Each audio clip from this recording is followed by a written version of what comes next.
I was like, oh, I was at a bell, so I went up and I was like, I was at a spin. So then I went bell spin, but then I went down and it was spin, but then I went back up and it was bell spin, then it was bell door, and then to door, then to door, then to spittoon, back to door, bell door bell, door spittoon, door, dead end, door spittoon, up, spittoon, door spittoon, bell, to door spittoon, which didn't make any sense to me, to here.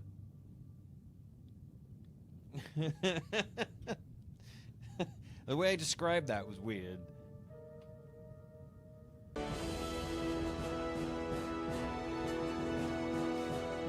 The secret is the Mass Effect is actually the technique where you grab someone with a big mask, you squeeze. I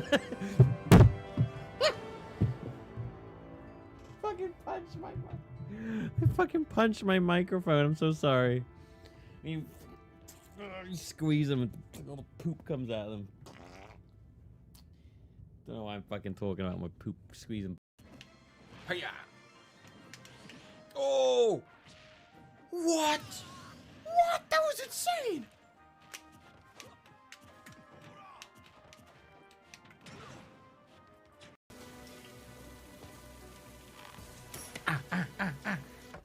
Fucking cunt. Oh, you really cut me up then. Oh, fuck, fucking,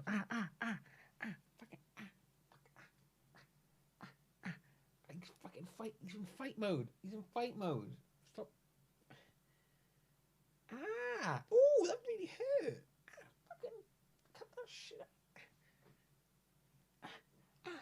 Get, fucking, fuck. Jesus Christ. Get off me, please. I just really wanted him to get off me then. Ow. Oh my god. Then stick it in already. Oh! I'm not about the pepperoni on pizza life. It's fine. It tastes good. Don't get me wrong. I'm not gonna sit here and tell you that pepperoni on pizza is a bad thing. I'm not saying it tastes terrible. I just think that we could do better as a human race. You know, we as a human race of people could do better than putting pepperoni on pizza. Material to work with. Oh my God! Was that Jesus? Ah. That's such a big fly. I thought I was in the game, and it wasn't. It was a fly on my screen, and it scared the shit out of me because I thought it was a spider. It was a fly big enough that I thought it was a spider then. And I thought it was in the game. I was like, was there a fly in the game? It's not in the game. It's in real life. It's a spider. No, it's a fly. That was my mindset. Intently. Wow. Not Spawn Island?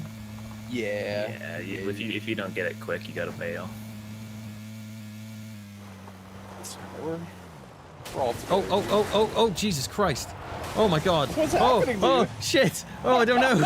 I don't know. Oh God. Oh no. Oh my God. What the fuck happened? What the fuck? What happened? Oh my God. What is the full title now?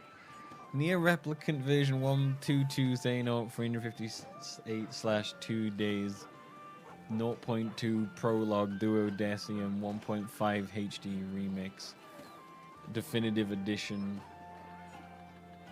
featuring Dante from the Devil May Cry series, including Funky Kong and Knuckles gone wrong, gone sexual. There you go. Thank you. Lick.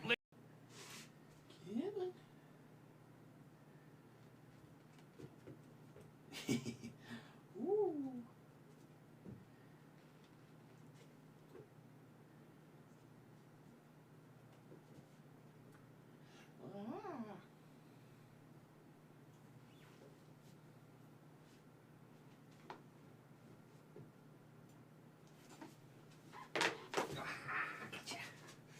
Alright, gotcha. Okay. Come on, I believe in you. I believe in you.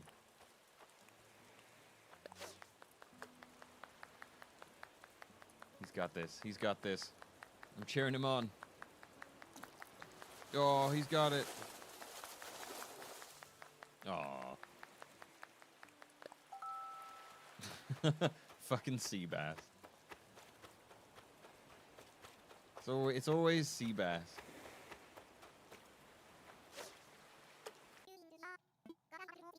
Gotta say, I love drugs more with every day I'm here.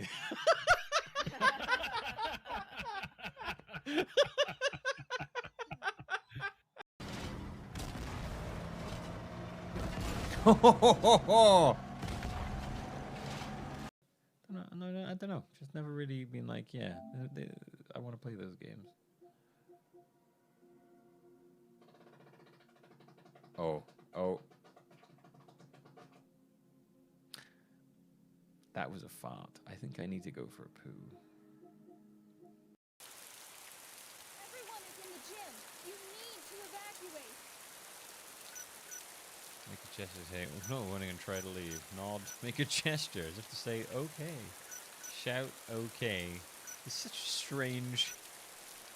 It's such a strange thing.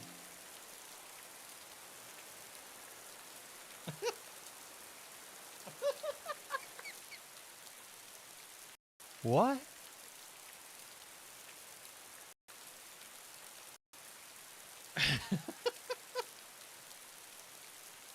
Oh, she's saying okay. I thought she was doing the Bloodborne fucking symbol thing.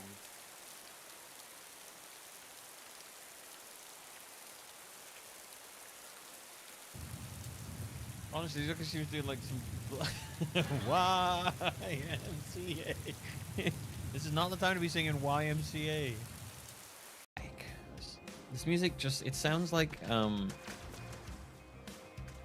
sounds like the music that would play on, like, you know, if you went to like a hotel and they had like the hotel channel that like showed all the things you can do in a hotel. Come join our new spa. You fucking nailed it. That's exactly what it sounds like. Later in the lobby, we'll have dining. Yes. The fucking hotel infomercial music. I died. Watch out for the captain. He's got a brute shot. Nailed it.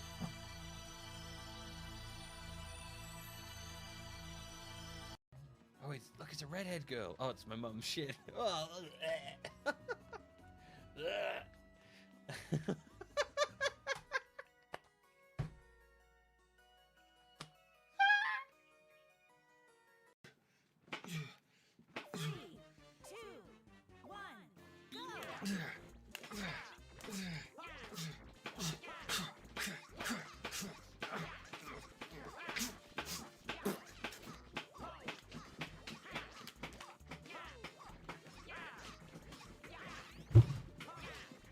Come on, Bowser! Go!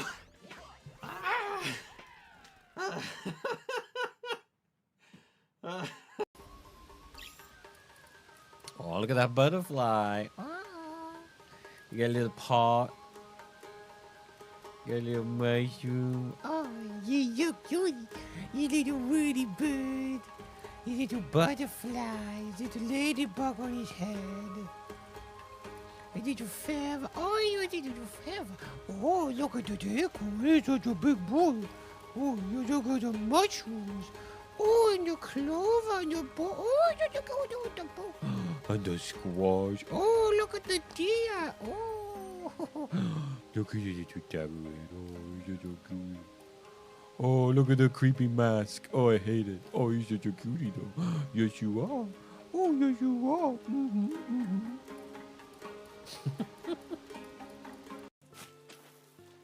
I thought better of you. Suggest that I poop into the ocean. No, that's the worst time you could have picked to do that. God damn it.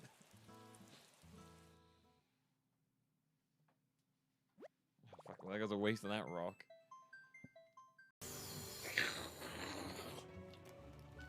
Plug it into my veins! Mainline me that Kingdom Hearts free trailer!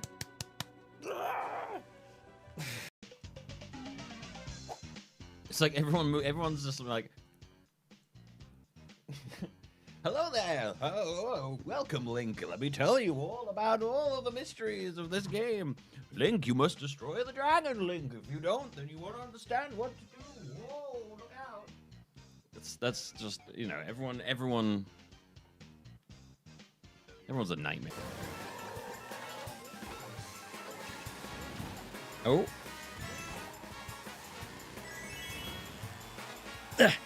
Oh, are you kidding me? Oh my god, that's Boo! He literally took it this as I was firing the shell. He took it away from me. Oh, what is it? The Boo's in this game. Every time I was letting go the button and he just took it. Fucking unbelievable. The Boo's in this game. What the hell? Ah! They do it every time. So many times I've had a Boo take my item away from me right as I'm about to use it to get. I could have gotten at least second place.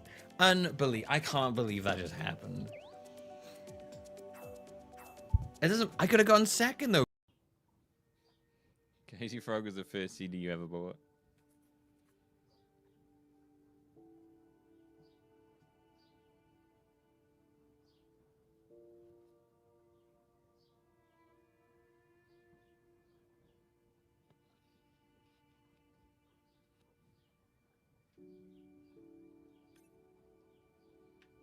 That's all I have to say to that one, really. A quiet glower. Let me just clean that off for you. Pressing the wrong buttons. Oh, really? What else do you think I should do? I think you should maybe get a pizza. I would love to get a pizza. Really?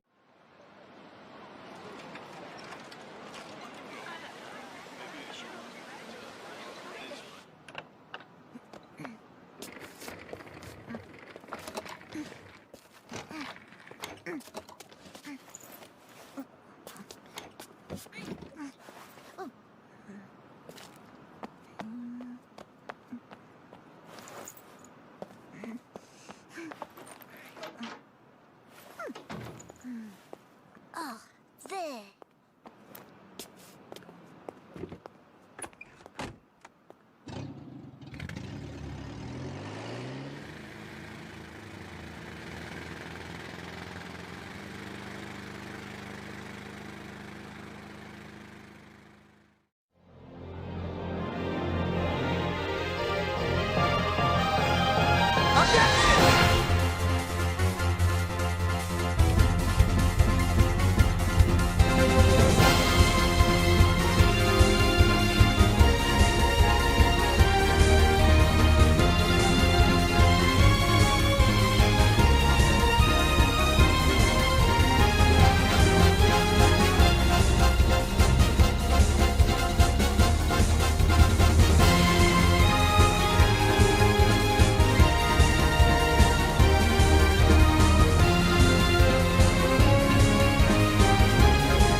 I'm here. Hello. Sorry, 1 second, 1 second. Just need to move something. My cat just started kicking things around.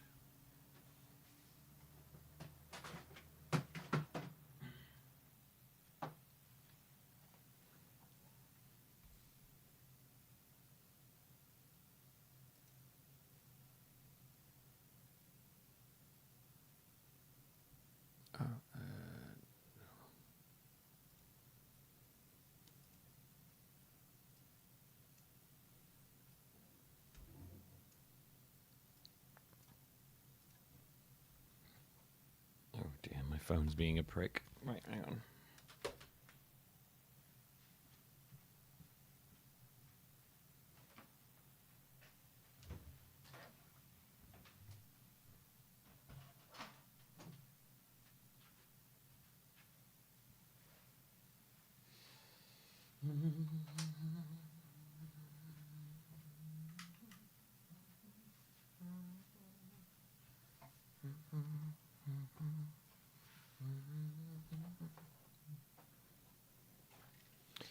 Okay, I'm back. Hey, everybody. How's it going? Welcome back to the Crimeathon. My phone's being a little baby right now, so give me a moment.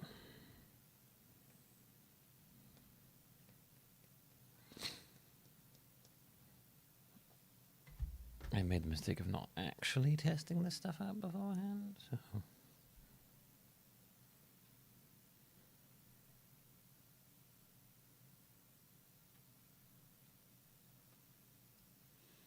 Okay, so I think this should be okay. Right? You gonna work?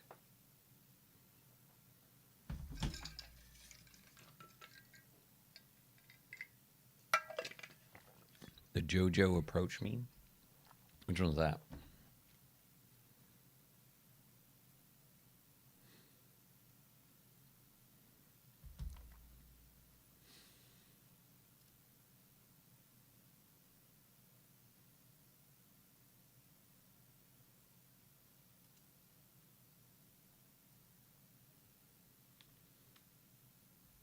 Whoa. Wait.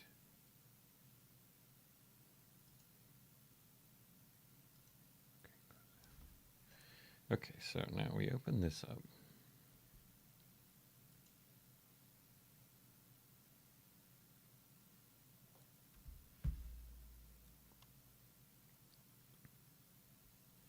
Are you approaching me? I don't know that one, I'm not gonna lie.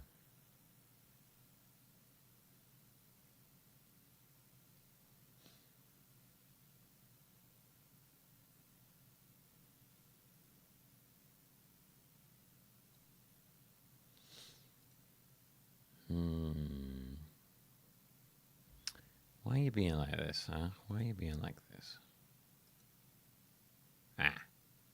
Okay. That might work a bit better.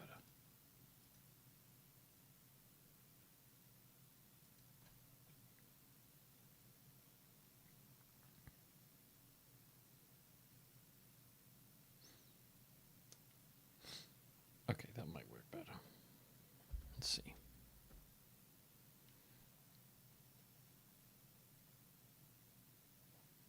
Can I open up, or what's happening here?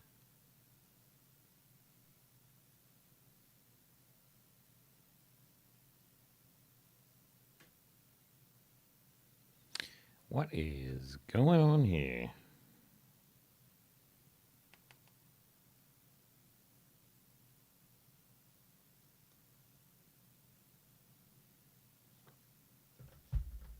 It's just sitting there.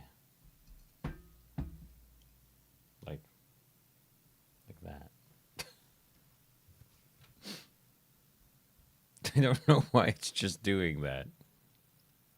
Why is it just doing that?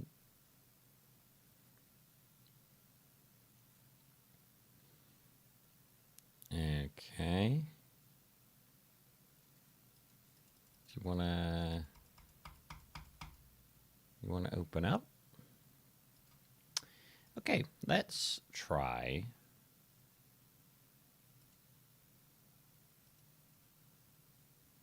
Right, okay. Give me a moment. I gotta fiddle with this thing. Let's try.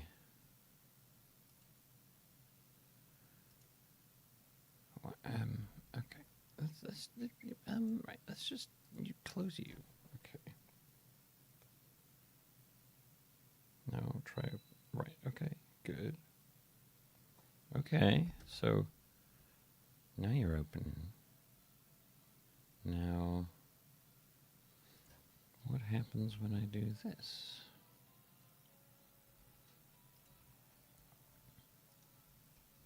Oh, that meme. I know that meme.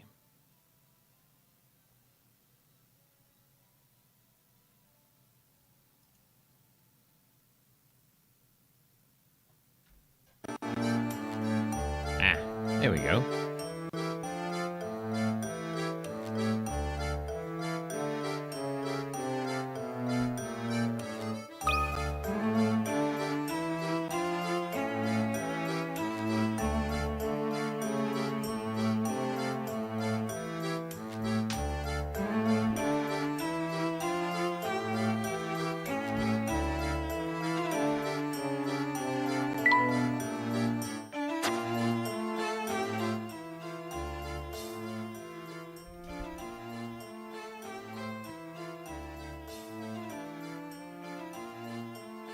Cool.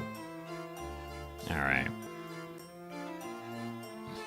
It appears to be mostly working.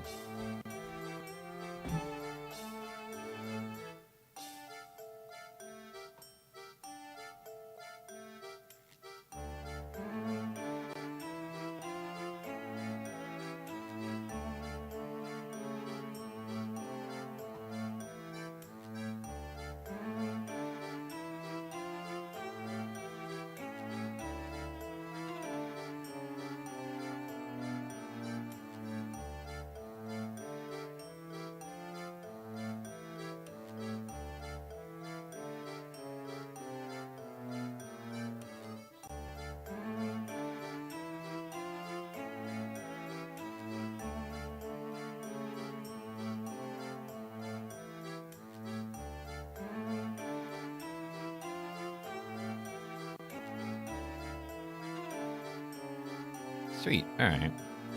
New camera? No, just no green screen up. Also, I cleaned the room. That might be fun.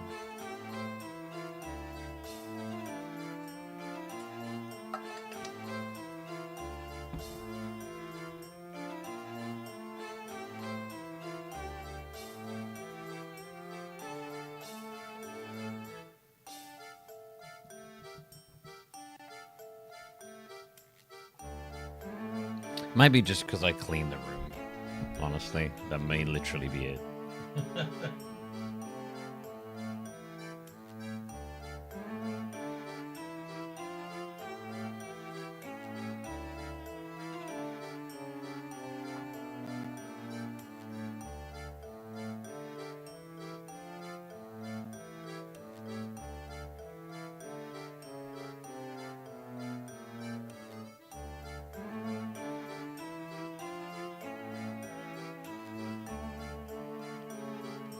Camera clean? No, same camera.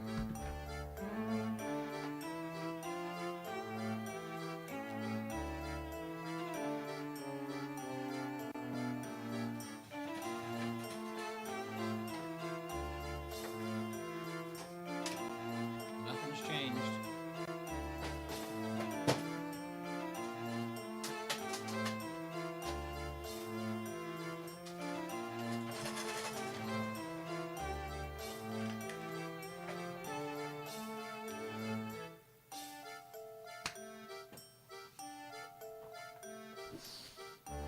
Same old shitty camera.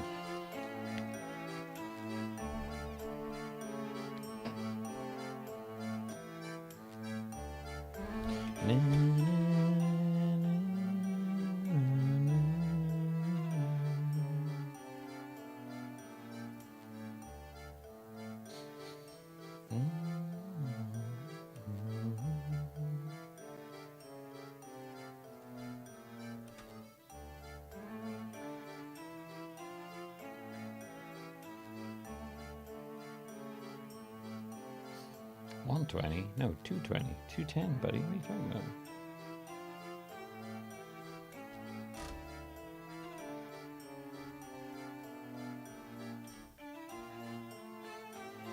There we go.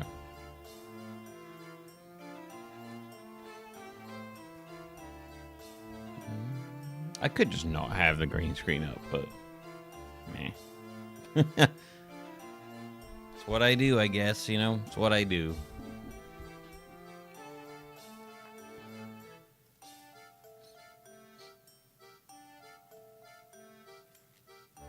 I don't know. I have this horrible feeling that it, like, goes to the side when cutscenes play, which means I might need to, like, work out how I'm going to do that. Keep People keep buying expensive wedding ring, but somehow never bother enchanting them. Pensive face emoji. You open for a top hat? I do not own a top hat. I didn't know until fairly recently that the Layton games were made by the same company that made the Dark Cloud games. Yeah, level 5. Level 5. So, let me make sure that YouTube chat is open. It is. So, we are continuing, for those who don't know, we are Monday, Tuesdays, and Wednesdays are currently dedicated to the Crimeathon, where we're making our way through all the Professor Layton and Ace Attorney games. Alternatingly. This is the first Professor Layton game. We go off of a timer funded by you, chat. I have not set up any alerts specifically around Professor Layton because, quite frankly, I couldn't really find any good ones. There are like audio things, but they're all kind of shit. The Ace Attorney ones work way better, so I'll probably just leave those. I may eventually add one in if we find like a really cool one. Grand_Babu gifted a tier 1 sub to Dimists. Thank you, Dimists. I mean, no, thank you, Grand, for the gift sub to Dimists. There we go. Jesus, read the wrong name. How was everybody's weekend, by the way, before we get going? Yeah, there really isn't much sound effects for Layton stuff. Anyone have an exciting weekend? I just had a barbecue on the Saturday, minus the actual barbecue, so it was just cooked in the grill. And on the George Foreman lean, mean, fat-reducing grill machine, which is not called that anymore. Sunday, had a pretty chill day with Fran. That was about it. Nothing too crazy. Didn't get. I did say I might stream if I had the time, but I spent it with Fran, so I didn't. Fran was like, Fran doesn't really play games, but she was like, I want to play a game. Because I've seen some people on Instagram play it, and it looks fun. And it was called Leave It Alone, where you clean up leaves. And it is very fun. She played it, and I was like, that does look quite fun. And there was an objective to beat it in 40 minutes. So I spent last night trying to beat it in 40 minutes. And I did. I beat it in 39 minutes, 40 seconds. So I was like, hell yeah. It's fun. It's very satisfying. She wants to try out Cat Mail Co. I think I found the kind of games that Fran enjoys now. Basically, logistics and chill cleaning games. Some cool rain. We had the tiniest, I want to say like 10 minutes of rain. Other than that, it still has not rained here for more than like 10, 15 minutes at a time in the last.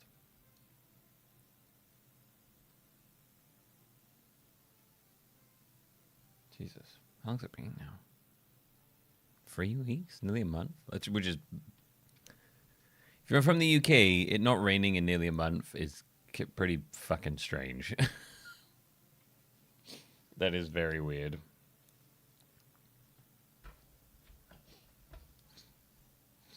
Not the usual UK weather. And the grass around here is not liking it. Meanwhile, Scotland, I don't know if Scotland is still currently on fire. I think France and Spain are. Yeah, Europe is having some pretty rough conditions at the moment. And Europe is, guess what? Europe was not built around that. That's not normal. Other than that, though, nothing too crazy. Last dish grocery. With that surgery. Well, I hope it goes well, Grand. Some cool rain. Got down to 11. Airport nearby hosted an air show. Very exciting. Like grassy land last year never came back, so my lawn's just all weeds. The grass in the garden is just brown.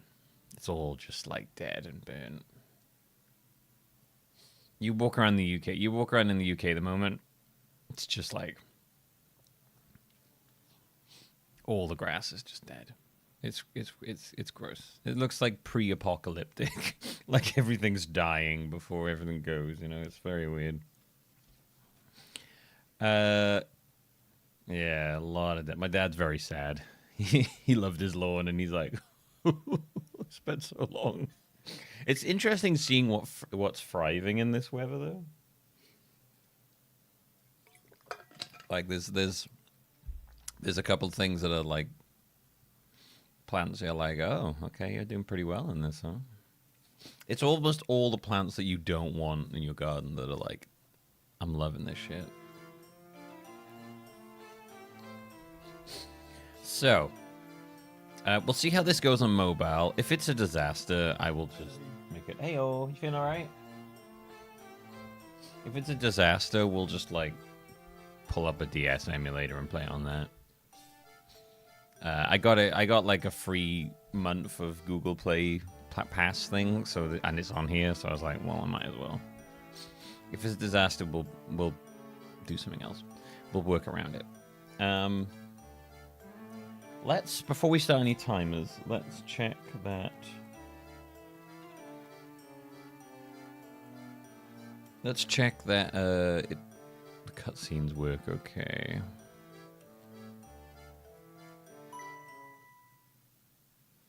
Enter my name. Okay, I am Millie. That's my name.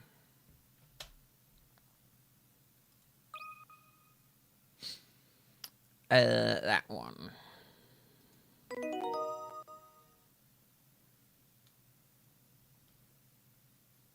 The default settings for playback in portrait orientation. Touchscreen during an animated scene to display playback option buttons. Touch the button to toggle between portrait and landscape. Oh, it looks tiny, doesn't it? Ah!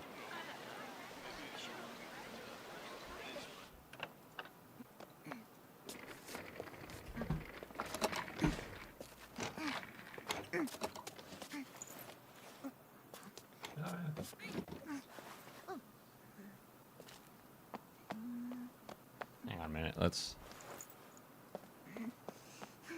Oh man, why are you doing this? Why is it doing on its side? Ah, there. Professor, that's everything packed. Oh, is that all you're bringing with you? A gentleman must try to travel light where possible, Luke. No. Wait. Oh, and a gentleman's assistant must be prepared for any eventuality. Well, you're certainly that. So then, let's get going.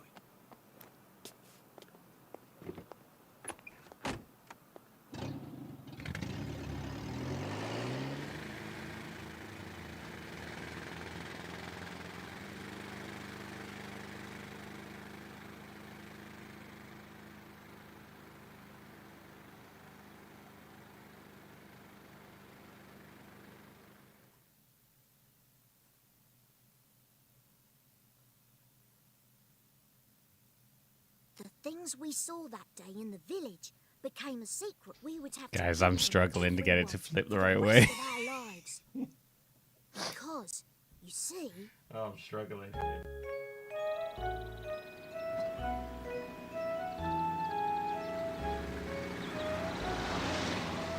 Oh my god, it's like what is happening here, man?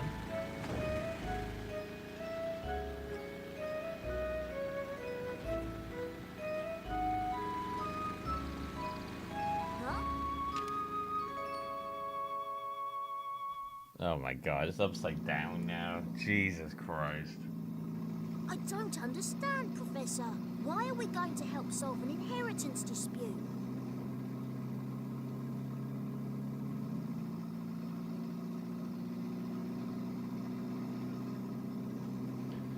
Oh my god, that was a nightmare. I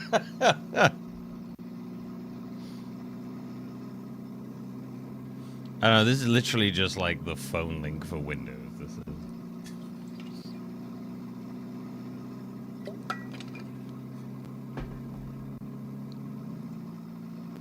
Let's have a look-see.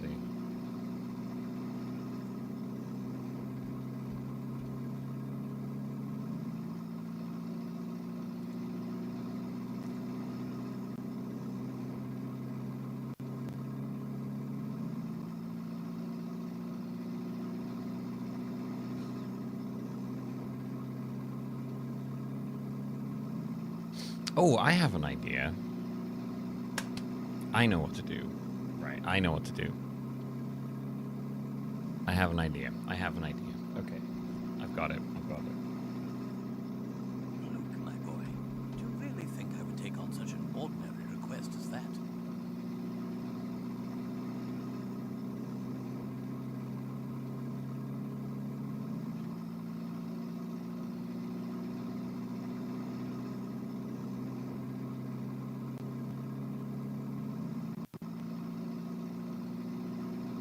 Okay, I have an idea. Right, we need to restart so I can see the Oh cutscene. no, this isn't altogether unique and... Okay, I have an idea. This is why I wanted to test, because I make sure, right, okay, I know what to do here.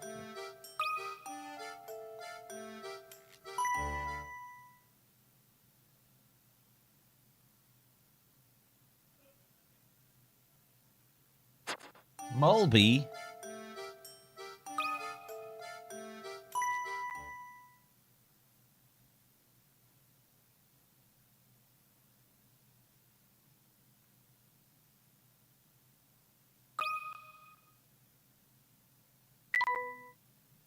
Okay, I have an idea. Right.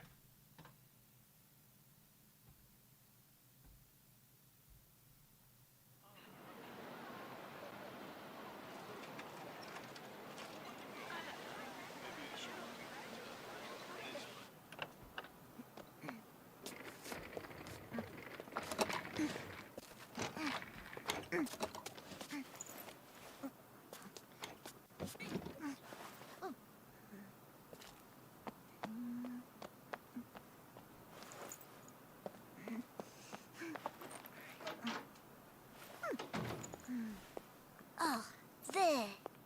Professor, that's everything packed. Oh, is that all you're bringing with you? A gentleman must try to travel light where possible, Luke. Oh, and a gentleman's assistant must be prepared for any eventuality. Well, you're certainly that. So then, let's get going.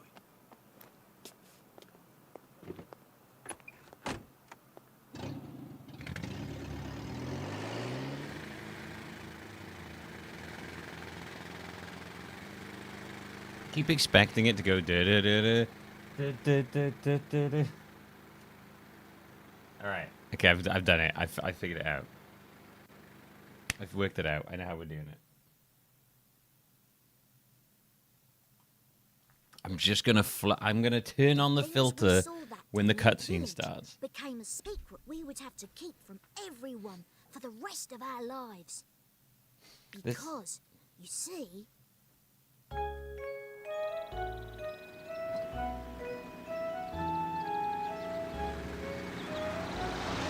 I've done it.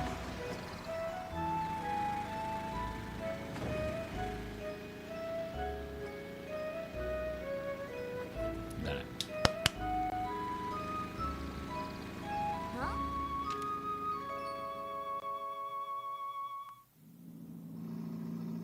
I've done it. I'm a genius, dudes. I've got it. Don't Yeah, we should have understand, Subway Professor. Surf for Why are we Minecraft going to parkour help videos on the solve an side. inheritance dispute?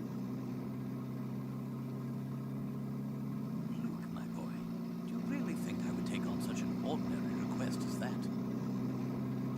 Oh no, this is an altogether unique and exciting situation, and it has piqued my intellectual curiosity. Why is the thing so loud? But I suppose it would be best to explain the case before we arrive at our destination. 2 months ago, Baron Augustus Reinhold passed away. Shortly after his death, his will was disclosed. The contents of it were fascinating, to say the least. Camera's outside the car. Yeah, but don't have the sound be that loud. The Reinhold The sound effects are way too loud. Hidden somewhere within this village. Hopefully I can change that. To whomever successfully locates this treasure, I offer the whole of my estate. Naturally, those who attended the reading of the will immediately set out in search of the golden apple. But in the end, everybody came back empty-handed. It turns out that no one had even heard of such a treasure existing until it's mentioned in the will. Wow, that's some puzzle, all right. All right. Well, we're now there, Professor Layton. Where's he going? Quite. Augustus Reinhold staked his entire fortune just to create one more puzzle before his death. What a perplexing individual. I wish I could have met him while he was still alive. It certainly sounds like you two would have got along, Professor. Professor? Oh, cool, blimey, Professor. I gotta say, Luke's voice in this is so ridiculously over the top. Oh, cool, Professor. It's me, Luke. Cool. By the way, just what is this golden apple, anyhow? Some speculate it's a rare antique, while others say it could be a gem, yet its identity remains elusive. Hopefully we can change the volume a bit. But Luke, I can't shake the feeling that this matter is linked to some larger mystery, something huge. Aha! Is that your famous intuition at work again, Professor? No, it's just me not being an idiot, Luke. Well, our first step is getting to town. This is all so exciting. I hope Sam Mystere is ready for the famous archaeologist and puzzle-solving detective, Herschel Layton. Oh, Luke, you know as well as I do that I am no detective. Augustus Reinhold's wife, Lady Dahlia, has asked me to investigate the situation. It seems she came across my name by chance when reading an article about me in the papers. In the papers. Oh, in the papers. It's in the papers, is it? Like, Professor Layton, I've heard your name in the papers.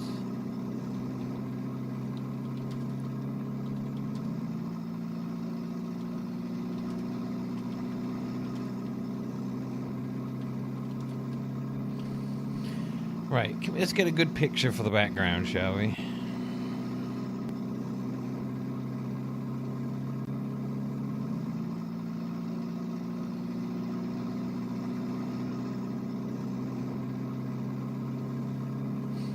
We want a nice big... Oh yeah, that's the one. That's the one we want.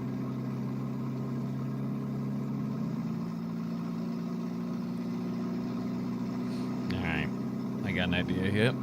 Okay, so I'm gonna open this. I'm gonna cut you. I'm gonna move you here.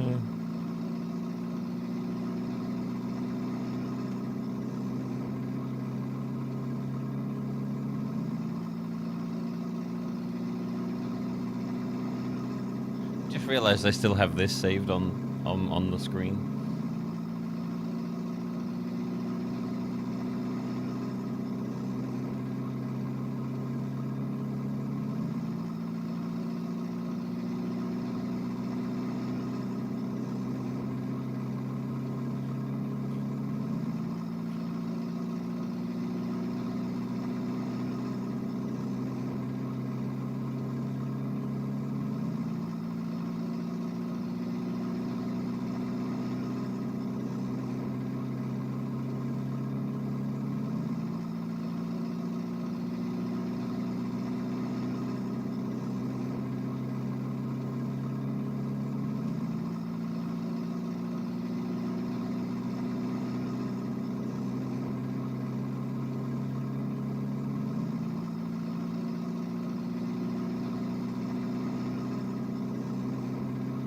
There we go. Just a little background so it's slightly more interesting for me.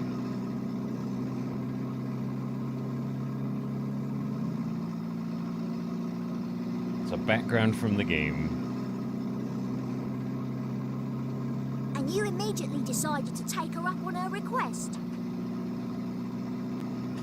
Oh, well, Luke, a true gentleman never refuses the request of a beautiful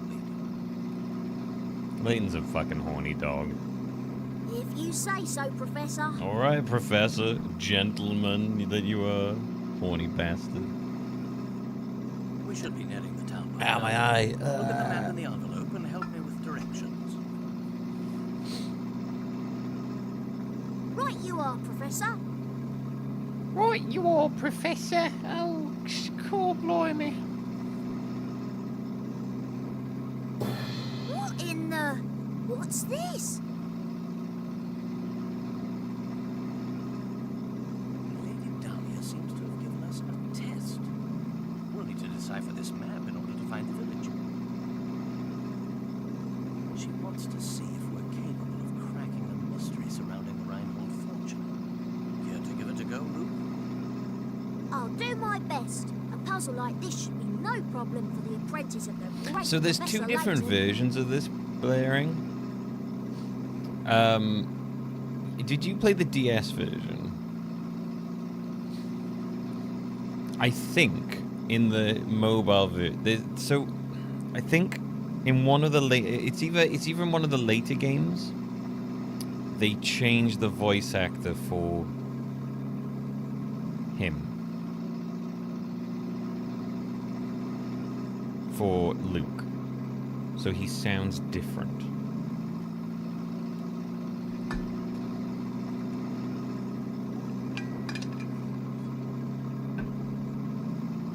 So it might have something to do with that. As far as I know, there is no difference between this and the EU version and the other version. Very well then, Luke. I'll leave this one to you. Think of it as a warm-up for things to come.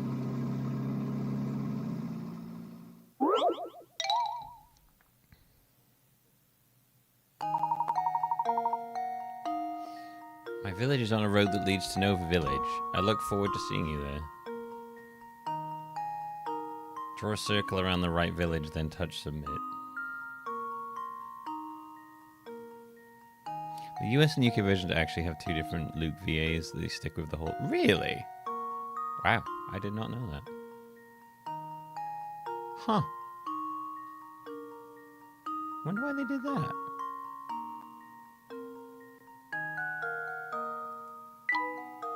Draw continuous line circles of village.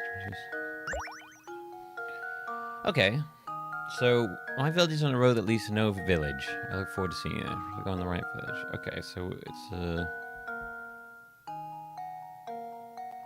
on a road that leads to Nova Village.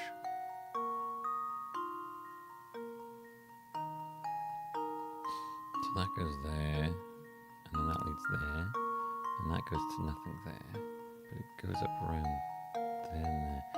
That connects to that.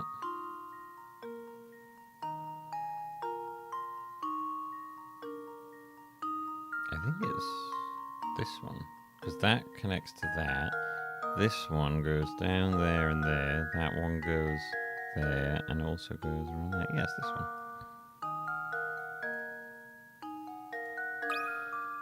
I think I've got it. Wait, I had no idea the US and UK version had different VAs. Interesting. That's correct. The only village that isn't connected by roads to another village is the one in the upper left area of the map. It looks like you're all ready to start solving puzzles. There we go. Now we should be able to make our way to the village. Can you link me to something showing the US version, Ren? Right you are. We should see it on the horizon any moment now. Huh? Professor? Do you mean to say you've already worked out the village's location? I'm afraid I couldn't help myself. A basic puzzle like that is easy enough to solve with maths. Why is Layton's voice so quiet? Anyhow, you'd best gather your things, Luke. We've arrived. Luke's voice is fine. Layton's voice is really quiet.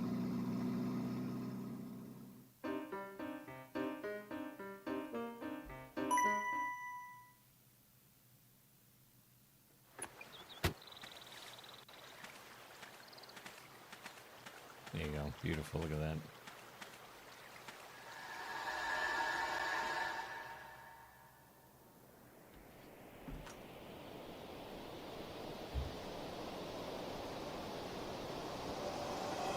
Interesting building.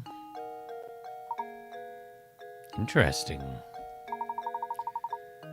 It appears that this drawbridge is the entrance to the village. Are we stuck on the outside? What should we do, Professor? So basically, it's a DS game, and I think on the mobile, they redrew everything, because it's like, the quality on the mobile is so much better. They've also added, like, extra cutscenes. Like, that cutscene at the beginning is not in the DS version, where they leave their place. Let's have a look at the US version, shall we?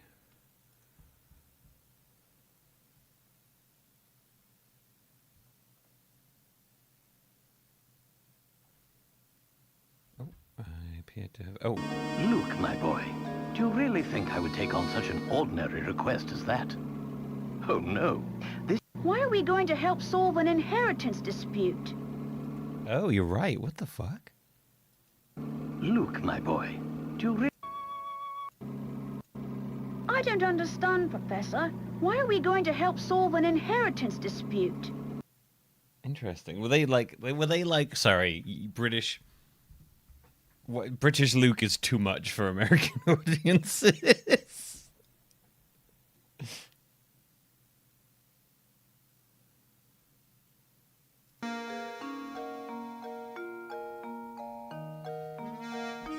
Are we stuck to the outside? What should we do, Professor?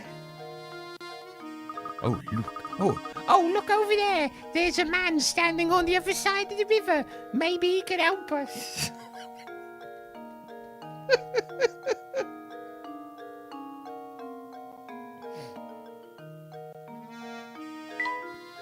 Oh, blimey. Can't believe it. Can't believe me hours. No, the voices and sound effects are on the same thing? Why?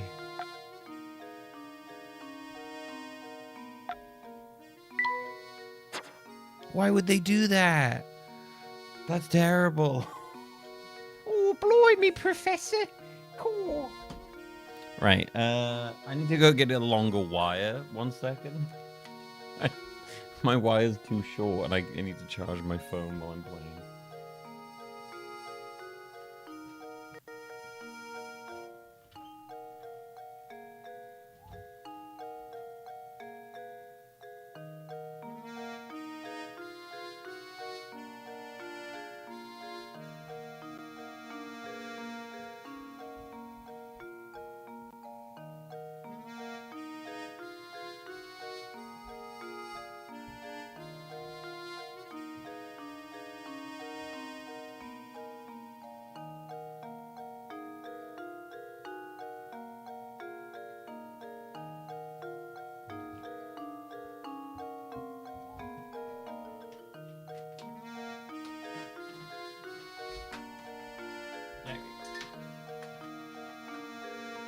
It.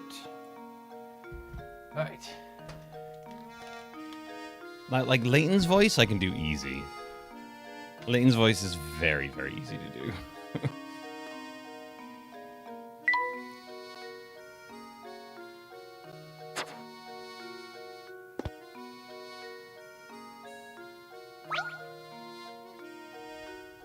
Good day, sir. We'd very much like to gain access to the village. Could you please drop the bridge for us? Do I look like the sort to go dropping the bridge for a bunch of fancy-looking outsiders? You've got a lot of nerve.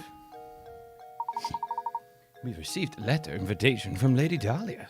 I don't suppose this changes things, does it? From Lady Dahlia? Well, then I'd love to lower the bridge for you, smarty pants. But the engine's broken, and I can't move this blasted bridge with the hand crank. There's all these infernal slots I could put the crank in, but I ain't got a clue which one to use. So, Brainbox, you got an idea which one is the right one? Ooh. Indiana Jones versus Professor Layton, but it's just Luke and Short Round harassing them 24/7. That'd be pretty good.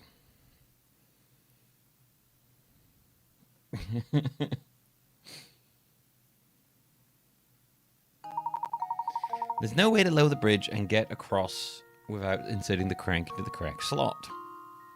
Choose a slot that fits the crank shown below.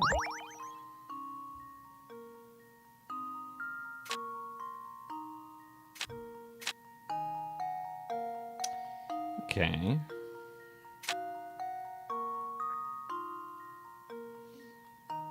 I would say it's probably...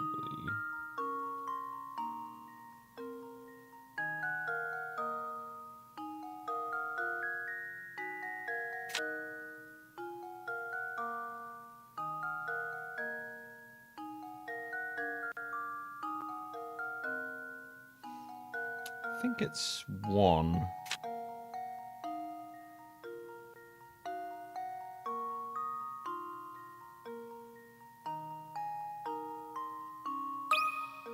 There we go. Another puzzle solved. Another puzzle solved. Nice job. Now drop that bridge. That'll do it. Hold on a second, let her down. Ugh. I'm going to say it again. I just don't feel right about letting outsiders into South Mysteria. But if you're Lady Dahlia's guests, I guess I better at least give them my regards, yeah?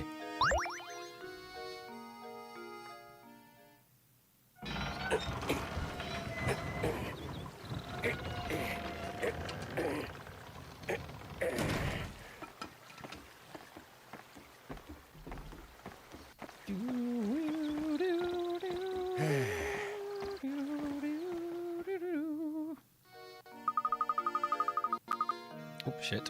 Ha! Well, look, we'll find out soon enough. I missed lose that log there. Just be careful not to let your excitement cloud your ability to analyze your surroundings. I say, Luke, this is a perfect time to explain how to move about during our investigation. Try touching the shoe icon in the lower right corner of the screen. After you do this, a set of arrows will appear on screen. Tap one to head in that direction. So remember, when you want to move, just tap the shoe. Go on, give it a try.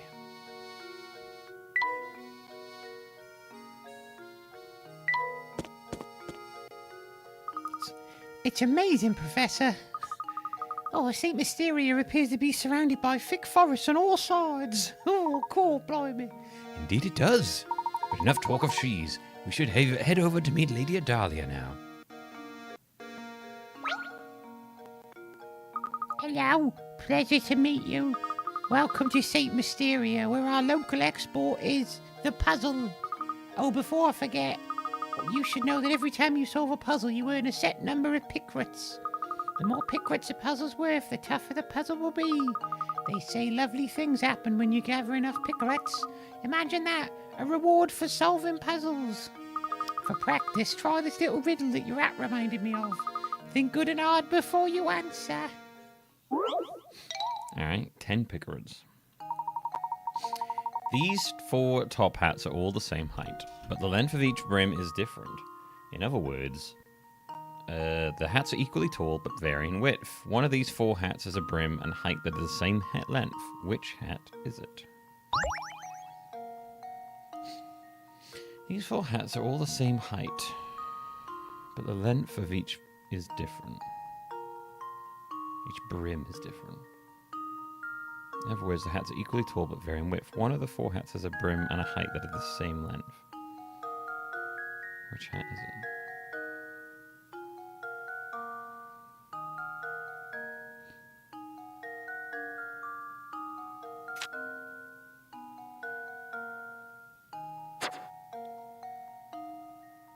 Do you have a fucking ruler here for me?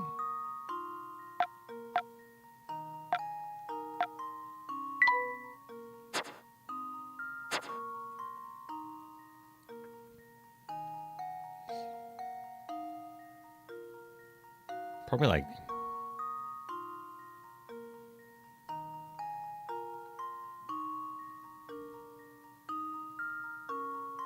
maybe like A?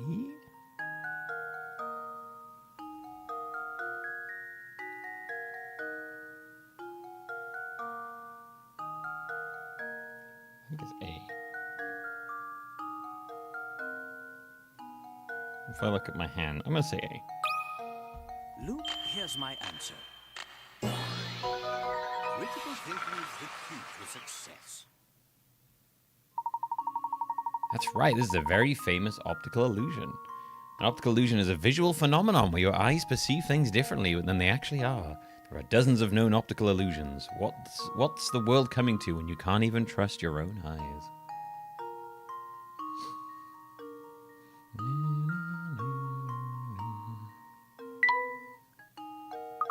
Oh, bravo. Think you got the hang of this? If you try your other options one by one, you'll eventually find the answer. However, you'll also encounter lots of puzzles you can't be solved by simply trying all the answers. If you answer incorrectly, the pickets you can earn from a puzzle decrease. Tough stuff, It goes to show you how important it is to think for yourself and find the answer on your own. Well then, best of luck to you. I'll be rooting for you too.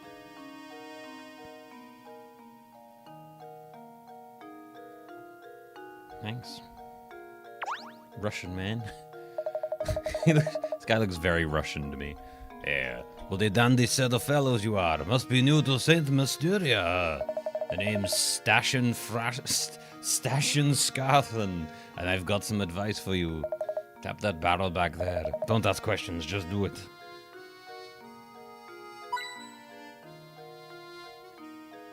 Yeah, felt good, didn't it? Around these parts, that's what we call a hint coin. When you find yourself up against a really tough puzzle, you want a hint. Trust me, you want this one, fellows. And at just those times, you'll want to use a hint coin to purchase a hint. I bet you think puzzles will be a breeze now, huh? Think again.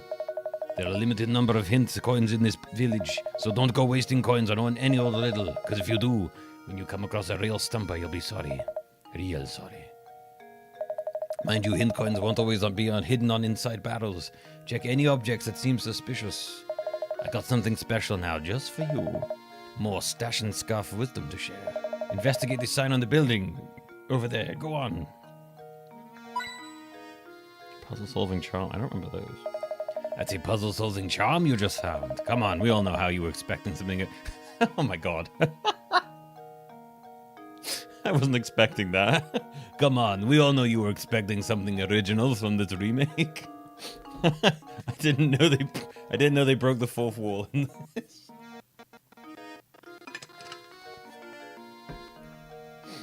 Sorry about the weird audio funkiness. I think that's the mobile phone connection to this.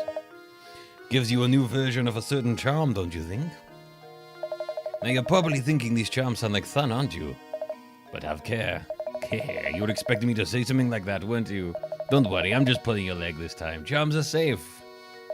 How do you use charms? Well now, that'll be telling. They do have use though, believe me. But it's up to you to find it. So until we meet again. Yeah, I was not expecting him to be like, hey, what do you expect? It's a remake. You get new things. Charm chest. Okay. Interesting.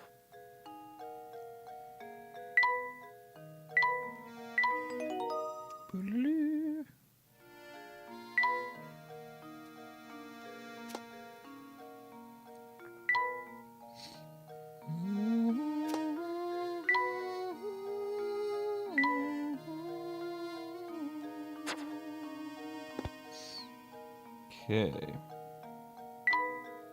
wonder if that even gets many guests out here in the country. Noise, hint, coin. Just click. Oh, what was that? There's something very curious about that tower. Oh, cool, blimey. I've been thinking, Professor, shouldn't we be keeping a record of our investigation? You've brought up a very good point, Luke. Let me explain how to go about saving your game. First, tap the trunk icon on the right side of the screen. The trunk contains all manner of information that you can access by tapping the icons. Touch the icon marked Save to save your game. Tap the icon to read over notes about our adventure in St. Mysteria. Next, we'll have the puzzle index. Tap it to view all the puzzles you've encountered. Puzzles you've solved have a tick next to them. Puzzles you've seen but haven't solved a blank. You can retry any puzzle you've solved from this screen. To retry puzzles that you haven't solved yet, you must return to the actual site of the puzzle.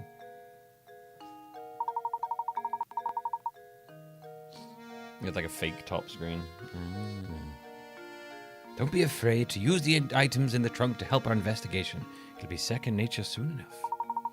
Though enough explanation for now. Let's make our way to Reinhold Manor. I can't remember, like, what they do actually use the top screen and stuff occasionally. Yeah, I think because it's like a DS thing, it's like they were like, well, the DS is a very vertical thing, so they try and make the most of the two, I suppose.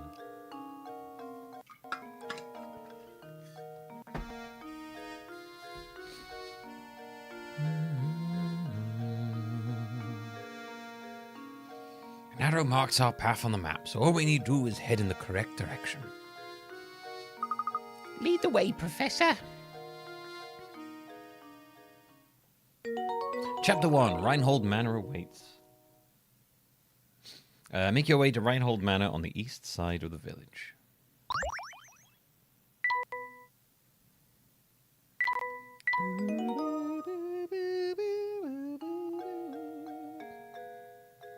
Who's this? Oh, hello. I'm Percy, St. Mysterious official, writer-in-residence. Reinhold Manor, you ask? Head up that road to the right. It's immense, so you'll know when you see it. You mean that giant thing. Before you go, why not try your hand at its puzzle, I thought. Can you imagine that if you're just like walking around a town and people are just like, try this puzzle? And you're like, motherfucker, I don't, what? See if you can work out which house is mine from the instructions I give you. I'll even sweeten the deal for you. If you manage to solve this puzzle, I'll tell you about this village. So how about it? Will you try it? After all, a writer is nothing without an audience. Can you find my house? Go out the front door of my place and turn left. At the first junction you come across, take a right. Turn right again at the following junction and you'll come face to face with the morning sun. Circle my house.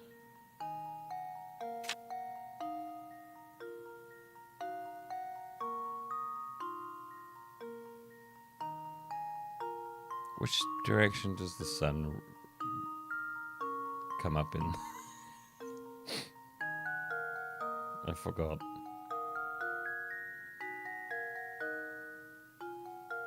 Go out the front door, comes up in the east. Go out the front door of my place and turn left. Okay, so it has to be somewhere we can go out and turn left. So I don't know, let's assume this one. So you come out, go left.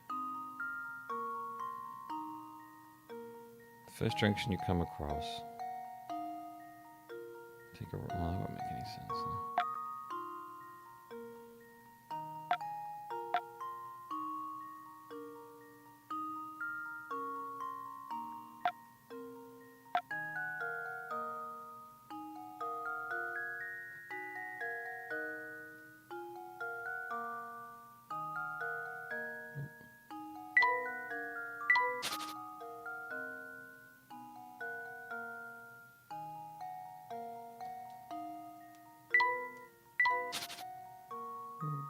Something like open that and go that way and then go right.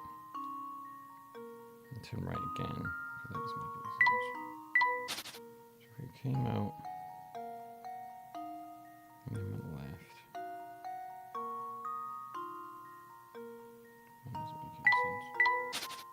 So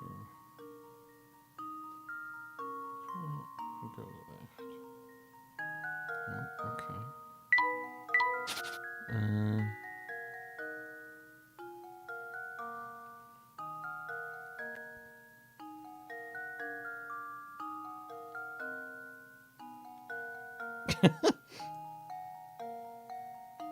Right. Are you saying, like, am I supposed to be doing it from their perspective or just, like, my perspective? I'm assuming I'm supposed to be imagining I'm them on the ground, basically.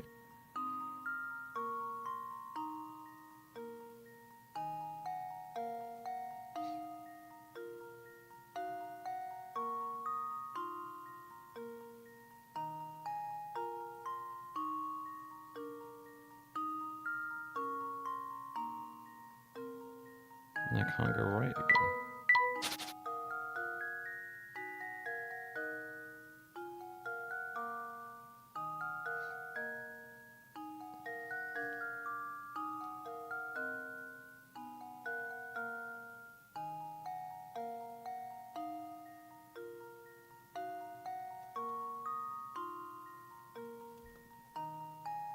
Come out and go left. First junction, go right.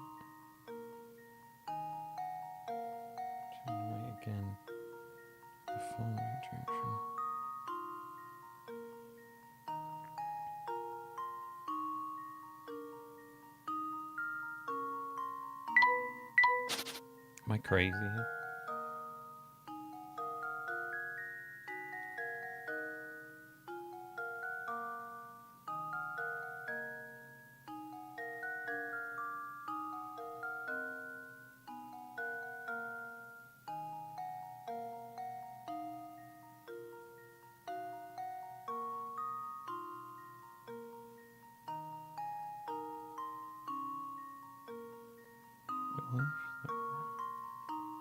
Am I facing west?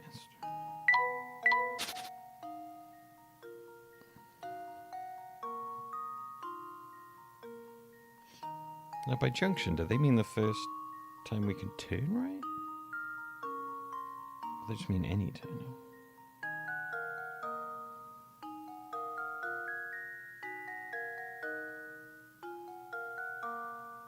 It's just saying I should go immediately left. Unless that's what I mean. So I go like immediately left, and then go right, and then go right. Because it was probably that one then, right? That might be what they mean.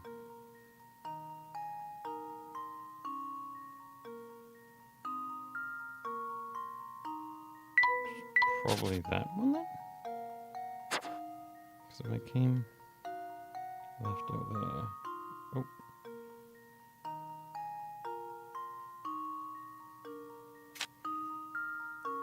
And then went right, and then went right. Yeah, okay, I think I was doing that wrong. Okay, so I'm pretty sure it's that one.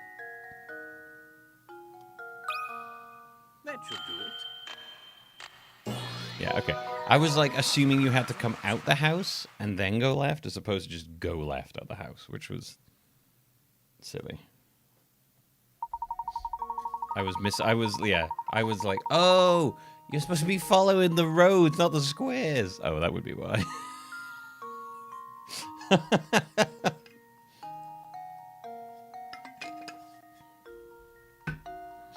thought the squares were the things. Oh, that makes more sense.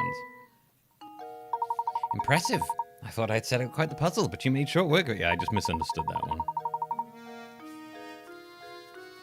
I think it was the fact that I assumed that you had to come out into the square and then turn, which makes the puzzle impossible, rather than you come out and then follow around it, or just immediately go left, you know. Now for the gossip I promised you. The Reinhold family owns all the land this village is built upon. I hear they own all the buildings, too. I suppose you could say this village belongs to the Reinholds. Well, that's all from me for now, but rest assured the next time I'll have a harder puzzle for you. Okay, let's click on things. Oh, what's this? The clock tower looks rather worse for wear. Speaking of clocks, I've got just the puzzle for you. Oh god, 50, that means it's a hard one. An ordinary analog clock has two hands, with the longer hand moving faster around the face of the clock. Assuming that this clock keeps perfect time, how many times will the long and short hand pass over each other between 12 noon and 12 midnight? When you touch the answer space, the input screen will appear for your answer. If you've entered something, it'll appear in the answer space. If you check to change it, just tap the answer space again. An ordinary clock has two hands, the longer hand moving faster around the face of the clock. Assuming this clock keeps perfect time, how many times the longer hand short? Okay, so you would go one full rotation. It would go. The little hand would go. And then that hand would have moved. I don't know if we are assuming the.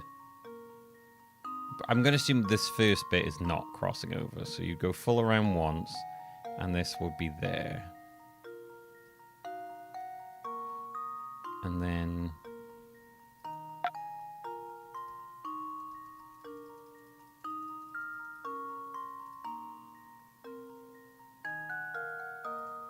So go one. So go around all the way one, and then when it goes again, it would be one.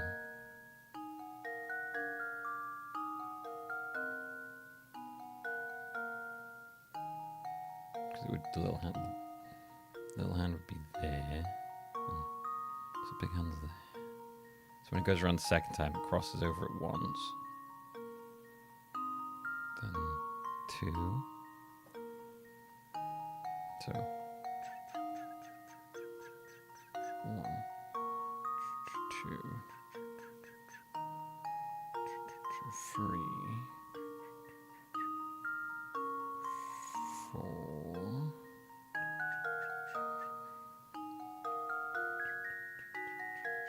5, 6.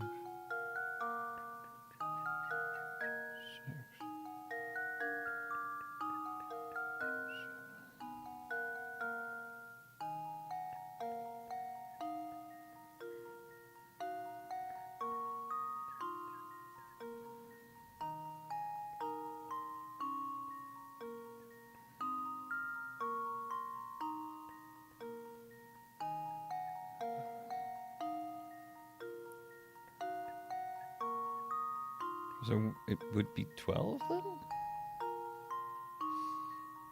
That seems like too obvious.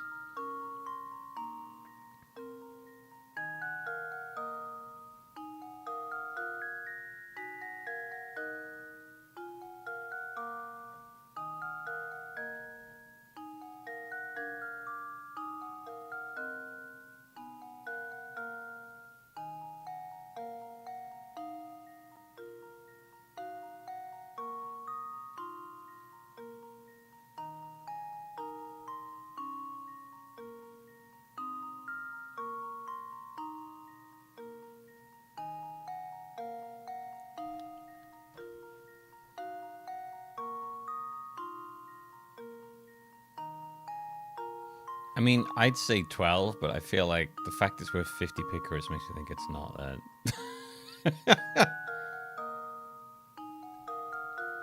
You know?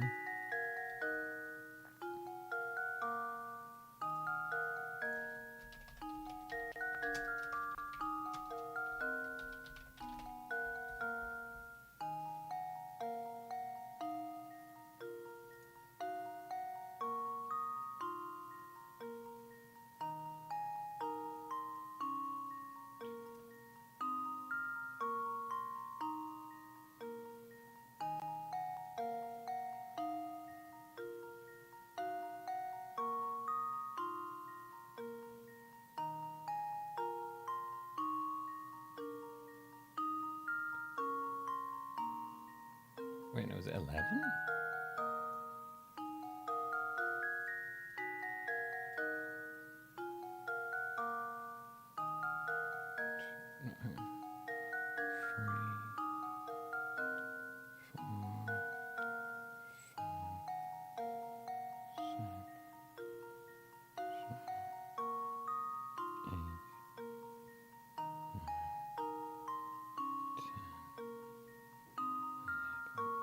I think 11.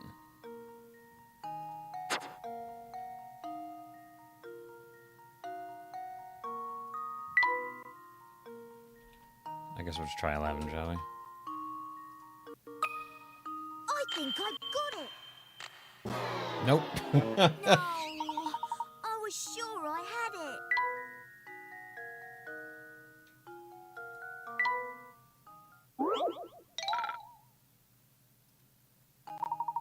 I guess it's 12 then.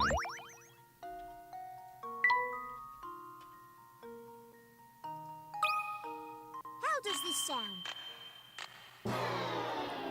Wait, what? So embarrassed.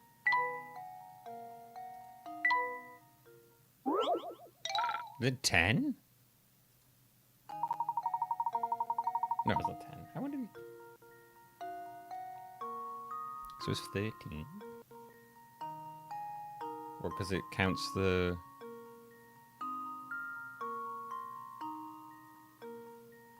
Oh, it's counting the start. Yeah, okay.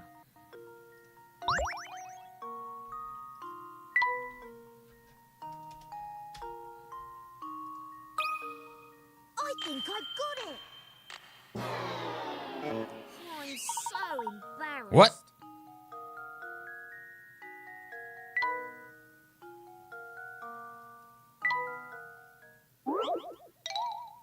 Nope. Okay, this is like a trick question then.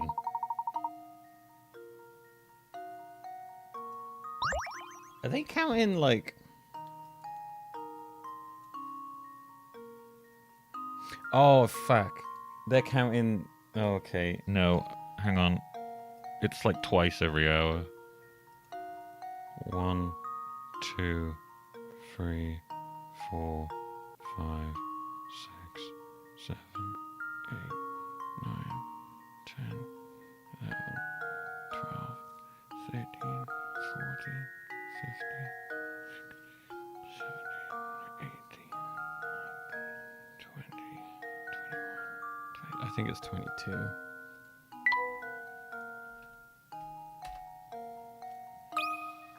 I think I've got it. Nope, never mind. No, I was sure I had it. Yeah, I was thinking the backside of it. Huh. Okay, so if we're including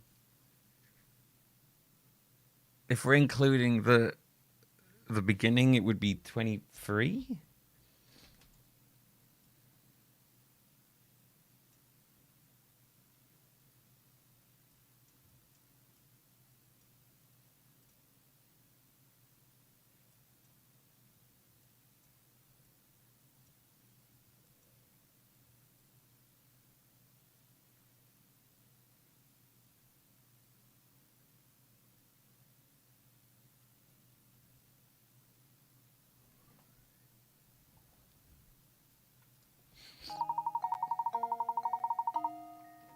Do I want hints? No. No, I don't. If you know it, then no. If you don't know it, then you can happily try and work it out from me.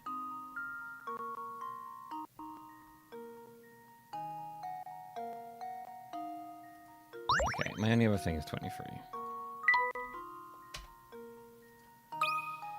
How does this sound? I'm so Oh embarrassed. no. Oh, fuck's sake. I know what it is.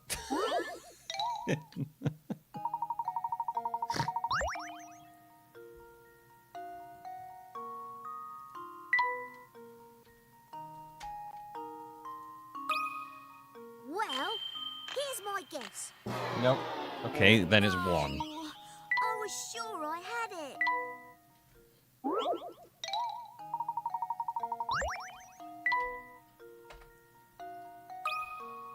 I think I've got it. Nope, never mind. It's not that one. I thought it was tricking me. It was because technically midnight and 12 are literally the exact same things on the clock.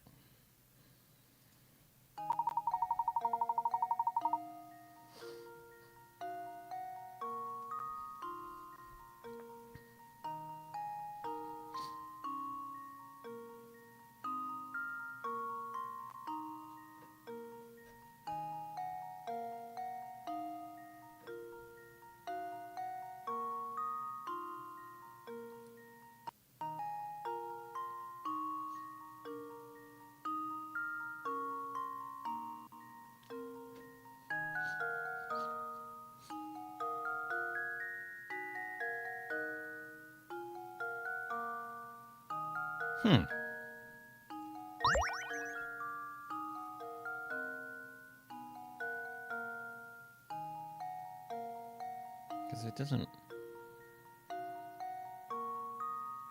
Because technically, like, 12, midnight, 12 noon is the same.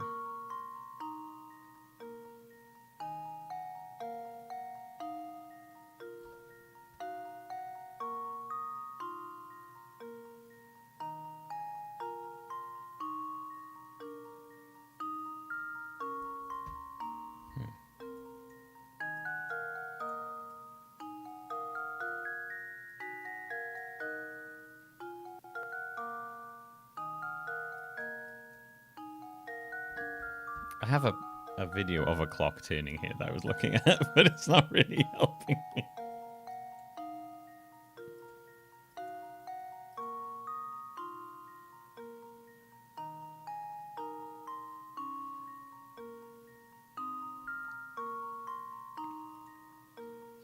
This feels like it's trick. It's just like a trick question.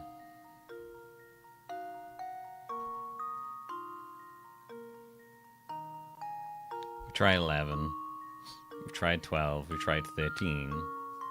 We've tried 22. We've tried 23. We've tried 0. And we've tried 1.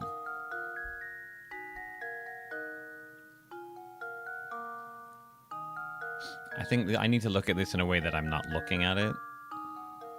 I think.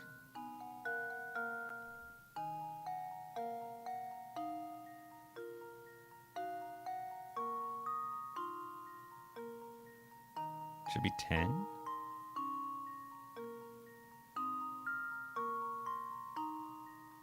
Why would it be 10?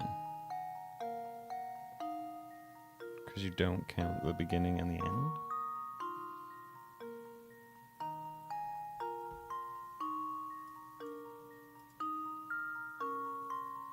That would be 11 then, though.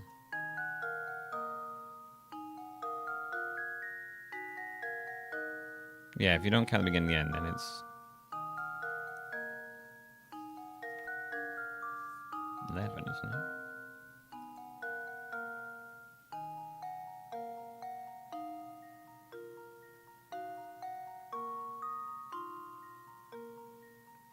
I think I've misunderstood that. 1 and a bit, 2 and a bit, 10. Oh, I'll just do 10 then.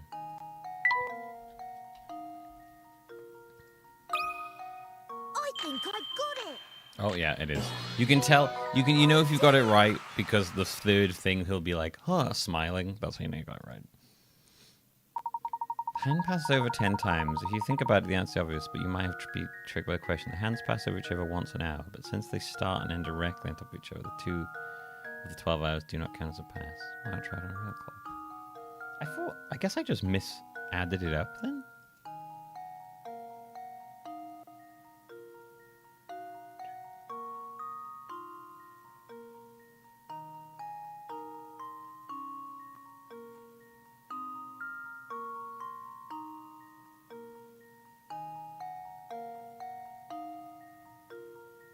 Yeah.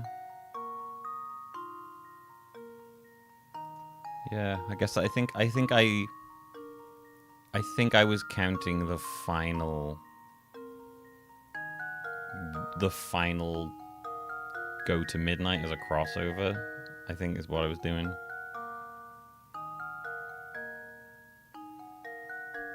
Good call, Raziel, good call. Yeah, I was like even if I didn't count the first one, I was counting the final one as it went to midnight as a crossover. It technically didn't cross over, they just stopped. So yeah, it makes sense. Well done, chat, we did it. We're all idiots. Apart from Raziel.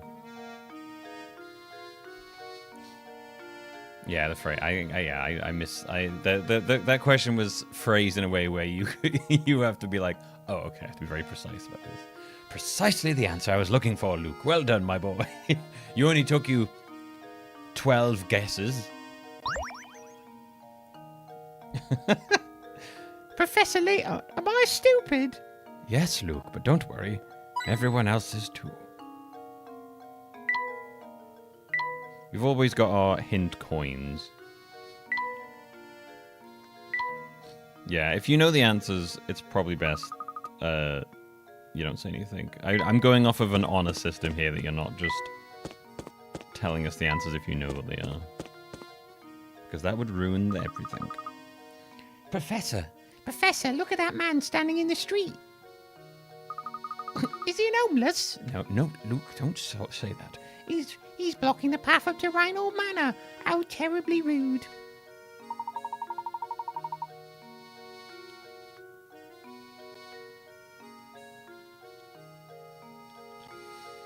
Perhaps he'll move for us, but I have a feeling he has no intention of doing anything of the sort. Let's click around for hint coins. Nice. Looks like a drunk. Hold up.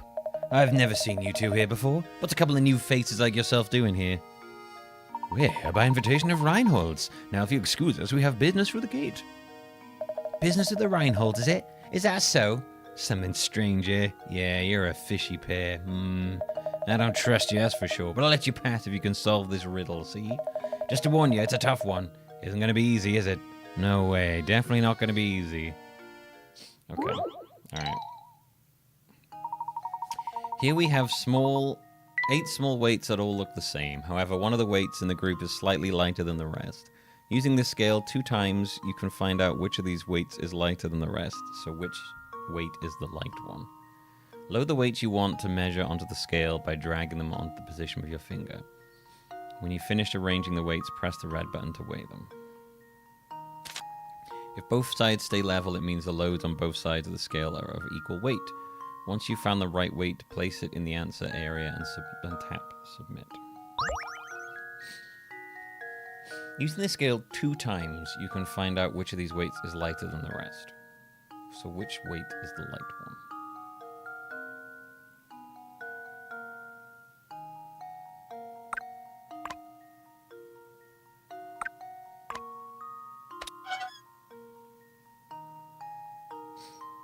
Okay, so 1 8 of this one.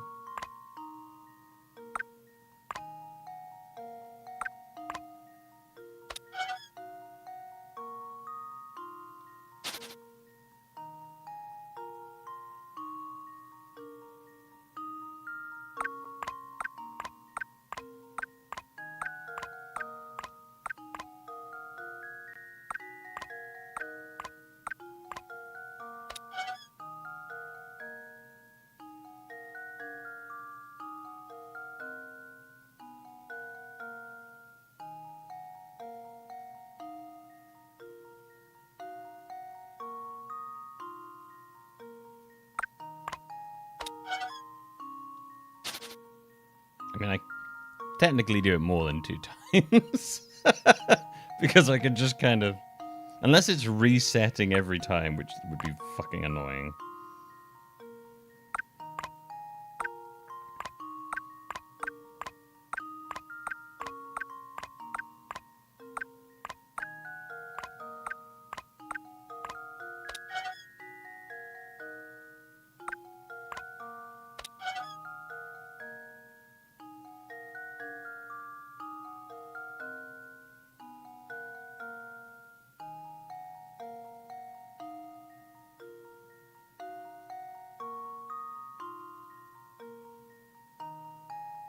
Wait, hang on.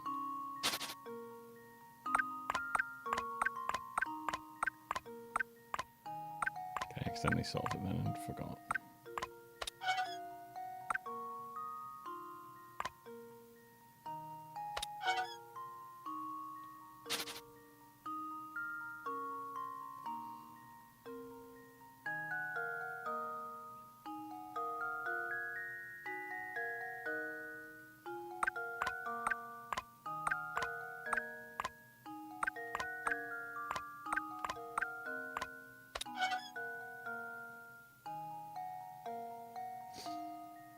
Right, so one of those is the lighter one.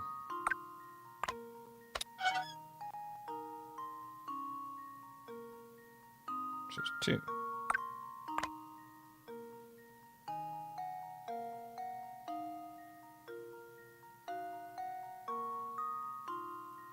Okay. There we go. Yeah. Another puzzle solved. Solve the puzzle with no guesswork. You must load 3 weights on each side of the scale. Okay, I didn't do that. For your first measurement, if you manage to get that far, the rest of it... Yeah, I didn't do that. I didn't do that. I did not solve that in a smart way. I solved that by just luck, basically. I got completely lucky and not the right way. Hey, not half bad. Pretty sharp bunch, ain't ya? Pair of good sharp apples or 2 of you. Yeah, I was like, well, I'll just do it until I guess the right one. So, have we satisfied you? Maybe pass now? Hey, Batman. Of course you can pass. Move along, and you better make sure to give my regards to Lady Dahlia. Ooh,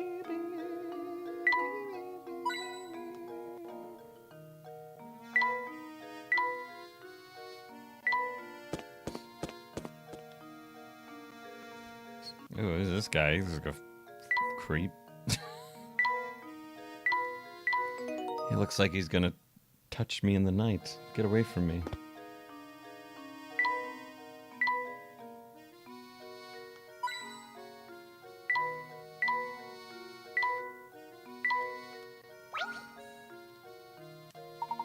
And who might you be? My name is Layton, and this is my assistant Luke. We've received an invitation to visit Rainhold Manor. Yes. Oh, I've been expecting you, Professor Layton. But you can't have to excuse my skepticism. Can't trust anyone these days, you know. For all I know, you could just be another hooligan in a top hat. Oh, Is he an owl? So how do I know you're the real Layton? Did you hear that, Professor? The nerve of this fellow. Surely he isn't going to go through... You aren't going to go through with this after an insult like that. Now, Luke, settle down. Sir, are you saying that you'd like to test me to see if I am the real Professor Layton? No, precisely, Professor Layton. Now, if you don't mind, would you please solve this puzzle for me? Oh, fuck, it's a 50 picker at one. Get the 3 wolves and 3 chicks seen below to the other side of the river, while obeying the following conditions. No more than 2 animals can ride the raft at the same time. There must be at least 1 animal on the raft in order for it to move. If more wolves and chicks stay on either side of the river, the wolves will eat the chicks, and you'll have to start over. You can move the raft as many times as you like, but this feat can be accomplished in as few as 11 moves. Load animals onto the raft by dragging them with your finger. The raft can carry a maximum of 2 animals at once. When your raft holds 1 or more animals, tap it to move it to the opposite shore. The raft can't move without at least 1 animal on board. Okay. Must be at least 1 animal on the raft in order to move. If more wolves and chicks stay on either side of the river, the wolves will eat the chicks, and you'll have to start over. Okay, so let's move a wolf. Oh, I see. Okay, no, right. I didn't realize it won't come back, right. We'll move a wolf and a chick over. Oh. Actually, maybe we move 2 wolves over. And then 1 wolf back.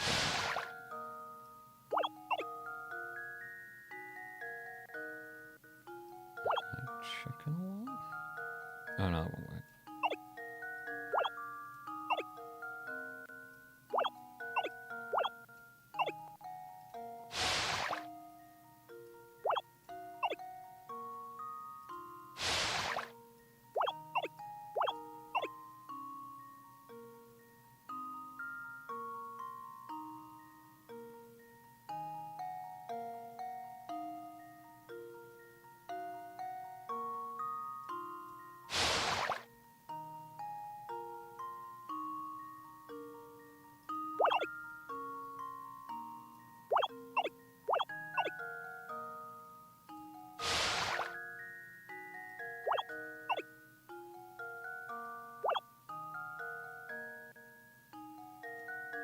No, I'm just doing the same thing here now, aren't I?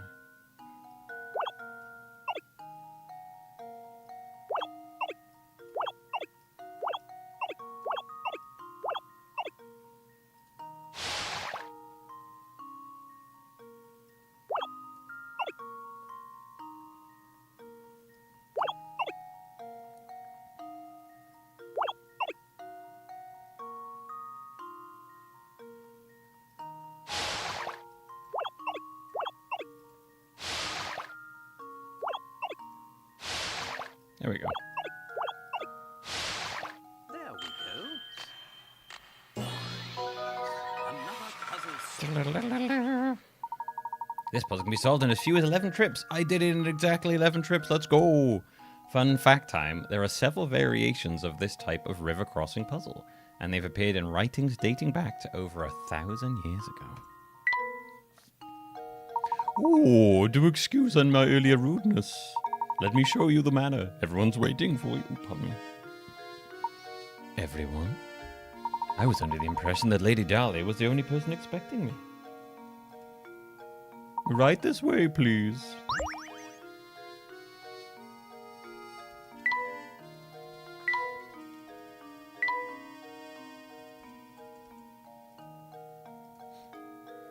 Anything else to click on? Doesn't look like it. All right, let's go.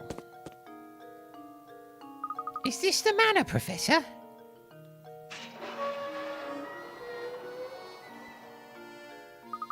It's positively gigantic. Just look at the size of it. It certainly seems we've come to the right place.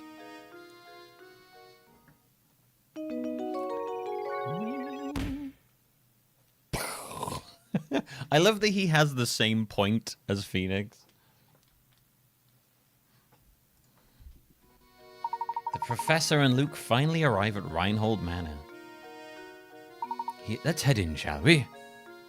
Yes, sir. Let's go. The real reason people wanted a crossover, yeah. And you know they're gonna do the double pointing and stuff in the crossover. Can you imagine living in such a massive place? Clicking on things for coins. Here we go.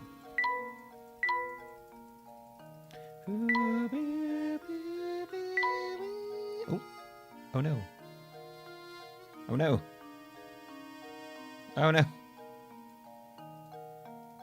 Oh shit.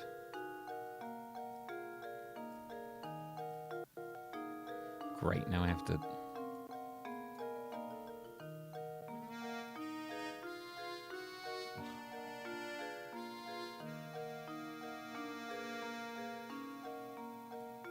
Oh, for fuck's sake. Now the whole thing's fucked up.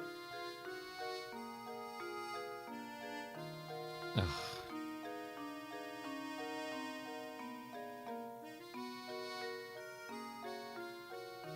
Oh, God damn it, dude. That's so annoying. Oh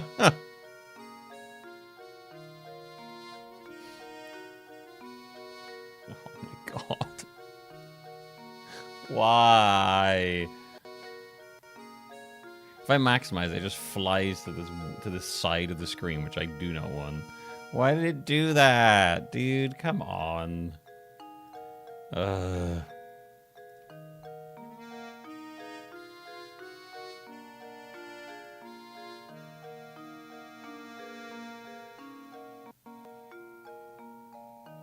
think that's right.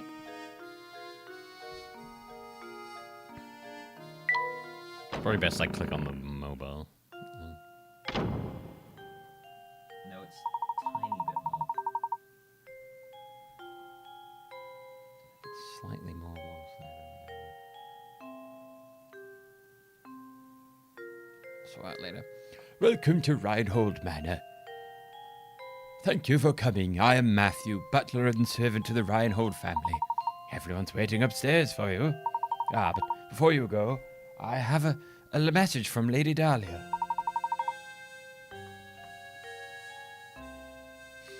She has requested that you take a look at this puzzle.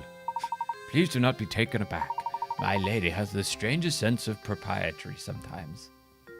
It's like, fuck, dude, stop with me puzzles. To move a man... Oh, this one, I remember this puzzle. Go move a match to hold its by its center and drag it. To rotate a match, touch one end and drag it. See the trailer for the Wicca movie? No.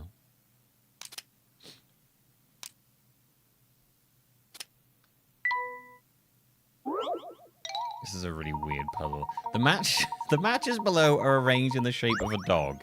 This poor little doggy was just minding his own business when a car came and barreling over down the road and ran him over. Move 2 matches to change the picture so that it shows the dog after the accident. All puzzles are a matter of perspective, so don't assume that you'll be looking at the dog from the side by the time you finish this one. This is the most, like, grim fucking puzzle.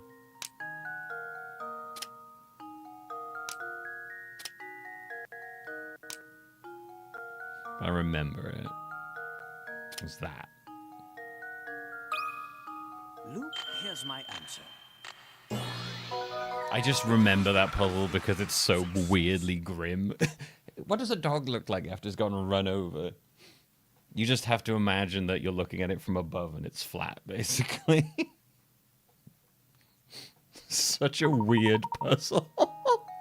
This car flattened the poor dog. Let this be a lesson to you. Be aware of your surroundings when driving. What the fuck? It's like genuinely the strangest puzzle.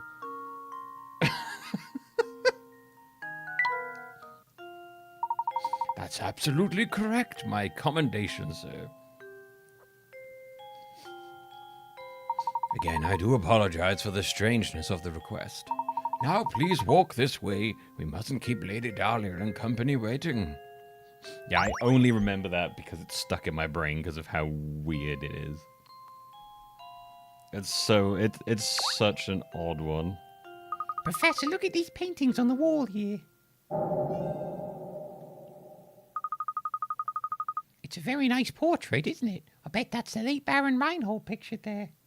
But what about this one, Professor? Who could this pretty girl be? The two portraits are next to each other, so they're likely family. She's probably the Baron's daughter. That's exactly right, sir. You are looking at the portrait of Flora, the late Baron's daughter. Pardon me for asking, but I couldn't help but notice your keen interest in art. Would you care to take this old frame with you? It used to hold the most wonderful painting. However, all that's left now is its small scrap. Painting scrap. The painting option has been added to the trunk. You can assemble the fragments of the old painting here. To access the painting, touch the trunk to open it. So this is like a piece of that old painting then? How interesting.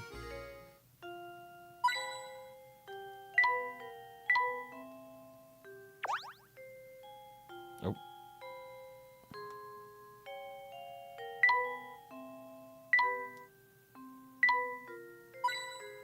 Yo, let's go. Oh, dude, it's like hint coin bonanza over here.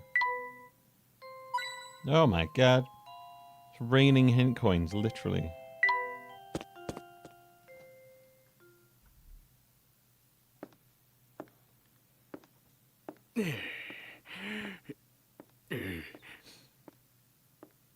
Oh?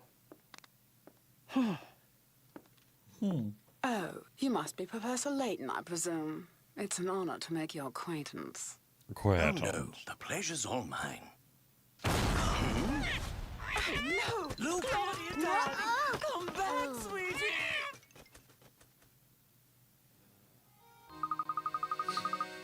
Come back, sweetie. Honestly, why am I constantly surrounded by incompetence? This is a disaster. Whatever's the matter? Oh, this is simply terrible. My dear sweet baby, my Claudia. Your Claudia? Sweet, sweet Claudia, my little honeykins, my smoochy pie, my baby. Matthew. No, I haven't actually spent much time looking at the charms yet, to be honest. No, I think I've only got one charm. Oh no. Oh, I got another one. Yeah, you're right. I didn't notice that. I don't really know what's going on with these. Puzzle points.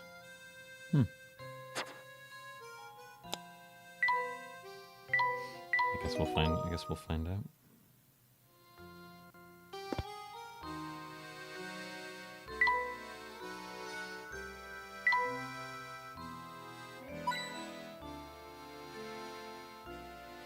That man is very round. You're Professor Layton, yes? Sir. My name is Gordon, the Baron's brother, and one of those who requested your service. I'd like to explain our situation further, but right now it's probably best to do as Lady Dahlia says. My lady, what is it? What's in the world happened?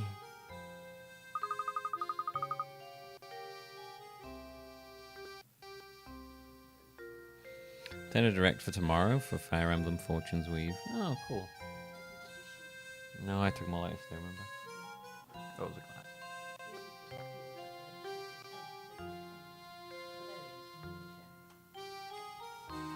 You still doing chicken? Okay, cool.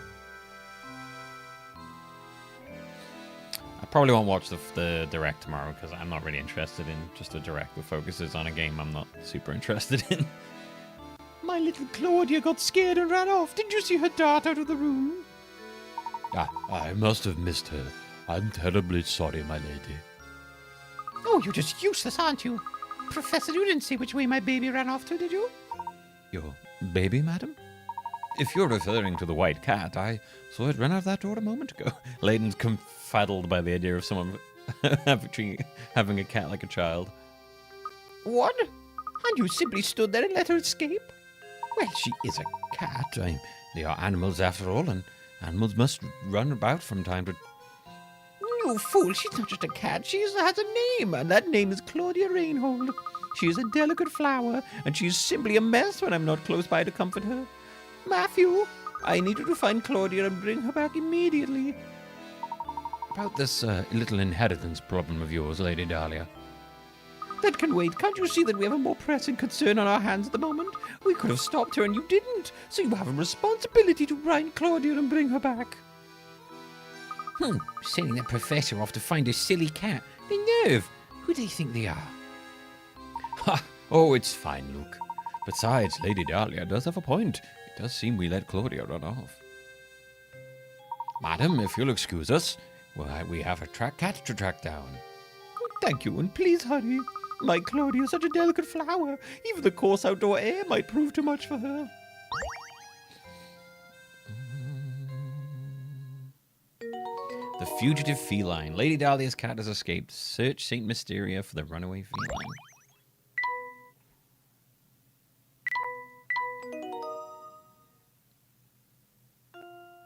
Yeah, that's usually what they do. It's usually pretty standard ground. My name's Simon. I'm Baron Reinhardt's nephew. My father here is the little brother of Gordon there. Or rather, he was until he kicked the bucket, as they say. But I digress. You're the famous Professor Layton. I thought you'd have more presents. Well, never mind that. I take it you won't mind if I throw a puzzle your way? It shouldn't prove difficult for a man of your ability. If it's as good as they say, this shouldn't amount to much more than a distraction. Oh, for fuck's sake. No. As shown in the diagram below, you have a quarter of a circle. Within this circle is a rectangle ABCD, which touches the edge of the point at circle D. Assuming the point B is located at the center of the circle, how long is diagonal line AC? Oh, for fuck's sake. I hate these fucking questions. God damn it. I don't like anything remotely MASH related. My brain just shuts down. I freeze and cannot do it. Ugh.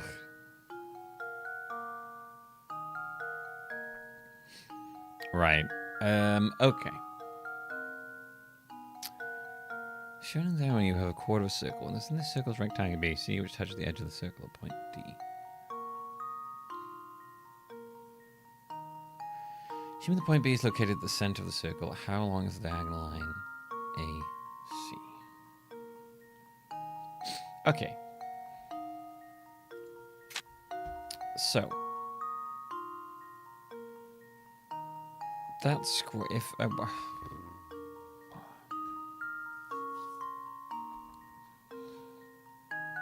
how big is this square?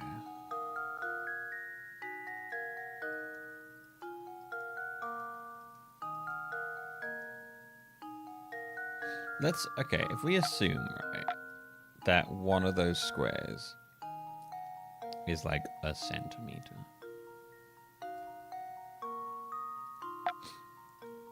I'm making some assumptions here. Like 1, 2. So like 5 of those squares make up a centimeter.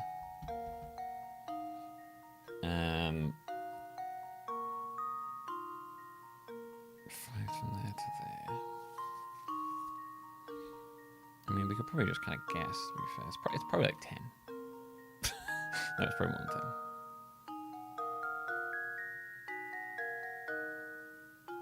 9 as well. I don't do maths. I don't do maths. My brain my brain goes into like a panic mode when I have to do maths, and I just shut down. It's never been easy for me. It's like a mental block thing. It's very annoying. And then that's 5 to there.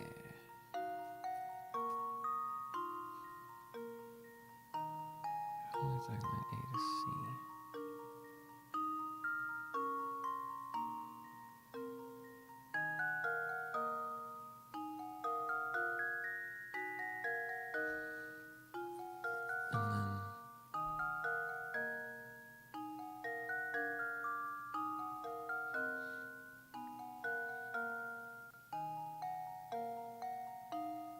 like 15?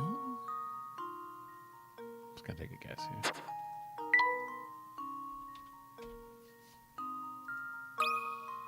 That should do it. Nope.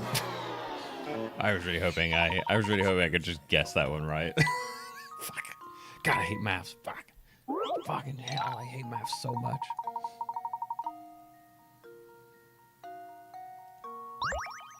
I was like, I don't know, it's that plus that. No, this doesn't make any sense. I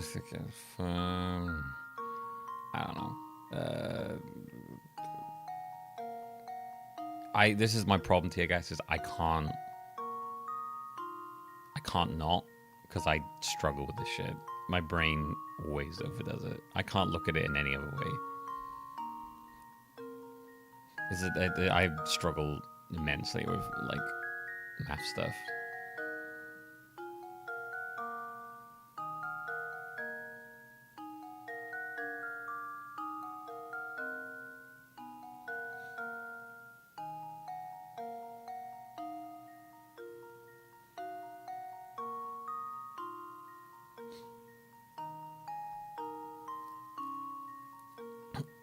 Maths processing disorder. I mean, I don't know if it's a disorder or so much as it's just really difficult for me. I'm not gonna diagnose myself with anything. So it's like 10 overall.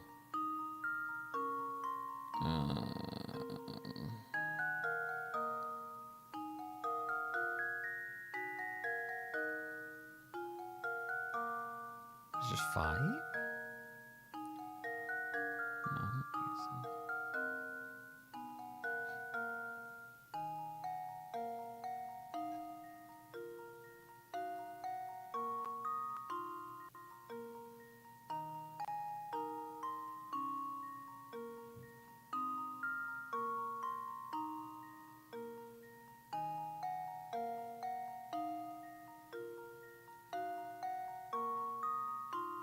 6 or 7?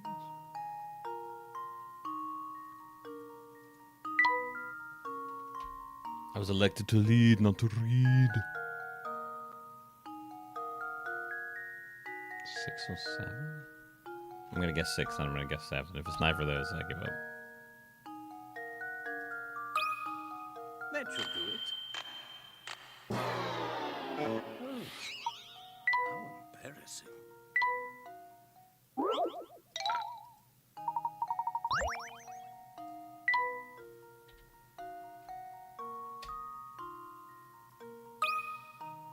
I can do other things. I can't do maths. How embarrassing. Stop saying I'm embarrassing. How dare you tell me I'm embarrassing? Okay, then I have no idea. Hint coin, please.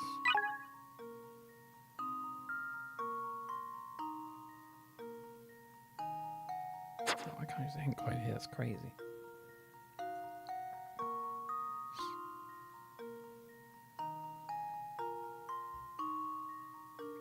When I say hint coin, I mean in game, not in chat. That doesn't mean anything to me, Grand.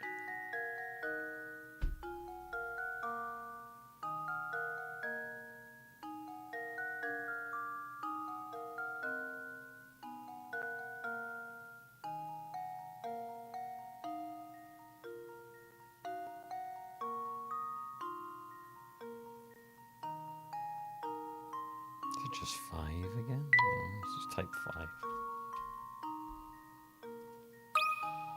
That should do it. No. I don't understand maths in my brain.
Okay.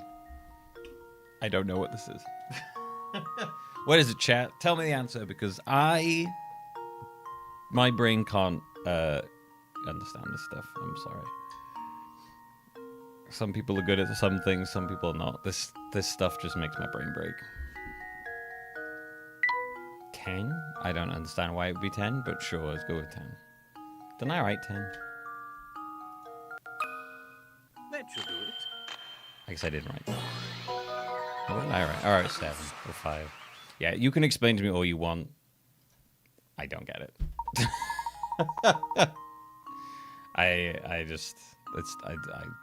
It's just not, this stuff just doesn't go in my click in my head. Oh, it appears that you're a real deal, Professor. I apologize for doubting you there. Wait, wrong voice. Was it? Seems you've quite the mind for puzzles. But unfortunate you must waste your time on one of these ridiculous cat chases. They happen all the time, yet every time the cat slips out, Lady Dahlia causes the biggest fuss. It's no use arguing with her. The best thing you can do is find the cat. If you're as bright as they say, there's no trouble tracking down one little cat, right?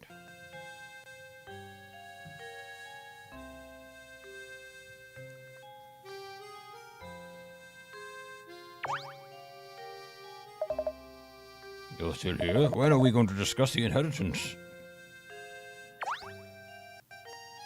Are you still here? My precious Claudia's out there alone. Go and find her at once. Okay. I think we're all good.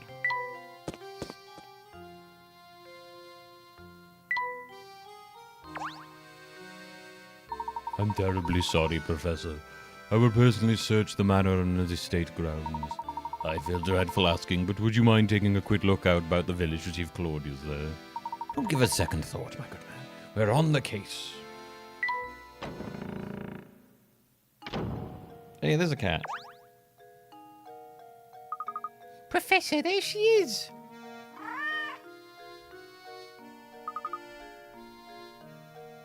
See, guys, some people just are good at things of his own, man.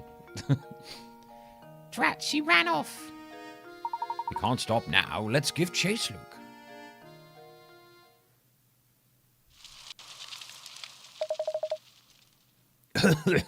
Oh, blast, that burns. Looks like the engine blew out. Oh my god, it's fucking Satan. So this is Saint Mysteria, eh? The famed stomping ground of the late Baron Augustus Reinhold. I wonder what kind of tricks the older man set up in this village before he shuffled off. Oh, Layton, you ridiculous dandy. Just you wait. All the treasure you seek will be mine. Thanks, Satan.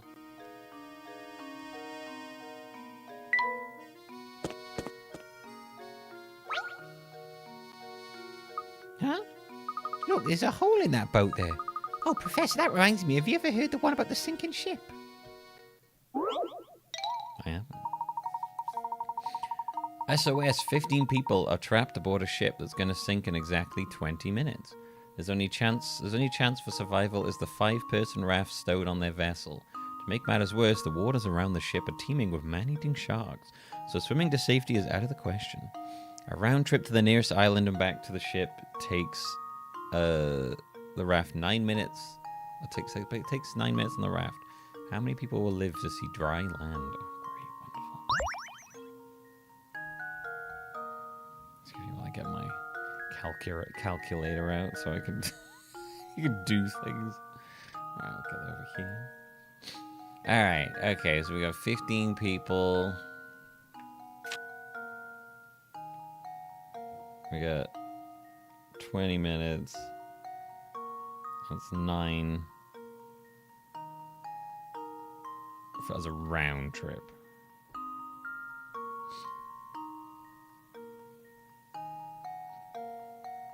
It's a 5-person raft.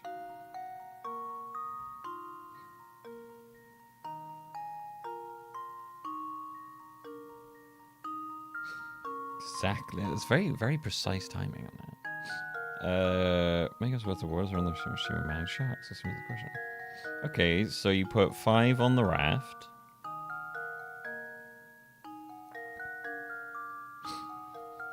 They go back to the island.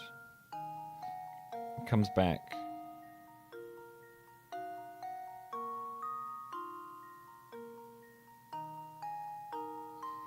So are we assuming that the raft has to have one person on it?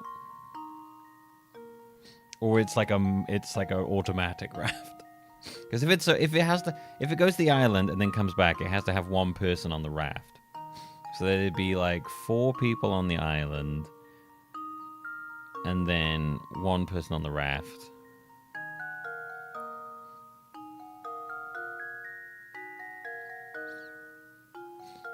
So then you take another 4 people. And that would take 18 minutes, so then you'd have 2 minutes left. So then you take another 4 people, so then it'd be like 9 people then.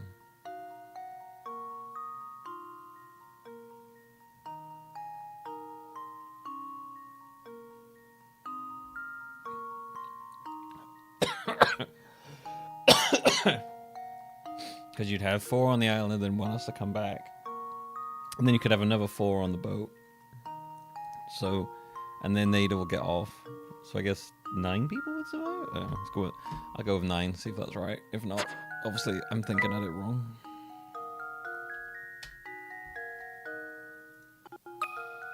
That should do it. Okay. I'm ashamed. Yeah. But clearly I worked that out wrong in my head. Doesn't want to stay on the raft. No, just bring it back. Yeah. Okay, so I did that wrong, right? Okay, so what did I miss? What did I misunderstand there? So...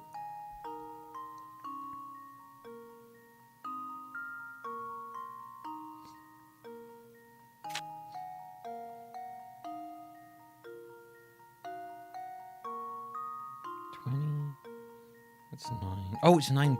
Oh, fuck, I'm an idiot. Sorry, it's 9 the whole trip. It's not fucking 9. For some reason in my head, I decided it was 9 one way, 9 back. Right, sorry. No, I know I did wrong there. Sorry, that was my brain. I like added things wrong there. So that was stupid of me. Yeah, so it's like 20 people. You put 5 on the raft. You leave 4 on the island. 1 has to go back. That's 9. Then you take another 4 people. They go on the island, so there's 8 people on the island. Then you come back again. So that's 9 one way, 9 the other. So that leaves you with 2 minutes. So then you pick up another 4 people. Yeah. And then you go. So it's 13. Yeah, 13. For some reason I decided it. Yeah, for some reason I decided that even though it says it's 9 round trip, in my head I decided it was 18 round trip. So it's 13 people. Because you get 4 trips. Sorry, you get 3 trips. 1, 2, and then the final one. And you get 12 people because there's always got to be 1 person on the boat. So you get 13 overall. Right, yes, that was my bad. That was me being stupid. There we go. Yeah. Critical thinking is the key to success. I love that. I was like, I read it, and then I was like, oh yeah, and then I just decided to add the 9 up, which was a bit stupid of me. A moment of silence for the 2 who didn't make it, please. Damn, how do you think they decided? Do you reckon the most smelly person didn't get on the raft? Wow, great answer, Professor. It took me 5 times as long to get that one. A little grim. Yeah, some of the puzzles in this are quite grim. Like the one with the run-over dog. It was bonkers. Oh, it's you, Mr. Ramon, please call me Ramon. Ooh, can I be of some assistance? As a matter of fact, Ramon, yes. Lady Dahlia's cat slipped out of the house. Have you seen her about? Do you mean dear Claudia? I think I saw her pass through here and run to the village a few moments ago. Oh, if that's the case, I'm sure he'd be bothered to catch her before she ran away.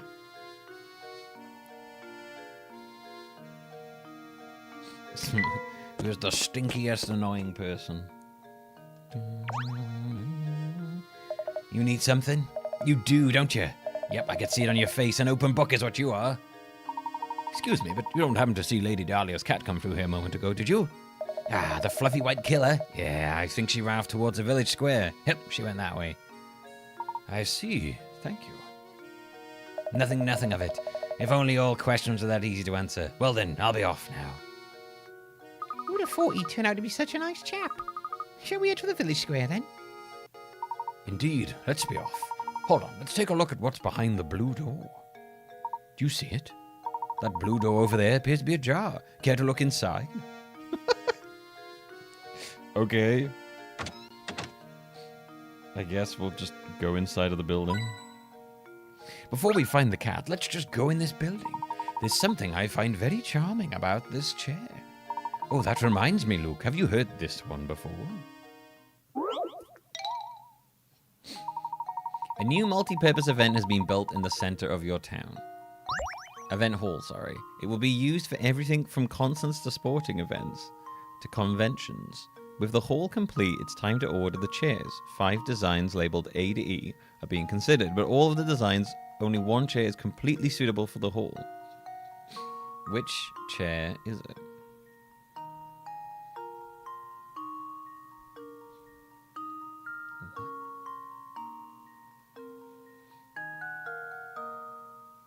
What?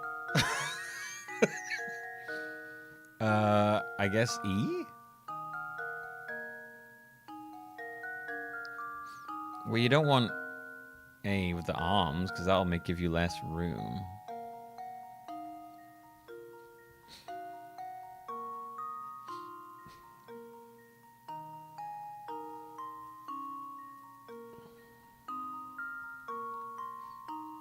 Knowing orchestral musicians hate arms on their chairs. Maybe at the same time will be used for everything. To order chairs. This is what a weird one. I guess E, because like, yeah, you can stack E. It's got no arms to get in the way. It's not a swivel chair. You don't want it on wheels. I guess E. How does this sound? What a strange puzzle. That's right. Of all the designs, only E can be... Wait, it's literally because it can be stacked. Okay. In a hall like the one described, each event requires a different number of seats and thus a change in seating arrangement. The stackability of E makes... Okay. I mean, I was thinking more because, like, you know, there's not arms to get in the way or whatever. It's got, like, wheels. But yeah, I guess it's the stackability. Well done. I suppose this puzzle was too easy for you, my boy. I'm going to call that a puzzle, but alright. Look here, my boy. This extinguished candle has reminded me of a simply wonderful puzzle. How many are left? 10 candles stand burning in a dining room. A strong breeze blows in through an open window and extinguishes 2 of them. Checking back in on the candles later, you see that 1 candle has gone out. To make sure no more flames go out, you shut the window. Assuming the wind doesn't extinguish any more candles, how many candles you have left in the end? None, because they all eventually burn out.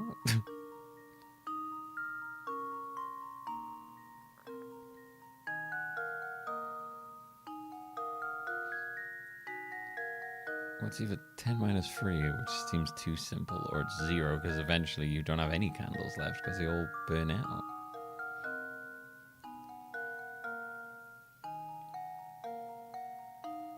Right?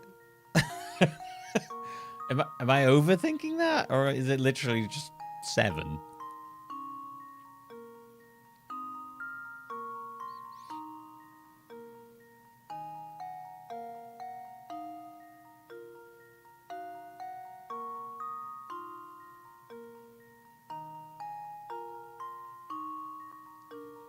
Or is it 8 because you relight? Is the assumption you relight the candle?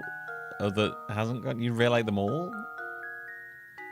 It doesn't say you relight them all. That feels like it's overthinking it. It's either 7, which feels too obvious. It's none because they all go out in the end, or it's 10 because you just relight them anyway.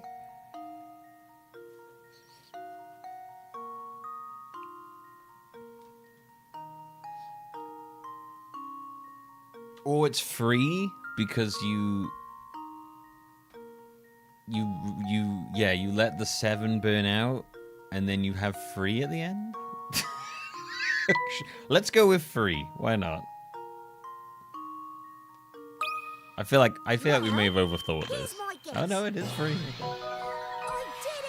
For a 10 picker at 1, I was like, are we overthinking this? 7 candles that manage to stay melted down completely. The only candle that remains in the end of the free that extinguished them. Yeah, okay. Excellent work, my boy. Sometimes it's important to consider the obvious too. Delving too deep into the implied can cause misconceptions. I feel like I delve very deeply.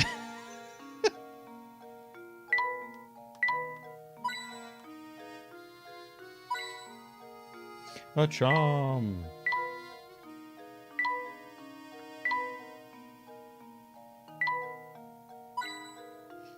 And coin.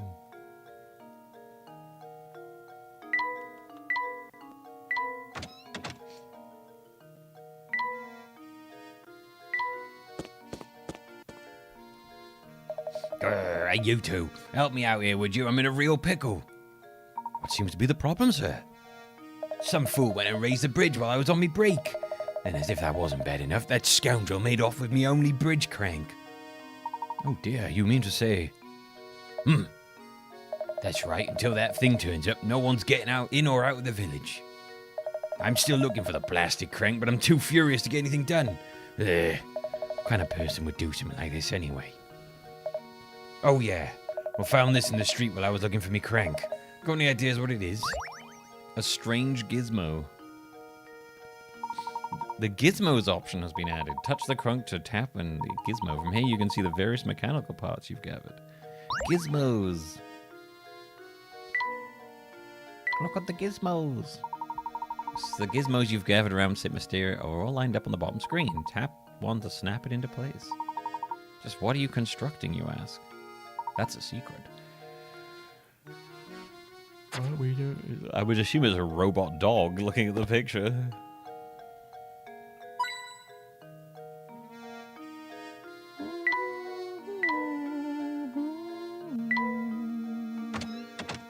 Oh, hello.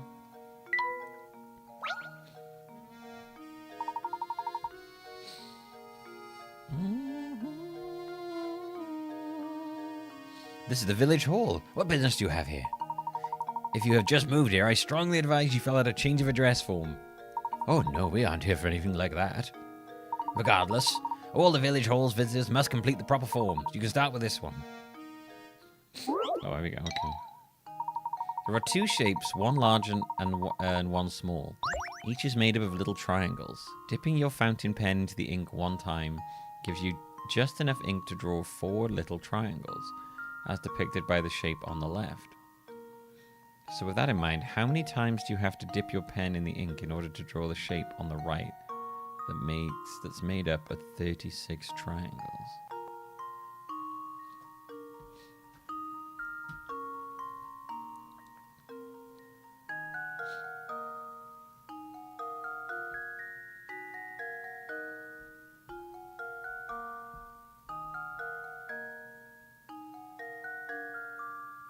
So, dipping a fountain pen in the ink one time gives you enough to draw 4. So, dipping it one time, we could draw that. Because that's 4 little triangles.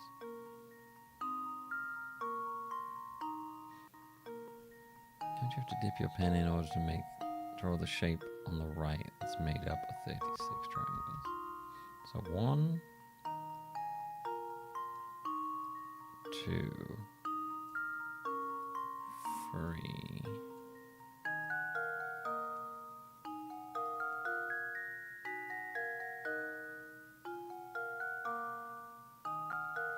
4,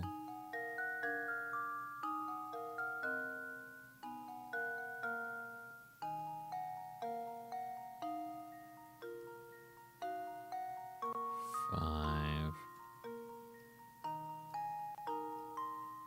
6, 7,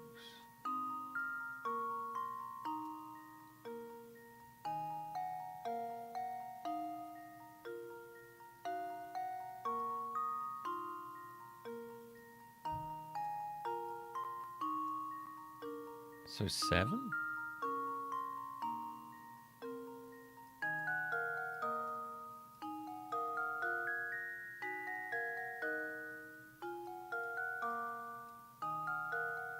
Seven. Because you can draw 6 big ones, and then with the 7th one, you can just do 3 tiny triangles, and then that makes up the whole thing, right? 1, 2, 3, 4, 5, 6. So yeah, so like the first one you drew that, and you drew that, and the third one you drew that, and the fourth one you drew that, and the fifth one you draw that, and the 6th one you draw that, and the 7th one you draw what's the last 3. Surely. Surely I have this, right? Luke, here's my answer. Nice. Every puzzle has an answer. That's correct. Your first impulse might have been to divide the 36 triangles by 4. I never even thought about that. But a closer look shows that each 4 triangle cluster is actually formed from 3 triangles. That isn't remotely what I did. I literally just drew them. When you apply this way of thinking to the large shape, that way they solved that was not what I did. I just physically drew the triangles. I like that they're like, your first intention might... Nope, that was not my first thought because I refused to do maths. Nicely done. As you might have noticed, everyone in the village is simply crazy about puzzles. I strongly advise you solve as many puzzles as you can. Oh, and while I'm at it, I strongly advise that you drop in on Granny Riddleton next door. She's a veritable treasure trove of puzzle-related informalia. Just remember, she's not always home. Strange gizmo. Thank you.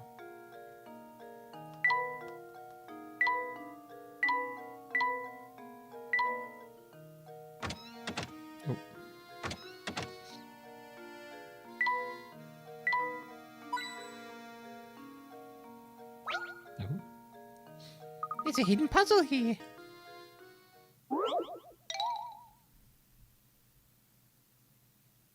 Oh, fuck. 118, jeez. You have a jokerless deck of 52 cards, which have been shuffled thoroughly. You take the cards and divide them into 2 stacks of 26 cards each, labeled A and B.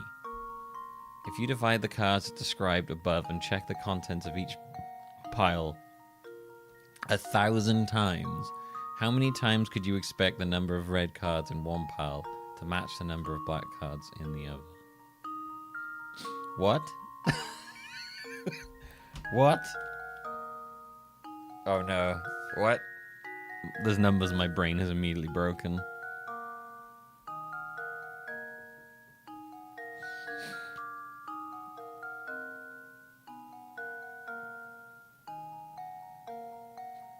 You have a jokerless deck of 52 cards.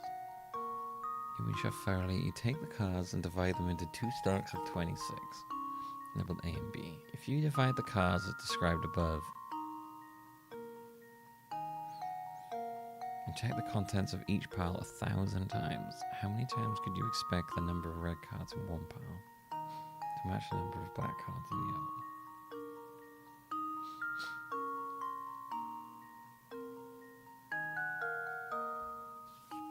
So you're saying you always divide them like that, or are you just dividing them randomly?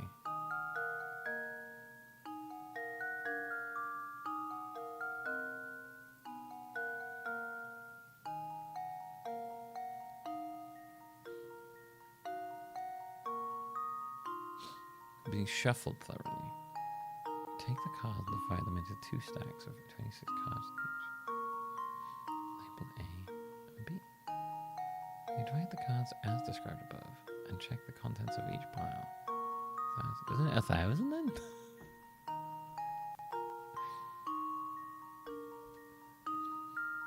It sounds like you just divide them like that. Yeah, it sounds like that would be 1,000. Why is the number of black cards highlighted and not the red? But red cards in one pile to match the number of black cards in the other. I mean, I'm sure the answer isn't 1,000, but I'm going to type 1,000 anyway. I think I've got it. It is. Okay. Yeah, because you're just. I've solved it. You're just shuffling them the same way every time. You can expect the corresponding number of red and black cards to show up between the piles 1,000 times out of 1,000 tries. There are 26 cards of each color in a 42 card deck. If you form 2 piles of 26, randomly select the cards from this deck. The number of red cards in pile A is equal to 26 cards minus the number of black cards in pile A. What? I just assumed that it just looked like you are easily dividing them every single time. Okay, I got that right by luck. By dumb luck. No matter how many times the cards are divided, the number of red cards in pile A will always be equal to the number of black cards in pile B and vice versa. What? I'm sorry, what?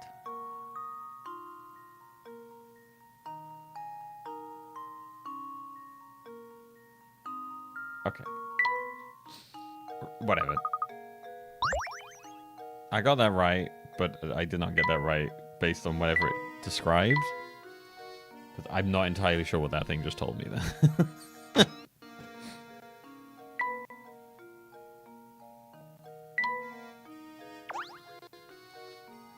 Ah, Fluffy.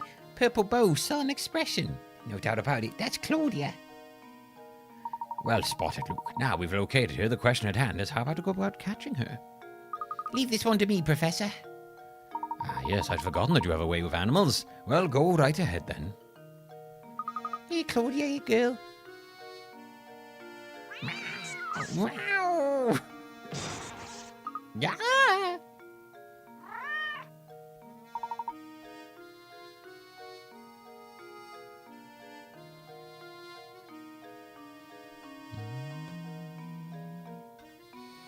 Yeah, it said at the beginning, W, that there specifically are no jokers in that.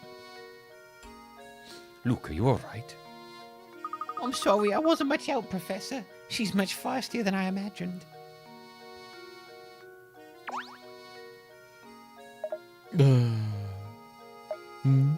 Oh, yeah, I saw the cat. Almost scratched your eyes out. Help catch her, you say? Thanks, but no thanks. I like living. Did you see that ferocious beast? That's not going anywhere near here. Could you at least tell us in which direction she ran off? I saw the killer squarely off westward. She had fangs the size of daggers.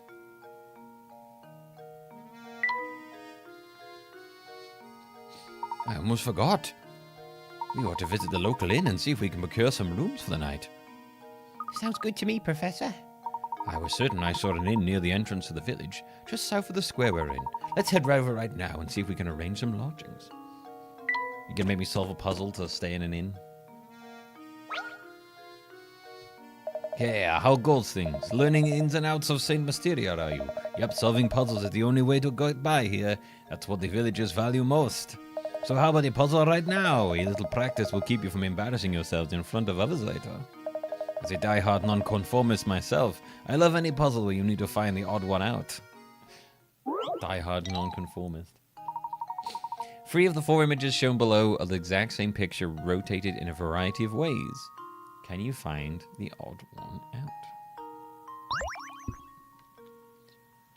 Okay. Alright, so I just need to look at this from a different perspective. I mean, to be fair, I could just do this. Okay, so let's see. If we turned that.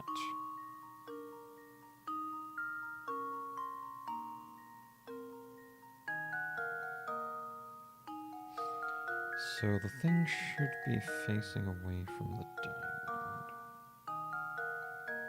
Both of the clubs are going in.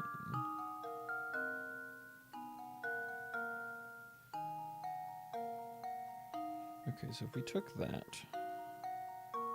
and turned it that way. No, okay, so if we took that and turned it that way. And then we turn it that way. Oh, it's A.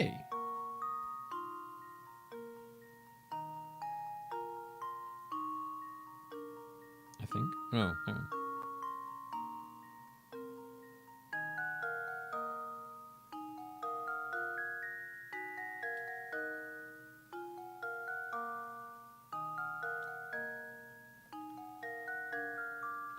I took A and then I turn it on its side. No, maybe not. And then take B. Tend that on its side. Then it would be C. I think maybe, oh no, maybe it's...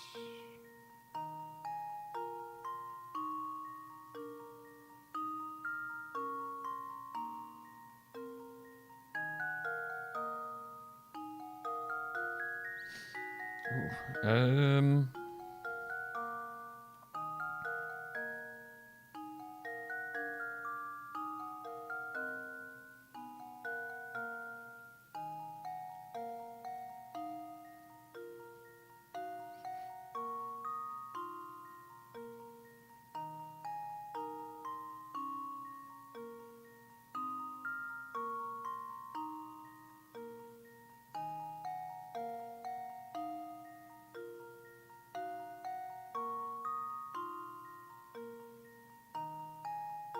okay, I think it's D, because of the way they're layered. How does this sound? Yeah. Layton's apprentice saves the day. No, I think you're overthinking that, W. It was literally just that they just said they weren't any jokers, so you were going exactly 52. Yeah, it's the layering of the cards didn't work for D. It was like, I think the way the clubs were layered was wrong for D. Probably? Well, no, definitely, because they tell us what the answer was. Yeah, you certainly showed that puzzle who's boss, didn't you? Seems the training I've been giving you has paid off. Feel free to thank me in any way you see fit. I'll be seeing you around. Painting scrap.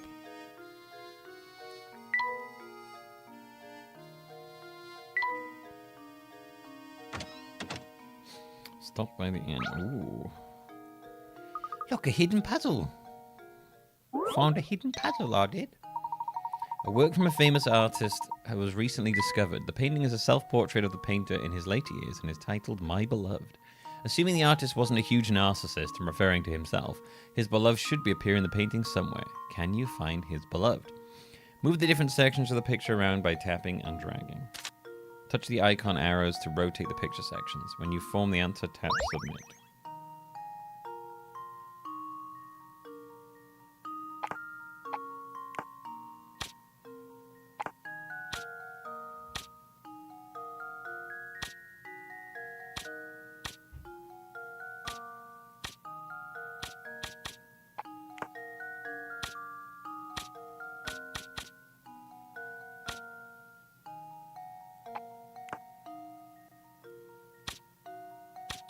Hey, Daisy, baby, you alright?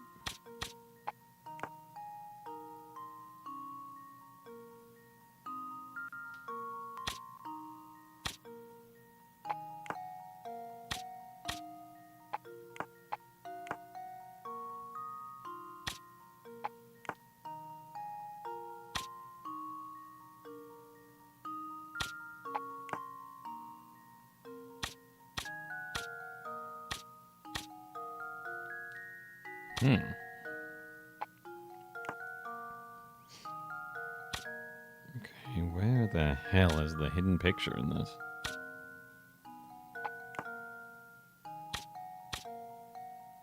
Oh, is that?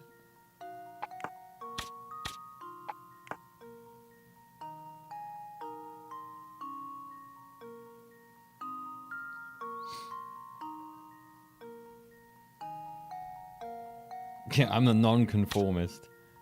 Are you sure? You kind of gave me a puzzle like everyone else did.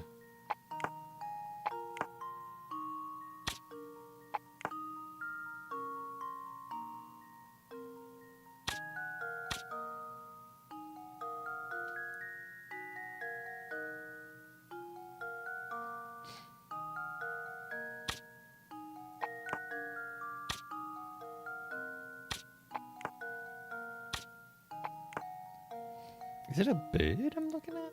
Like, what is going on? This bottom lip is super weird.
Yeah, well, I was thinking maybe like the original painting just was like hidden in a different direction, but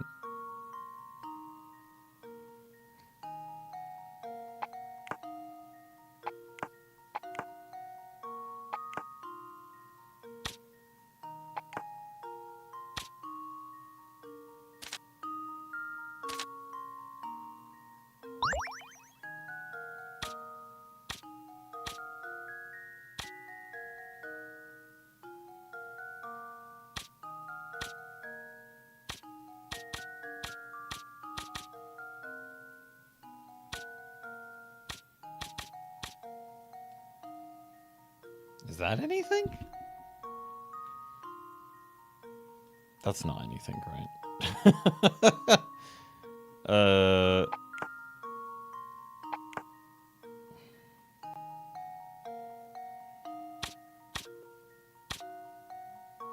Oh shit! I've got it. It's the picture inside the picture.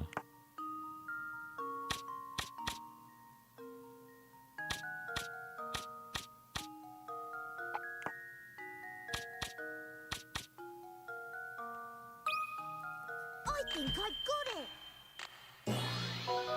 I did it! I got that.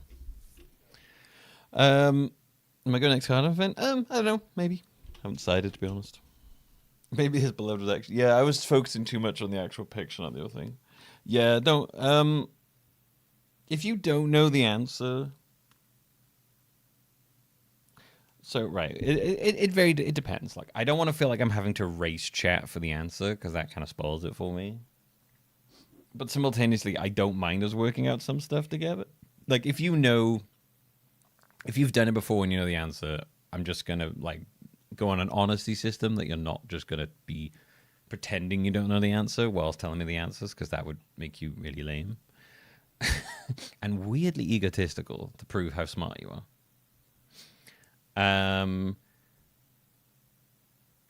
But, like, if you don't know the answer and you're just guessing, then that's probably fine. That one I was more like those ones like that, I quite like doing on my own, but the ones where we're kind of... Because we did the clock one together. That was good. I enjoyed that. I would say give me a little bit of grace period to try and work it out. But I'm not against some people working out themselves. I don't know. It's very weird. Do you know what I mean? Do you know what I mean? It is fun. I don't mind doing it with you guys because it's quite fun. But I don't want to feel like I'm racing you to the answer. Like, I enjoyed the clock one mostly because we were all wrong. Until the end.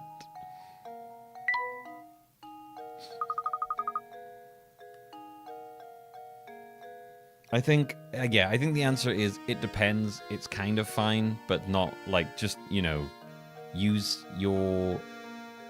common sense and don't overdo it. That's my answer, I guess. It's not like a hard rule, just like don't overdo it. There you go. That's my answer. I know that's not particularly helpful.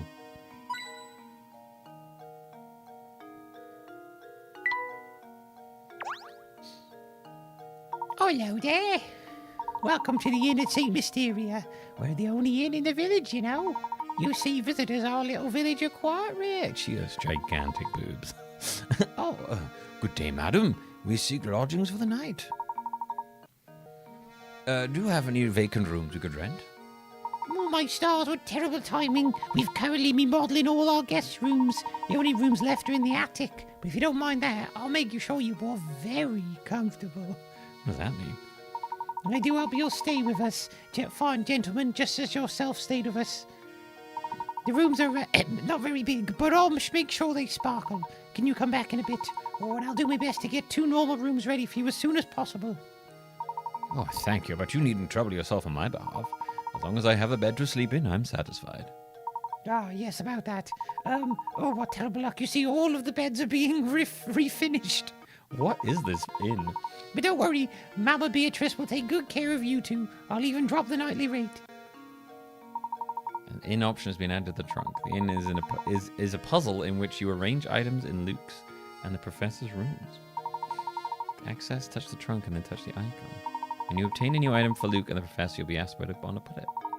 You can always rearrange your items, so don't worry too much about where you put an item. If our room is too full to add new items, the item will go to the room with available space. Here's something to make the place feel a bit more like home. A lacquered stool. We'll say that's Layton, shall we?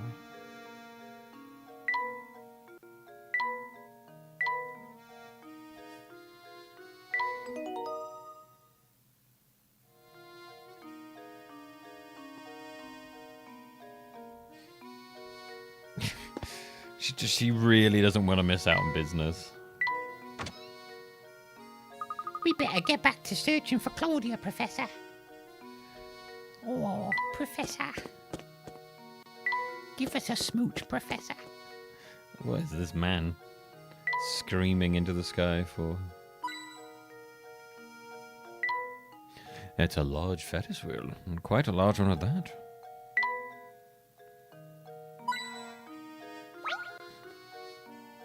Oh, I just had it this time. I think I'm gonna explode like a water balloon filled with rage.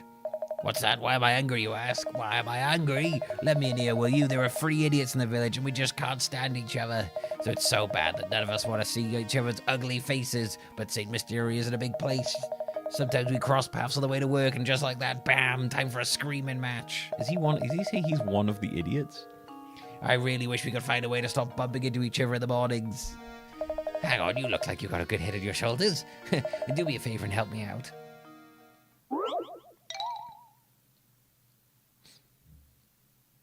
Oh, this is a mobile game demo.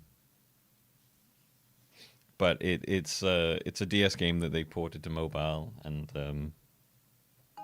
cleaned up all the visuals on. Up the resolution and stuff. Draw a path between each man's home and his work by connecting matching blocks. The catch is that these men can't stand each other, so you have to make sure that none of the paths touch. To make a path, all you need to do is tap a block and start drawing. Draw a path between each man's home and his work. Okay. Make a path, all you need to do is tap a block and start drawing. Okay. Right. Well, we did something like this in the other game. Okay, so B could go like that.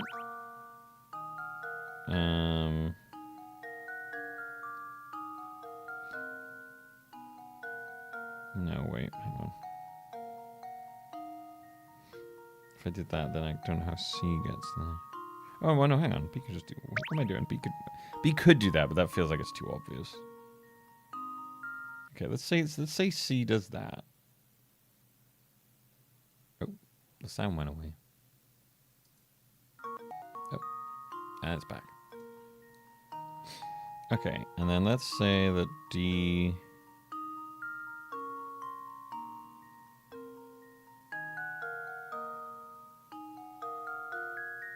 does this.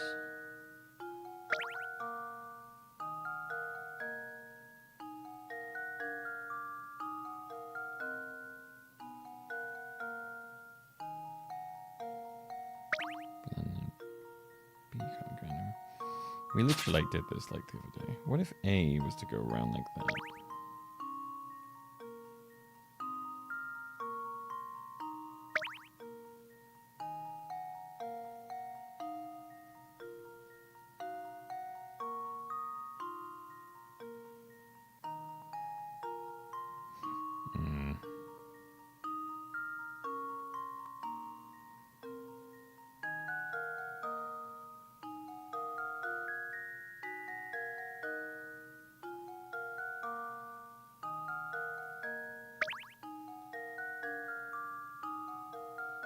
D does that.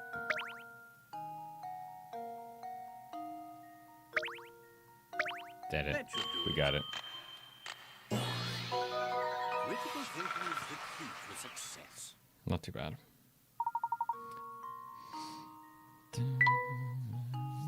Oh, thanks a million. Can finally get back to work without blowing my top. I really mean it. You're a lot brighter than you look. Oh, let me clue you in. See that big old mess of a tower behind the village square? Take a tip from me. If you know what's good for you, you'll stay away from that thing. Well then, right, I'm off. Thanks again, chum. I got a strange gizmo. Thank you. Who's the lady pointing? I'm sorry to trouble you, madam, but have you seen a white cat run by? A white cat? Oh, yes, it ran over that way towards the park. And what, may I ask, are you planning on doing with it once you find it? You going to skin it, yes? We're going to take it back to Lady Dahlia. It's her cat, and she's asked us to bring it back to her. Oh, you're going to try and catch the cat barehanded? Oh, good heavens. That's a bit naive, don't you think? Listen here, cats love treats, so try luring it over with some food. What do you suggest? I got some old fish bones around here that I'm sure that little thing will go wild over. I'm happy to give you them if you solve this puzzle for me. Stop asking me to do puzzles for you, town. What? 7 prize-winning pigs are laying about in a pen. Thanks for the bits. Best to try and save the timer, Milmuck. Thank you. Yes, we do need some time on the timer. It's only 25 minutes at the moment. Gotta get it big. 7 prize-winning pigs are lazing about in a pen. To make sure the pigs don't fight with each other, you've decided to section off the pen with 3 ropes. Can you hitch the ropes up to some of the posts shown below and separate all the pigs from each other? Remember, not even a snout or curly tail can sneak over each partition. Use your finger to draw a line from one point to another. When you finish sectioning off all the pigs, tap submit.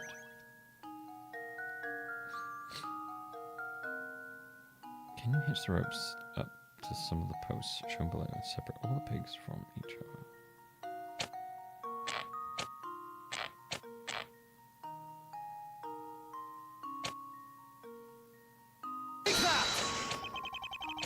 Oh, I can only draw 3 lines? Oh, Domo gifting out 20 gift subs. Thank you, Domo. This world operates on a puzzle-based economy. So rather than bribe with money, they bribe with solving puzzles. Makes sense. Thank you, Domo. Gifting subs to the channel. Null, Keyboard, Sargon, Ephred, Gilnak, Archer, Implied, Turing, Gux, Casper, Poke, Tote, Sun, Martian Man, Raziel, Electrostone W, Rise, Nickman, Sherlock, Mystic, Lackin, and Junk. Enjoy. Okay, so we can only do 3 lines. Okay. The timer is too damn low. Oh my god. I rule that Milby's awarded this settlement for the psychic damage caused by streaming. Thank you for the tip, the White Luigi. That was so kind. I got really confused by the knocking then.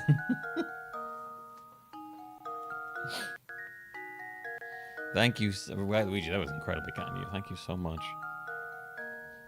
My god. My god. Well, we're at a chunky 8 hours, just shy of 8 hours now, thanks to White Luigi. White Luigi, the savior of the Layton and puzzles around the world. Thank you. That was super kind of you. Thank you so much. Okay, I think I have a vague memory of this one. Something like that, and then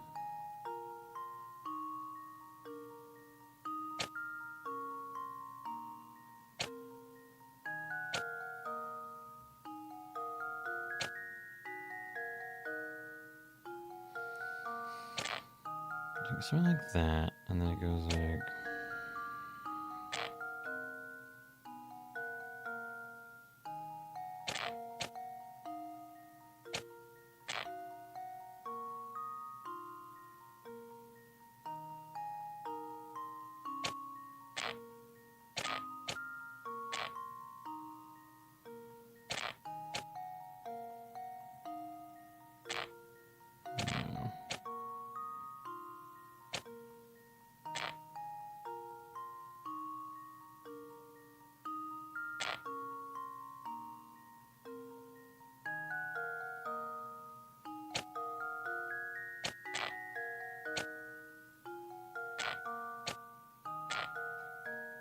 Yeah, there we go. That pig in the middle gets kind of screwed over there. That should do it. Critical thinking is the key to The pig in the middle is like, bro, what? I got like no room. Even the pigs are bound to be happy with this arrangement. How is the pig in the middle going to be happy with that arrangement? He looks like he's like going insane from lack of space. I must say, I'm very impressed. Here you go, some fish bones as promised. Good luck with the cat. Thank you. Oh, who's this? Tee hee hee. This guy gets so worked up he turns red like a tomato. He looks so silly. So silly.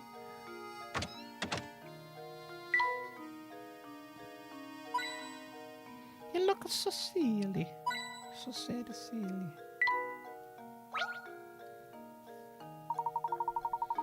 So I hear you two are into puzzles. I can tell. It's obvious from the way you're ogling these coins. You can smell it, can't you? Well, you're right. There's a puzzle in these coins. Have a look.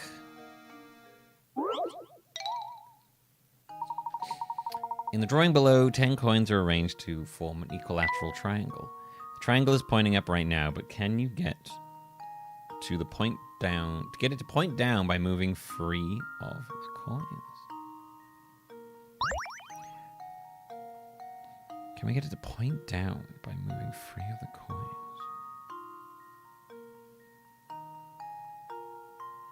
Yeah. Right.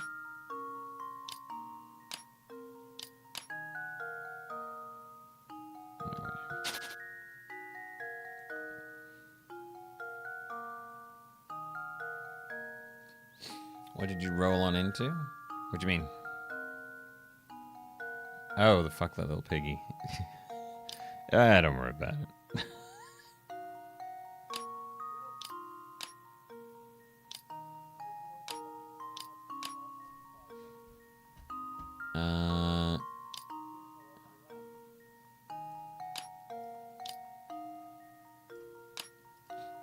Okay, so we have to make it so triangle's pointing down.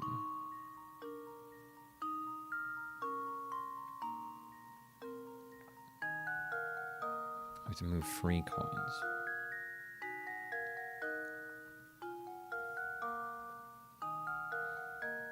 So we want to move you.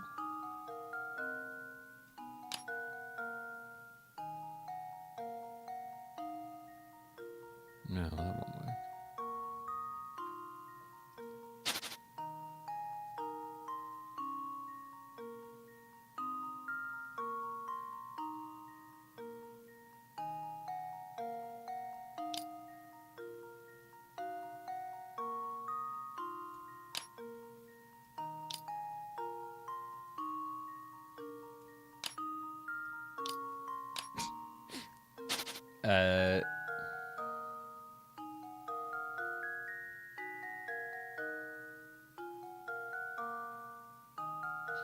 Can you make it point down?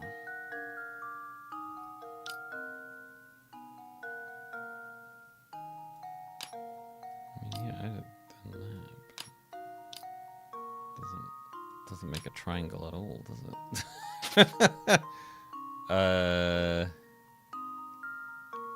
What level did we get to? Level 5 hype train. All right, I will add in some extra time for the hype train, as you do. So that'll be 50 minutes. Okay, cool. I'll add that one afterwards. Oh, for level 4, sorry. So level 4, well, 40 minutes, there we go. Right.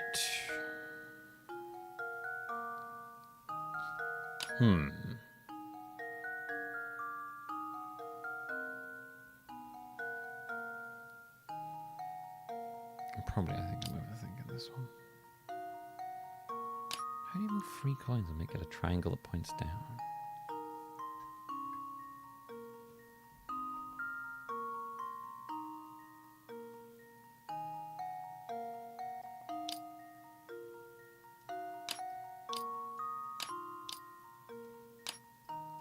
I can do 4.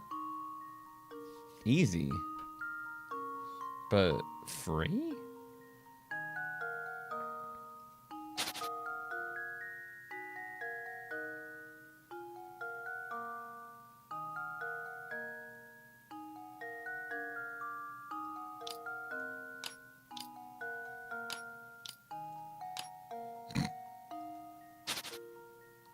No, I don't want a hint.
It's something like that, isn't it? It's like...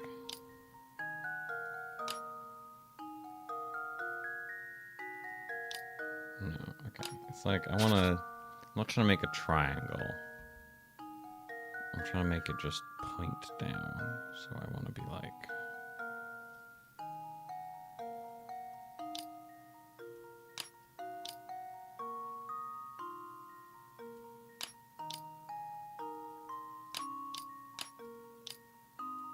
No, I'm doing the same thing again here.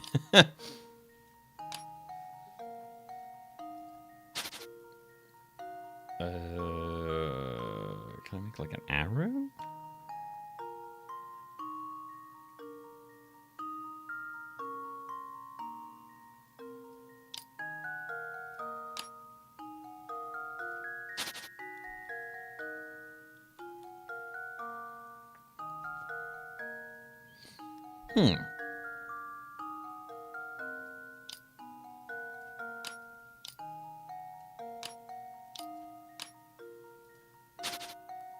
I don't think I'm trying to make a triangle here. I think I'm trying to like make a arrow.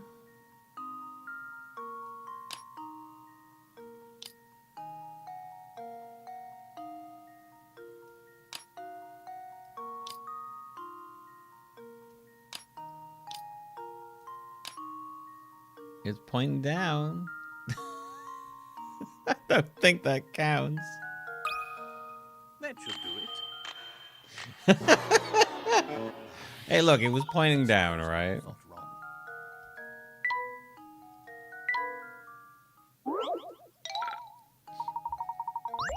It was pointing down.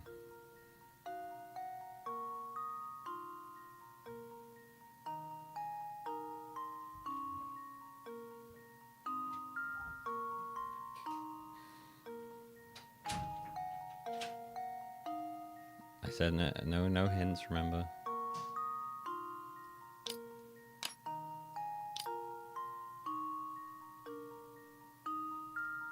Not for this one. I can work this one out.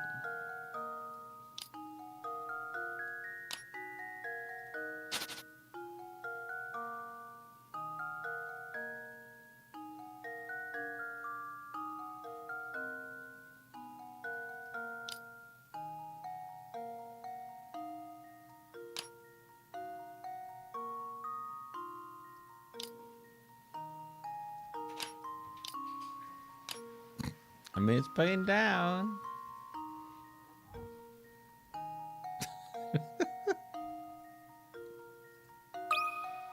That should do it. Oh, come on, man. It was like straight up pointing down. There was like an arrow pointing down.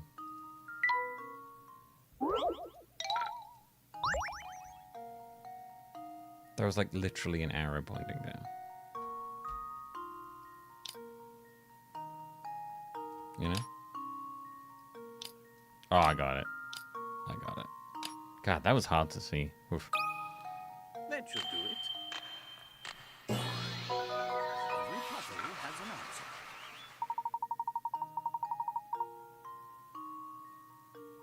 Okay, that's not how I did that, but alright. Oh, my brain could not see that one. Just as I thought, you guys are a bunch of puddle fiends.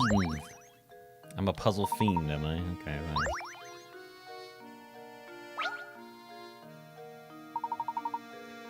Hey, this is your first time here, isn't it? Well, if you're looking for a warm meal and a hot cup of tea, you've come to the right place. Strange, it should be so empty if the food's as good as you say. Hey, now, no to be like that. That's just how the restaurant business is. There are times when the place is packed and times when things are quiet. If it was always the lunch rush, how would I ever prepare for food the rest of the day? Oh, and speaking of preparation, I got myself a little problem on my hands. You see, I got to divide this 8-liter pitcher of juice into 2 equal portions. However, for the life of me, I can't seem to find my measuring cup. What if there's some way I could do it using this 5-liter and 3-liter pitcher I found? Oh, fuck me, I've done this puzzle so many times. There are so many games where I've done this shit, and every time I forget. Here we have 8-liter pitcher filled with juice, an empty 5-liter pitcher, and an empty 3. The pitchers are unmarked, and your task is to divide the 8 liters of juice so that both the 5-liter pitcher and the 8-liter pitcher are holding exactly 4 liters of juice. Touch the pitcher, pick it up, move its contents, tap the pitcher where you'd like the liquid to go. Okay, I've done these so many times, and every time I have to like re-remember how you do them.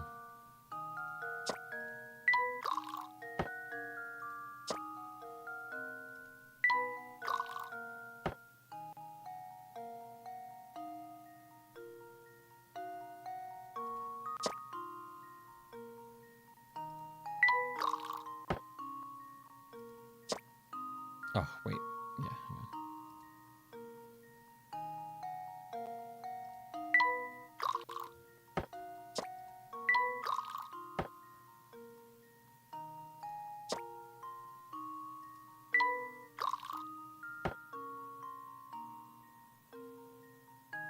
No, shit, I've done it again. Fuck. I get like, I'll do these where I'm like so close, and then my brain will go and shit the bed, and then I'll be like, oh wait, no, hang on, I've done it wrong. No, wait, that's not what I meant to do.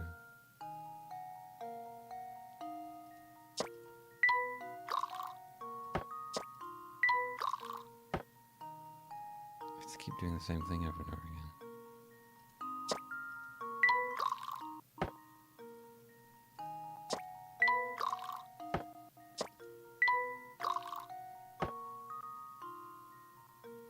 Why do I just keep doing the same thing over and over again?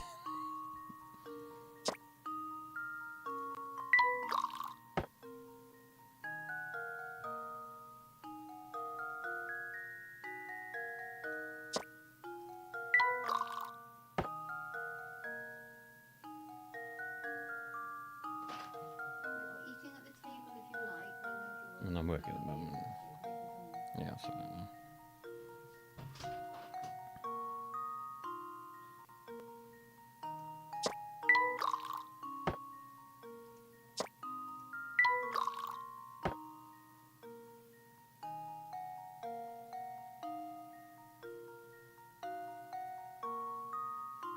I wish I could just remember how I do these every time, but every time I forget how I do them.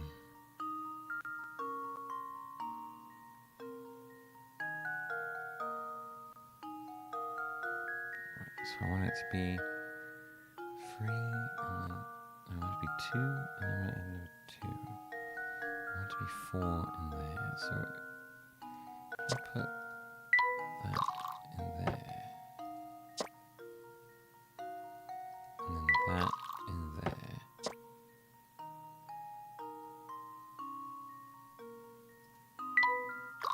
And that in there. Brain game to brain drain. And then... Oh no, I've done it again.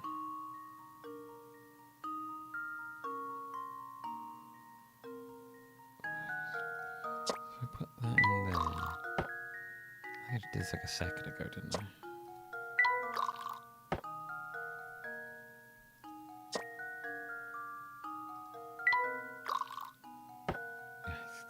I keep doing the same thing because my brain it forgets what I've done 2 seconds ago.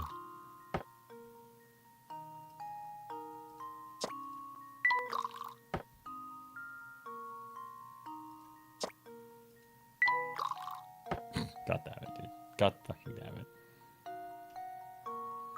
Oh, for fuck's sake. Every time I do these, I'm like, ah, I know, but then I don't, and then I forget. Oh my god. No, put it down. How do you? Yeah, okay. So if I put 6 in there, and then 2 in there.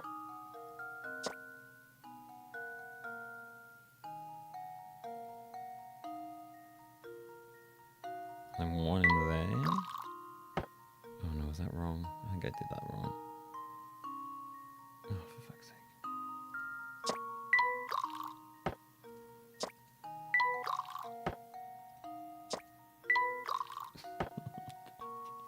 I hate myself so much right now.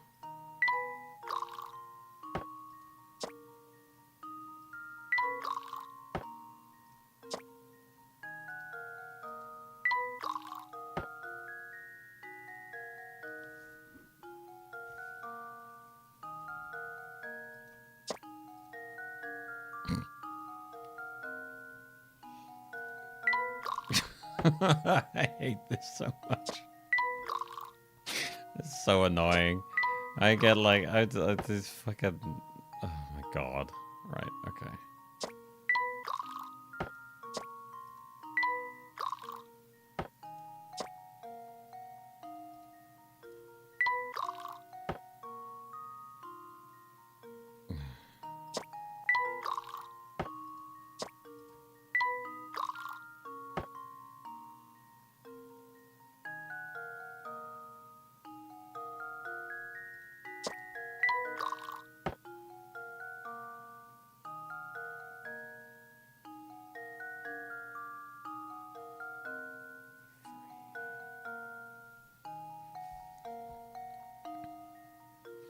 Right, so then if I pour... Most of the time when I do these, I just pour them until it makes sense in my brain. And then I pour you, and then that's 7, and then... Right, and then I pour you.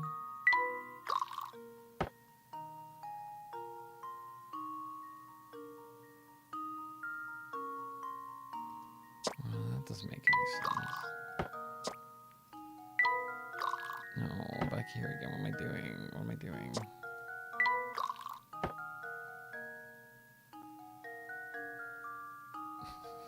Keep doing the same thing over and over again. Oh, it's so frustrating. Why do I do this to myself? And then... Right, and then I put that there, but then I do that. Back at this again.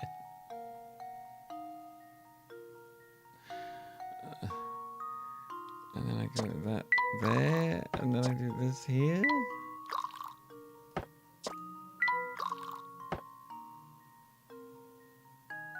Oh my god. Oh my god.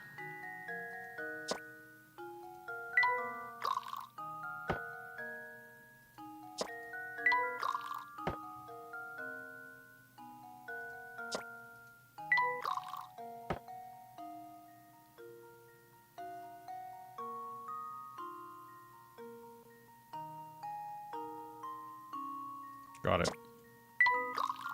I got it. I got it. I got it. I got there. Fuck me, man. My brain. These ones. I'll get stuck in like circles on those until eventually I'm like, oh, I've got it. I've got it. If you keep doing it long enough, you're sure to come. Yeah, there you go. 7 moves. Okay. There's times I've done those where I immediately get them, and then there's other times where I'll just do circles until eventually I get it.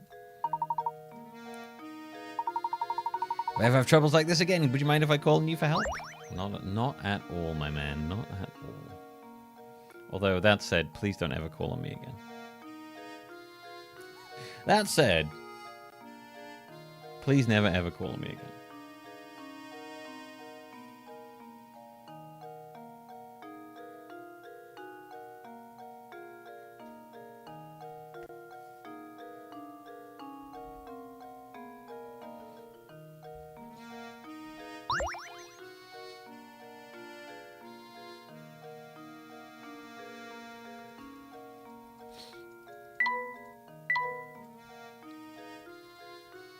Puzzles are an interesting thing when you're doing them, when you're watching someone do them.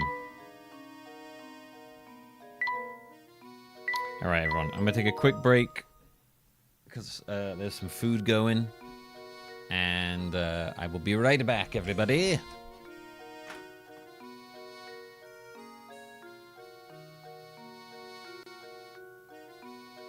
From old Professor Layton.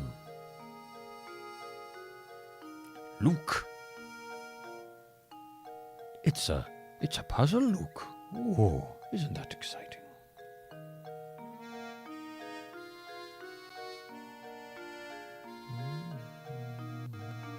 Right. I should be right back, everybody. I'm just gonna grab some food and bring it in here. Be really good. What do you want on it? Like meat, mostly? Okay. What about like a veggie thing? I don't like veggies. Yeah, okay. I can see that. I can see that.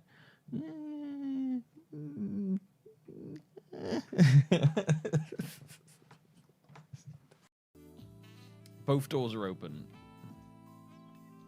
Because it's a little to give some airflow downstairs. So he can kind of just wander in either side. Oh, there's the fucking ginger cat. That's the ginger cat. Son of a bitch. Oi, ginger cat. Get out of there. Hey. Go on.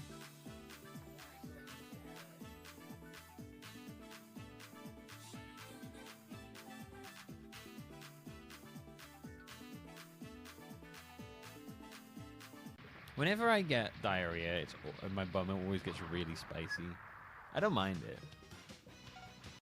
Blah, blah, blah, blah, blah, blah, blah, blah, blah, blah, blah, blah, blah, blah, blah. Yeah. Let me see them banjo emotes. I think we might have to get an animated banjo emote. Not sure what though. Because we got rid of the jazz one, didn't we? So we've got something to we could have a cat one to replace it. Hey. Hey. Hello. Hello. Hello. Do the hand thing. Do the hand thing. I love when she does the portal.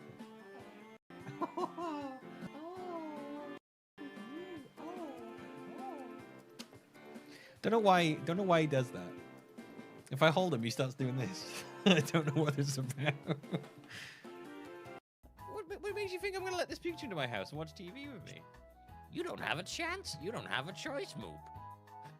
I own you now. I am Professor Oak. I am the Alpha and the Omega. You belong to me. You think you're in control, you little bitch? No, Professor Oak holds all the cards in this deck. Ha ha! When you signed up for Pokemon Channel, you signed away your life. Prepare to live a life of servitude in service of Professor Oak. I'll fucking kill you if you run away. Ah! I'll hunt you down. I'm Professor Oak. Professor Oak, please. A wild Pikachu visiting our home. That's almost unheard. Send us around the bounty hunter. Won't you save our world? We are the Luminous, and we've got long fingers for sticking up your nose.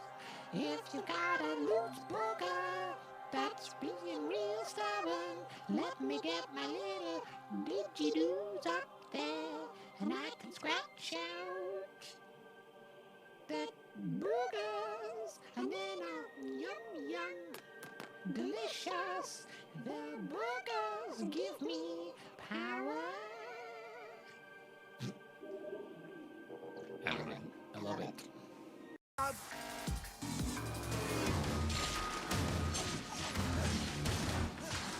And he just started killing people.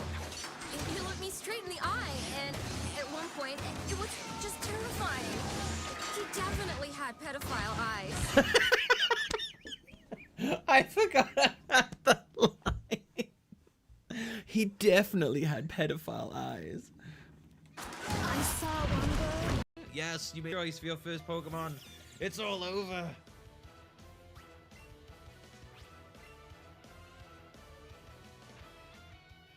Oh no, wait, what? Oh! Fucking hell, he's evolved. He did Mega Evolves. Oh, fucking Jesus. Oh, it's dead. Never mind.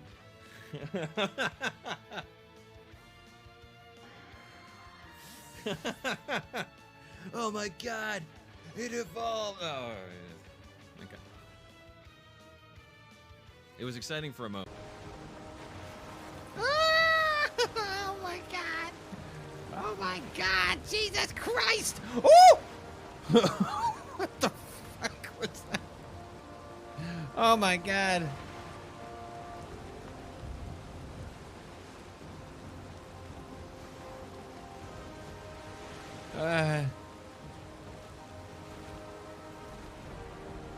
Slow my speed down as I go down the waves.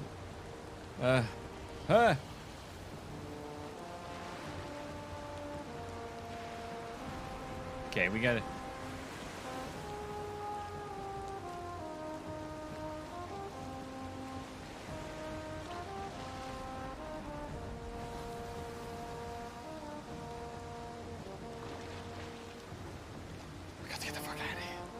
We got to get the fuck to land! Oh my god! Is that even a real place? How do you even pronounce that? Beats me. All I know is I made a wish to the genie to see some whales. Suddenly I found myself in a land full of hills and sheep, and still no whales to be found. Jesus Christ. Dad, how do you say that really long Welsh name?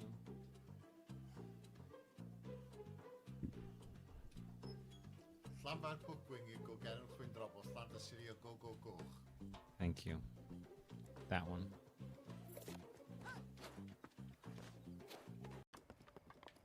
Alright, what else we got? What else we got?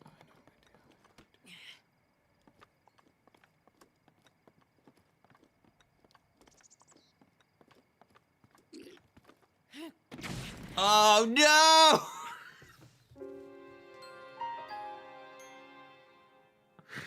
Oh, I didn't think I was close enough.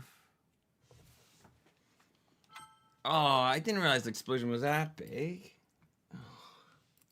Millbutts, what is your opinion on tree lore? Well, I mean, tree lore is really quite a wide-reaching lore. I mean, you say, what is your opinion on tree lore? I mean, do you want to specify down into, like, sort of subsection of tree lore, like cedarwood, oakwood, birchwood, willow? You know, there's a lot of sub-laws of in tree lore. And it's really, I mean, there's even, some would say there is such a thing as leaf lore. I wouldn't go that far. I think leaf lore is ridiculous. Leaves don't have rights. But some people would say there is leaf lore. I think leaf lore is covered within tree lore, but we don't want to get into that one. Mahogany lore, maybe mahogany lore, you know, we're getting into some pretty weird stuff, mahogany lore. Them mahoganies, they got a lore onto themselves. You don't really want to fuck with that stuff, you know. Just a lot of stuff going on in tree lore. You know, leave it to the professional. You know, I don't have to explain tree lore to you too much, but just know that I am, you know, I've studied tree lore a lot, and I know my way around. Damn, look at this fucking explosion of power. I like how he's kind of floating sideways. Hey. Whoa, Piccolo! He's still sliding around. What's going on? Hey, you're looking stronger than usual. Yeah, I trained at Kami's place. So,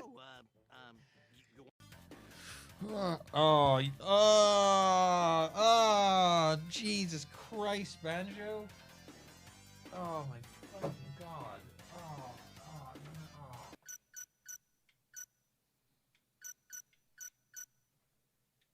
I was involved in something terrible. You must have remembered something. The container is filled with echidna. We must hurry. Just a pile of echidna. It's such a lovely container. I can't wait wait to get my hands on such a lovely container.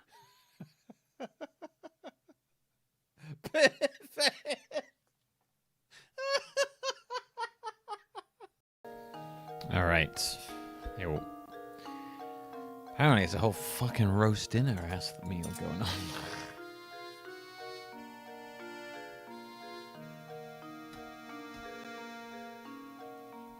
I'm not sure I'm going to eat this while playing this game.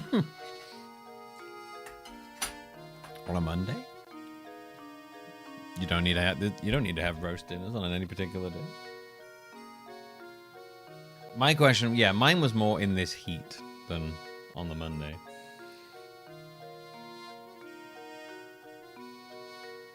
You can have a roast dinner whenever you want. You don't need to do it on a particular day. Don't be constrained by such things. You could have breakfast. You could have breakfast for dinner. You could have dinner for breakfast. It's just society keeping you controlled. You know? You gotta do whatever.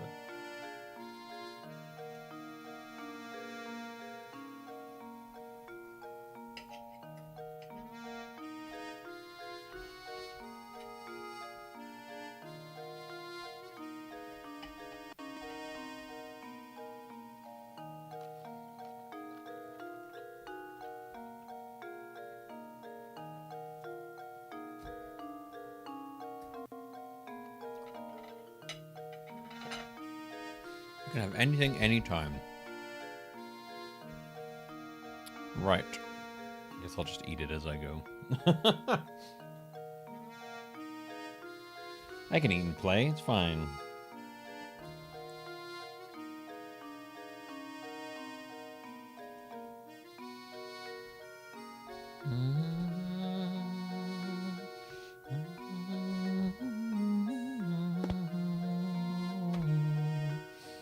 Alright, where were we?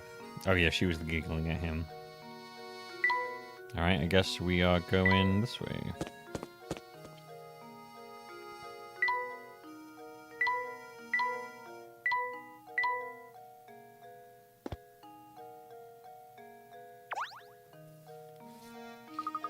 Cafe background. Ooh.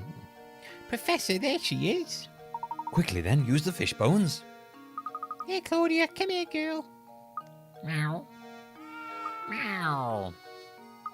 We've done it, Professor. Here she comes. Excellent. Now we can head back to Reinhold Manor.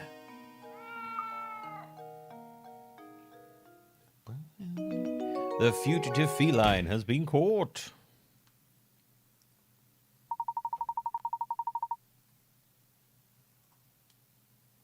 Having successfully caught Claudia, Professor Layton and Luke decide to head back to Reinhold Manor. Are you becoming accustomed to moving around and investigating St. Mysteria? Here's some advice to keep your investigation running smoothly. Some puzzles will disappear from their location in the village as the story progresses. But there's no need to worry. Most of the unsolved puzzles are sent to Granny Riddleton's shack in the village square. Visit often to track down puzzles you passed up and work towards completing every puzzle in the game. Something doesn't seem quite right, Professor. Professor, oh, it's simply awful. Come quickly, please. What's the matter, Matthew? If you're worried about the cat, we've brought us back safe and sound. Meow. Oh, well, my lady will be very happy to hear that. Oh, but this is no time to worry about the cat. Would you just hurry upstairs right this way, please? So, you're the famous Professor Layton, then?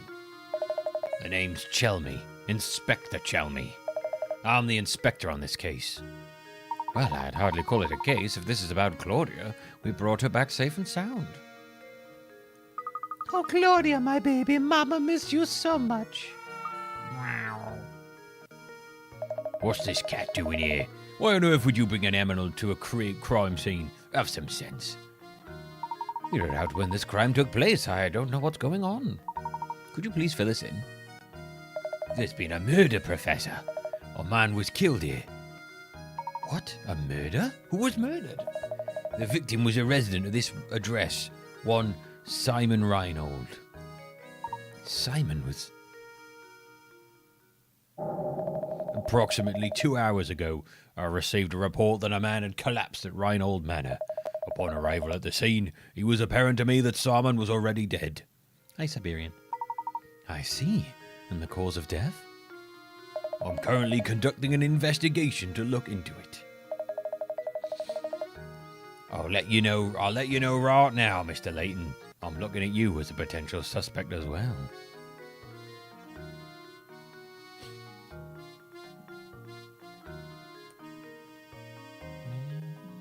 Is Game of Beasts of Reincarnation out today? Oh, cool. I will have to check on that. But no one here's talking about it, but I'm sure people talk about it elsewhere. The rest of the details concerning this investigation are classified. Speaking of the details, who placed the call to the authorities? Are your ears clogged? You deaf? Didn't I just tell you those details are classified, Alright, everyone. I'll be taking statements from each of you in the other room. Come in one by one. And let me make this clear. Under no circumstances is anyone to leave until I've talked to everyone.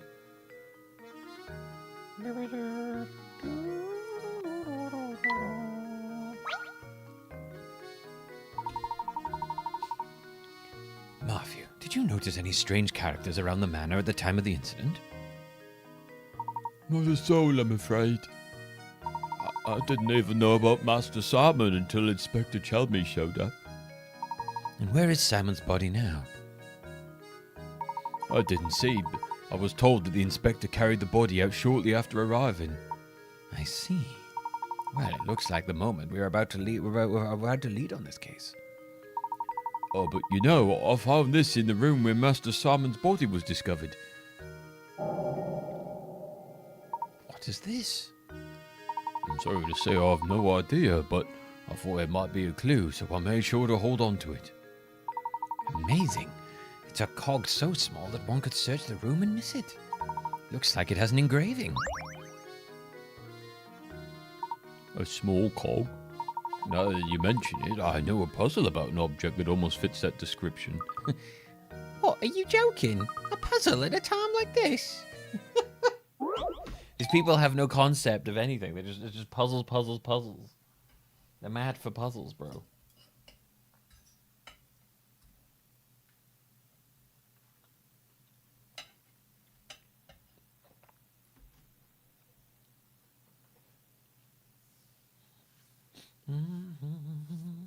I don't put the blame entirely on Game Freak there, Jam. I think that's unfair because you've got to think about the fact that Pokemon as a franchise is gigantic. The developers aren't going out to make a shitty game. They have incredibly tight deadlines when it comes to those games because those games launch a whole new franchise, generation of Pokemon that they got to turn into animes, and all that stuff is already in the pipeline to go. And also on top of that, the development team are wildly underfunded. So yeah, with this game, you don't know. Yeah, obviously this game can be outside of the entire cog of the Pokemon wheel that's got to keep turning. There's a lot of shit that goes on with Pokemon that I think people don't really take into account. It's not Nintendo necessarily, Jam. This stuff, these things have been put in place for a long time. It's not about just asking Nintendo for a better deadline.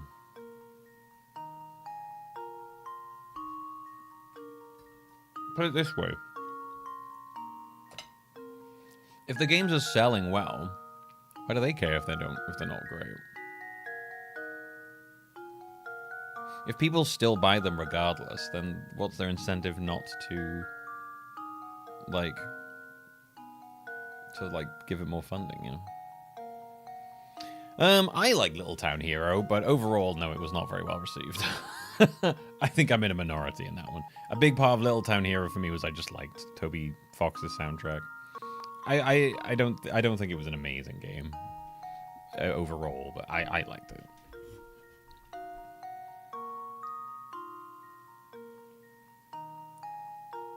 But yeah, Pokemon Pokemon's weird just because it is like it's this big fucking franchise cog that has to turn no matter what. And if games get delayed or whatever, then everything gets delayed, and that affects their bottom line, and money's gotta go. Is that the one where I accidentally hit my character's mum? It was, yeah. You're holding an H-pointed shape with a red dot on it. If you hold the shape so that the red dot is in the position shown in diagram A, then flip it over, you'll see a black dot as depicted below. Now assume you are holding the shape as shown on the left side of diagram B. Where will the black dot be when you flip the shape over? Draw a circle around where you think the black dot should go.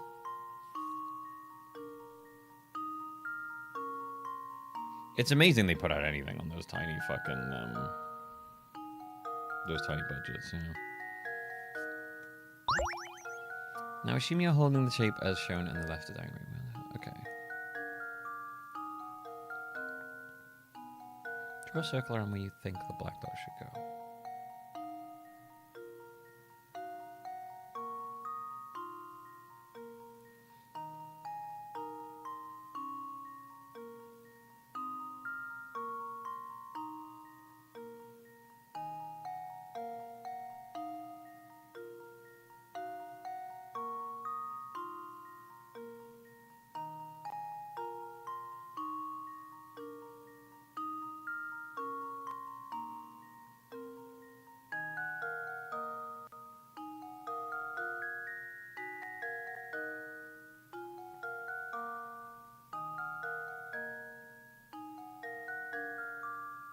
Okay, so there.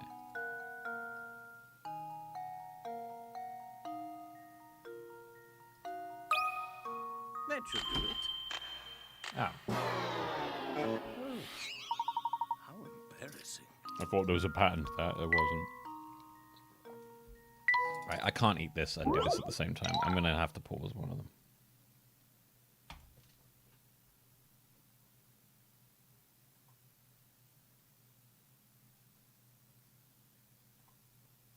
I need to pause the game a second. I need to eat this food or it's going to go cold.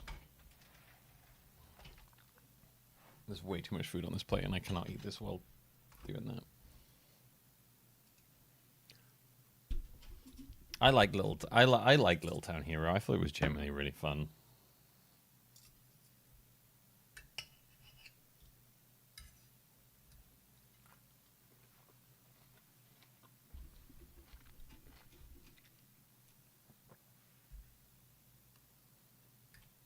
Yeah, I would hate to work on a Pokemon game. It must be so fucking stressful.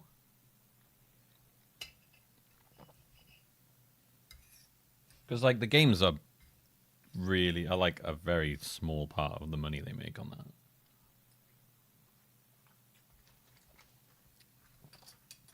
Like, the games, yes, the games launch the next generation of Pokemon, but, like, you know, their money's coming from shit like the toys, the mobile games.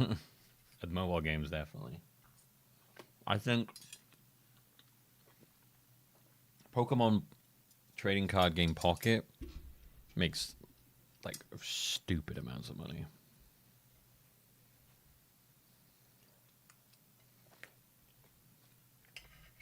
But yeah, the merchandise is where the big money comes from.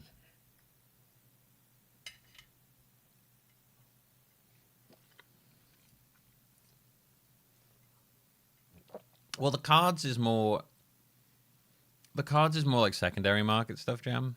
Like the prices on the cards of like that's a lot of that's like secondary market shit, like scalpers. I don't know if the actual price on the cards will show up, have they? I mean, yeah, they obviously make a lot of money on the card game.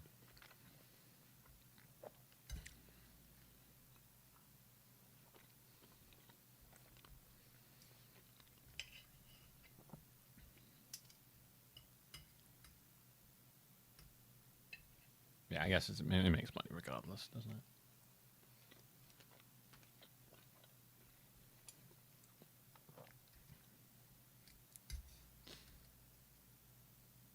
Yeah, it's funny. Despite it starting off as a game, it's transformed into far more than a game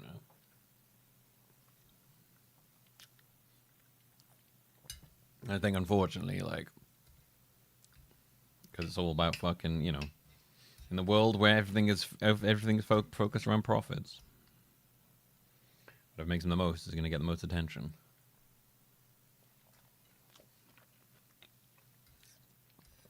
What type of roast is it? Type of roast. Oh, it's just chicken. It's just chicken and mash and tender stem broccoli. We had a lot of meat left over, so some sausages, some whatever these are called. I can't remember the name of them.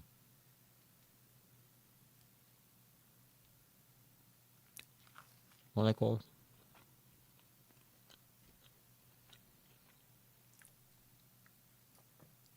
That's all right, Jam. It's a discussion. I like it. I'm eating food anyway. I'm happy to talk about this one. Yorkshire pudding, thank you. That is something I expected to be fair bar of. I did have a feeling that there might be a bunch of outsourcing on Beast of Reincarnation. Outsourcing has become very, very big in the game industry.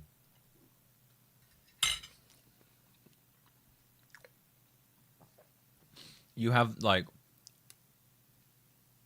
whole studios focused around literally being there to come in and do a specific thing, like in a game. Like little satellite studios almost. Like stuff like Expedition 33 was in a big part only possible due to the amount of outsourcing they did and stuff.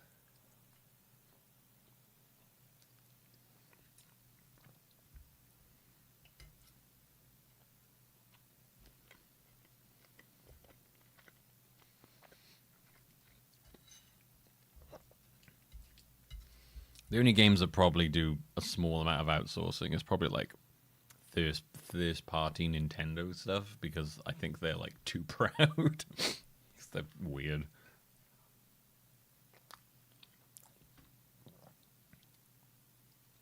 Yeah, that's one of the things is that when they go like, it was made by a team of only like 3 people, but what they really mean is it was made by a core team of 3 people, when in fact they were like maybe hundreds of people that they did outsourcing work and shit. But obviously, like the headline, team of 10 creates game, you know, is better.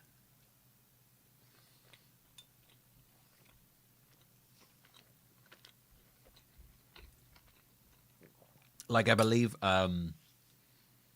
all of the I think all the big cutscenes in Expedition 33 were outsourced to a different studio.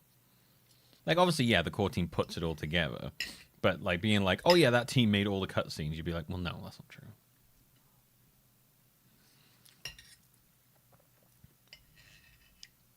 I mean, I don't know. It's not technically wrong, yeah. Like what Jam said is true. Like the core team are the one putting that stuff together. But I think if you understand the gaming industry, you get it. But when you're just looking at the game like, ooh, game, and you don't care about any of the outside stuff, which there are plenty of people, and I get it. You know, not everyone gives a shit about the inner workings of the industry. I happen to like that stuff because I find it really interesting. But when you don't follow that stuff, then you just believe the line that it was made by like 5 people or whatever.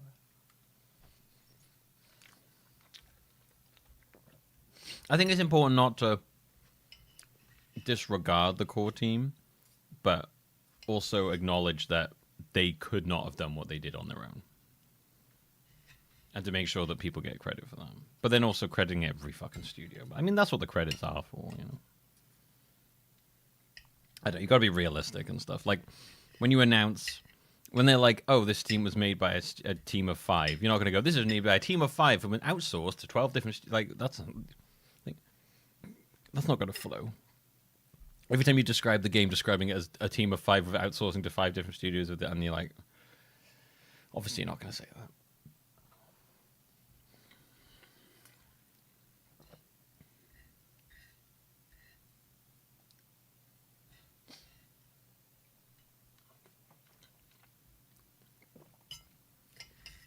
Like Team Cherry, I think they're like a core team of like 3 or 4 people, like 5, maybe 5.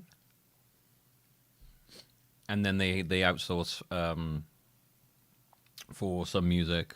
Like they have people that aren't part of the core team that do music, and like maybe 1 or 2 other things, something like that. It's interesting though, like they didn't exist before, but like now there are like studios that literally exist to come in and do specific parts of game development.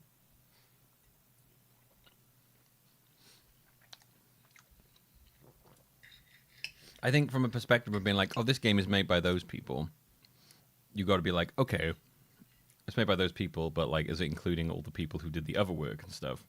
Are they also making this other game? And they'd be like, oh, that's my different.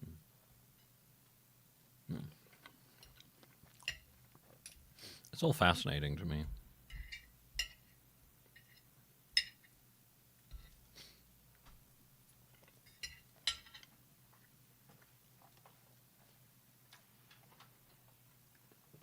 Not to the degree they do now. Not to the degree they did now, Lama. You have to have ones that did ports, but like, you have such specific like teams now. It's kind of nuts.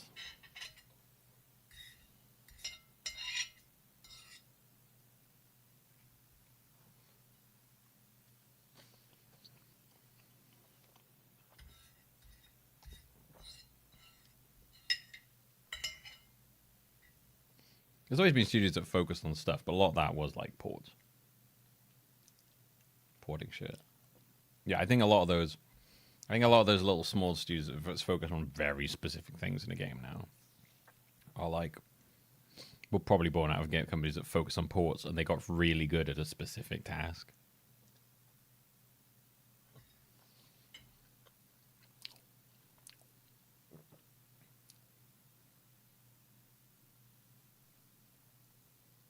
I think, yeah, like localizing has almost always been outsourced.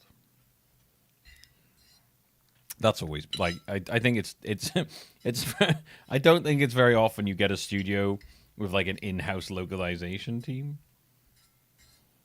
You do sometimes, but I think that's more rare.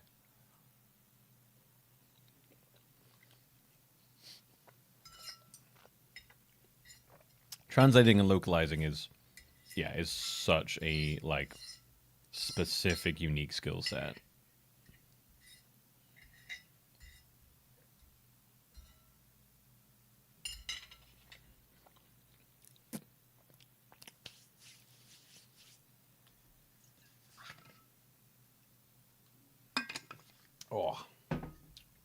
Oh, that was good. Oh. I eat that very fast. I'm a very fast eater. Me and my brother both are. We just devour food. If I'm like, when I'm streaming, I'll very slowly eat food. If I just focus on eating food, I will eat it extremely fast. I finished my plate, chat. Can I have my dessert now? Did you eat all your peas? Oh yeah, no, I totally get outsourcing localization. I don't. It'd be having like an internal localization team is the kind of thing only like the mega studios would do. You know what I mean?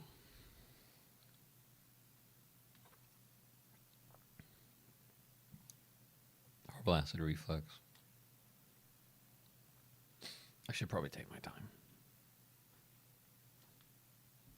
All right. I might need to fill my water bottle up. Just realized it's empty. Should have filled it up before. Apologies.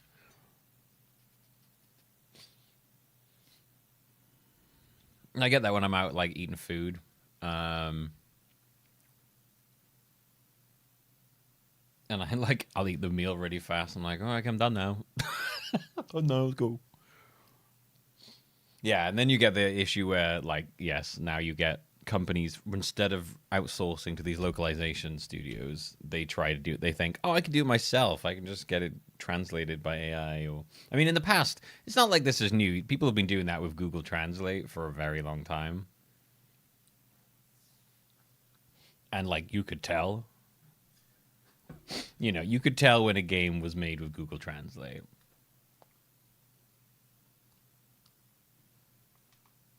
So I mean, like that isn't new. The AI hasn't changed that. If anything, the fucking AI stuff's probably better than ChatGPT, quite frankly.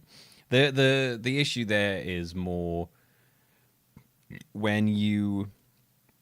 The issue that there is the same as it's always been is when you just translate it with something like Google Translate or a program, you don't localize it, you just translate it.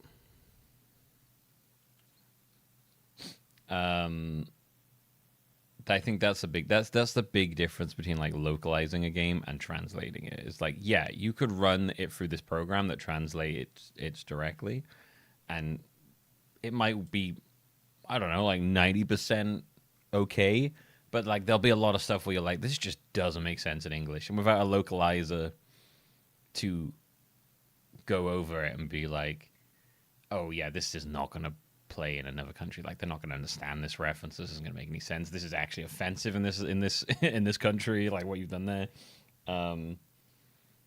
Yeah, stuff like that gets completely lost when you just leave it entirely up to machine learning to I keep meaning to say machine learning and I keep saying AI. When you leave it up to machine learning, it you lose a lot of that sort of like nuance and shit. Although that does lead to some great moments. Let's never forget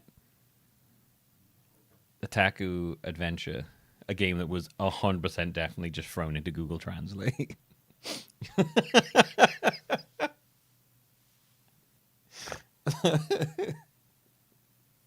And led to maybe the greatest game mistranslations experience I've ever had in my life. It was incredible.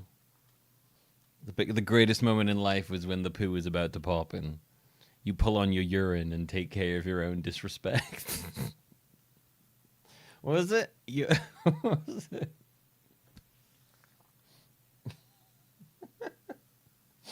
Excel spreadsheet more than words shit. There is no VOD for Otaku Adventure. I don't have the VOD for it saved anyway. It sucks. I wish I did. And it's not a game I could play again and get the same experience out of. It's a visual novel. Yeah, this is the original appearance of Shit Sword, and like that game was good because it was so badly translated.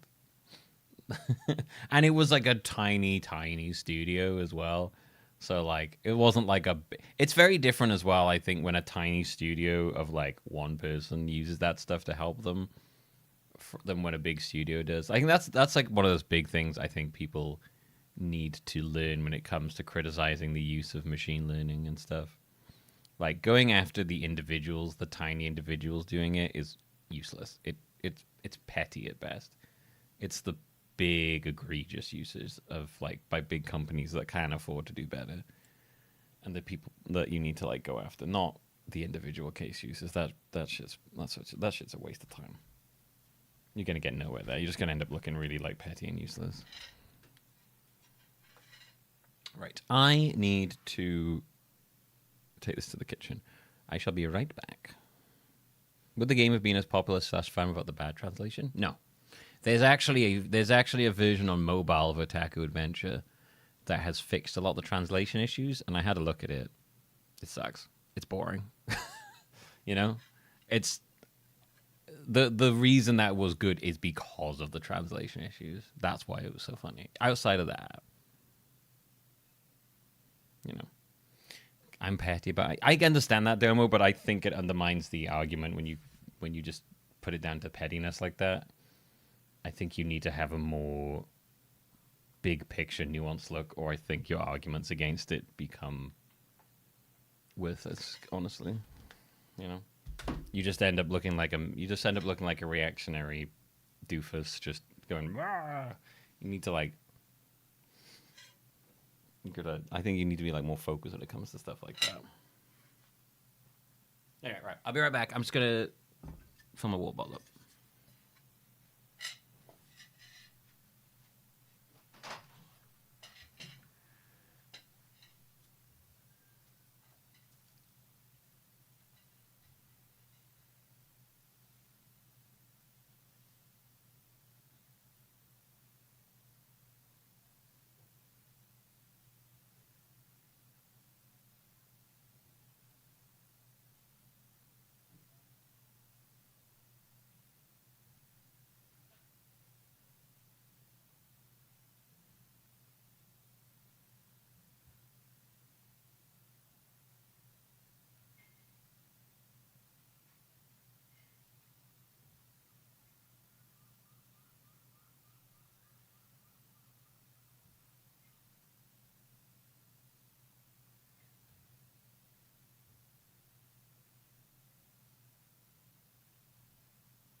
All right, I'm back.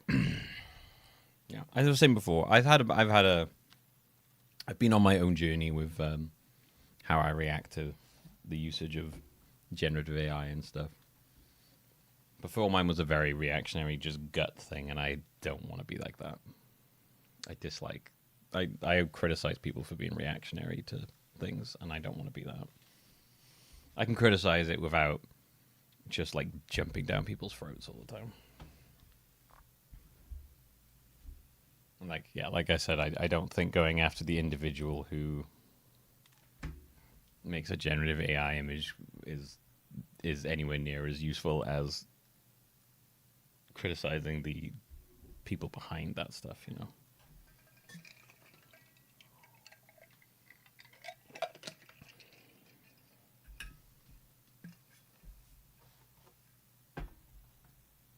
Don't need to be black and white about it. Right, where were we? Oh yeah, this thing, fuck.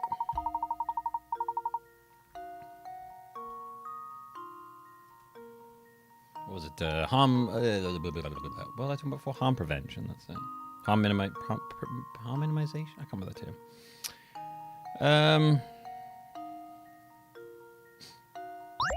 Holding an 8-pointed shape with a red dot on it. If you hold the shape so the red dot is in the position shown in diagram A, then flip it over, you'll see a black dot as depicted below.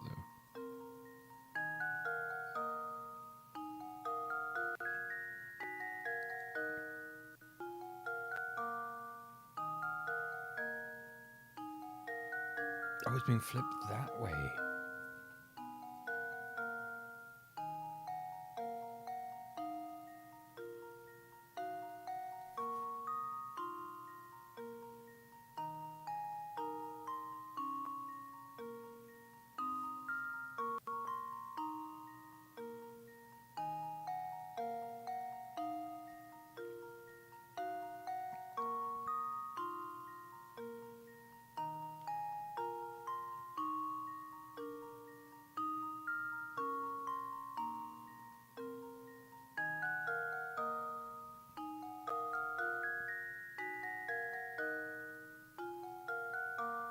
There? I'm confused by this one. Harm reduction, thank you. Harm reduction, yeah. Ashamed.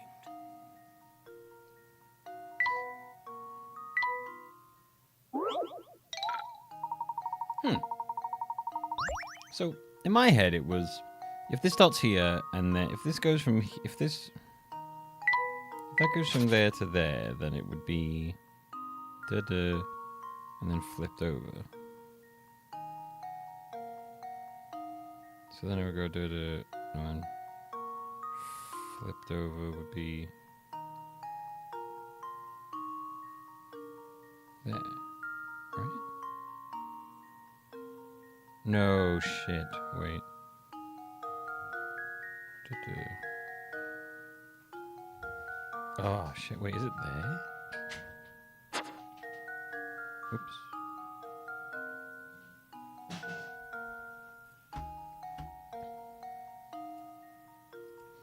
Is that what I was doing wrong? There we go. Yes.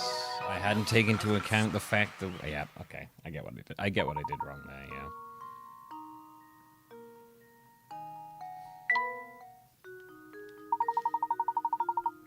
My apologies, but I'm afraid I don't know anything that would invade your investigation. Not at all. This small cog is more than enough for us to go on.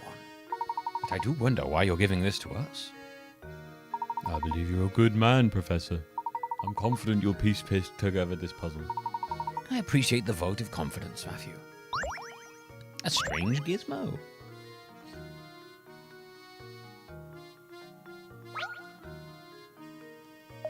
Imagine a murder in this very house. It brings a chill to my spine, it does. You're a detective, you're not. Do hurry and find the monster that did this. My good sir, I am no detective, but I agree that your concerns are certainly warranted. No one is safe until that criminal is behind bars. My sentiment exactly. I just don't understand it. Simon could be snide, but he wasn't the type to be hated. If the criminal was after my brother's fortune. Do you know who voice I'm picturing in this? Do you know The Simpsons? Where where I think it's where Krusty gets done for like tax evasion, and they call up that guy in like the Cayman Islands. He's like, I couldn't possibly give you information on that client's illegal account. Oh shit. Oh crap. I shouldn't say he was a client. Oh crap. I certainly said he was illegal. Oh, it's too hot for this. That's what I'm picturing in my head.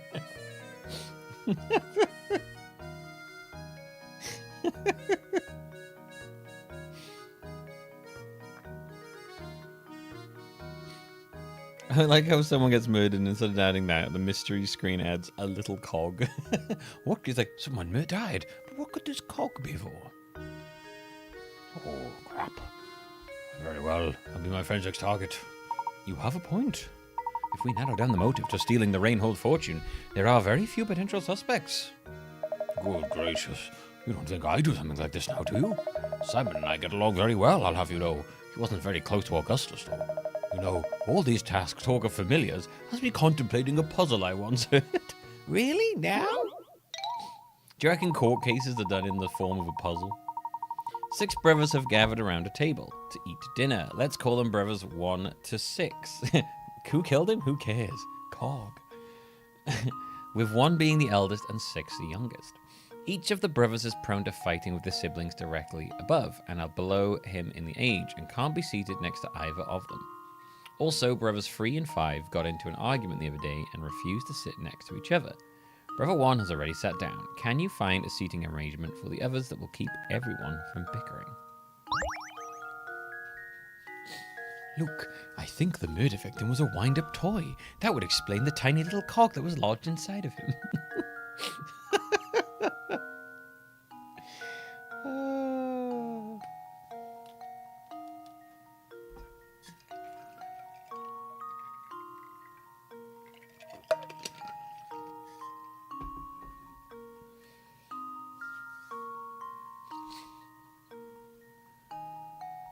Each of the brothers is okay, so 6 brothers have gathered around a table. Let's call them brothers to 6. 1 the eldest and 6 is the youngest. Okay.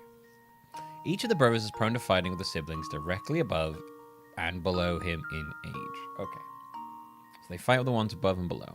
And that can't be seated next to either of them. Also, brothers 3 and 5 got into an argument the other day and refused to sit next to each other. Okay.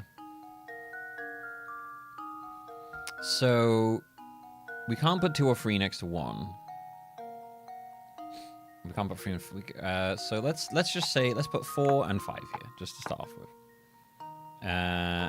2 and 3 and 5 can't sit next to each other.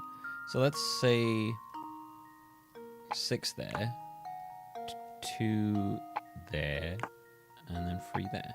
Except we can't do that because 2 and 3 can't sit next to each other. So we need to move.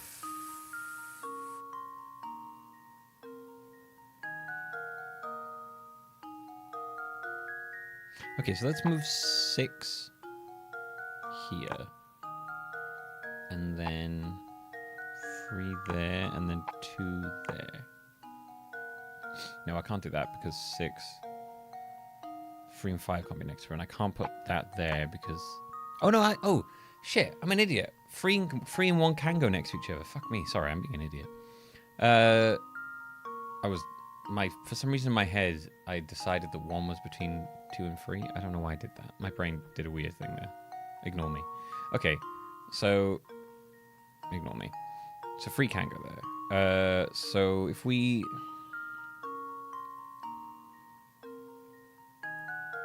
right, so if I put 2 there, 3 there, and 5 there... 1 is next to 2. 3 isn't next to 2 or 4. Or 5. 6 isn't next to 5. 4 isn't next to 5 or 3.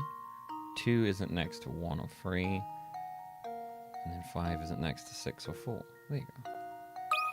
That was really weird. I don't know why my brain did that.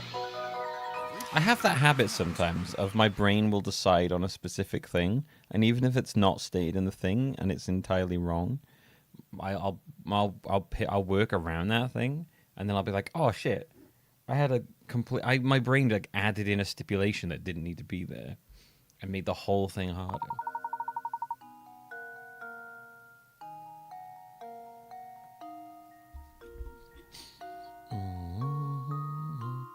I think it makes me feel like I'm actually doing something measurable to trying to get individuals to stop using it, since I simply don't have the power to fight the big companies.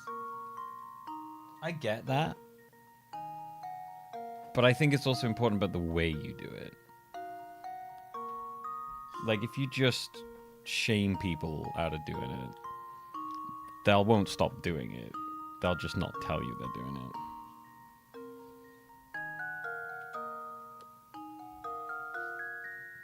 And then if something got really bad and they got a bit trapped down a hole, they'd be too embarrassed to talk to you about it. Do you know what I mean? And then you can't really do much at that point.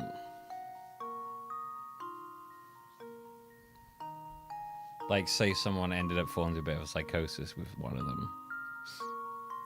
At that point, they know that you're just gonna berate them if they talk about it. Because the actual individual harm a person does using it is negligible. Like the whole, you're like, you know, using all this water every time you do a prompt it's so negligible it's not even worth arguing for. The bigger thing you could do is more like, if a data center's going in your area, is joining up with other people to stand against that and shit. That would be a huge thing. Well, people who post AI art and then claim that they're an artist, they're just idiots. Anyone who that's different. That's a whole other thing. If you post AI art and claim you're an artist, you're an idiot. If you code with AI but you literally know nothing about coding outside, if you know how to code and use it as a tool alongside you, it's again very different. If you just literally have no idea what you're doing and you just did it entirely with that, you're not a coder, you're an idiot. Same with writing. If you write a book, but you didn't actually write a book, you just got AI to write a book for you. You're not a writer. You're an idiot. Those are all very different things. It's like I said. You can't do it all in. You can't just either or everything. It has to be very specific.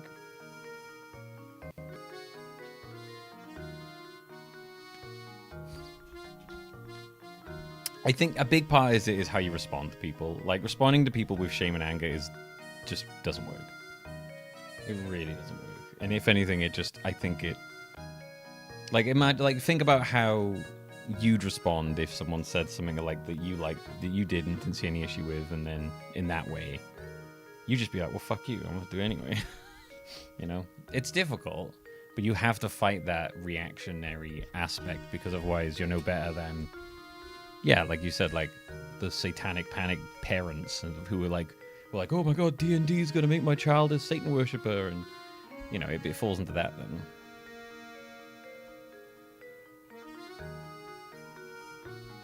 But again, I think it depends on the person. I don't think you can just one thing fits all. I think that is the unhelpful reactionary aspect, I think.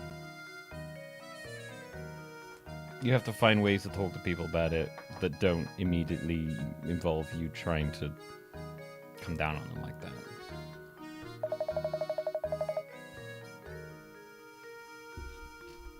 I don't know. That's how I feel about the whole thing. Because I definitely was slipping more into that "you're an idiot if you use it" completely thing. And I just don't feel that way anymore about it. I just don't think that's helpful. I cracked my phone. I think I cracked my phone in the gym. I've got a big crack running through it now. It makes me very sad.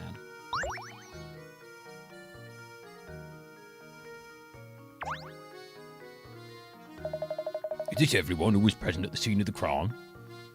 I believe we're missing Ramon, sir. Ramon?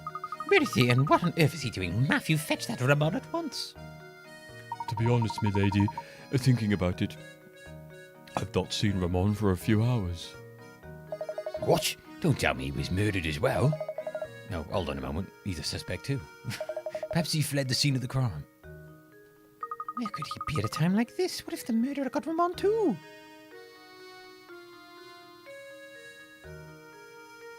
This is great. All the voice, because this is like based in like a UK countryside. I think it's great. It's super easy to do all the voices. They can just all be like random British stereotypes. It's amazing. Which I mean, I do anyway, but I think a really good video to watch about it, Domo, is oh shit. I need to find the thing. I think her name's Dr. Fatima. It's probably the thing that made me think about the way I approach that stuff the most.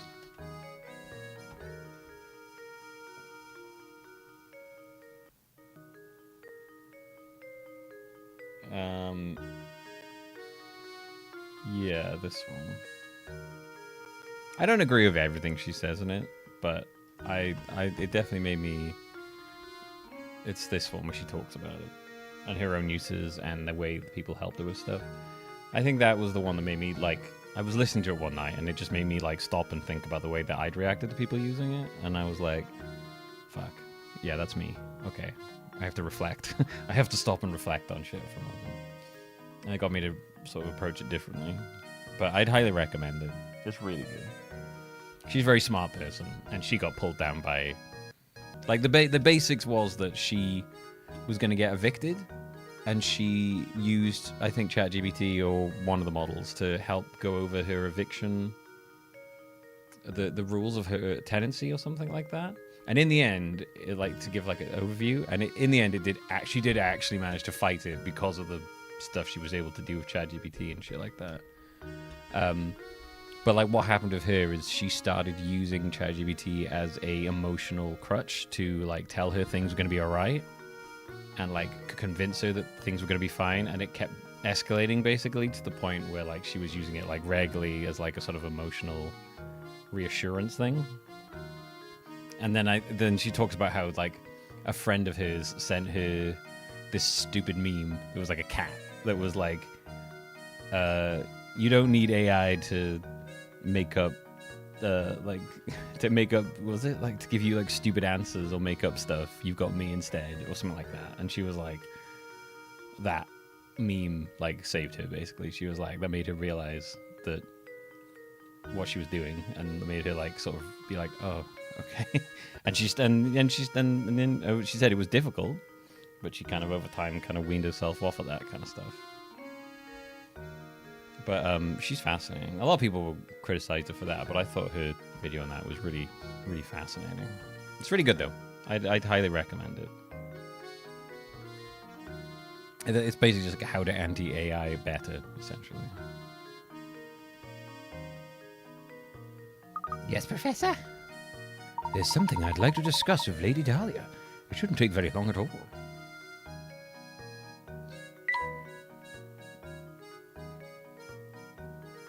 Is there something? Is Lady Dahlia around? She's not. Doesn't seem to be here. Where did Lady Dahlia go? I believe my lady's retired to the adjoining room to relax on her own. She's a strong woman, but it's only natural she'd need to rest after a terrible event like this.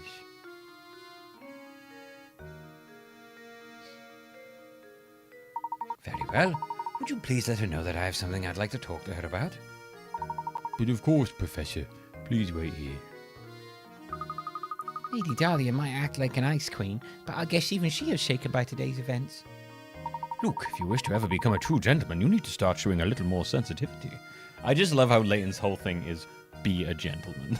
He is a gentleman first and foremost, and nothing else matters. Oh, of course, Professor. Oh, I apologize. That was wrong of me.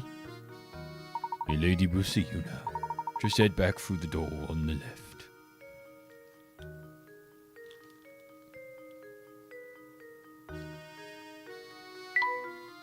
Yeah, it's like Omega said, it's about letting people know that they can talk to you about this thing, and you will respond in a way that isn't just shitting on them, essentially. You don't want someone to be embarrassed out of being able to talk to you about that stuff. It's hard, I'm not gonna lie. It is hard. You sometimes have to fight your gut instinct, but, like, I think that's what fighting reactionary stuff is, you know? That's why it's reactionary, because it's just the thing you first go to. Fighting that is difficult. It's like fighting your own inbuilt default setting, you know? But I think when you manage to do that, it's rewarding. You stop and, like, go, okay.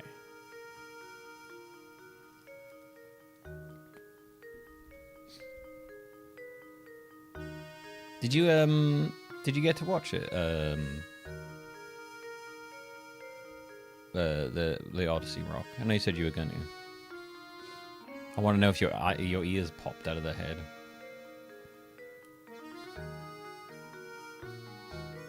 Not yet. Yeah, I think, honestly, I saw a thing, and I'd agree with it. The best way you can watch the Odyssey is somewhere where you can get a seat.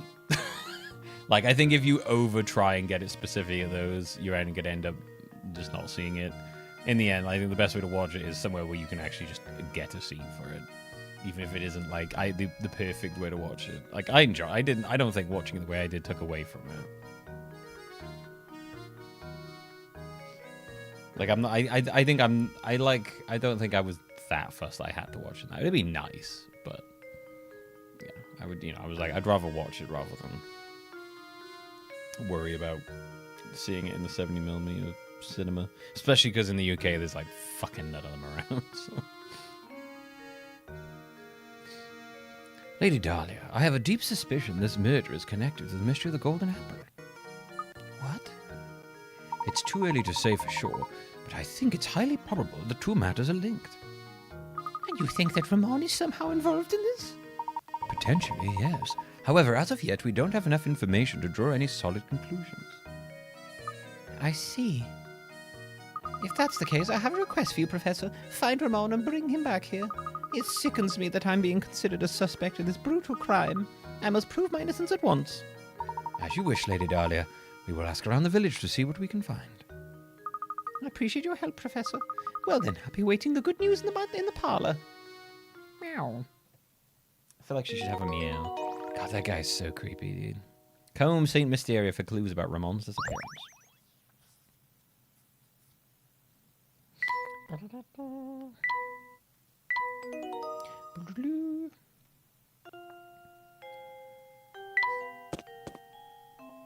Hmm.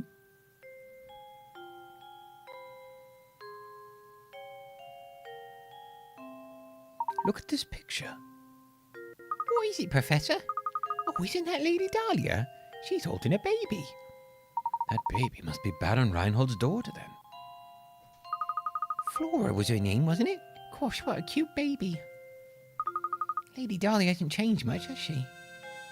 You know, Luke, they say that true beauty never ages. I suppose so, Professor. But even so, it makes me wonder. Maybe we can ask Lady Dahlia about it.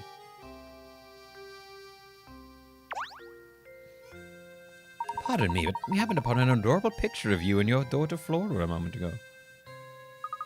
I beg your pardon? That picture of you holding a baby, the one in the next room. I'm sorry, but you must be mistaken. I've never had any children. Hmm? My apologies, madam. I must have been mistaken. At any rate, time is of the essence here. Go and find Ramon and bring him back, would you? That's not Lady Dahlia in the photograph. Then who could it be? I think we'd do well to ask the butler a few questions. Perhaps he can clear this up for us.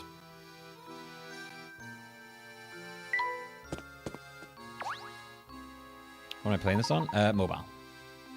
So there's the mobile version is like probably the best way to play it. The original free you can play on mobile. They're in like a higher quality and they have some extra like added cutscenes and animation. You alright? So yeah, this is probably the best way to play these, I'd say. They run really well on the phone, honestly. So yeah, the first three we're going to play on phone, and then after that, they never ported any of the others off the DS. There's a couple games that just were made for the Switch. There was like one for the Switch. There's one specifically made for the Switch. There's one specifically made for mobile. The rest of them are on the DS and 3DS. Ah, Matthew, do you have a moment? Certainly, sir. How can I help? It's about the picture of Lady Dahlia upstairs. The one of her holding a small child. Ah, yes. About that old picture. That's not Lady Dahlia, I'm afraid. It's a picture of Baron Reinhardt's former wife, Lady Viola. But I certainly understand why you would mistake one for the other. They were virtually identical in their appearance, their gestures, and even in the way they moved. So that photo isn't of Lady Dahlia, but an earlier wife of the Baron? Wow, imagine finding someone who looks that much like you. What are the odds? Is there a chance the two were relatives of one another? I've never heard anything suggest as much, sir. It just happened one day. The Baron arrived home and his late side was Lady Dahlia. I'm sorry to say that's all I really know about the matter. Not at all. You have been most helpful. Thank you, Matthew. Yeah, it's done well. They translate the DS into the mobile really well. How odd. The more I hear, the stranger this whole affair starts to sound.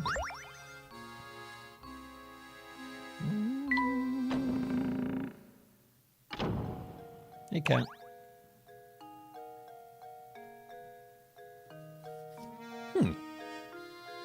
Meow. These are Simon's glasses. How on earth did they end up here? This could be a crucial clue in the investigation. I think it's best if we took these to Inspector Calmy. What's the matter, Mr. Layton?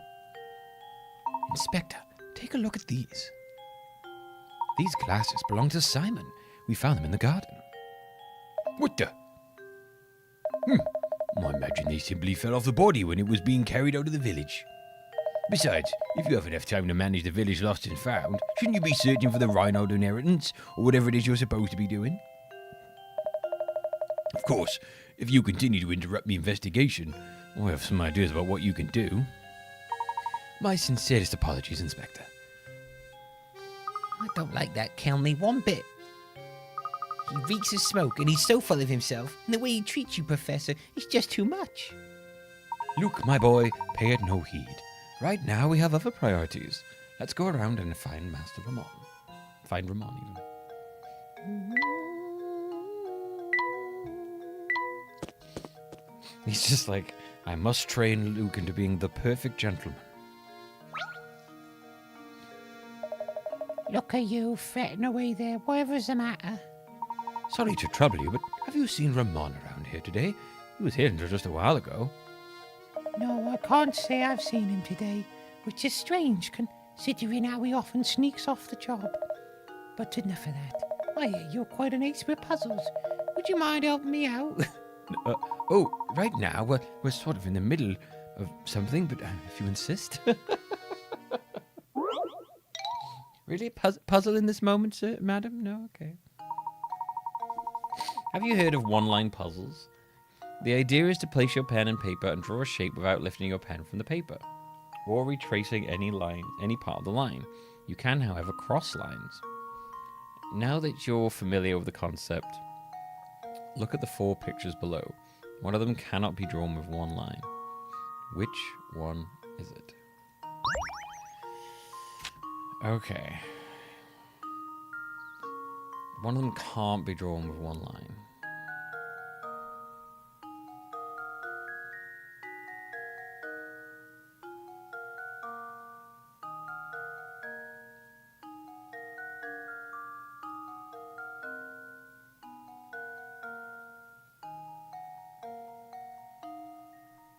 Does that count as crossing?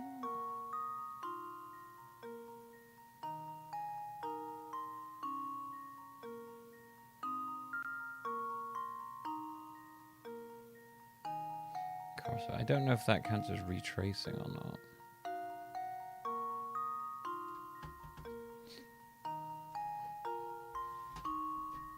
If you are fleeing from Professor Layton after committing a crime, drop puzzles behind you. The mythological creature will be compelled to stop and solve the puzzle before continuing the pursuit.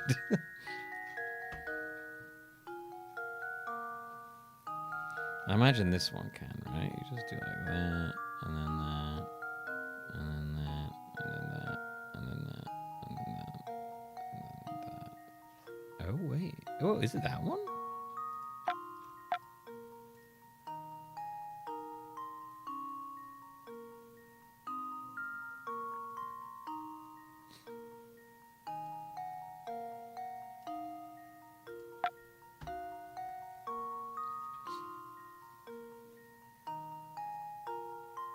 Doesn't help there's no escape from the eyes. The ones I can respond to, unfortunately, getting the built-up irritation. Not good, I know. I know. It's a work in progress, Domo. There's plenty of reasons to hate it, like it making things shitter. 100%. Like Google search is fucking useless now.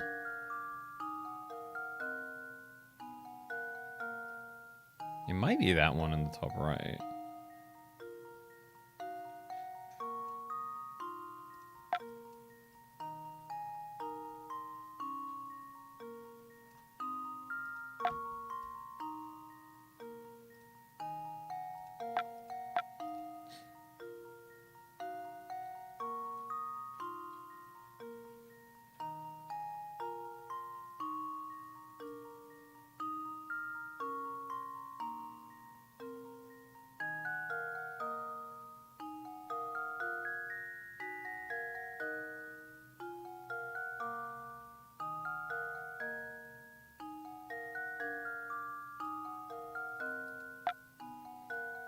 It's hard to know if I can't do it or if I'm just too stupid to work out how to do it.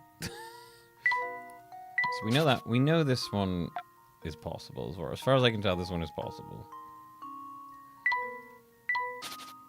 Is this one possible?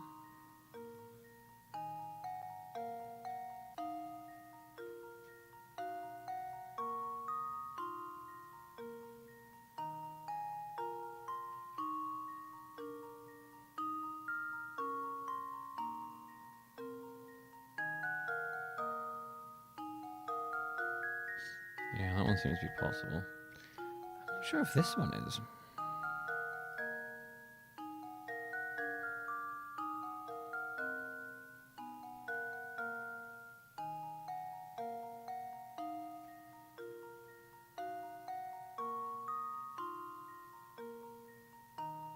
Maybe it is.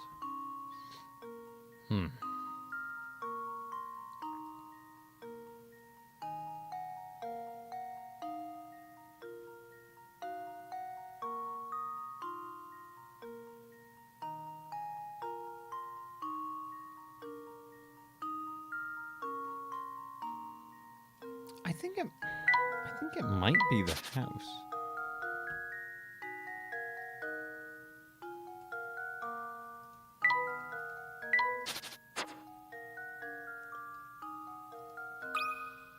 That should do it. Yes, there we go. Every puzzle has an answer. Nice, we did it. There's actually a very easy way to tell whether or not it's been done one stroke. This method will be revealed to you after you solve one more of these riddles. Oh.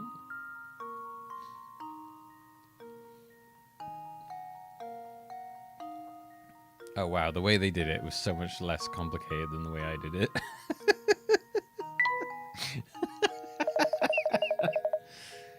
That's some fine work there. Well, we stuck on this puzzle for I don't know how long. Ah, there you are, boy. I just had a terrible vision of you running into trouble tonight. So be careful out there, all right? Oh, that was a welcome piece of news. Please don't worry about me, because I don't get scared easily.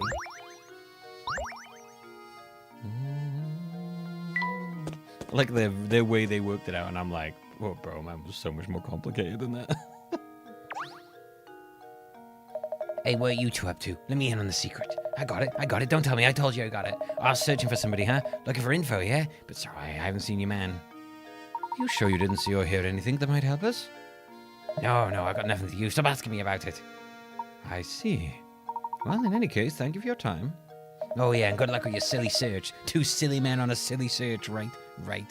But definitely do not go poking around the tower on the north side of the village, understand? The tower on the north side of the village? How do you even get to that part of the village?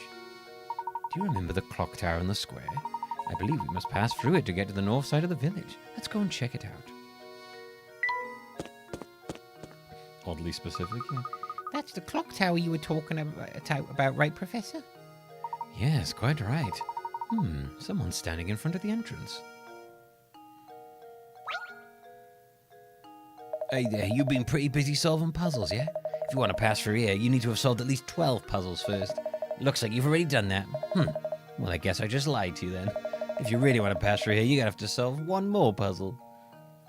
He's barring us by nodding us by a certain amount of puzzles? What the heck? The dice below look normal enough, but if you look carefully, there is a pattern.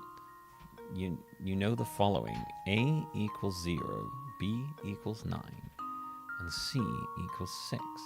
What does D correspond to?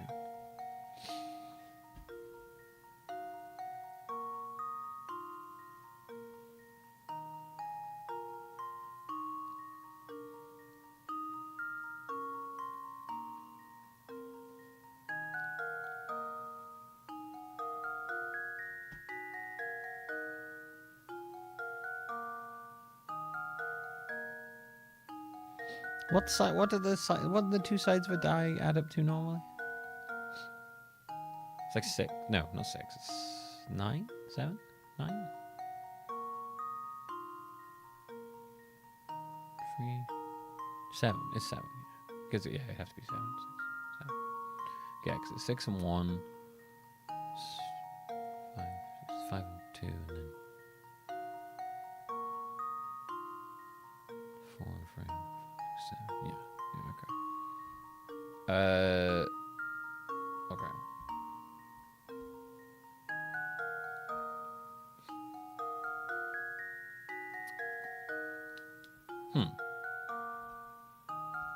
A equals 1, B equals 9, C equals 6.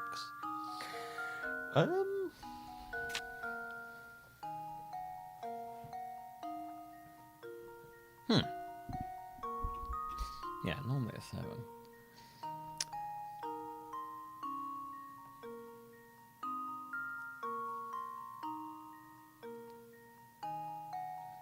C equals 6. Like, you could draw in one there. I don't think it's about how many you could fit on. That wouldn't make any sense.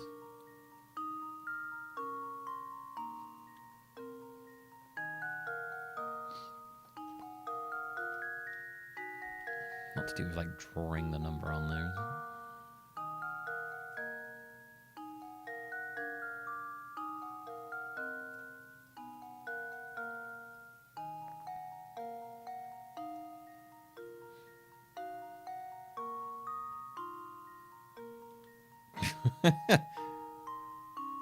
Maybe it is.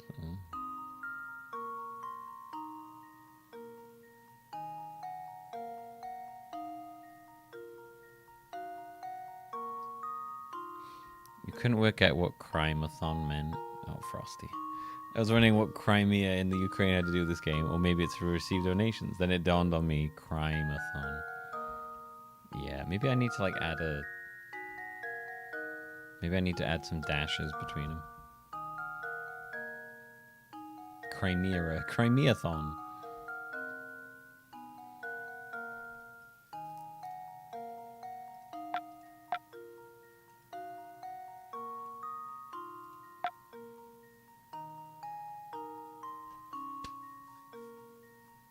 Oh, I got it. Oh, this is actually quite simple. This is free. It's clock. It's a clock.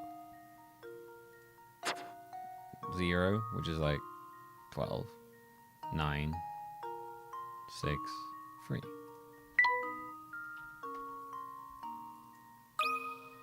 That should do it. Objection! Objection. Thank you, Frosty. Objection. I object to that. I object to the puzzle. Way to go. You've earned it, sir. Come on through. Are you still after that scary cat? We are looking for one of Reinhold's employees now. He's a man by the name of Ramon. You haven't seen him about, have you? Ramon, huh? Yeah, I think I might have. Oh, gosh, where did I see him? You may be better off asking someone else. Ask Lucy. She's standing under the clock tower. Got a strange gizmo.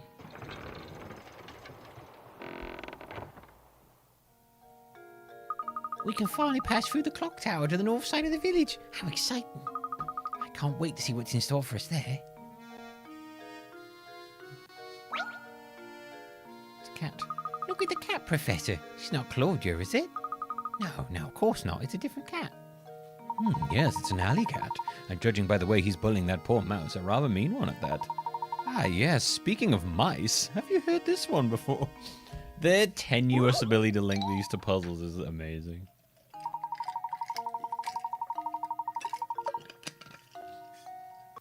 Speaking of that, let me tell you a puzzle about the time I got drunk. Mice are famous for their ability to multiply at breakneck speeds. The type of mouse we have here gives birth once a month, birthing 12 babies each time. Oof, sounds like a fucking nightmare. Baby mice mature and can give birth 2 months after they are born. You picked up one of these darling baby mice at the pet shop and brought it home the day after it was born. In 10 months from now, how many mice will you have? Okay. Maths, hate it, but... Alright, so... Key numbers. Mouse gives birth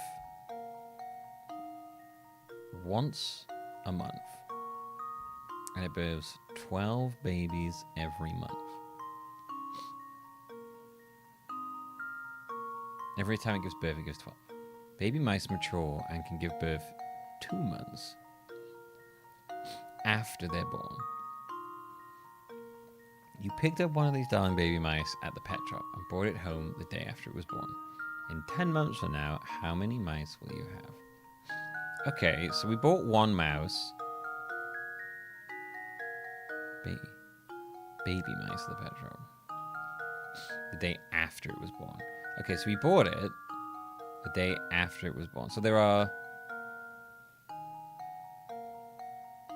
So then 2 months went by.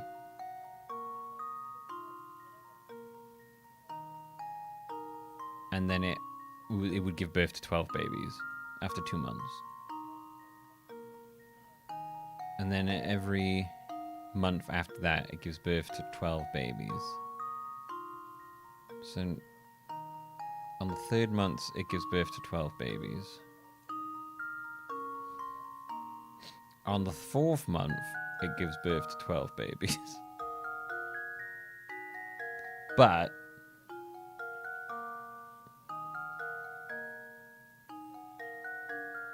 on the 4th month, the 12 babies it's given birth to on the 2nd month can now all give babies of their own.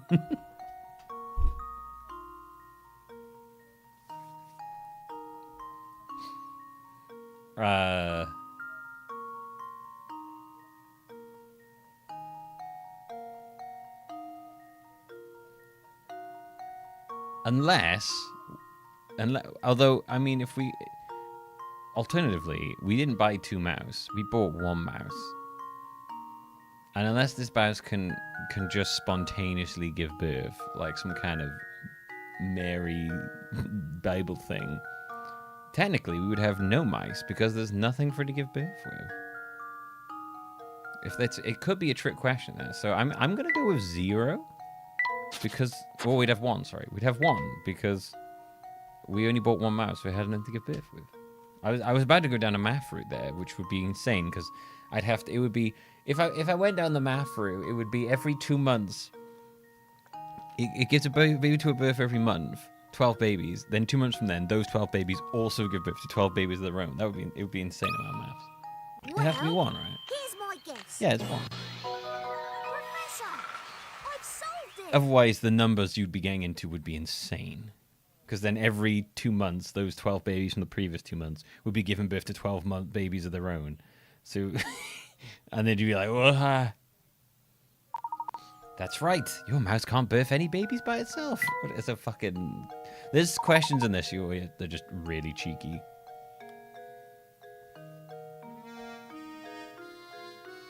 Correct. Excellent work, Luke.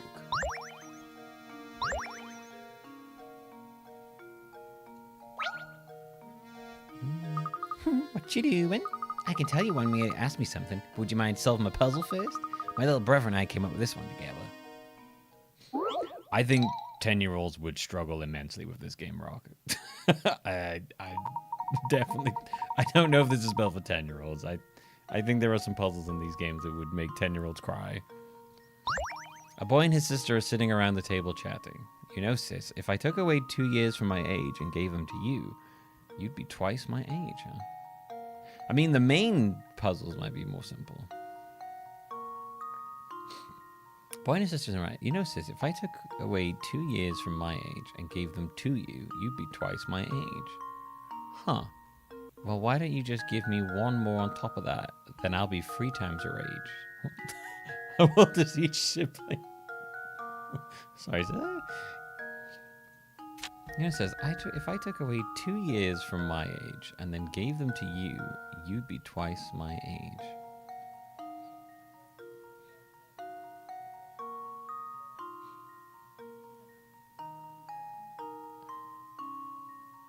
Well, why don't you just give me one more on top of that?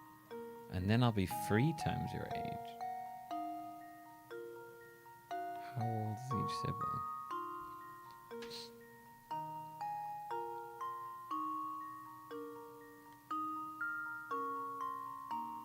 Are you saying that if you took away 2 years from their age and then gave it to them, they'd be twice their age? Are you saying you'd be twice their age from the year that you are after you've given away 2 of your years, or the age you are currently?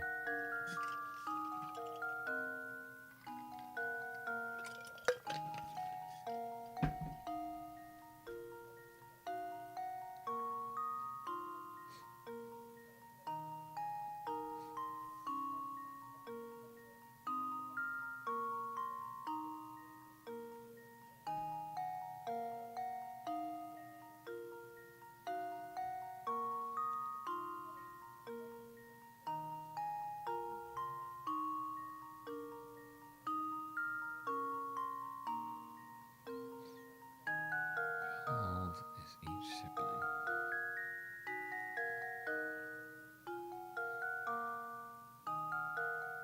Okay, so 4 minus 2, then they'd be 2, and then their sister would be 4.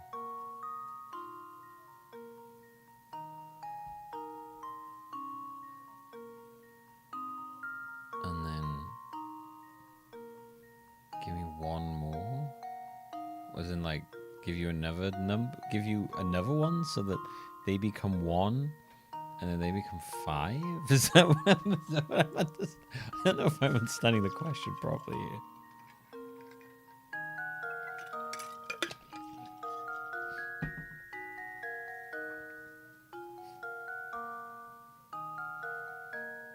I don't know if they mean like on top of their one or...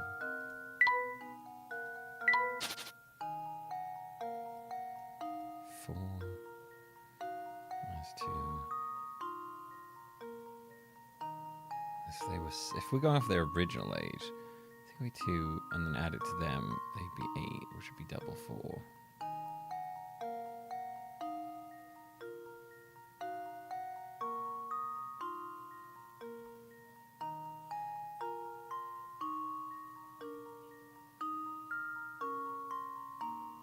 And then one more on top. Would be 9?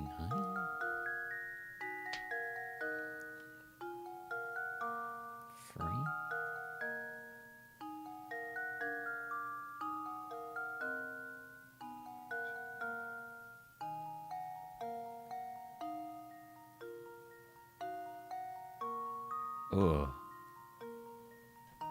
Ugh. Ugh.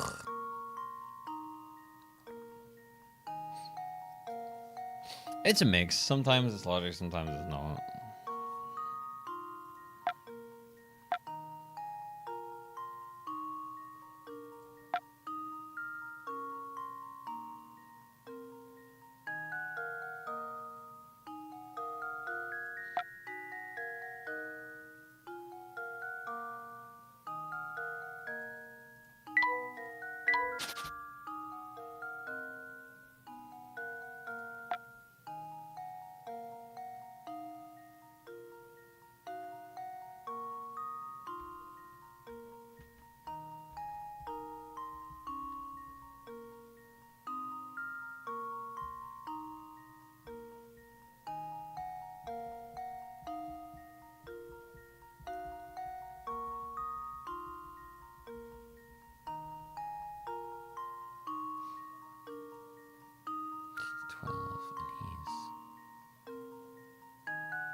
Okay, so let's say you start at 9. I hope I'm understanding this by give me one more, as in like give him an extra number. I think I'm understanding that. I mean, if you start at 3, like you could be like, if I take away 2 years from my age, so he'd be like, he's 3 and she's. This would make any sense of how old they are, and then she's like, oh, hang on. If he's 4, and then she's 2. No, that doesn't make any sense. I just tried that a minute ago. Is he 0 years old? Get down to 1. So like 3 minus 1 is 2. Minus 2 is 0.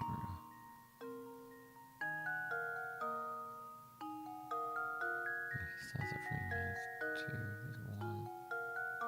Minus 1 is 0. Yeah, it doesn't make any sense.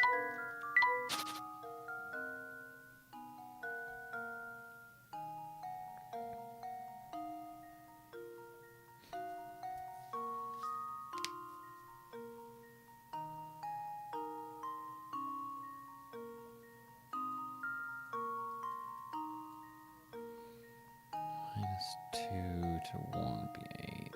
Plus 2 to that would be 12. That doesn't work because...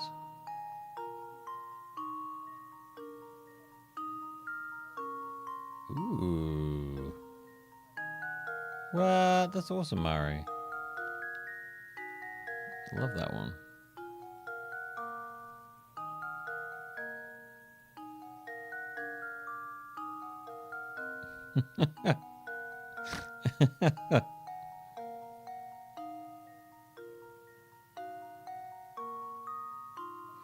And then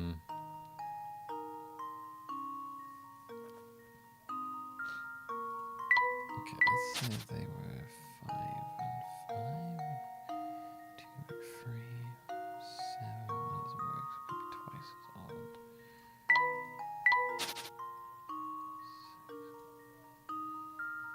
4, and that would make you 8. That might work. And then 3. Okay, so that's 6 and 6 then.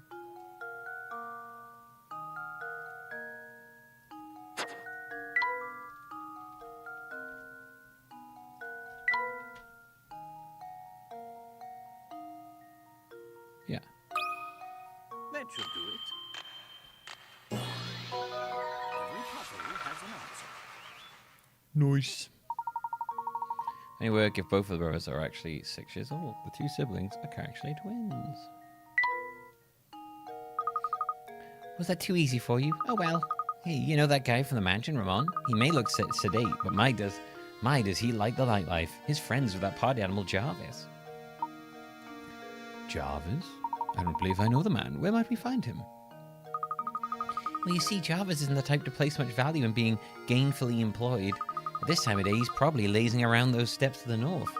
Just head up north until you hit a fork in the road, then take the path to the right. Okay, I have to go now. Let's play again later. Oh yes, I have this week's, not Jarvis. I have this week's stream schedule sorted. Forgot to write it in the Discord. I will do that. Today is Crimeathon Day.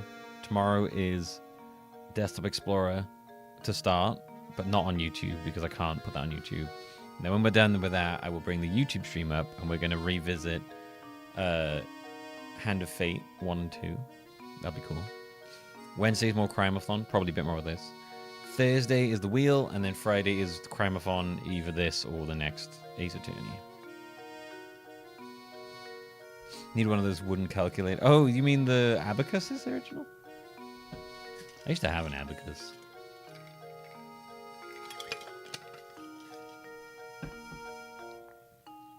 When I was a kid.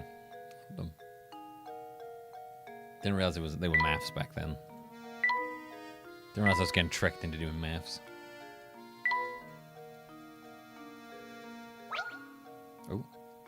It's a hidden puzzle. I'm assuming you mean,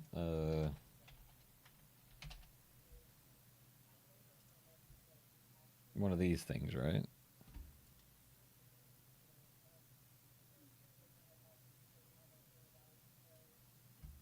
Yeah, abacus. A worm's life dream is to make it the middle of his... Okay, a worm's life dream is to make it to the middle of this apple. Complete the slide puzzle. Great. And make his dream come true.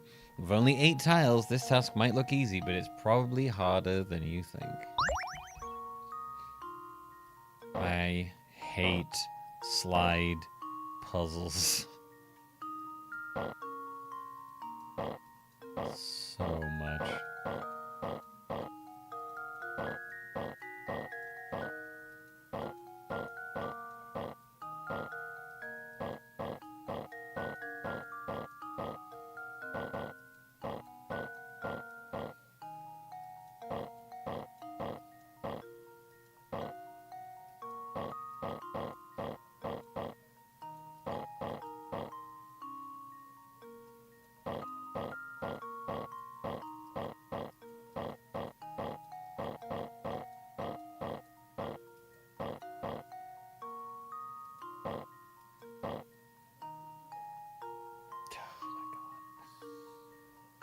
So close. I'm so close.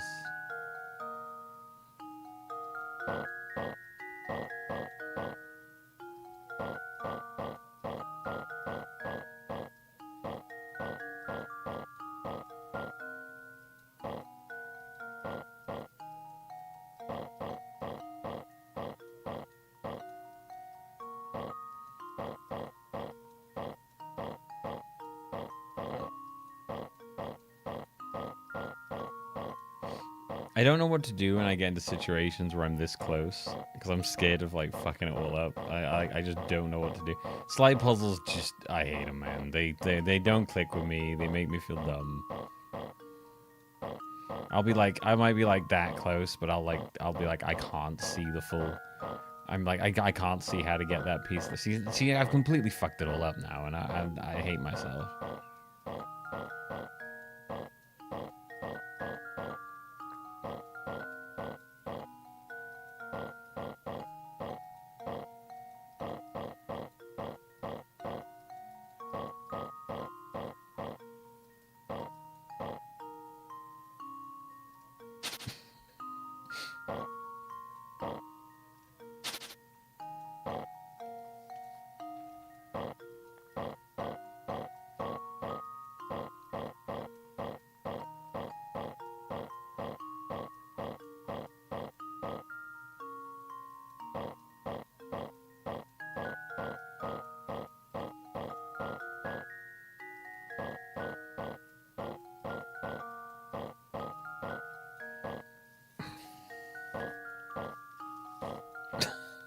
I hate these so much, man.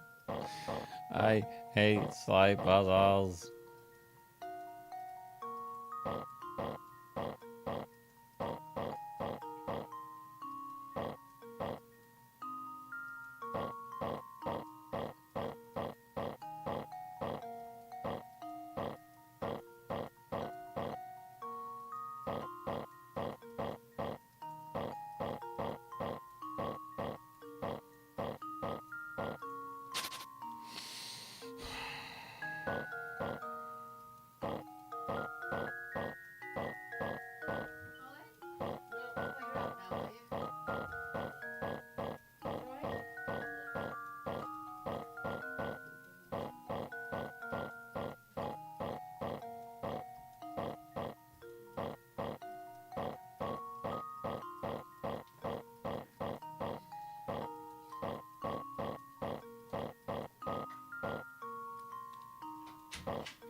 Every time.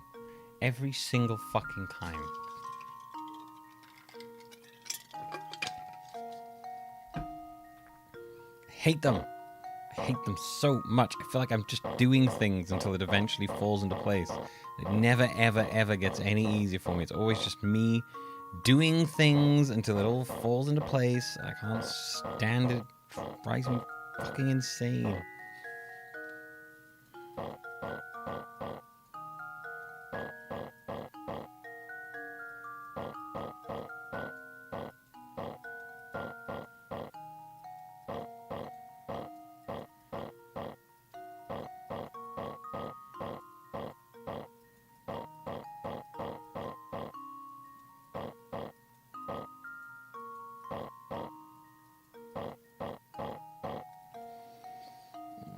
I fucking hate slide puzzles so much, man. It's so annoying.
was going for the wrong one the whole time.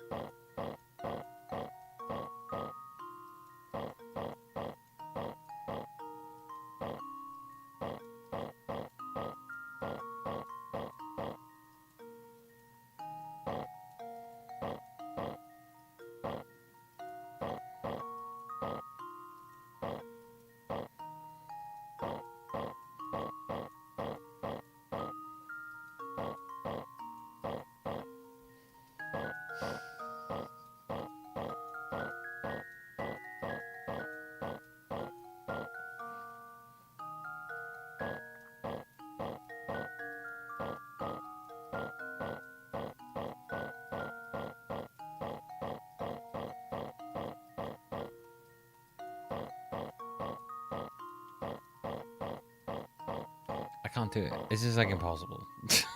I know it's not impossible, but it feels fucking impossible to me. I can't do this. Oh my god, there's always something in the wrong place. It's so annoying.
Thank you, Veritas.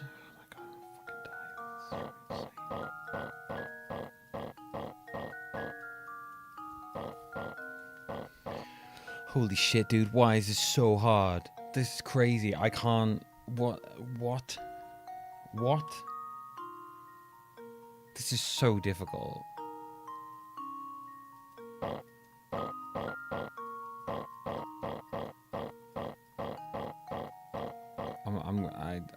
I'm losing my fucking mind here, dude.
I don't know how solving the top three would help me solve the bottom ones, because I can't get these into the position I want. This just doesn't work. It's impossible. Oh my god, I did it. I think I've got it. I did it. I'm not gonna lie, man. I fucking hated that. That was the worst puzzle in this entire fucking game.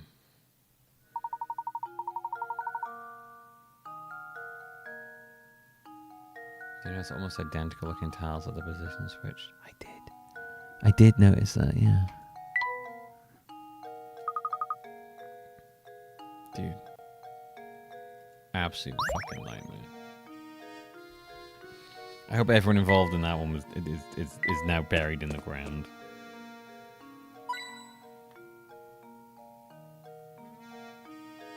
Slide puzzles are their own form of hell. Pointing lady. Oh dear, you found your fortune for this month's abysmal. I'd recommend solving my puzzle. Oh great, okay. Oh, it's the one line puzzle again.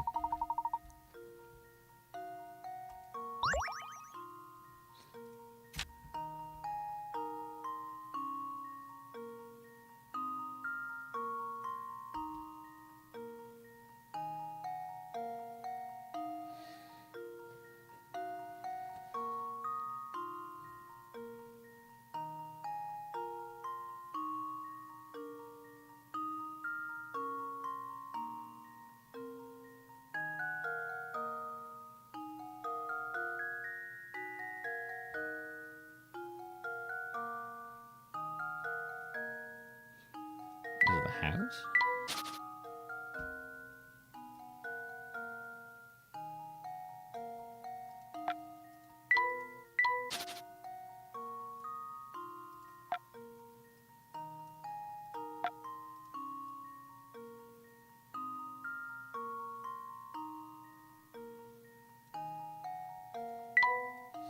Might be the hat, actually.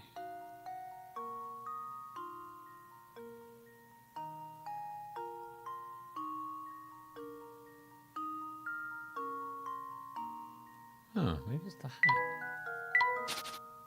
Take a guess, shall we?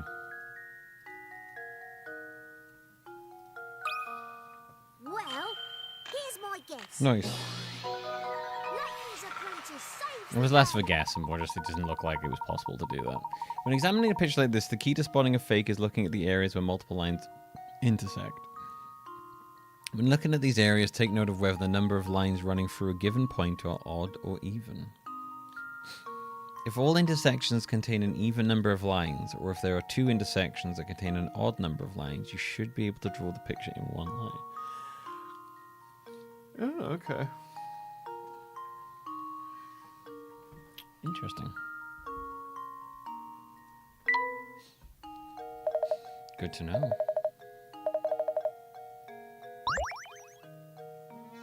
Who's this guy? What's this? Oh, just as I suspected. I can tell from here, sir, you have something you want to ask me, no? Don't even try to hide it, sir. It's in your eyes, and you ask you may after you solve this puzzle for me. Here is an overhead view of a cluster of tropical islands. As you travel from A to B, your objective is to visit every island exactly once. The island folks say this can be accomplished with the addition of a single straight bridge. The only other rule is that your bridge can't cross any pre-existing bridge. So where should your bridge go? So I have to just add one extra bridge.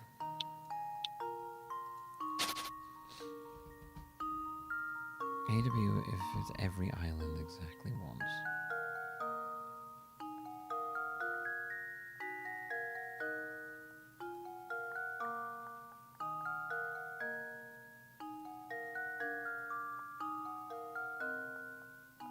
Oh, it's there. You go. There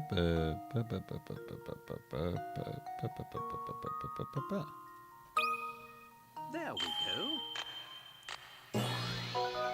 Critical thinking is the key to success.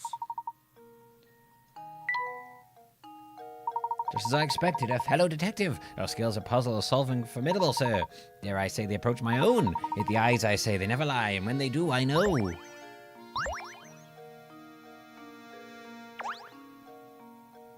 I'll be here at the cafe tonight. Perhaps you'll join me for a bit of shop talk. I guess we'll go this way. Look at this guy. This man's neck is terrifying. Lend me an ear, would you? I'd like you to expert opinion on this puzzle. It won't take but a minute. Okay. After a father and son are chatting when the son poses the question, Dad, I'm 22 now, but how old are you? The father replies, you want to know how old I am, eh? Well, I'll tell you what. I'm as old as your age plus half my age. How old is the father? Fucking, these again?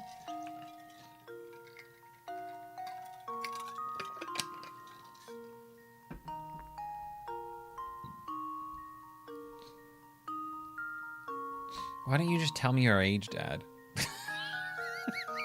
Hey, Dad, how old are you?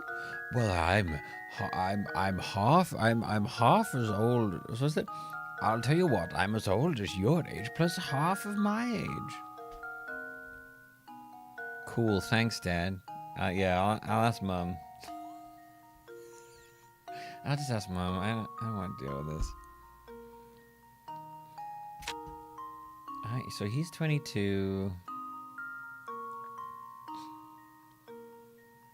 I'm as old as you, plus I'm half of my age.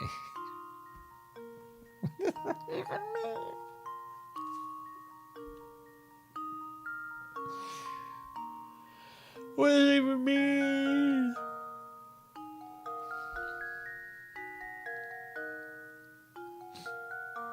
I'll tell you what, I'm as old as you. Okay, so we know he's at least 22. Okay, you know what? Rather than work it out, let's just use assumptions. Like, on average, people have kids, like, maybe, like, now. I don't know. When this... What was the average age of... How old... When did this game come out? Professor Layton release date.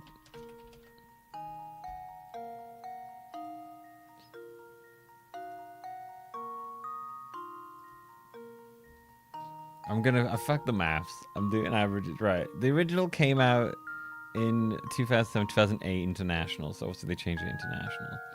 Right. Average age of having children, 2008. Okay, so it's about 29 over here, 25 in the United States. All right. So let's say that they had the kid around somewhere between 25 to 30. Let's just assume that, right? And then their kid is 22. So they're probably like 50, like maybe 52. They just grade right prematurely. They're probably like somewhere in their 50s. I'm just going to guess this one right, completely on a whim. I'm going to say you're about 55. Just please be right. That should do it. Damn. If I'd have just guessed that right based purely on how old they typically are. I don't know how many years is half the father's age. I don't know how old the father is. How is that helpful to me?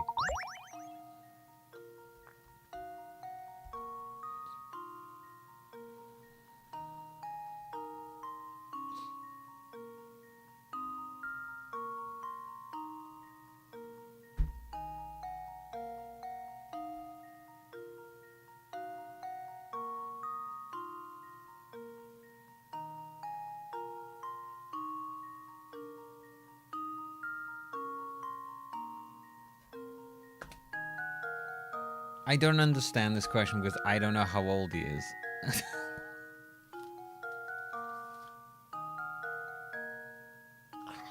My brain is not getting this one.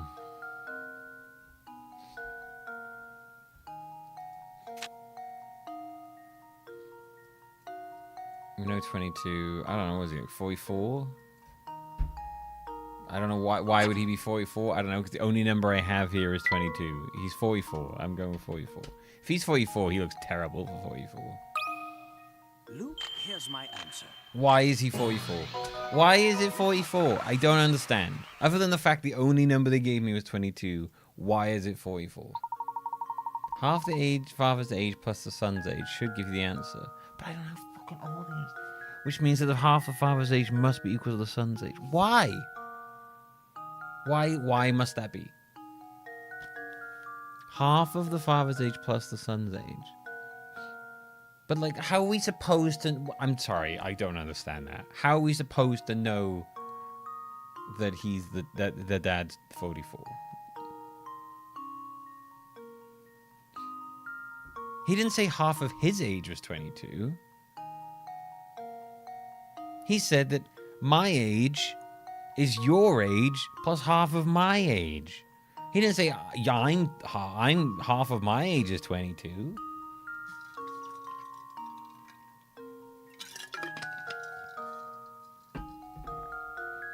Am I supposed to just read between the lines there? Because he didn't go, I'm half your... I am... You're half my age. He didn't say that anyway. What am I missing there?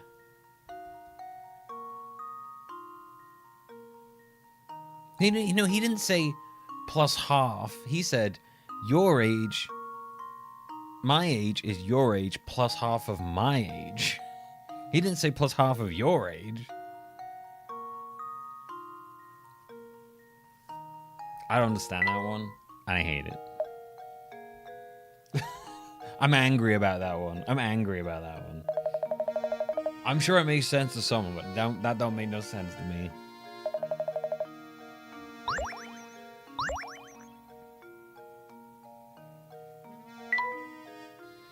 The only reason I got that is because it gave me no other info other than 22, so I just doubled that. Because I don't know what else I'm supposed to do there. I hate that question. I'm so angry about that question. I feel like I was just supposed to guess random number. Oh, it's a I found out some sort of random quiz. I'm so mad at that quiz. I'm so mad at it. God, I'm so angry right now. I'm sure it makes sense, but I just don't get it. You have a big wooden cube. It feels like I was just supposed to guess that his age was 44 to me. None of what he... No, you know what? I hate it. I'm not saying that I'm right and it's wrong. I'm saying that I don't understand how you're supposed to know that. Also, I hate that he answered it with that question. Why don't you just tell him your age? Why you gotta do this whole thing for? Okay, sorry, I'm done now. I'm done now, I swear. I'm so mad. You have a big wooden club. You have a big wooden cube that's painted red on all 6 sides. After splitting the cube along the white lines shown in the picture, you are left with 27 small cubes. Okay. Identical in size, but varying in number of red sides per cube. How many of these 27 small cubes have just one of their 6 sides painted red?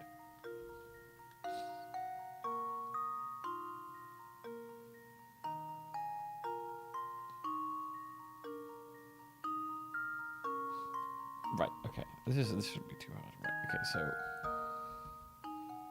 there's 9 on each side. So 9 times 6. Wait, 27? Oh, right. Okay, no. Okay, right. Yes. Okay.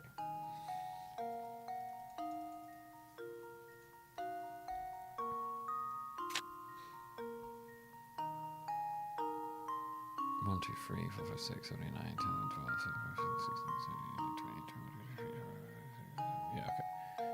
Right, okay, I get it. How many of these have just one side painted red?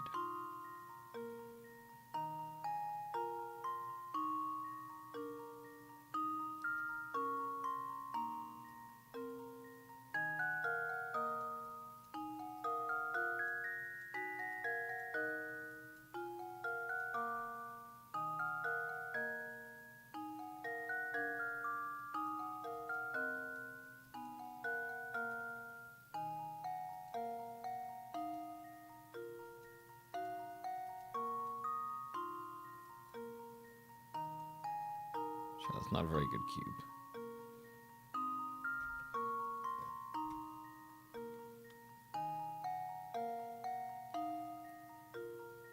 But only the outside's painted red. Right, okay. So he's saying that, like, all of the outside's painted red and anything on the inside is white. Right, okay. How many of these are just one of their 6 sides painted red?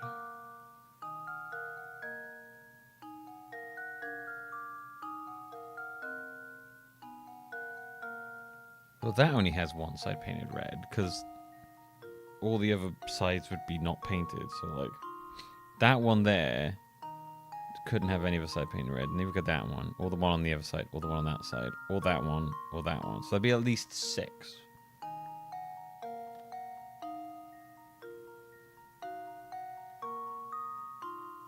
Right?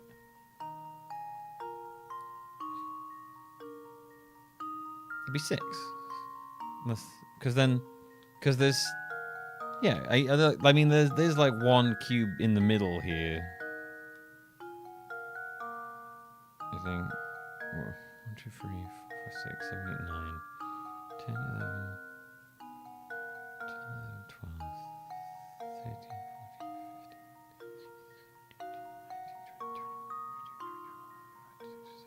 Yeah, because there's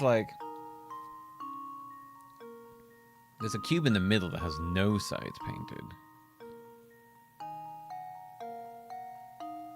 But with just one, it has to be 6, right? I bet you the answer is not 6, but I'm going to say type 6.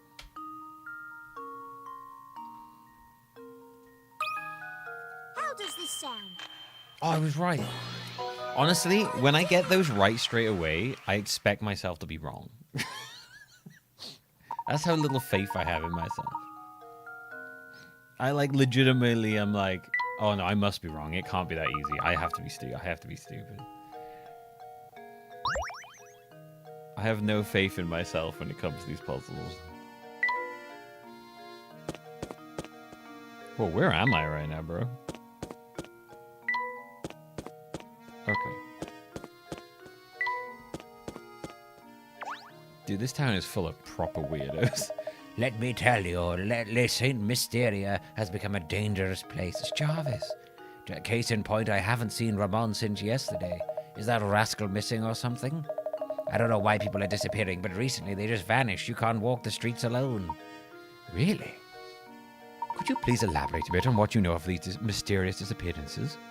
Nope, you can't say it. Can't say I know the particulars of the subject. Seems to me the only folks vanishing were the ones complaining or feeling sick or tired. I'm sorry, I don't really remember much about it. You probably have better luck talking with Zapone about stuff like this. I he's the know about pretty much everything. Zapone, you say? Where might we find this person? What, you mean you didn't bump into him on the way here? He's the slouching man with the fancy little mustache. You'll know him when you see him. Wow, it's really hard to get a lead on this case. The day is far from over, Luke. Let's see what else we can find by asking around. Zapone.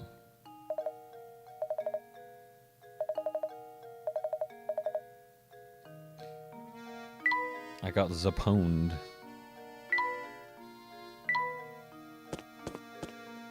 Is that Zapone? It's Gerard.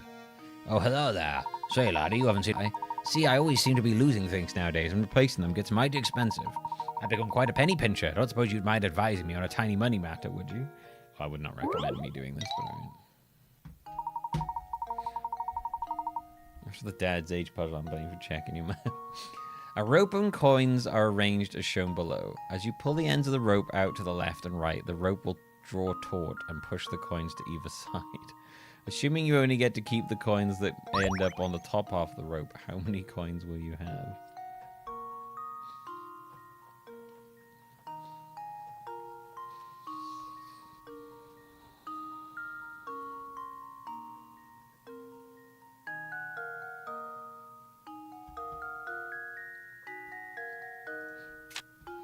Okay.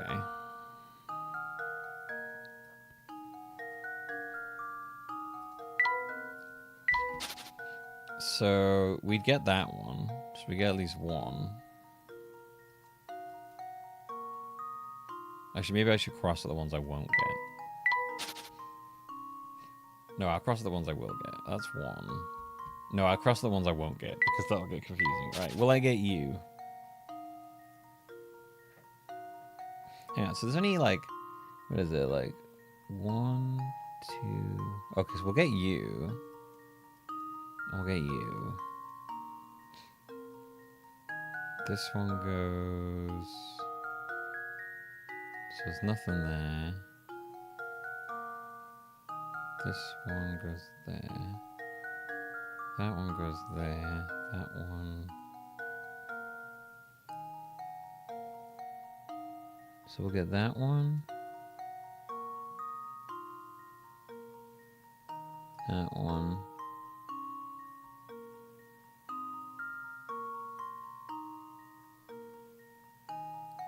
That one.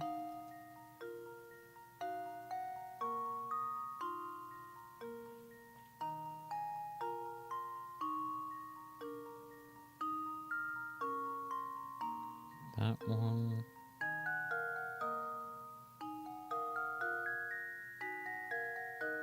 That one. That one.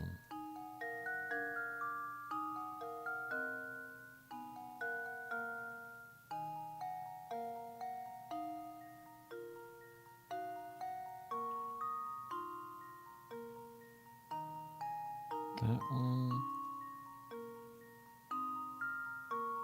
And that one? 9? I think I've counted that correctly. There we go. Yay! I counted it correctly.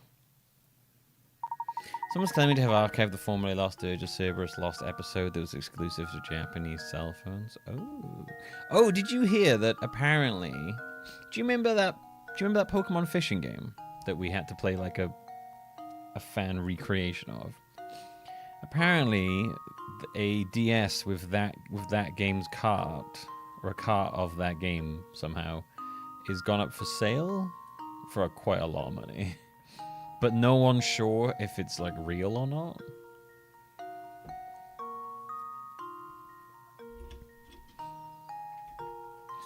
So they're asking for, like, the person is asking for a lot of money, but no one can really verify if it's like actually real or not.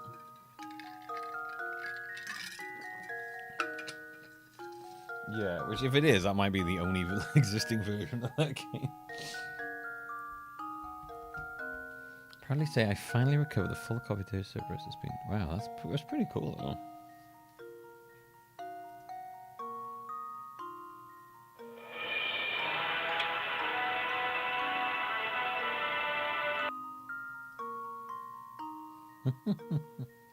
Like, would I want to play that? Absolutely not, but it's cool that it exists.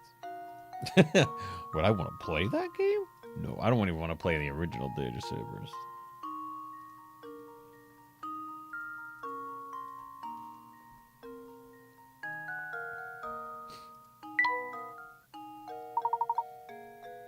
Yeah, old mobile games are nightmares.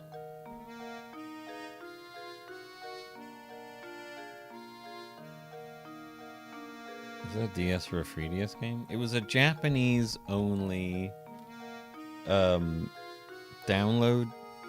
It was really, the way you got it, Kiba, was not through the store. It was through some weird Wi-Fi Japanese only event thing.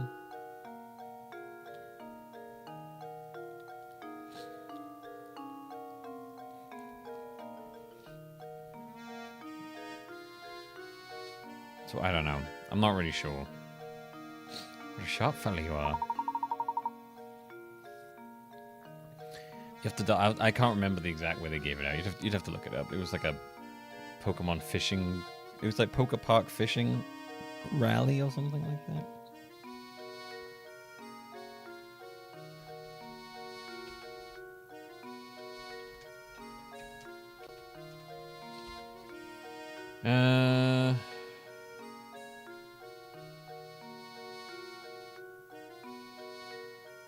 have a look, see. One of Nintendo DS's underappreciated features was download play, which allowed players to run temporary game demos with only a single cartridge. One of those experiences through download play was an obscure 2005 Pokemon game called Poke Park Fishing Contest DS. So it was like a temporary game demo on a cartridge? Yeah, so someone's saying that there's an eBay listing for a DS with it on for like $9,000 basically.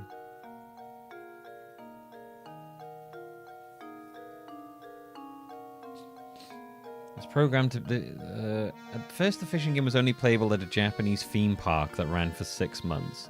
The park doled out rewards every day in the form of scratch cards to the first 200 people who captured a digital fish. The experience was later brought to other events and Pokemon retail locations. Poke Park also couldn't be played past the 12-hour mark or after the DS was turned off. Jesus. A version of the game was recreated by a fan in 2021, but it wasn't an exact copy. That's the one we played.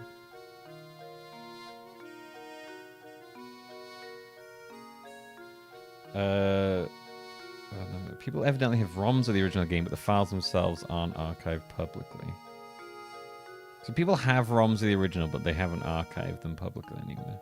Since the original Poke Park is such a relic, preservation is trying to rally support for it. Interesting. That game seems like it was designed to never be seen again.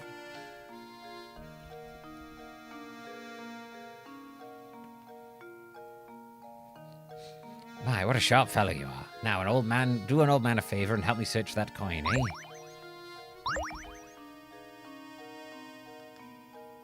Clicking around, looking for puzzle tippy coins.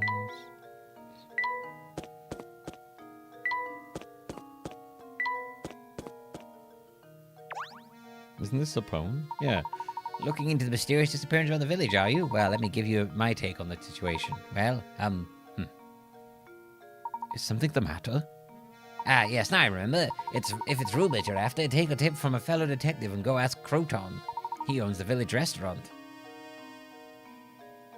Right.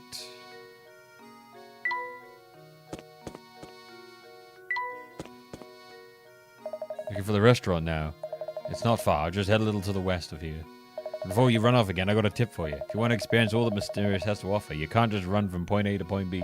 Take some time and explore the village from top to bottom. You'll be glad you did. Much appreciated. We'll be sure to give that a try. Come, Luke, we have work to do.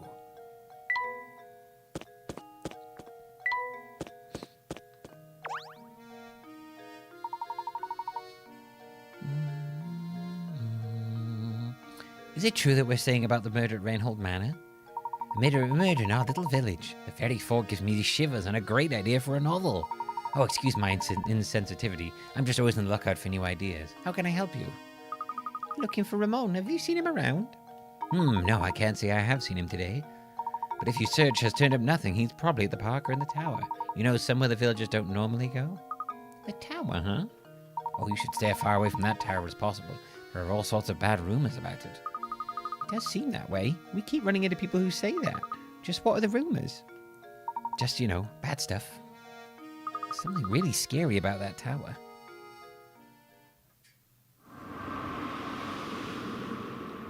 Creepy.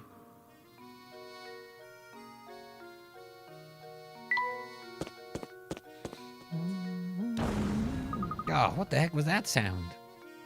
Oh, I've had it. Could someone please stop that awful racket? What's the matter, sir? Who are you calling, sir? I'm a young man. Never mind that. I'm furious. That sound, that horrible noise. I can't get a wink of sleep at night. Used to be the tower only made a noise every once in a while, but now it's been roaring non-stop. How am I supposed to sleep? Oh, you hear me, tower? How am I supposed to sleep? Please calm yourself, sir. Do you have any idea what the source of the deafening din is? You know, now that you mention it, I don't have the slightest clue about that. I've heard it's the roar of a huge monster that lives up in the tower, but who knows? So the noise is coming from the tower, is it? This guy's so angry. He looks like his head's gonna explode. This time I'm livid. It's just too much to take. The needle on my RAF meter is through the roof. Why am I so worked up, you ask? It's this blasted puzzle. It's been trying to work it out since yesterday, and I just can't get it. And it has me so frantic I can't sleep. Stupid puzzle. Take a look at it. He's so angry. A man has been prescribed 10 pills. Starting today, he must take 1 a day. But because the concentration of the medicine is different in each pill, he must take them in a specific order. Since the pills all look the same, the man has decided to write numbers on each pill to help him remember the order in which he needs to take them. How many pills does he have to number in order if he wants to keep track of the order?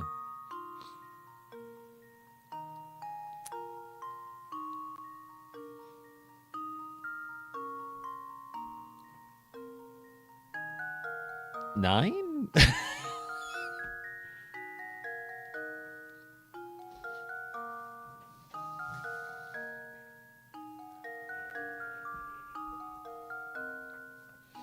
He got sent. What kind of doctor is this? They gave him pills that have different concentrations of medicine, but they all look the same, and they didn't mark them. What is this? What?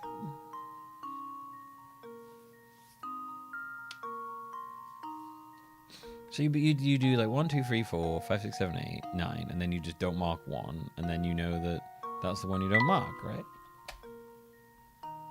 Surely. That should do it. Is that too easy? That was too easy. Okay, obviously that was too simple. What conditions allow you to get away with labeling fewer than all 10? Okay.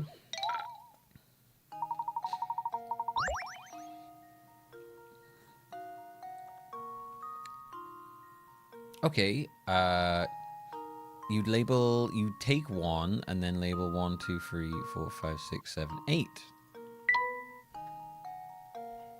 And then don't label the last one. That should do it. There you go. Since the man has to start taking his medicine today, the first thing he should do is take today's pill. Next, he should label the pills through days 2 to through 9. If he does this, he shouldn't have a label to the pill for the last day. He'll be the only one without a label. What were you thinking, man? And here I was ready to solve it all by myself. Why would you never ruin everything? The nerve. Stop jacking off invisible ghosts. But with that puzzle solved, I can finally sleep again. So I guess I owe you one. I owe you thanks. I know you have your work cut out for you, so good luck, yeah?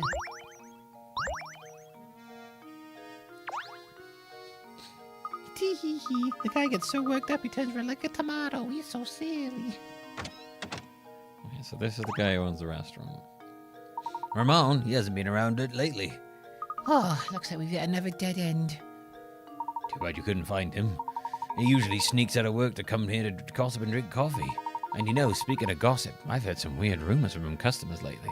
Recently, there's been talk of some strange old man running around St. Mysteria kidnapping people. A kidnapper? Who's this old man? I heard all this secondhand, so you got me there. Yeah, you need to find a better source of village gossip. You might want to try the cafe. Usually you'll hear rumors straight from the source there. It's almost sunset now, so the cafe should be open for dinner. A mysterious old man kidnapping village folk. Now that is a rumor. Are we not in the cafe? I guess we're in the restaurant, aren't we? Puzzle sent to Granny Riddleton's shack. Damn. They sent a bunch of puzzles there. Professor, it's getting dark outside. I'm afraid that's my cue to start closing up shop. Come by tomorrow if you get hungry. Oh.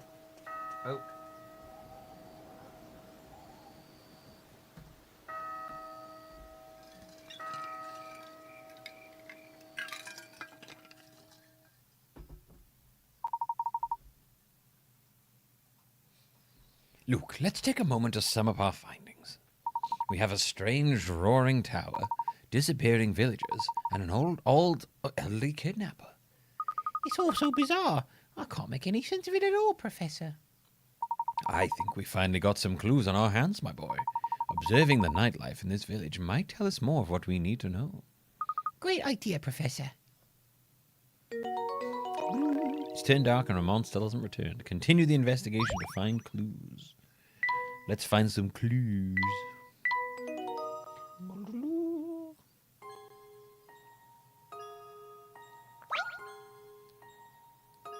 I'm sorry, young lady. Could you help us? We're looking for someone, you see, and Sorry, I can't help you. And by can't, I mean I don't want to. I barely even talk to Ramon. I have no interest in this search. But maybe if you help me solve my puzzle. And just who do you think you are, young lady? Stop making me solve puzzles for random shit. The force of gravity on the moon is about 1/6 of that on Earth. I hate this already. This means that on the moon, an object weighs about 1/6 what it does on Earth. If you bring a 600-gram weight and a scale to the moon and gently place the weight of the following weights, will the scale... If you bring 600-gram weight and a scale to the moon and gently place the weight of on the scale, which of the following weights will scale indicate?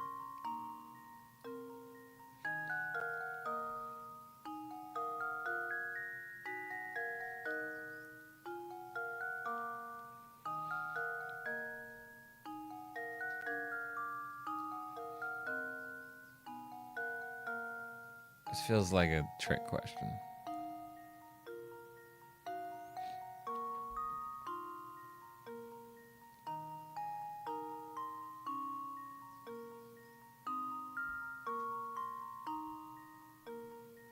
Is the answer just 0?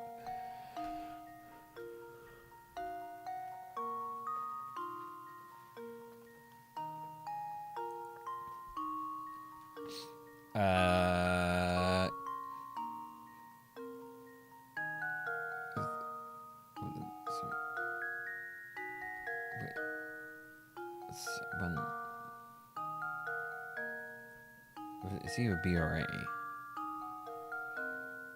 1/6. Or is that exactly? Is it C? Is that exactly? You work out 1/6 or something by like dividing it by 6.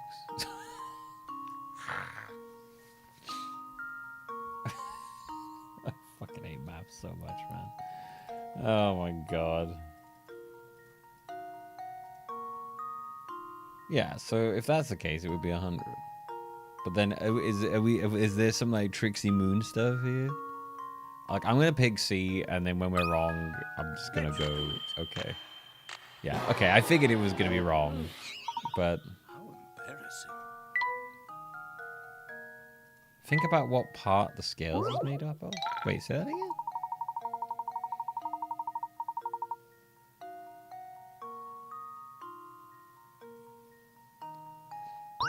Think about what part the scales are made up of. So what? So you're saying that the scales themselves are now like way... Okay, so it's either B or A. I'm just gonna click them all. There we go. Another puzzle solved. Right, cool. The scale will indicate a weight loss of less than 100. A scale is always set to 0 with the weight of the scale tray included. So when the same scale is brought to the moon, the tray weighs 1/6 of what it did when the scales were set. And the scale will now indicate less than 100 when nothing is in the tray. I hate that question.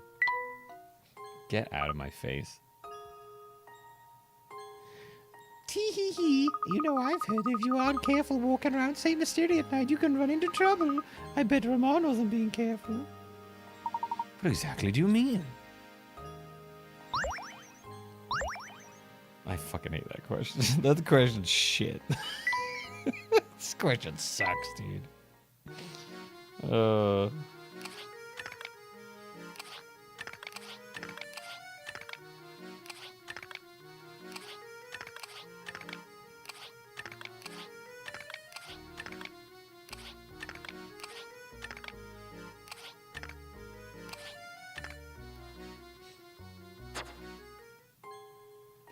We're getting there.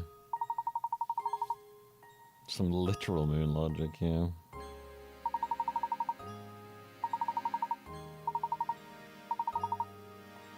When I put the whole picture together, something good will happen.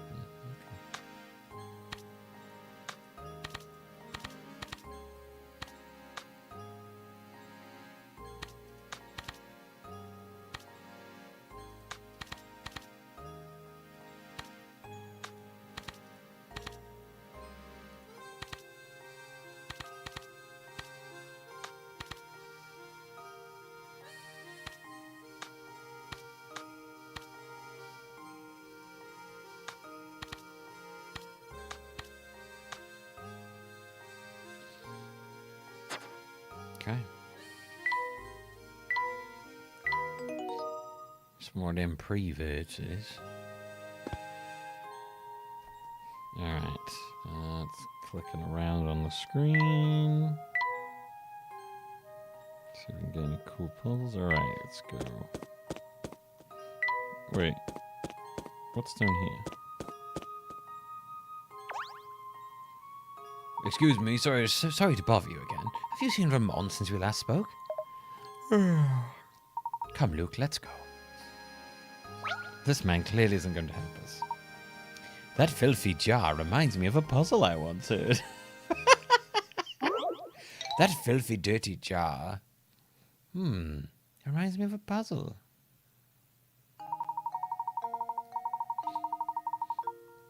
A glass jar holds a single gem. After 1 minute, the gem splits into 2. 1 minute after that, the 2 gems each split again, forming a total of 4 gems. Continuing at this rate, the single gem can multiply to fill the whole jar in exactly 1 hour. Knowing this, how long in minutes would it take to fill the jar if you had started with 2 gems?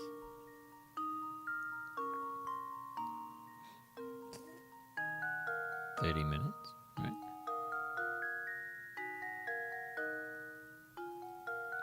It would take half as long.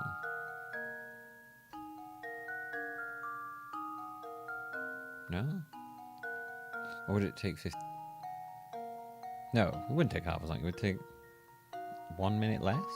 No, it would take 1 minute less. So it would take like 59 minutes.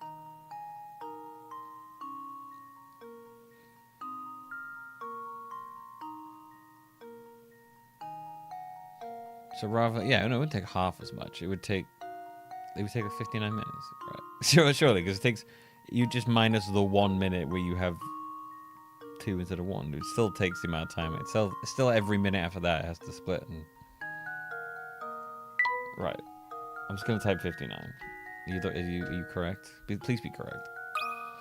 Well, here's my guess. Yeah, let's go. Layton's apprentice saves the day. The answer is 59. It takes 1 minute for a single gem to split into 2. Therefore, starting with 2 gems instead only saves you 1 minute. Yes. I'm so smart. But my boy, it's covered in grime. Don't take that dirty jar with you. Ooh, what's inside this? Something's hidden inside the jar. I think you're right. Luke, reach your hand in and see what's inside, will you? Professor, there's all needles in this jar. Keep going, Luke. Keep looking. Professor, I'm being jabbed with needles. Don't worry, Luke. That's good for you. Those are brain needles. They'll help you solve riddles faster. Oh, okay, Professor.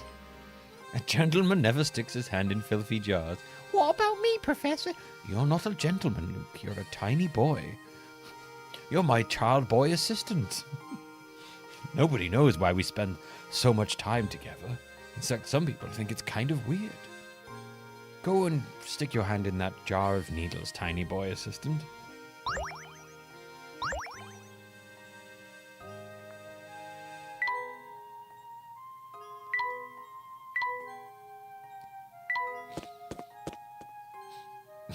Gentleman never sticks his hand in a jar of needles.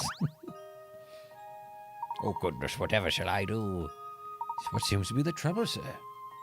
Let's see here. Strong, young, and you look like you have a good back. Oh, thank heavens you came along. I beg your pardon? I've searched everywhere, and I just can't find the thing. Oh, I suppose I must have dropped it when I was strolling by the park this afternoon. I would go search for it myself, but it's dark outside now. It is awfully scary out there. Ah, nothing of the sort. It's just that, well, I'm no spring chicken anymore, and my eyes aren't as sharp as they used to be. So how about it, laddie? Will you pub an old man and go search in the front of the park for me? What? But we're in the middle of an investigation right now. Now, Luke, no need to be rude. After all, the park is but a small way away. And who knows, we might actually find some new information to aid in our case there. Besides, helping those in need is the duty of any gentleman. Splendid. I'll wait right here for you to come back. I'm counting on you. One more detail, please, sir. What exactly did you drop? Drop? Oh, my, now, what was it? Oh, that's right. It was my watch, actually. My best wristwatch. Bring it back for me, laddie. Hey, we were just there, but... Okay.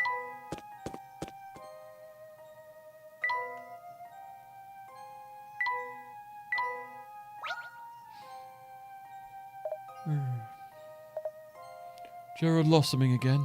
I think he's getting a bit slow. He's always dropping stuff. So what he dropped this time? Let me guess, his wristwatch. Indeed, he did drop a wristwatch. Did you pick it up around here? Well, actually, no, because Beatrice was the one who found it. Thing is, it was already late when she found it, so she decided to hold on to it till morning. Go to the inn, you can probably ask her for it. So there you go. Now that I've got your attention, could you give me a hand and solve this puzzle? No! Am I capturing this on my phone? Yeah. Just using the Windows phone link thing. The puzzle's all about stars, you see. Maybe you can make sense of this thing. Of course, I'd be happy to help you with it. I like to think that Layton's just a guy who literally can't say no. Professor Layton is like a prolific people pleaser. Look, a giant star in the night sky. How many triangles can you find in the picture? Be sure to count overlapping triangles separately. Okay. Right. 1, 2, 3, 4, 5.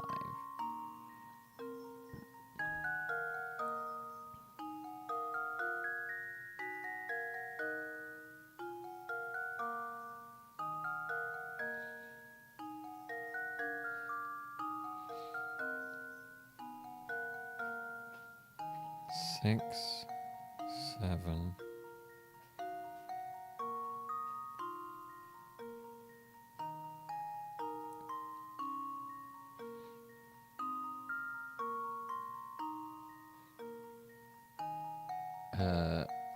Eight,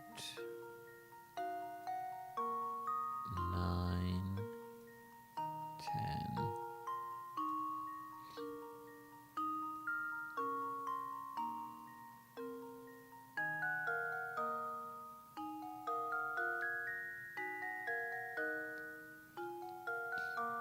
Can you see any more? I can see 10.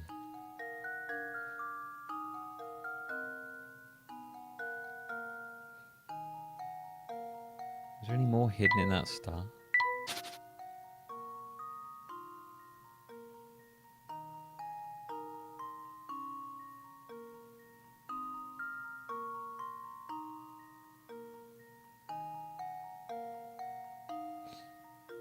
I think 10's right.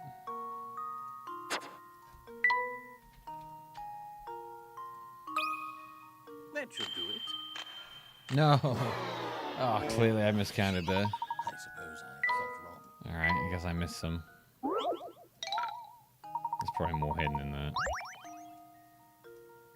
1, 2.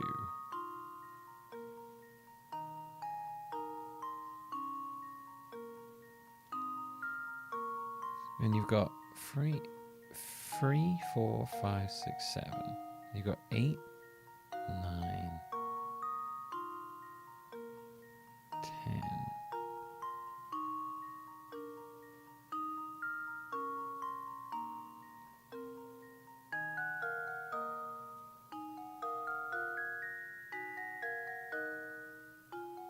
Oh, is it 11? Oh, hang on. Oh, hang on. 10. 1, 4, 5, 6, 7. 8, 9, 10, 11, 12. Oh, okay. I think it's 12. I think it's 12. I miscounted.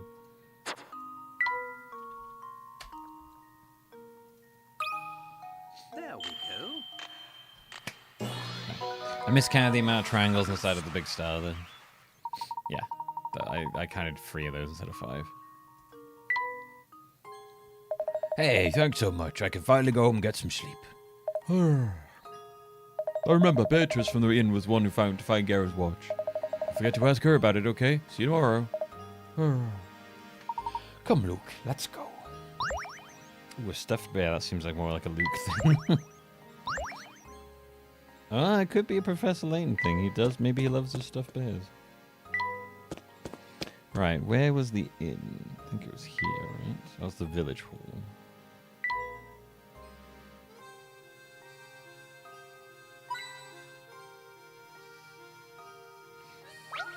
That's Mama's puzzle room. Seems to be a puzzle embedded in the door. I could have sworn there was nothing there a minute ago. Fascinating. This puzzle appears to be acting as some sort of lock for this door. How delightful. Look, my boy, why don't you give this puzzle a try? I'm almost certain the door will open if you solve it. Get the ball out. Oh, God. Can you get the ball out of the maze? Slide obstructing blocks out of the way to clear a path for the ball. This problem can be solved in as few as 12 moves. Okay. Move blocks by sliding them into empty spaces. Move the red ball in a similar fashion. Slide the ball to the hole by moving the blocks. Okay. I like these ones. They're fun. Right, so you do that there. That there, that there, that there, that there. We move that like this. Down there. Boop. Boop. I'm not going to solve in 12, but that's fine. 16's fine by me. Here's my guess. Layton's apprentice saves the day. We don't judge? Yeah, we do. With all those blocks in the way, getting your ball to the goal is harder than expected. No, it was quite easy. Very nice. The door should open up right now. This is the puzzle room. Yeah, this is Grandma Witch's room of puzzles.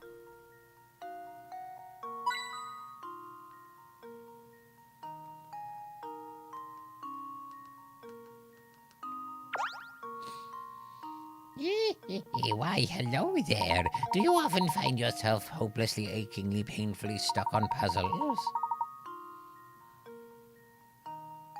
I won't look at the guide. I refuse. Well then, Sonny, you've come to the right place. Welcome to Granny Riddleton's Puzzle Shack. Granny Riddleton? Where can we find this lady? Isn't it obvious? She's right in front of you, boy. Oh, no wonder you have trouble solving puzzles. Yes, you are gazing at the beautiful and clairvoyant Granny Riddleton. I mean, the game does have inbuilt tips into it. Guided to the puzzled puzzlers. Beautiful and clairvoyant? Professor, do you know what she's going on about? Fret not, Luke. Why don't you let me do the talking here? Sorry to disturb you, Miss Riddleton, but by clairvoyant, do you mean to say that you have psychic powers? Can you do things like, say, pick a criminal out of a crowd or visualize the location of lost objects? Sure, any fortune teller could do that. So what if you could see a few days into the future? Big whoop! My specialty, you see, is puzzles. Puzzles people forget about. Puzzles people miss. Surely you boys have had a few of those, eh? No need to turn red, it happens to the best of puzzlers.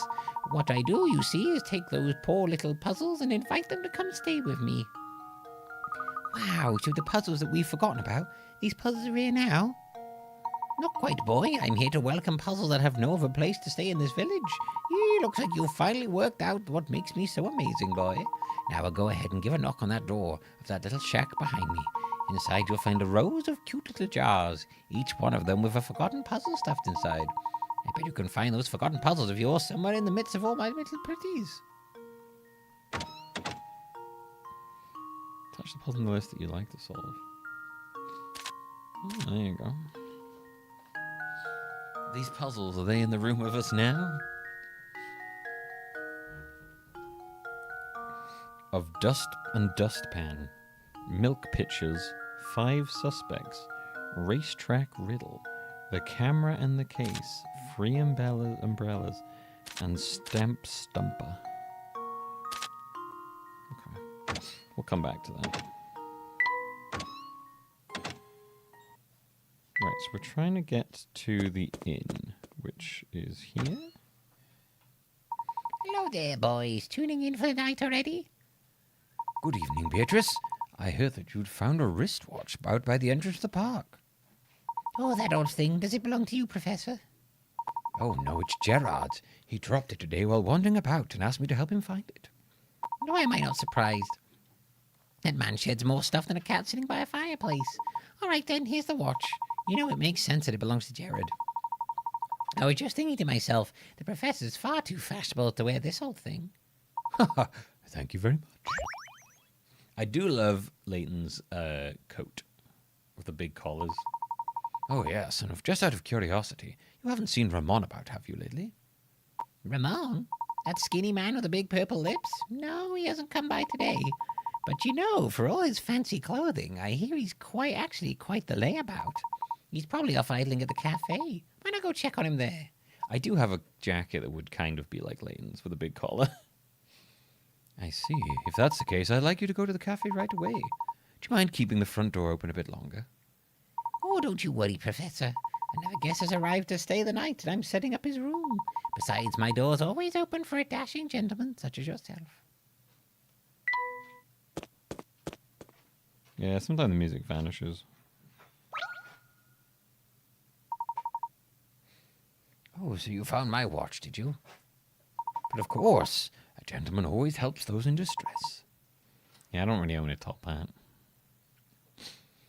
But of course, speaking of which, we're still quite worried about Ramon's whereabouts, and you should probably return to our search now. Yeah, see, mysterious strange like that. Despite its size, it can be quite challenging to find people. It can feel like running around a maze. Speaking of mazes, You ever heard of this one, laddie? Oh, but we really must be... No, please. Once someone says puzzle, Layton is like driven by an unstoppable urge to solve them.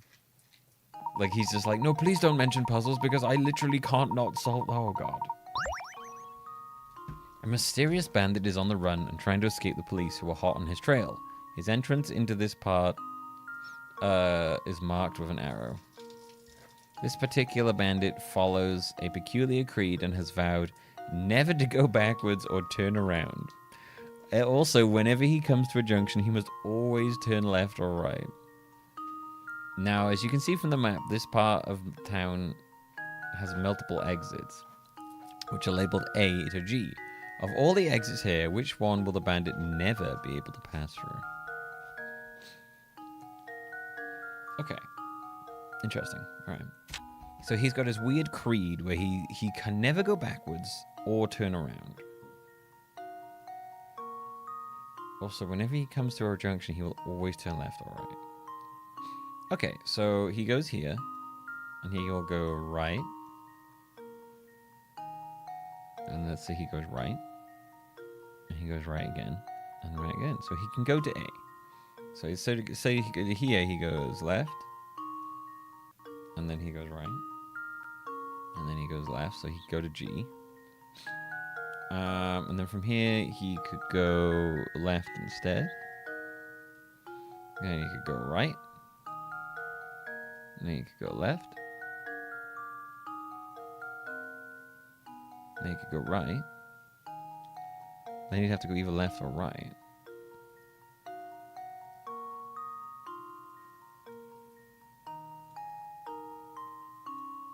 Oh, it might be B.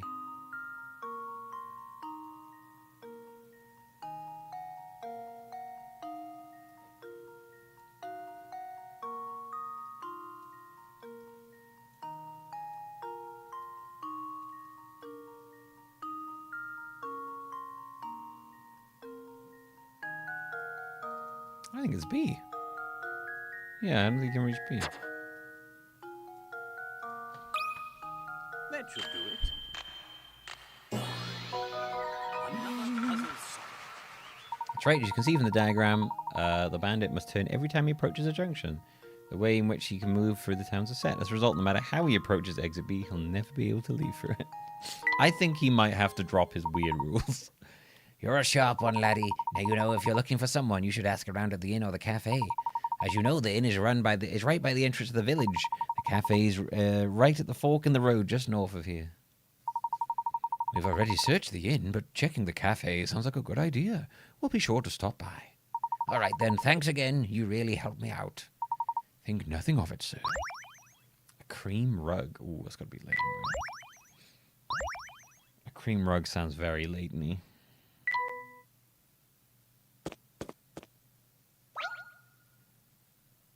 Professor, there's a cat here. Oh, here, kitty, kitty, kitty. Animals are very dear to you, aren't they, Luke? Well, I have just the puzzle for you then. This would be the perfect time for him to drop the dog got run over matchstick puzzle. You love animals, don't you, Luke? Well, here's a puzzle about what happens when a dog gets run over. Five cats can catch 5 mice in 5 minutes. With that in mind, how many cats does it take to catch 100 mice in 100 minutes?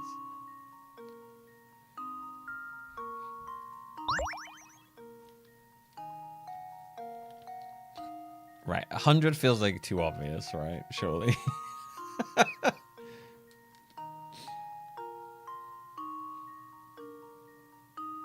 So it takes a cat a minute to catch a mouse, basically. See, that it feels like 100 is the obvious answer here, but that feels like way too obvious.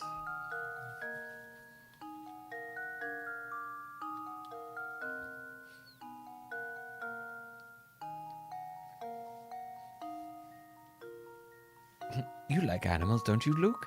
Better answer my puzzle now, or I'm going to shoot this dog. No, Layton, please. Right, I'm gonna do it. I feel like this is a trap.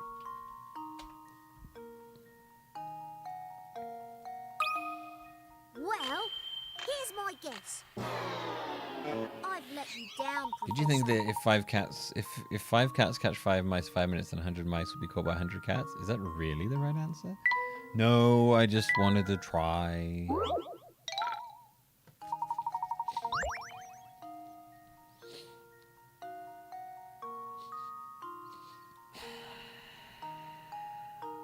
Right. So, why is it not 100?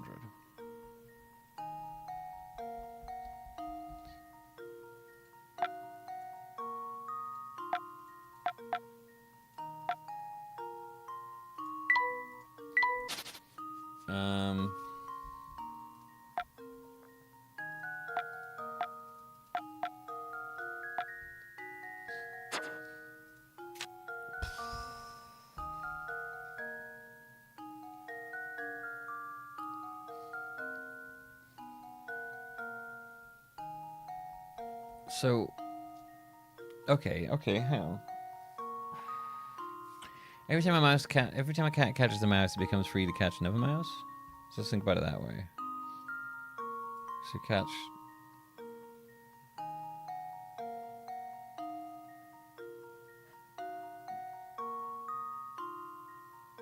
Five.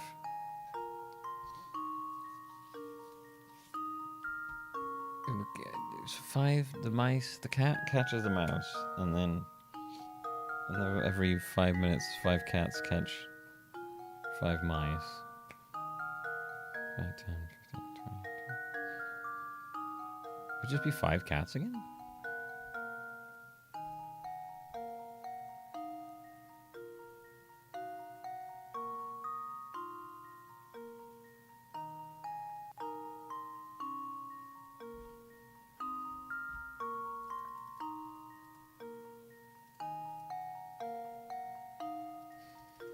Yeah, it would just be 5, because it would be 5 cats, and every 5 minutes, yeah, it's just 5. For fuck's sake, god damn it. Goddamn question. Well, here's my guess. Yeah, it's just the same cats catching them. God damn it. 5 cats. 5 cats can catch 5 mice in 5 minutes. If the mouse hunt continues on another 5 minutes, you can expect a total of 10. In other words, the same 5 cats catch 10 mice in 10 minutes and 20 mice in 20 minutes. It's a simple matter of how long the 5 cats work.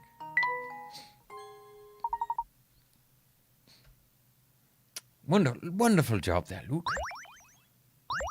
Did you enjoy my puzzle about cats killing mice, Luke? I hope you did. Good evening to you, sir. It's almost my bedtime, but I've got one more puzzle for you. Want to see? What on earth is this message getting at? The following is written on a piece of paper you picked up. Blank is 1,000 times blank. To turn this strange message into a proper sentence, all you need to do is fill in the blank spaces with a single letter of the alphabet. But what could it be? You'll need to use the same letter for all 3 blank spaces.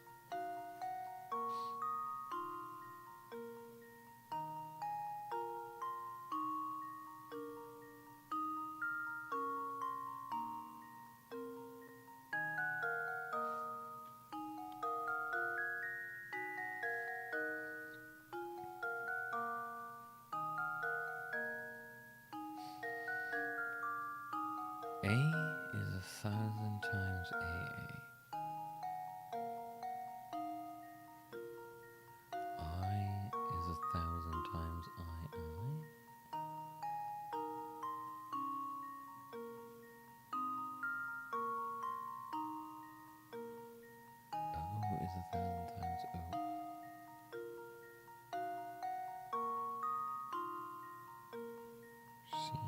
Oh, this is like Roman numerals. Hang on a minute. I gotta look this up. What is 1,000 in Roman numerals?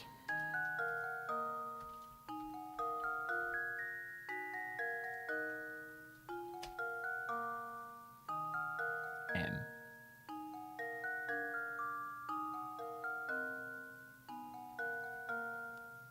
It's all the same letter? Oh, maybe not. Maybe I'm overthinking that then. M is 1,000 times MM.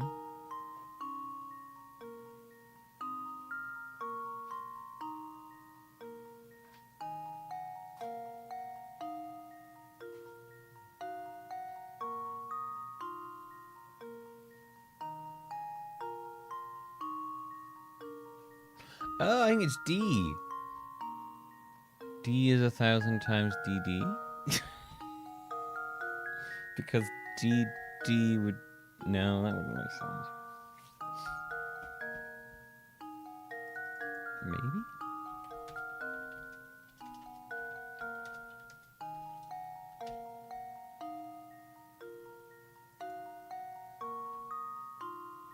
No, that wouldn't make any sense.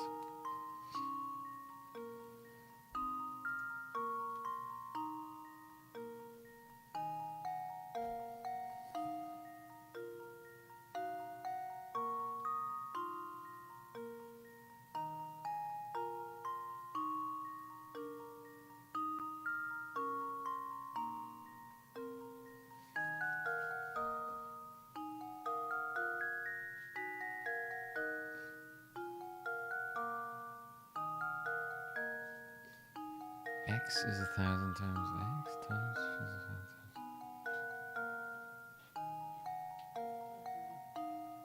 M is 1,000 times MM. I think it is M, actually. Try M. There we go. Nice. Because MM is 2,000 and M is 1,000.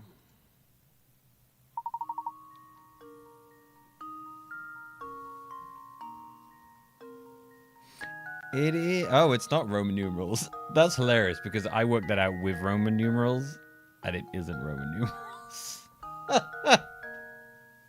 But it actually worked out the same.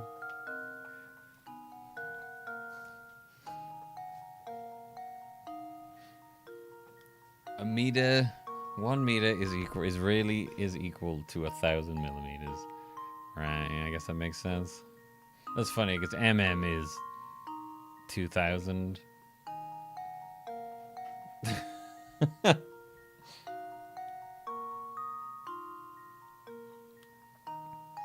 Well, I think that's... No, I guess it isn't really Ren, but that in my head it was when I answered the question. So I got it right for the complete wrong reasons.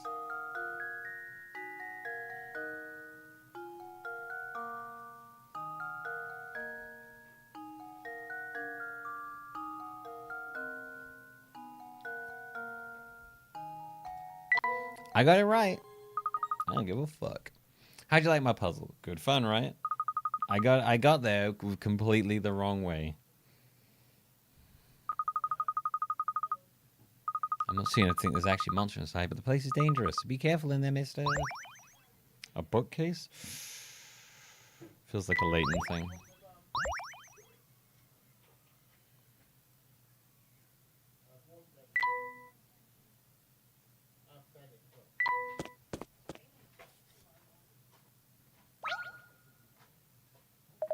Hey, out looking for Ramon, are you? Yep, you're definitely looking for Ramon. So you still haven't found the guy? Listen, streets here are dangerous at night. Highly dangerous. You can't go running around the village with a kid. Because that's dangerous. Highly dangerous.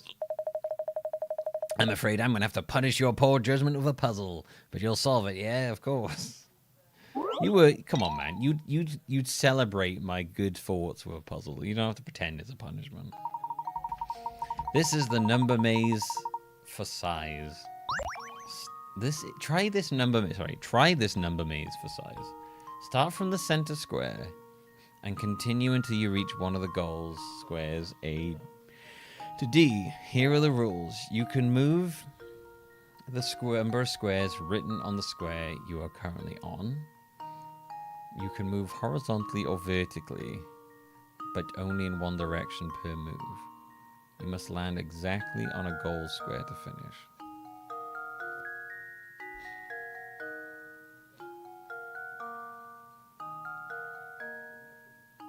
Okay. 1, 2.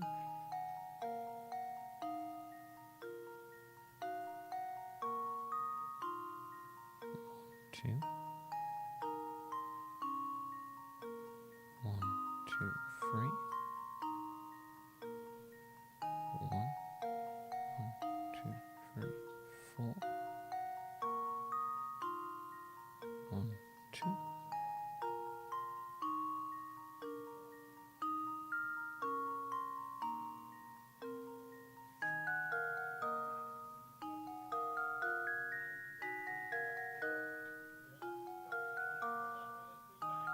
Two. It's gonna move around. It doesn't make sense to me. And then I got myself stuck, so it's not that. Okay. We'll go 1, 2. 1, 2, 3, 4. Okay, so that won't work because you can't actually go 6 in any direction there. 1, 2.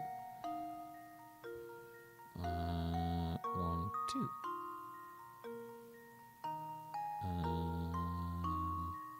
2.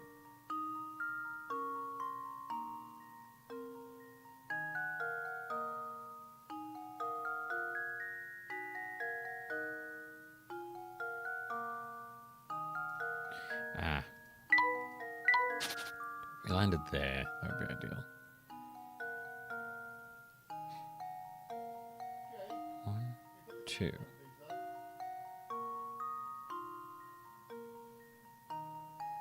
1, 2, 3. 1, 2, 3, 4. Damn. 1, 2. 1, 2, 3. 1, 2.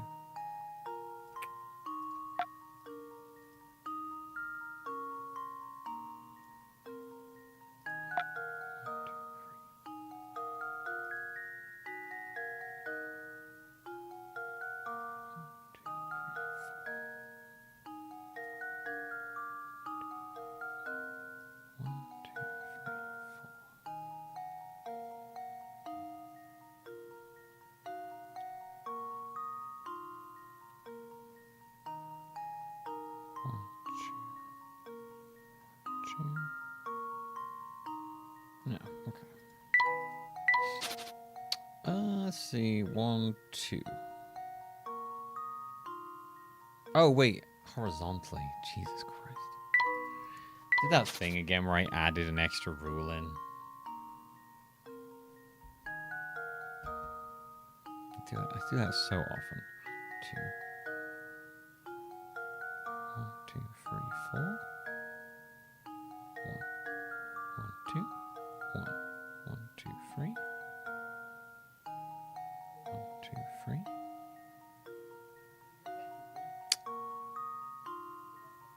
1, 1, 2. 1, 2. Hey, there we go.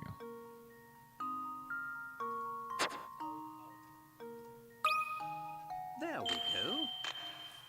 Every puzzle has an answer. No, they literally just asked you to land on a square. They don't, you know.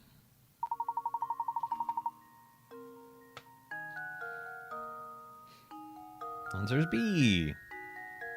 Well, it looks difficult. Working out backwards working out backwards. I didn't even think about that. Makes it obvious that B is the working. I didn't even think about working out backwards. Like I should do that more often. Well, looks like you solved it all right. Of course, we all knew a brain box like you would solve it. If you're looking for the cafe, it's right there. I don't know why, but for some reason I added in the rule that I could do diagonals, which you can't do. Besides, the tower could start making noise again at any time.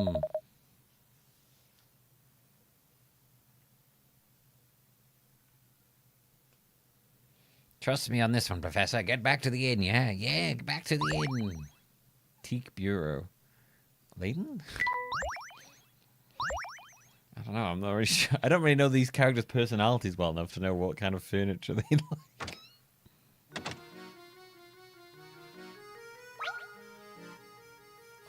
Oh, fancy meeting you here. I've got a real tough puzzle right now. It's hard to crack than a coconut.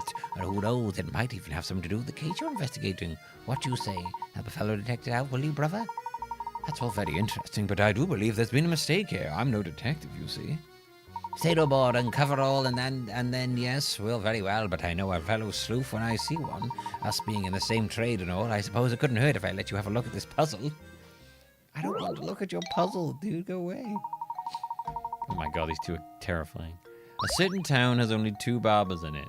There aren't any other towns nearby, so everyone who lives there gets their hair cut by one of these 2 barbers. Look at these 2 fine gentlemen. Which one should you go to for a haircut? A, obviously, because B's cutting A's hair and it's shit. That should do it. Oh, shit. Check the in minigame to hear their thoughts and shame. Okay. Yeah, I haven't actually gone to do the in minigame yet. That's right. Everyone in this town gets their hair cut by one of these 2 barbers. This includes the 2 barbers themselves. Because people don't usually cut their own hair, I do. The stylist with the butchered haircut is probably the more skilled of the 2. It's a good guess. Oh, the music's cut out again. Ho ho, you've done it. You've solved the monster of a riddle. Sometimes the music cuts out, which is weird. Simply astounding. Even I couldn't do it. Oh, it wasn't that difficult. But on a more pressing note, have you heard from Ramon lately? Oh, I tell you what, it might just be my phone connection being weird. It probably is. What's that you say, good sir? You want to solve more puzzles? All right, then here's a gem of a tip. Go visit Granny Riddleton's shack. My detective instincts tell me that's another case of developing as we speak. Perhaps I'll see you again tomorrow. I don't want to solve... He's like, you want to solve more puzzles? Is that what you said?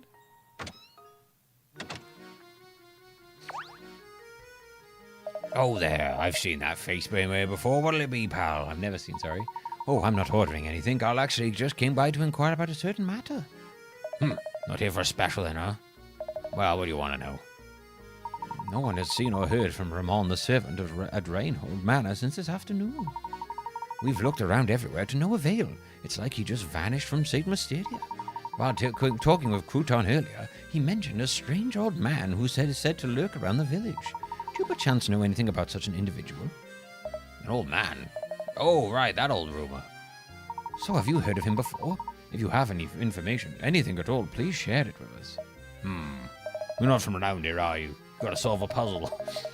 Thing is, I can't go spreading wild rumors about St. Mysteria to the outside world now, can I? Of course, if you're a puzzle lover, then maybe, just maybe, I could find it in me to trust you. Oh, I see you've solved 30 puzzles. All right, then, here's an evil earful for you. I know a fellow who swears down that he saw a strange old geezer skittering around the village. The fellow I know is Prosciutto, sorry. He's a wee one, but he's got the appetite of a wolf. Do you know where we might find this prosciutto? Prosciutto, baby. Can't say for sure. But this hour, well, he's probably at home snacking on something. His house is on the road that winds up north from here. Why don't you go and pay that walking fridge a visit? Okay. Hey, Slashlife, how's it going? A puzzle-solving charm. Professor, there's a puzzle hidden under here. Why is there a puzzle hidden under there?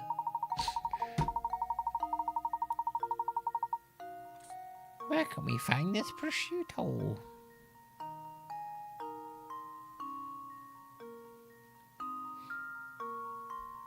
That barber presents a really funny business idea of allowing yourself to have a shit haircut to announce you're the better barber in town. Unfortunately, Llama, I think most people would look at the one with the shit haircut and assume he's the worst barber.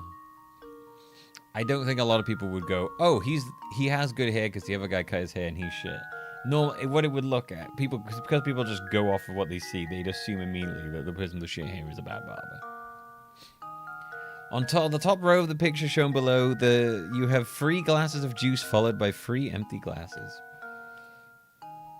Your objective is to change things around. I think that as a marketing thing would backfire on you like really hard. On the top row of the picture shown below, you have 3 glasses of juice, followed by 3 empty glasses. Your objective is to change things around so that the bottom... the glasses are arranged as shown in the bottom row of the picture. Assuming you can only move 1 glass at a time, that the glasses can't be put down, again, anywhere other than on the shelf, and that all rearranging has to be done by hand. How many glasses will you have to pick up?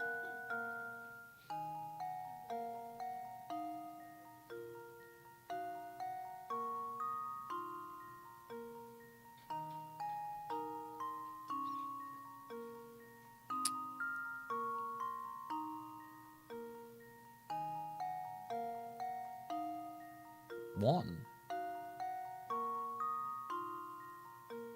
Because you just pick up this one and you just fill up this glass.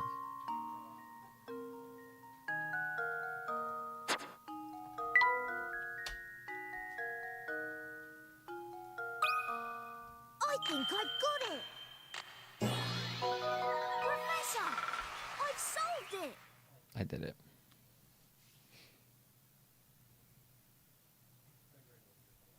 Bit confused what I make for dinner. What have you got sitting around, Slash?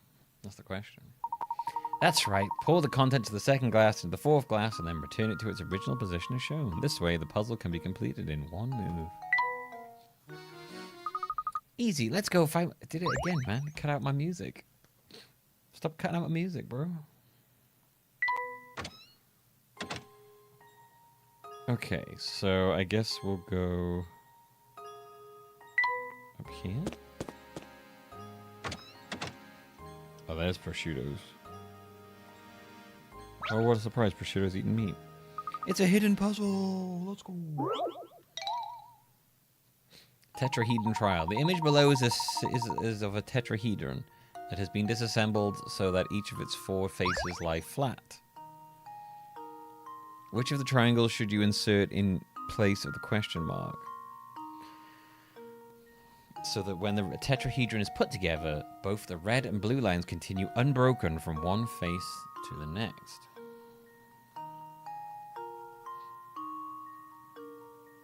I'm assuming we can rotate them, right?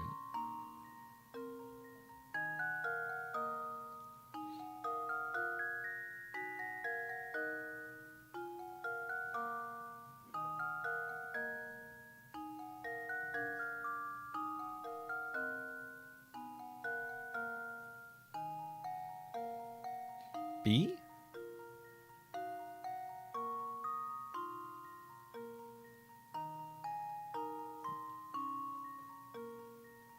No, that wouldn't make any might do.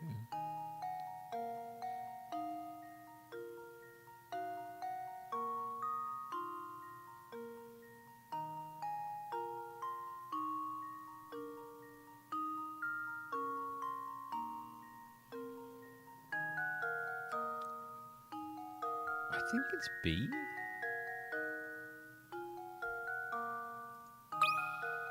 Well, here's my guess. No. I'm so I never look. embarrassed. I'm just gonna click on the wall until it works. I don't care about my picker. Let's get out of here. Alright, so it's not B. Oh no, I guess that wouldn't work thinking about it. Yeah, no, that makes sense. I don't think it would be D. I guess it'd be C then.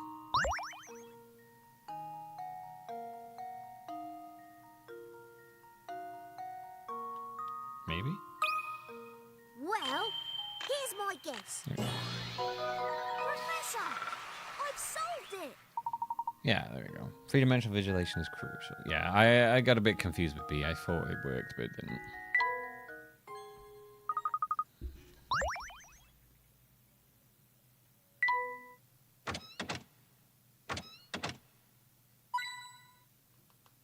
Music cuts out quite a lot at the moment. I don't know why. Hey, what do you want? Spit it out so I can get back to my dinner. I heard from a fellow at the cafe that you witnessed a strange old man prowling about the village. Could I ask you for a more detailed account of what you saw? Oh, okay. I think it was something like 4 days ago. Oh my god, what the fuck is that?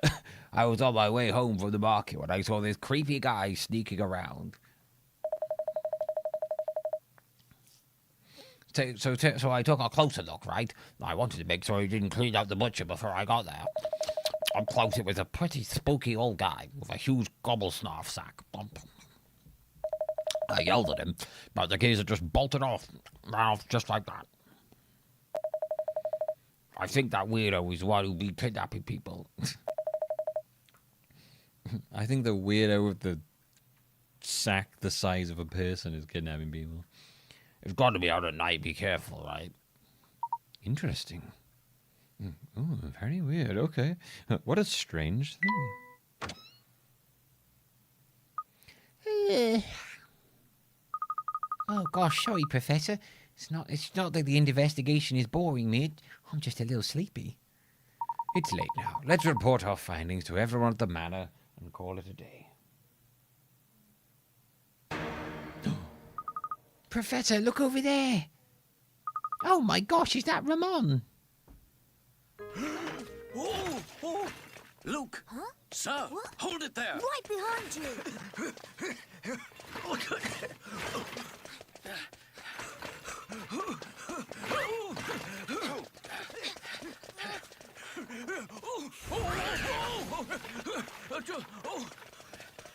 How is he running with a dude in a bag like that? That's very impressive. Huh?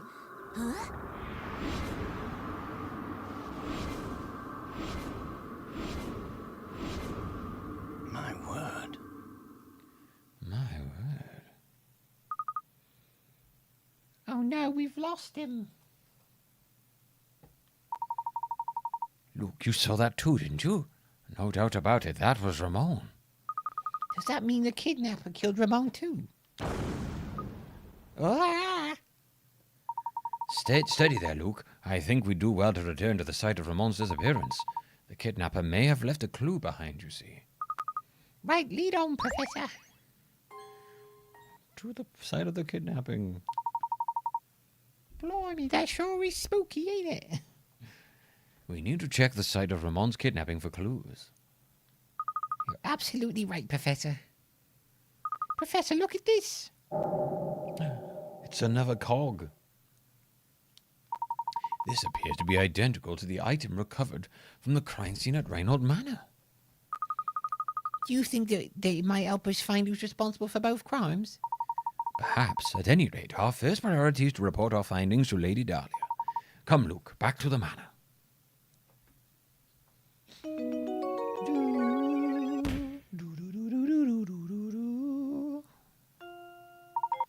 After seeing Ramon's kidnapping, the professor and Luke return to the manor to report their findings. We have urgent news. Ramon has been kidnapped. What? Who? How? I must inform my lady at once. My lady, something terrible has happened. So you're saying that Ramon has also been in some kind of... Sorry, So you're saying that Ramon has also been involved in some kind of foul play? No, we can't be sure of that yet. However, time is of the essence. We must organize a search to locate him post-haste. Mr. Layton, what's the meaning of all this? Why do you insist on whipping the village into a frenzy? The situation has changed recently, Inspector. We saw Ramon being kidnapped in the village. I'm afraid you may be dealing with a serial murderer. We must rally the people of St. Mysteria and organize a search. Mr. Layton, last time I looked, this was my case, not yours. It's too late to start looking tonight. We'll organize a search first thing in the morning. We've no time to debate whether or not to wake a few sleepy villagers. While we sit here bickering, poor Ramon may already be... Everyone, your attention, please. Honestly, Matthew, can't you see we're busy right now? What is it? My sincerest apologies, my lady, but it's Ramon. He's returned.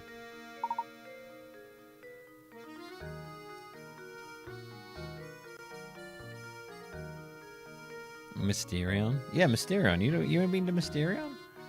Returned, but... Yes.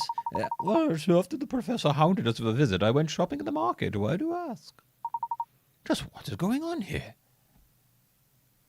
There you have it, Layton. Now, will you finally leave the detective work to the detective? But we saw it. We saw it happen right before our eyes. Ramon, don't you remember any of this? That's enough, Luke. But no, he was... I must apologize, Inspector Calmy. It was dark out, and it seems that I was mistaken in what I saw. Now, if you'll excuse us, it's been a very long day, and I do believe we could all use a little rest. I certainly agree. Last time we needed some drowsy scholar creating a panic in the village. Well, good night you all then.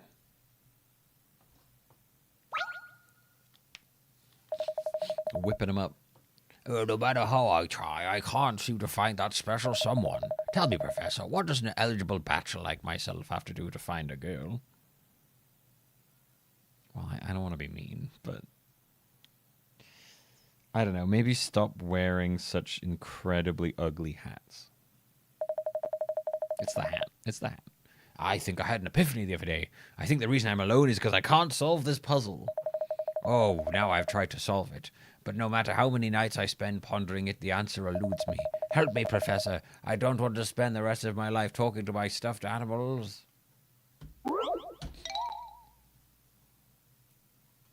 Okay.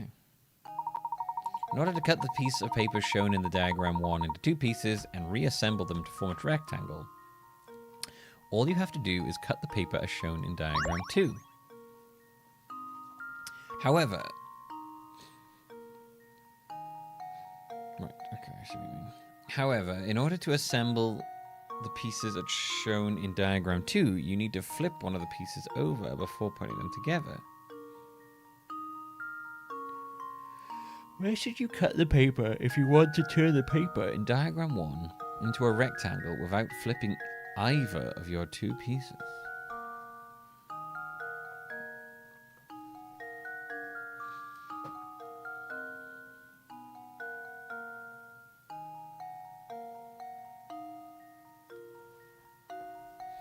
Okay, I think you'd want to cut it here, because if you move that here... Hang on a minute. I have to visualize this. So we got 1, 2, 3, 4. 1, 2, 3.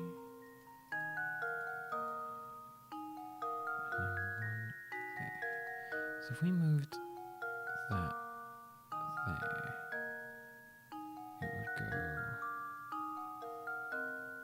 1, 2,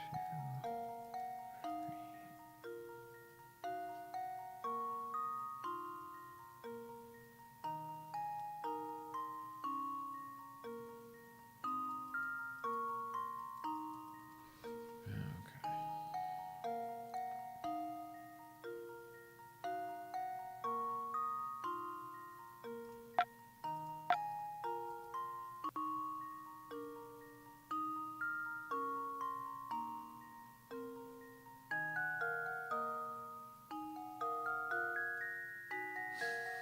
Although if you cut off the 2 on the end and then put this here, and then that would go there, and then you'd have those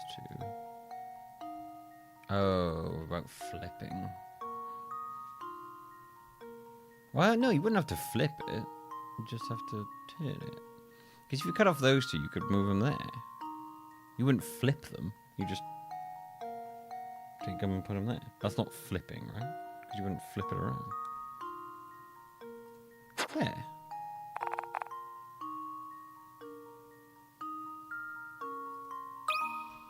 There we go. Oh, that does count as flipping? Okay.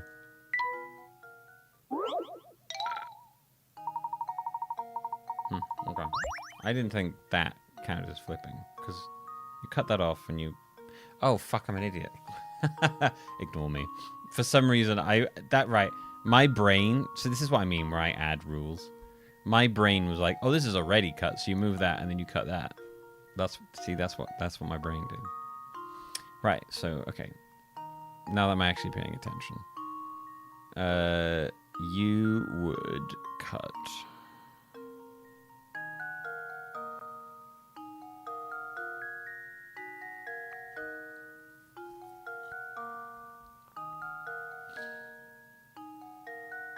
Yeah, no, my brain went with, because that had already been cut there, it added that this had been cut.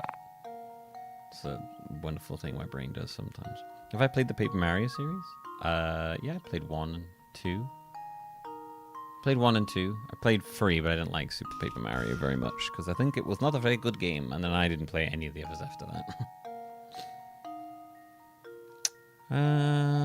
Okay. If we were to...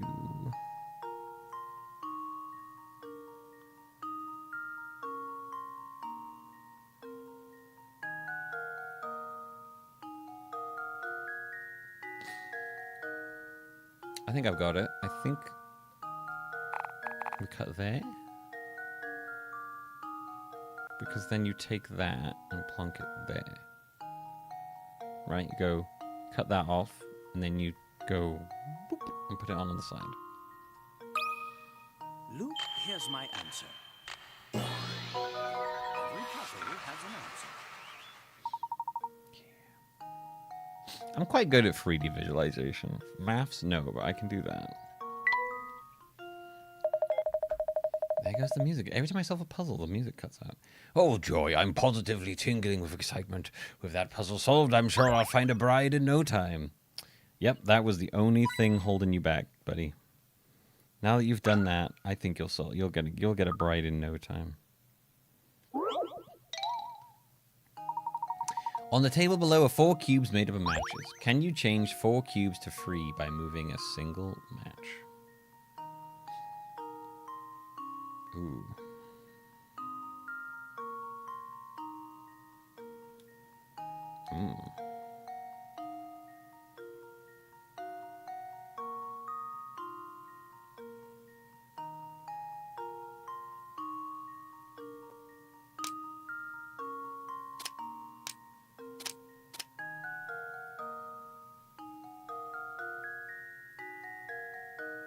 It's a bit easier with my mouse to do.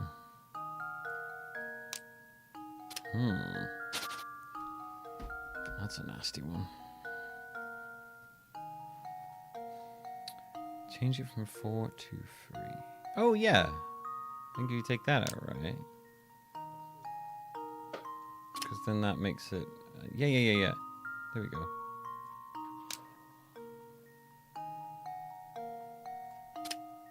Because then it becomes 3 separate cubes. I think I've got it!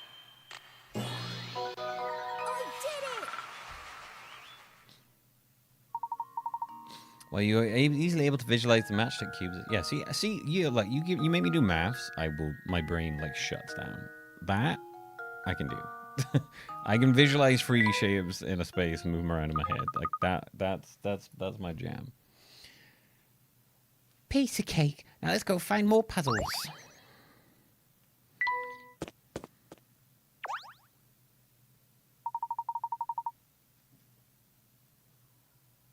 Because there should have been a match there if it was indeed 4 puzzle cubes. What do you mean? How's that weird?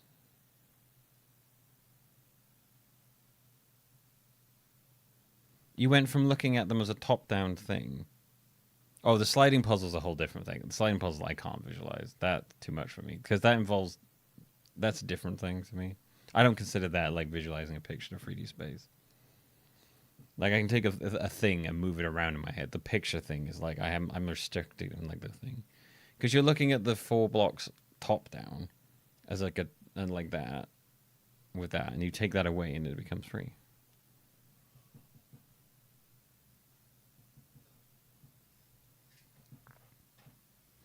It's just like a perspective thing, that one. You wouldn't need a match there. Technically, if you want 4 cubes. Well, no, because it's not about that, to you guys. It's about perspective. From that perspective, it looks like 4 cubes. If you move the match, then it becomes that. You're not... That's not how the puzzle works. it's about perspective, not about like literal actual thing. No, I would disagree with that. Do you guys? I think that's just perhaps being overly. I think you're like overthinking that one.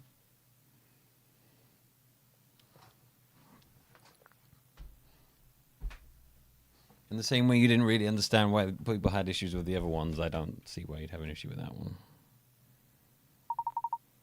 Inspector Culme and my lady have already retired for the night. Ramon is likely off to the cafe. You've had a very hard day, Professor. Do try and get some rest. Good night, sir. Thank you. Ooh, a book. Bookshelves seem to line every wall of this estate. The Baron must have been quite the avid reader. It's important to keep your mind sharp, Luke. Why don't you give a puzzle a go? No!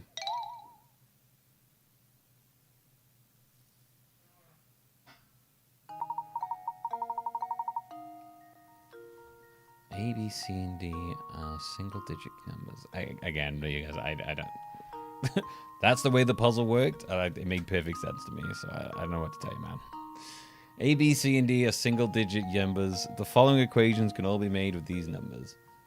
A and C equals D, A times B equals C, C minus B equals B, A times 4 equals D. Find the values of each digit and input your answer as the following 4-digit number, A, B, C, D.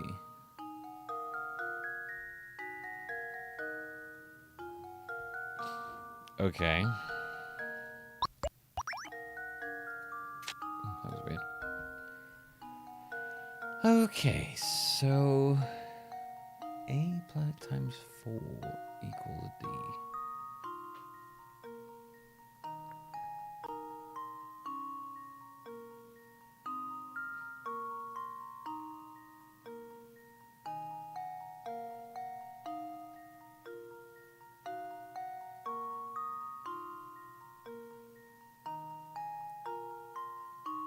A plus C equals D. A times B equals D. You tell me that means that one of the numbers is 4, or is that just a coincidence? It's a different color, so I guess I was trying to tell you it's not the same thing.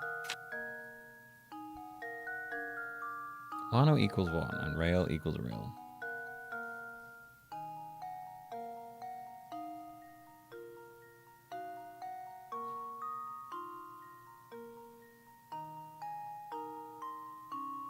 So whatever, so if you work out A times 4 equals D, then you need to work out what that is plus something equals D. Right, okay.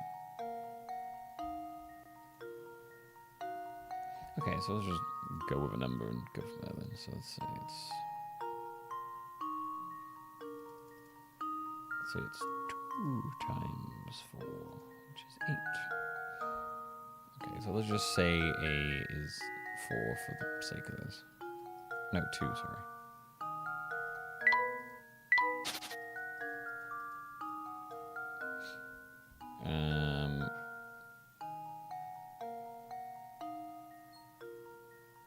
And then let's say that C is 6.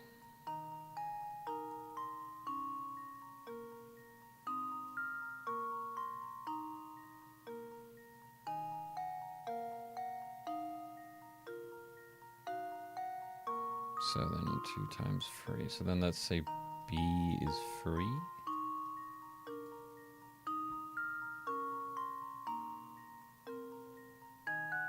Six minus 3 equals 3. A plus C equals D. Okay, so D equals actually works out quite well. A times 2 times 4 is 8, which is D. 2 plus 6 is 8. 2 times 3 is 6. And 6 minus 3 is 3. Hey.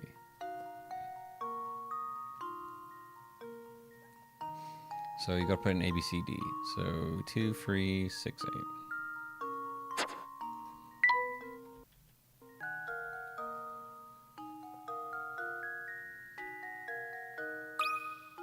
Well, here's my guess. Professor, I've solved it. I got very lucky there by just happening to... I just decided to just use a random number, and it happened to work out. I was quite lucky. Since A plus C and A times 4 both equal D, then C must equal A times 3. If C minus B equals B, then C must also equal B times 2. The only single-digit number visible by 2 and 3 is 6. Yeah, see, I didn't do that. I just was like, let's make an assumption that it's 2, and that happened to be exactly right. So that was how I worked that out.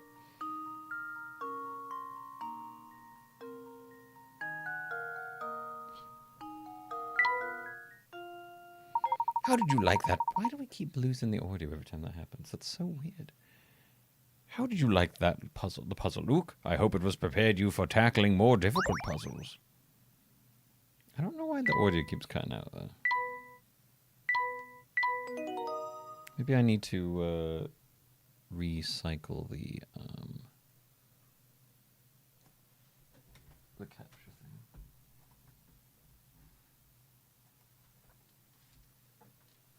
I didn't realize this game had an in-game timer. We'll just go off of that one. Right, let's... Give me one. Oh, Jesus. Give me 1 second while I just take this down and bring it back up.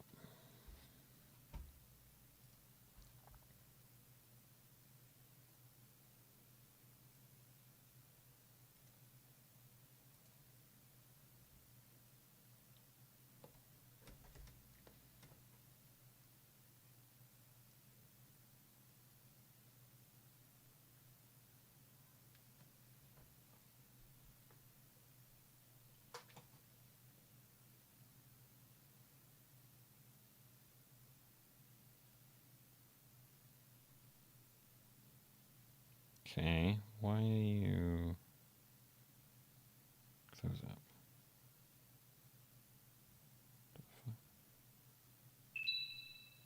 That's weird.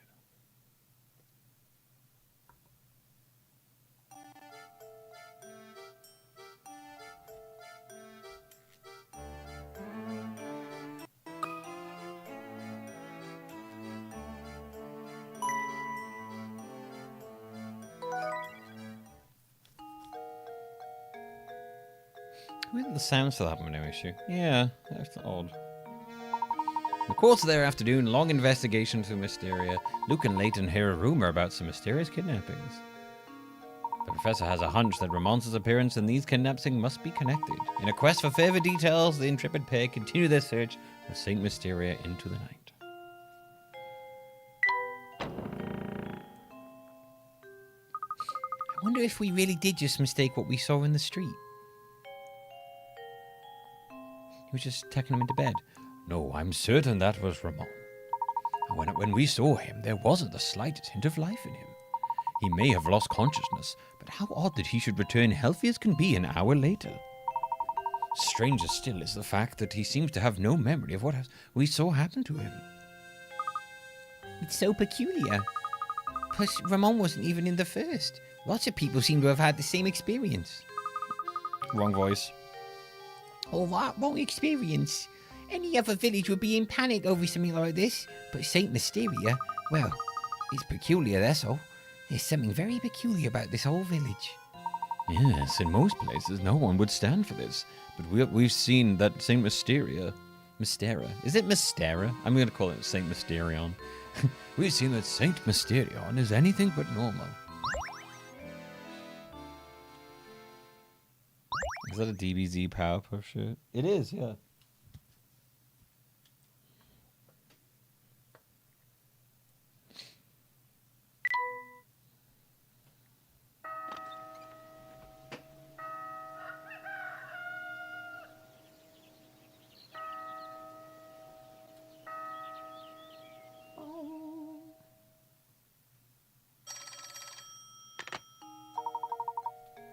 Yes, don't you worry, I'll let him know. Oh, hello there. There was a phone call for you. It was from Inspector Shell something or other. From Inspector Chelmy? He just kept saying that it was urgent and that you should meet him at Raynald Manor at once. He probably wants you to talk about what happened yesterday. Maybe so, but we don't know until we get there. Come, Luke. There you are, Professor. Would you help a girl out? Or got something here I'd like you to look at? It better just be a puzzle. I made this darling sandwich for me special lunchbox, but the silly thing is too big. Can you make it fit?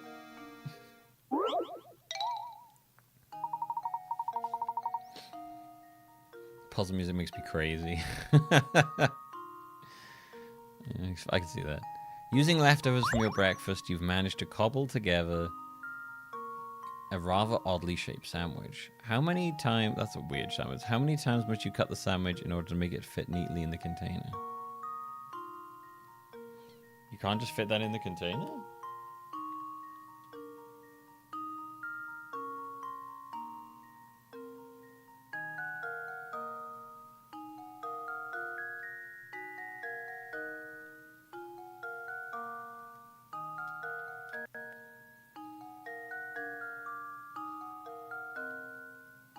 That looks like you just stuff it in the container.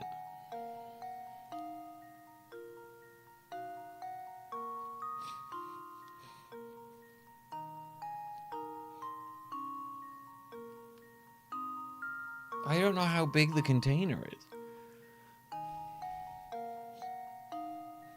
Like, there's nothing here telling me how big the container. Like, for me, that looks like I just put it in.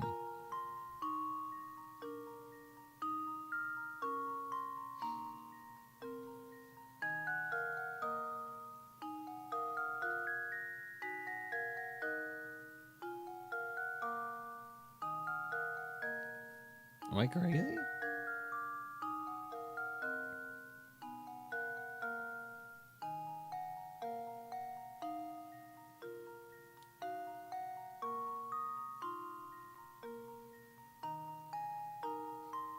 I mean, the answer's clearly not going to be 0, but I'm going to do it anyway. 0. You don't need to cut it at all. That should do it. I suppose I thought wrong. Yeah, the easy way is you just put it in the container. You just shove it in. What are you talking about? Like, what if you cut it there? How about...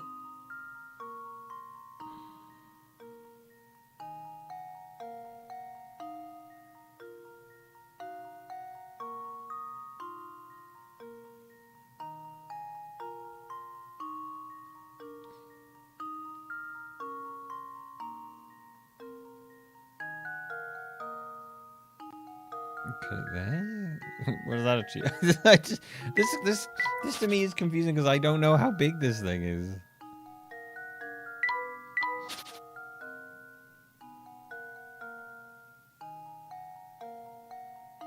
Yeah, you want to make it a rectangle.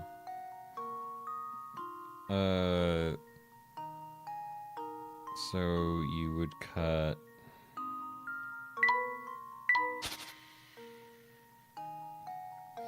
But I guess I don't. This is just a weird one to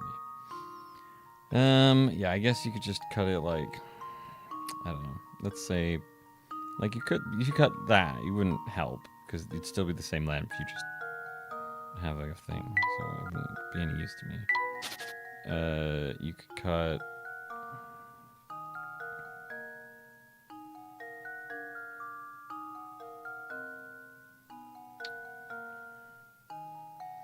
Like that? Doesn't really help, does it? If you cut like that and then just slide it up, does that work?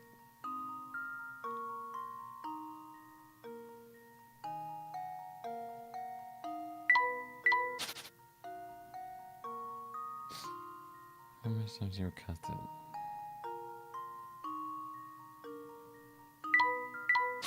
Like that and then... I don't know. I'm just gonna guess at 2. I don't fucking know, dude.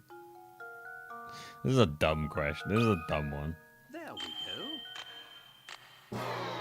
Fine. I'm now gonna guess 1. I suppose I thought wrong. I'm just gonna type in numbers until it works. I think this is a stupid one to me.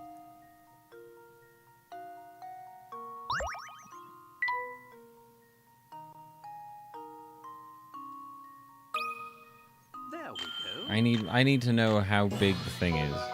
Critical thinking is the key to success. Cool. All right. I mean, if you just show me what the size of the thing is, that would have made more sense to me. I needed more visuals for that one. Oh, Professor, you're just the cleverest. Thanks for helping me work this out. Simple chair for a simple boy. Luke.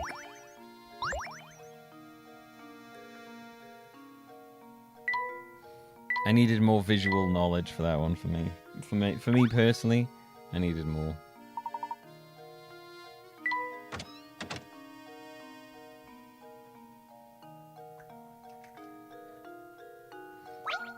It's you. Yeah, looks like you all fellows are getting used to Saint Mysteria, but stay sharp. Believe me, you'll be buried in all sorts of difficult puzzles before you can shout, Stashin Frashkan. But now I'm sure you've realized you can retry puzzles you failed to solve, eh? However, have you noticed how some puzzles may seem to vanish before you can get back to them? That's right. You see, that's the way it is with some things in life. Once they're gone, they're gone. For good. But rest at ease, you two. Those puzzles you thought had vanished have merely moved elsewhere. You must seek out Granny Riddleton's shack.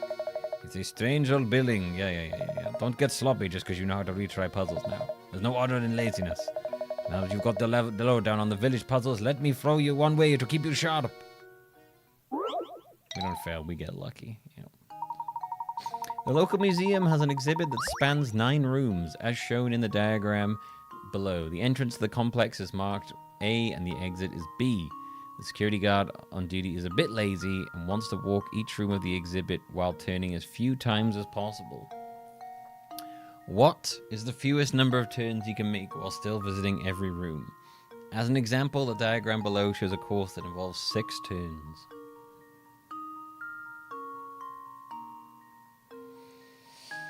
Okay. So...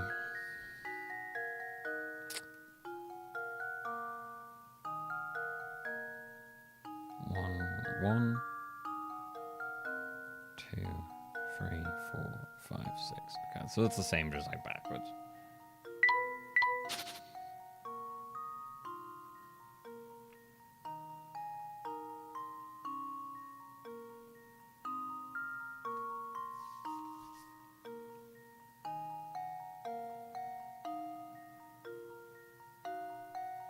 One, 2, 3, 4, 5, 6, 7, 7. Does that not count? 1, 2, 3, 4, 5, 6. Oh yeah, that's 7. So that's actually more the way I did it. 1.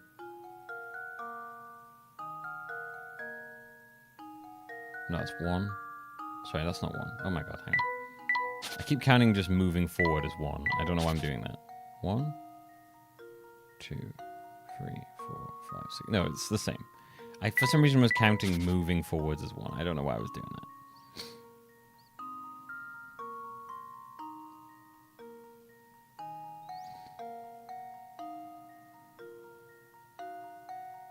One.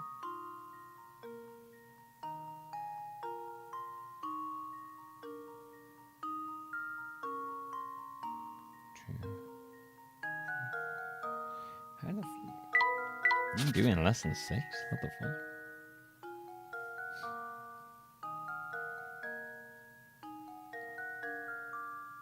It doesn't say... Oh man, I don't really know how you do that. Diagonals doesn't really work here for the way... You can't walk through walls, so I can't imagine diagonals would... Yeah, work on that one.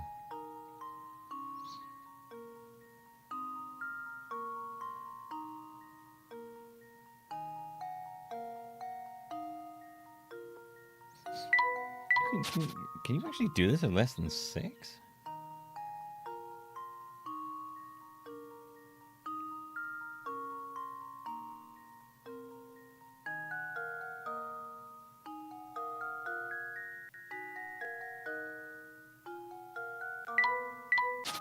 One, 2.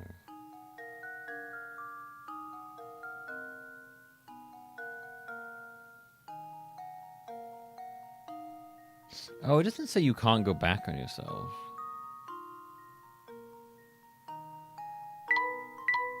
One, 2, 2, 3, 4, 5. It doesn't say you can't go back on yourself.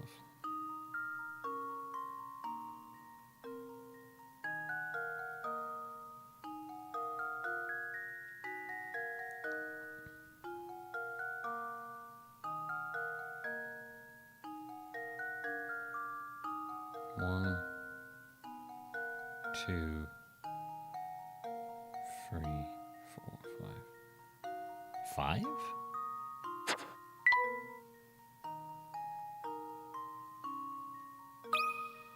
Luke, here's my answer. No. Given that a shot, the puzzle shows you an example on purpose. Sometimes cutting an example keeps people from thinking creatively. Don't get stuck in a rut. Yeah, I think you can double back on yourself, but I think I'm just doing it. I think you can do it quicker than I'm thinking.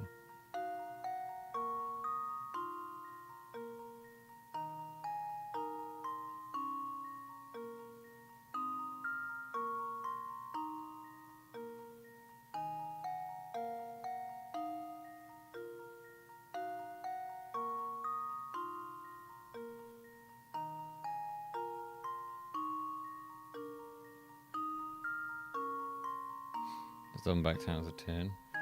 I don't know, because you're turning around to double back, aren't you?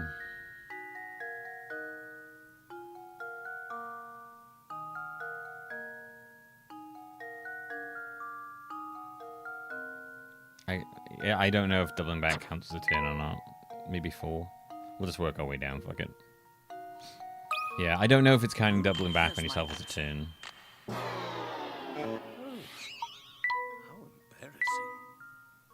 Because in my head, yeah, you turn around to go back on yourself.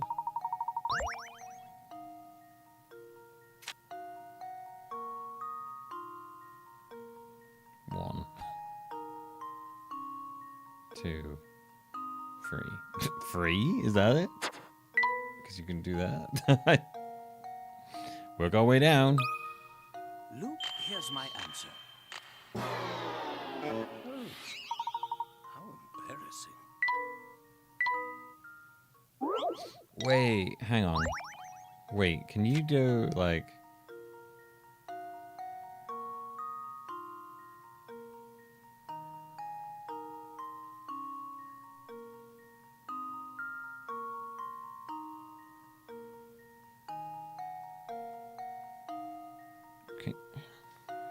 Can you...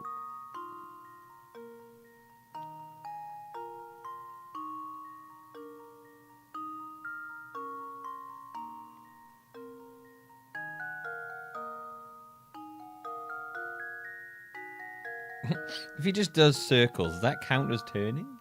I guess it does, doesn't it?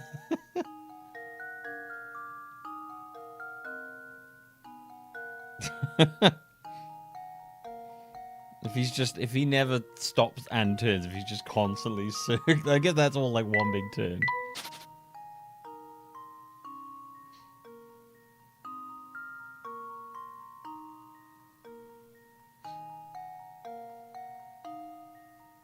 He needs to exit out of B. I mean, yes, that's what the thing says. Security guard is on a bit lazy and wants to walk each room of the exhibit while turning as few as possible. What's the film returns you can make while still visiting every room? Yeah, maybe it's 1, then you never technically have to turn. I don't know. Okay, maybe what they mean is literally right. He could just walk up and face the same way and never turn. He could literally just face the same way the whole... Is that what they're saying?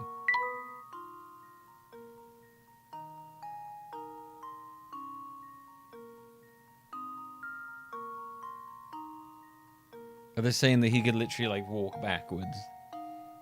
He could just, like, go forward, step, and just, like, go through every room and never turn around?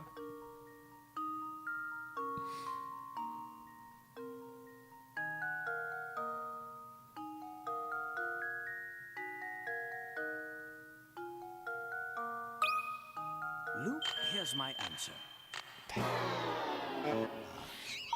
I suppose We're just gonna make our way through the numbers now. We're just gonna make our way through the numbers now. Luke, here's my answer. Frankly, I'm ashamed.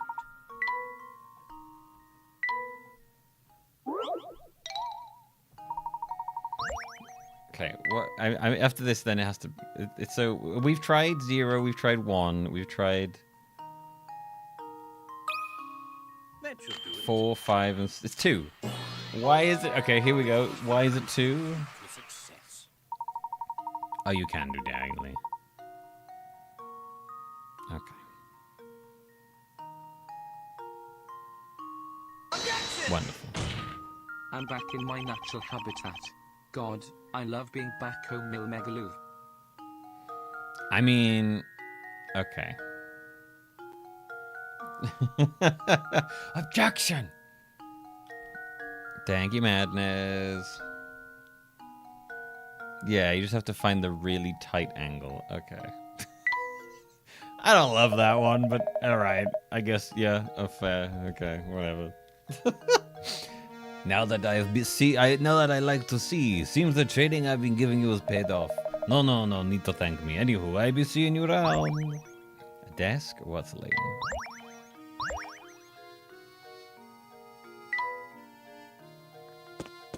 What did you object to? The answer to that puzzle.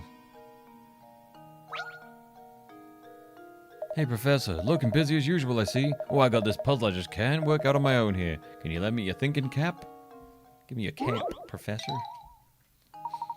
Below are 6 linked rings. They may look like a tangled mess, but there's one ring that, if cut away, would leave the remaining 5 rings connected, end to end in a long chain. Which one must you cut in order to make the chain?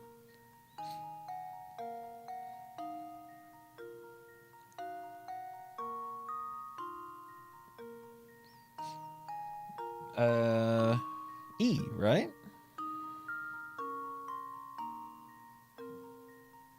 No, not E. B.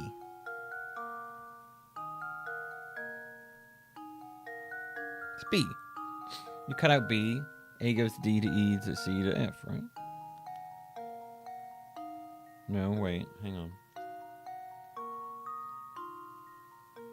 Because... Yeah, I know, hang on.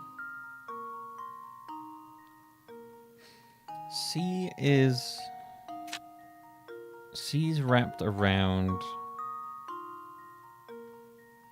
B and E. It was a DS game that got ported to mobile.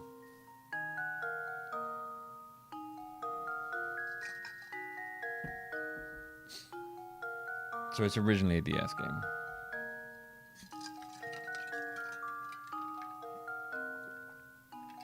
You playing Hollow Knight? It's a damn good game.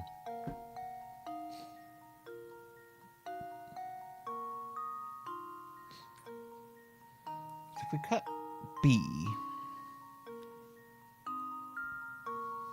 then A would just be attached to D. D would just be attached to E.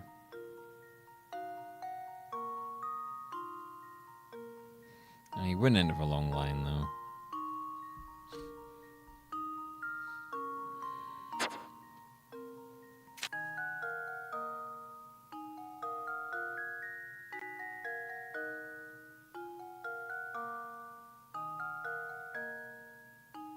I think you cut D, because then A's to B. No. Because you got to look at how they're overlapped. So, like, F is only connected to E. Because if you look at the way F and E overlap, this C is just like above it, so C doesn't connect to F or E at all.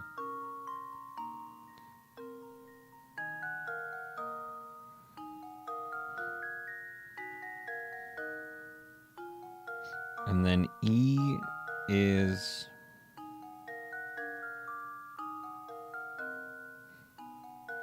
connected to F. It's connected to D.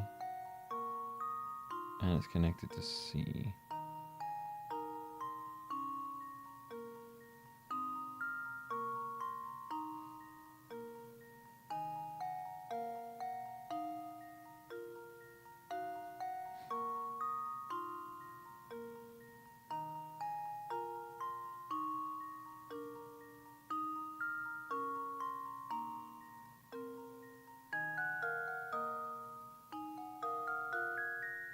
Actually, no, E's not connected to D, is it? No, it is. No, it is. Shit.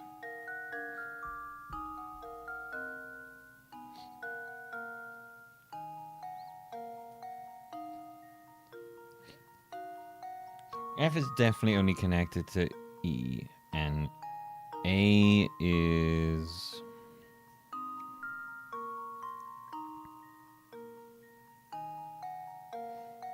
connected to B and D. Oof.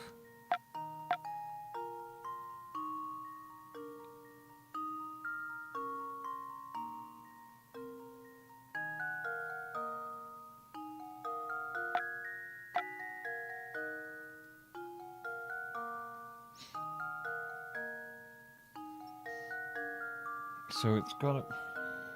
yeah, because it's wrapped around the two of them. I think it's B. I'm not sure about that. Because if you get rid of B, then C's just connected to E, but that doesn't connect to anything else.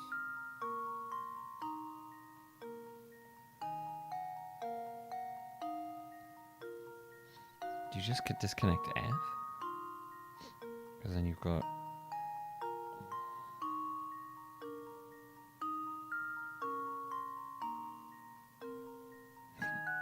this one's quite hard to visualize.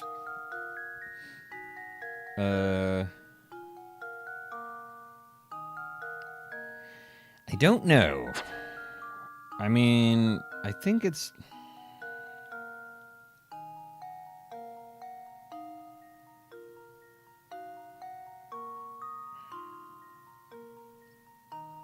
I guess you'd get rid of the one that's connected to to loads, which I think is B, because... no, I think it's E? No. Because F is definitely not connected to C. If you get rid of B, then A is still connected to D. D is still connected to E. But then, and C is connected to E, but then F is like on its own, so it wouldn't be a chain.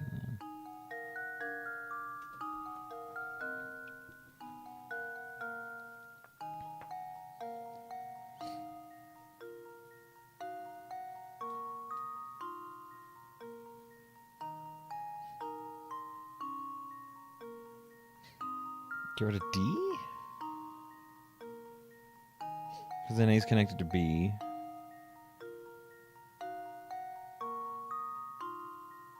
Yeah, I think you get rid of D. There we go. Another puzzle solved. Good job.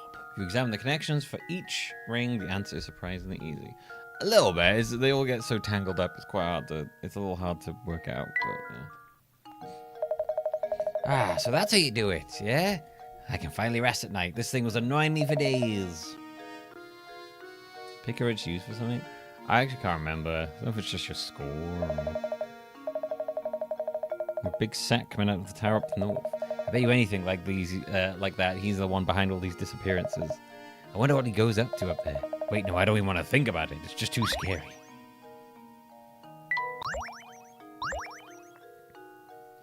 I've just given everything to Layton.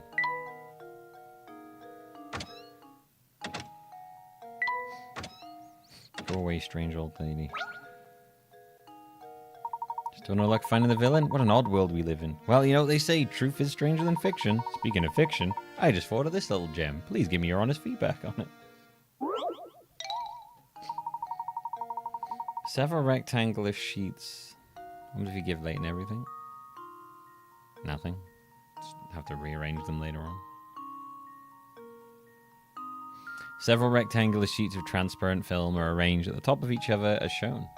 The lines represent areas where one sheet overlaps with another. It's just a puzzle thing, where they go. At the thickest point, nothing happens either way. At the thickest point of this pile, how many sheets are overlapping?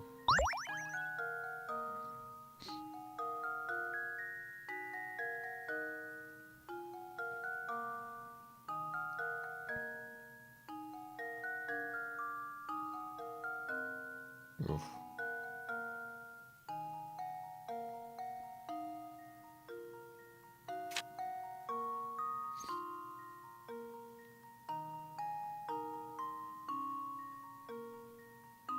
It's a little hard to tell which one's a which.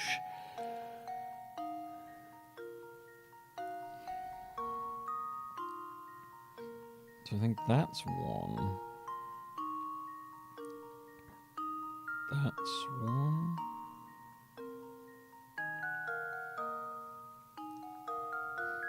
That's one. That's one. Oh shit.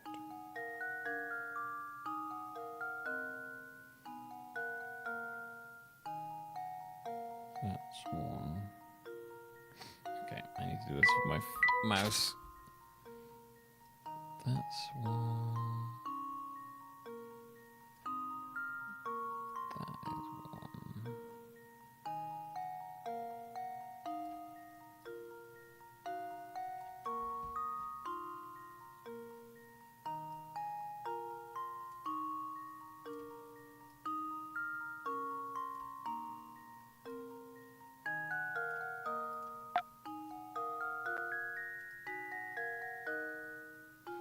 The eraser in this is terrible.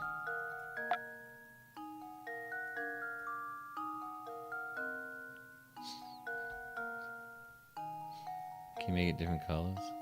Oh, you can use different colors, can't you? I actually forgot about that. That's a good point.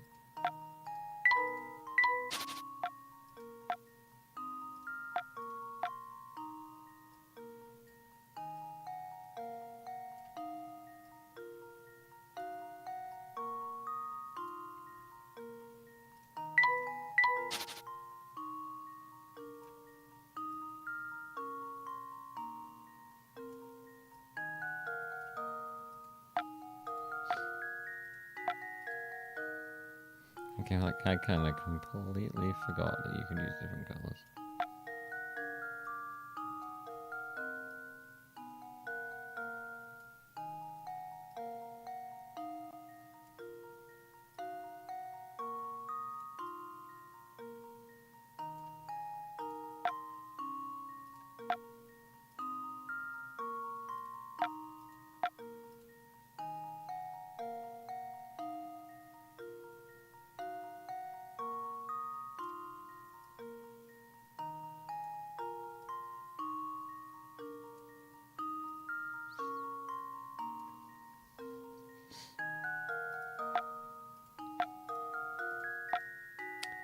Still quite hard working out which one's which.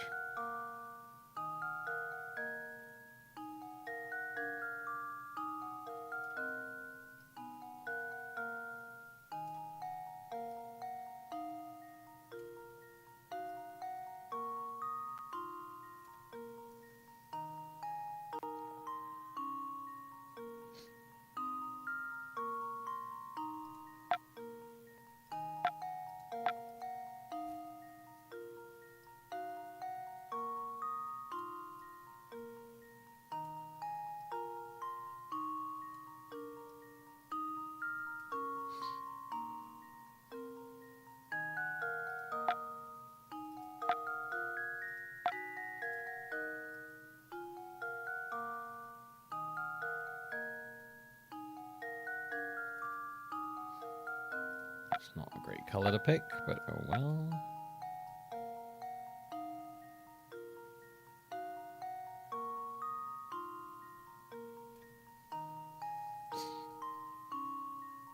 Okay.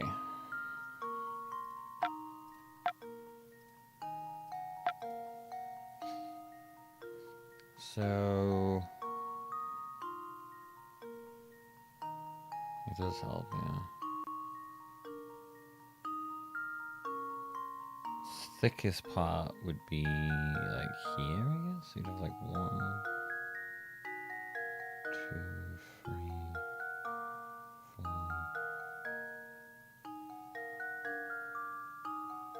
1, 2, 3,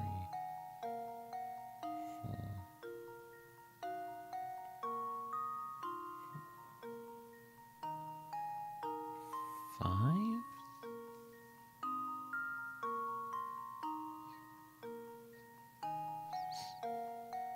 5?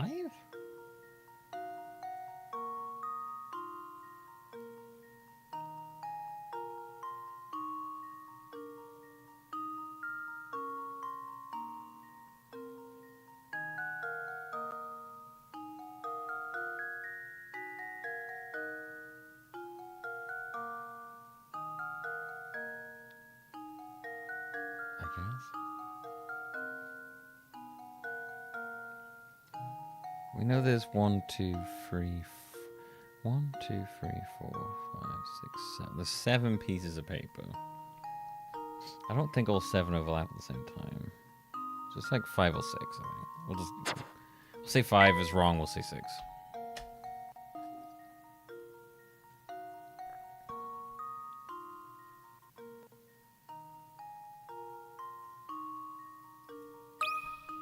That should do it. There you go. It's a good idea on the coloring. That did actually help a lot. Oh my god, that was terrifying. Beautiful work, but I think the puzzles I write into my next novel will be even harder than that one. If you have time, stop by later. I'm sure to have an utterly fascinating puzzle prepared for you by then. Thanks for the strange gizmo, buddy.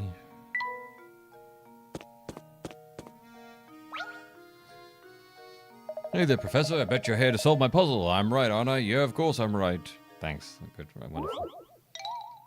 The longest path. 2 boys are playing a game in which the goal is to take the longest route possible from point A to B. As shown on the map below, the only rule is that no section of the road can be traversed more than once.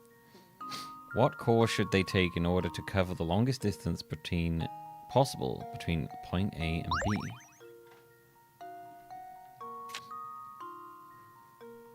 The only rule is that no section of road can be traversed more than once. What course should they take in order to go for the longest distance?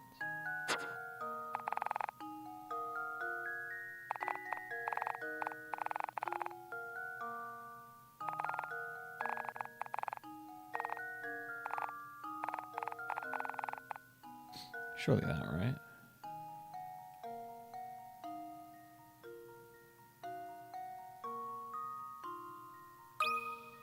That should do it. Nope. Be longer than that, apparently. How embarrassing. Give it another shot. As a general rule, you should try to cover as many of the roads as possible.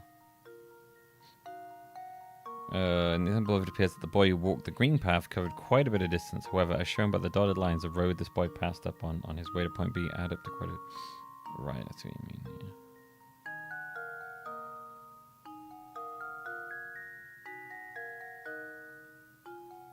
Okay.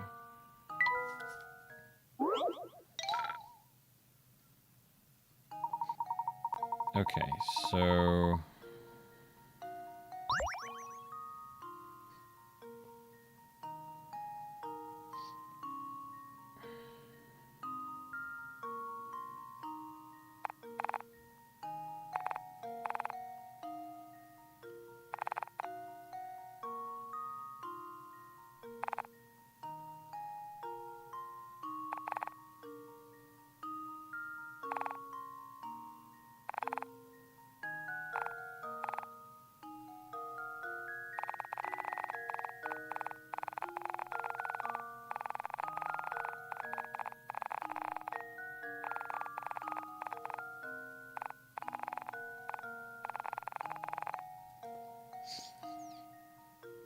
That one? That should do it. No. Frankly, I'm ashamed.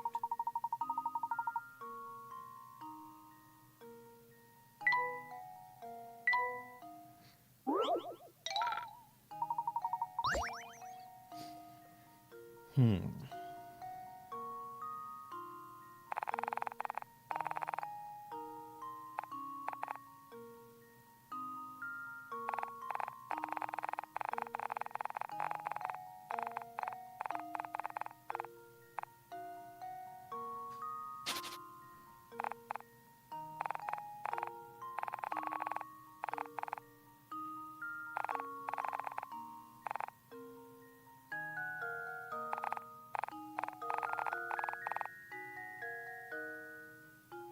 I try that one?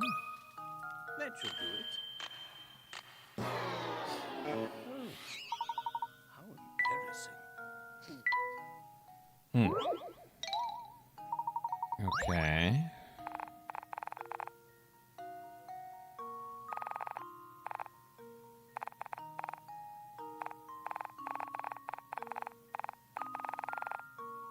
Did I try that one before?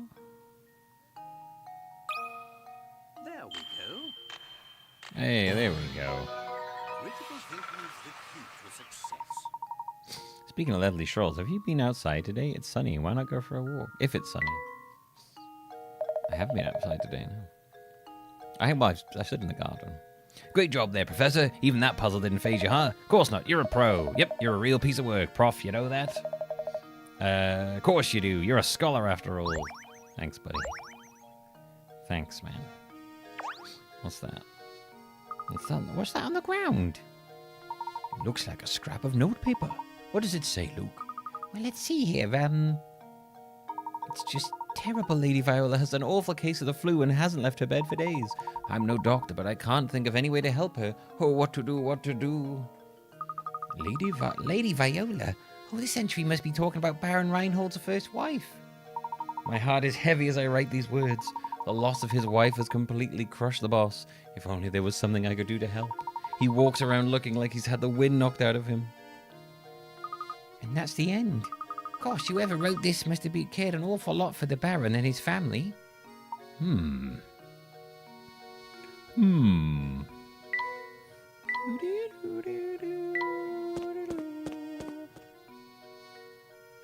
Hey, Daisy baby, you alright?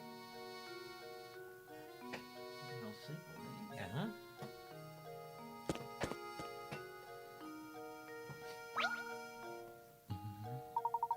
Well, if it isn't Claudia out and about.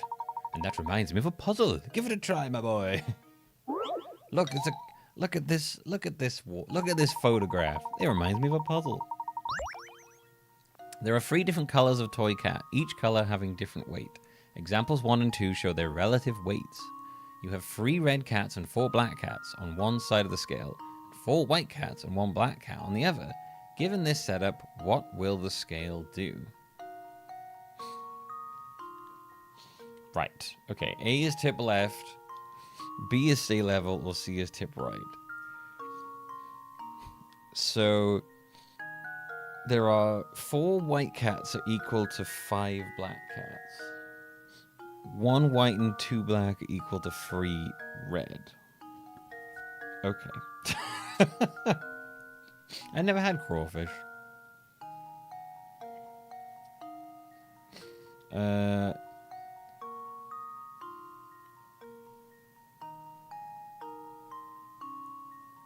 So reds are clearly the heaviest?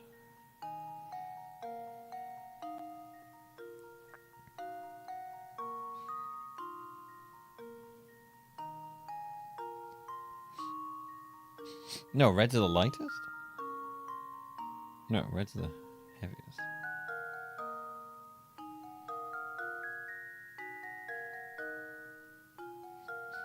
There's 4 black and 4 white, which means that white is going to be heavier than that. The extra black.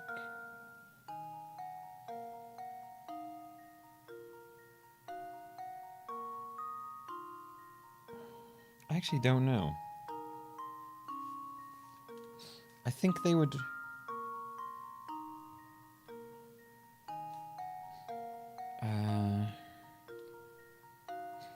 would they equal each other out? Is 4 whites and 1 black equal to... Okay. Whites are clearly heavier than the black ones, because you need more black to equal out to white. So based on the black count, the white ones would outweigh it. With the black on top of it.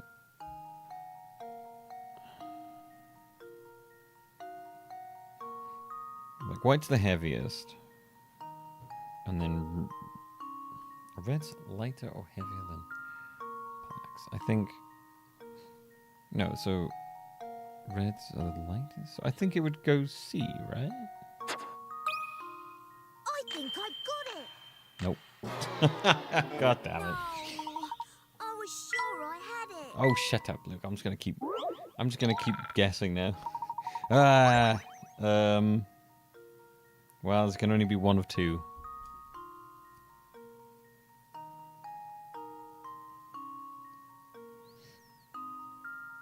I don't know.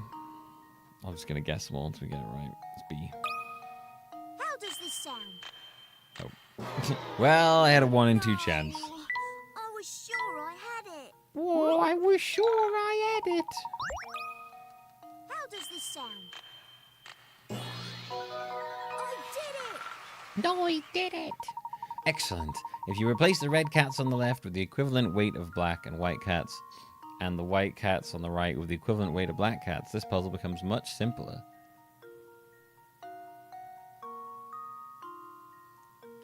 Oh, okay, I see what you mean. I get what you mean.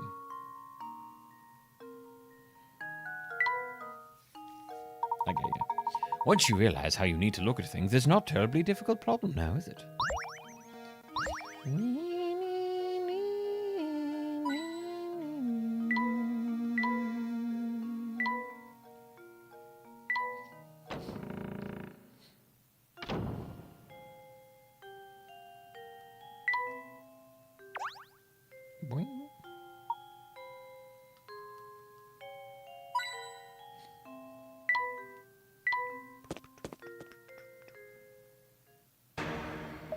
You trying to poison me?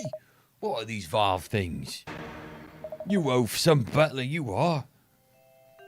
I'm sorry, sir.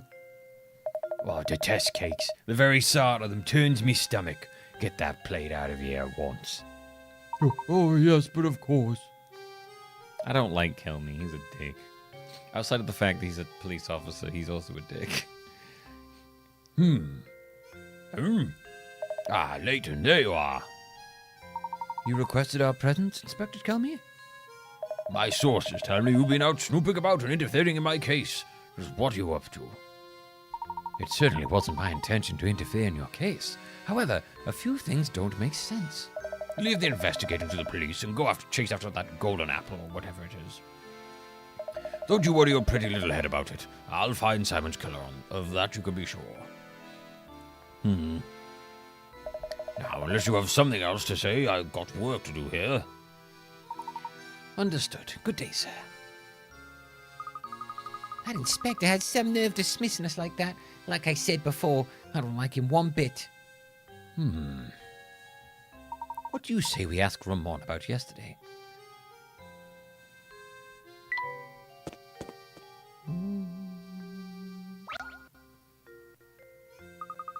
Oh, Professor, how fortunate like this is here. I have a favor to ask of you. Please, madame, ask away. I'm happy to come to your aid in any way that I can. Thank you, Professor. Could you solve this puzzle for me? Though I'm not feeling up to the challenge, it won't solve itself. Wonderful. Wonderful, okay. A father and a son are having a conversation. The father turns to the son and says, "You know, son, there was a time when I was twice the age of your mother. Of course, the next year I was only 1.5 times her age. But still, that's pretty amazing, huh? If the oh, not this shit again. If the father is 44 years old, how old is the mother? Is this the same dad as before who can't answer any question properly?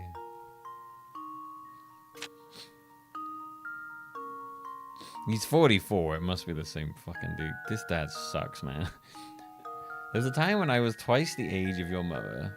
Okay. Of course, the next year, I was only 1.5 times her age. But still, that's pretty amazing, huh?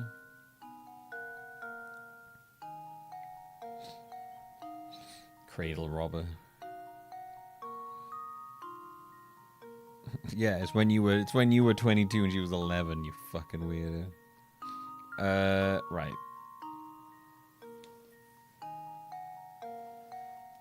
So, I don't know. Let's say 22 now. It's the same age as you. Wait, did you marry someone the same age as your son? What? I'm so confused. And then a year and a half later, they were. I'm trying to remember. I was only half time. 1.5 times their age? Oh. Oh, I hate maths. This makes me sad. I don't want to do maths again.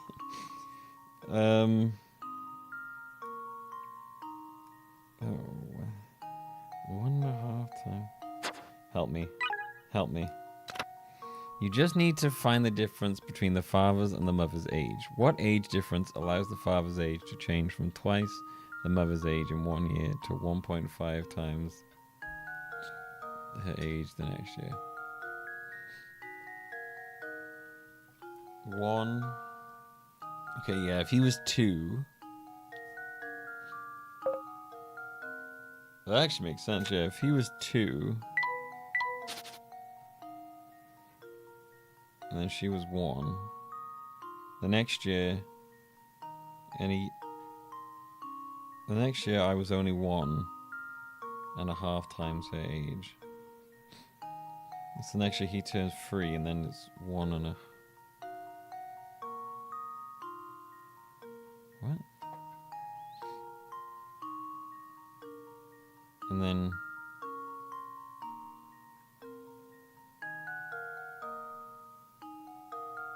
And she'd be 2, 1.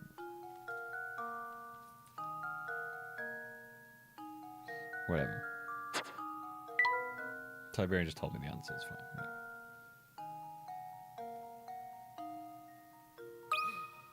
That should do it.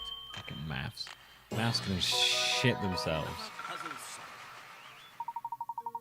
When I was 2 years old, his mother was 1. The next year he turned 3 and she turned 2. Then you realize this is under combination of ages that would yield the ratios mentioned in the puzzle. Everything makes sense. It doesn't help me at all. Go away. A splendid painting. Luke can have this painting.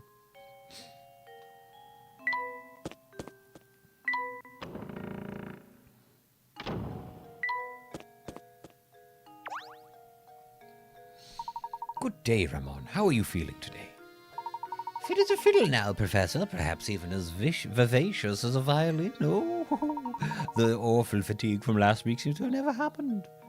As you can see, I'm bursting of energy and my skin is as soft as a baby's. I feel like a teenager again. Is that so? That's good to hear. He doesn't seem to remember what happened yesterday, does he? He has no idea what happened. Some really intense skincare procedure. So, what's our next move? We shall respect the inspector's wishes and leave the murder case alone, Luke. It's as Inspector Kelmy said, solving crime is a police's job. Besides, something tells me that this case and the Golden Apple are more related than we realize. Yes, that's that intuition. I'm going to fart now, hang on. Oh, that's that intuition he was talking again, ain't it, Professor? First and foremost, we must need to find a clue that will bring us closer to the Golden Apple. Perhaps one of Baron Reinhold's relations or close friends can help point us in the right direction. Of course, there's also someone else. Just let's see if the butler has anything to say on the subject. It's finally time to start the search for the Golden Apple. Explore St. Mr. St. Mr.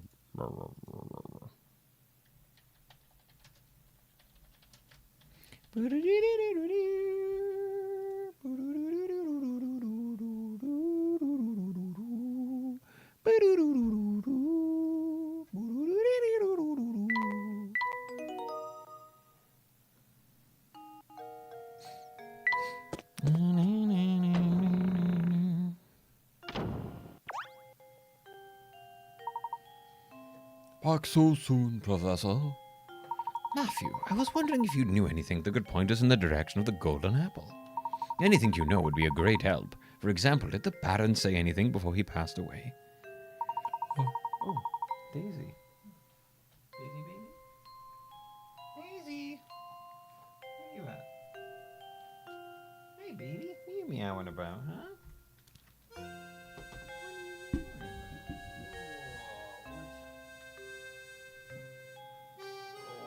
What's up, Huh? Huh? You okay?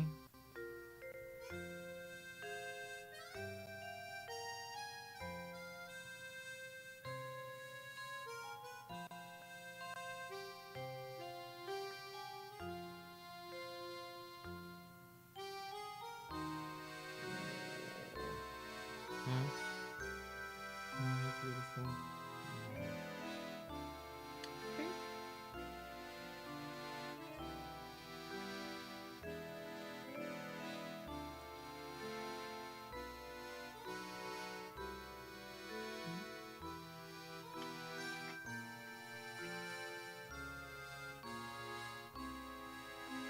Okay. Okay. Okay.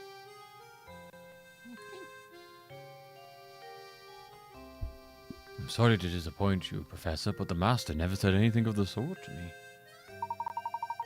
I'd very much like to help you in your search, but my duties here prevent me from leaving the grounds. If only Ingrid was around to provide some assistance. I beg your pardon, sir. Ingrid? It's been years since she left, but Ingrid used to work as a servant in the mansion. She was Flora's nurse, and she often helped me with my... Matthew. Yes, my lady. I'll be right there. Please excuse me, sir. The lady calls. You're curious about Ingrid. Why not pay her a visit and talk to her yourself?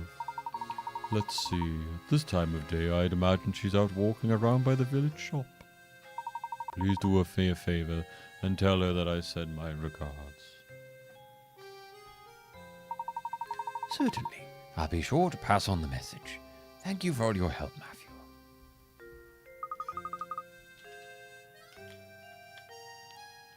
Isn't Ingrid that sweet old lady that passed by before?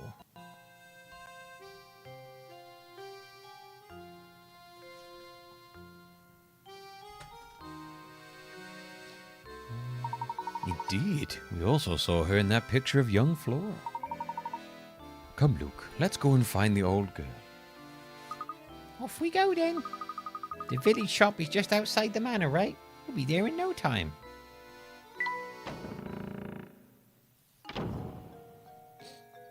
This game actually wouldn't be too bad to play with Cannula.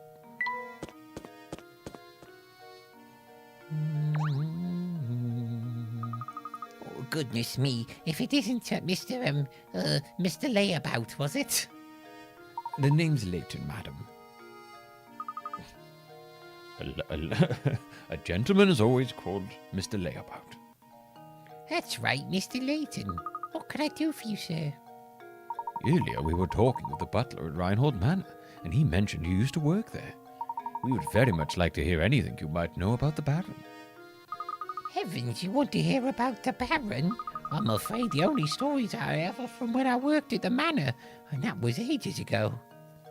That would be ideal, madam. Would you mind telling us one?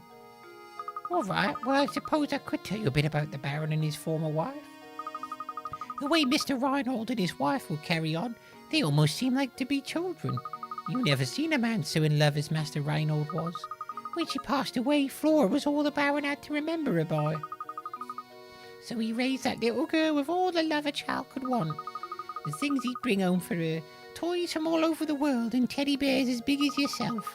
He was in high spirits in those days. He really wanted to give her all the affection in the world. So where has Flora gone? Your guess is as good as mine, sir. I've got no clue where that girl went.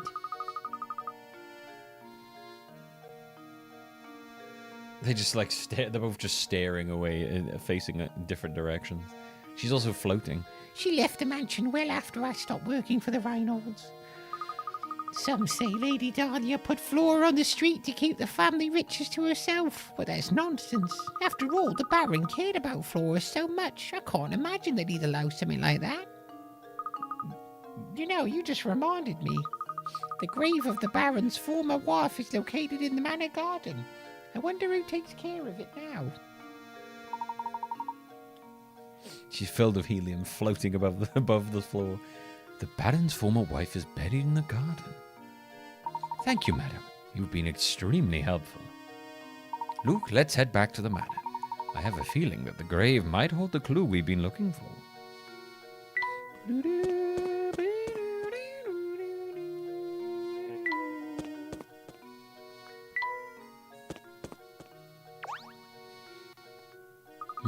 Oh, look, it's Matthew.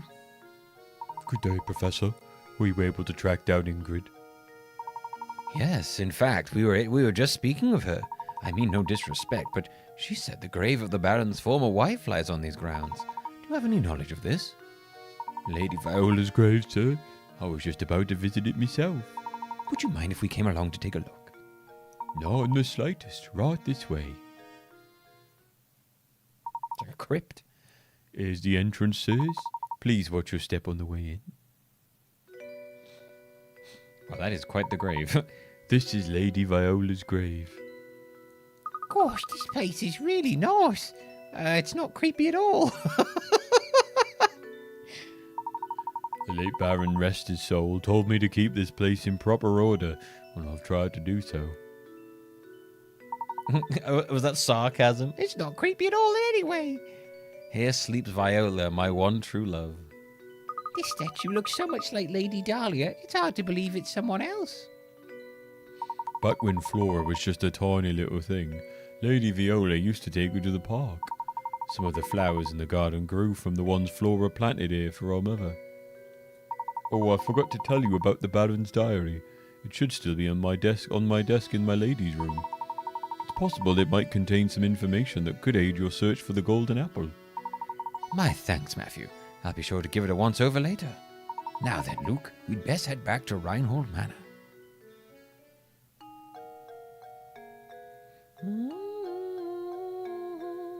Hey, Drolap. Yeah, still going on. Still going. The Cube World days. Yes, the Cube World days. It's always nice when someone stumbles across me again. How are you doing? So I'm assuming it's in here, right? Yeah, there we go. This must be the diary that Matthew spoke of. I have to admit, he seems to know where everything in the manor is. There's something about reading someone else's diary that just doesn't seem proper to me. Not a gentlemanly thing to do. However, the investigation must continue, so... The craftsmanship of it is simply remarkable. It reminds me of my sweet Viola when she was alive. What do you suppose it refers to? Flora doesn't like the thing at all. I've seen her run away from it on multiple occasions. Recently, she spends more time playing by dear Viola's grave than anywhere else. I'm sad to say I doubt Flora will ever take to it. I can't blame her, as I've changed its personality. I felt terrible forcing that change on Flora, but I just couldn't bear to see it like that anymore. Viola, there can never be another you. You are my first, my last, and my only. Changed its personality? I'm not sure what the Baron means, but this is clearly vital information. I collapsed some days ago and have been bedridden ever since. I feel as if I had failed Flora as a father. I can only hope that when I am gone, the people of the village look after Flora and care for her as I did. We must have been terribly ill. It seems I'm not long for this world, and the time has come for me to say goodbye to my little Flora. I've left everything in Bruno Mars's care. Bruno Mars? Flora, I pray you find happiness in this life. I've disclosed the location of the secret place in a note that I've left with an old friend. This reminds me of a puzzle, dear boy. It is my most fervent hope that the seeker of the golden apple finds it and grants my dearest wish. Professor. Baron Reinhold's old friend. We must seek out this person, Luke. But Professor, how can we possibly find that person with nothing but the diary to go on? It's like I always say, Luke. Any good investigation starts on the street. Well, let's just have to ask everyone in the village about the matter. What? Well, I mean, of course. You're absolutely right, Professor. Let's get to it. Of course. Any good investigation also needs direction. Let's start out by asking Ingrid a few questions. She seems to know a great deal about Baron Reinhold. Or the dead dog puzzle. That dead dog puzzle is like of the entire game. That was the only puzzle that I like legitimately remembered because it's so fucking weird.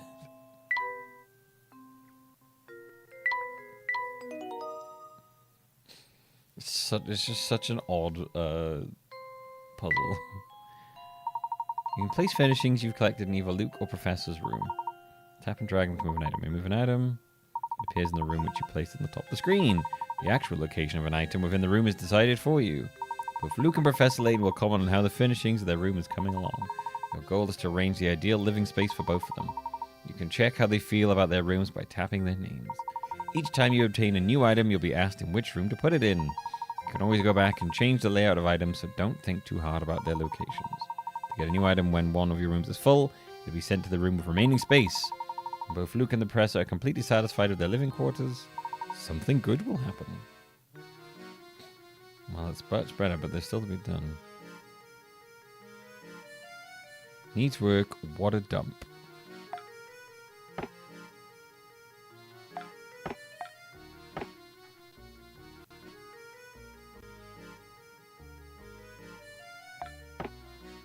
Just look at how impressive that bear's face is.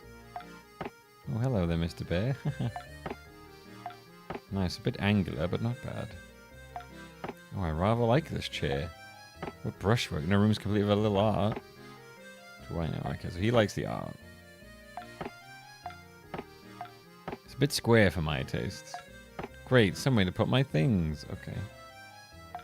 What a fine piece of furniture. It even matches the walls. It will be very comfy. Okay, so he likes that one. This is well made. Have I got anything to put in there? Drawers are just the perfect size for me.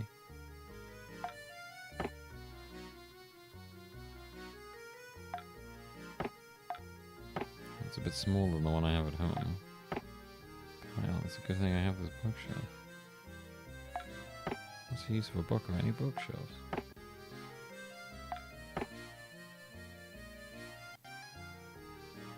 What is this? It's a bit modern for his taste. I mean, that looks horrible. Like, don't put the book...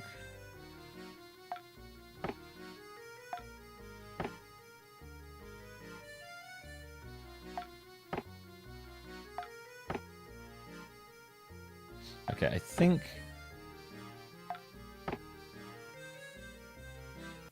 maybe that works. Because the bookshelf being next to that just doesn't look right at all.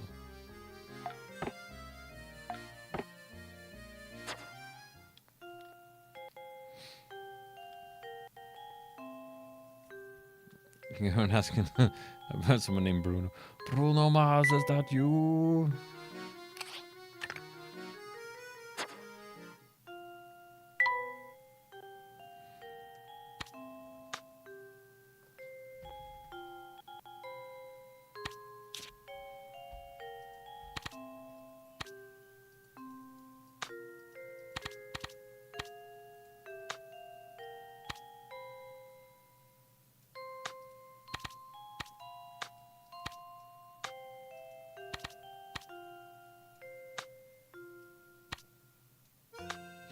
I think this whole thing is upside down.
No idea. That was very confusing to me. That made my brain hurt.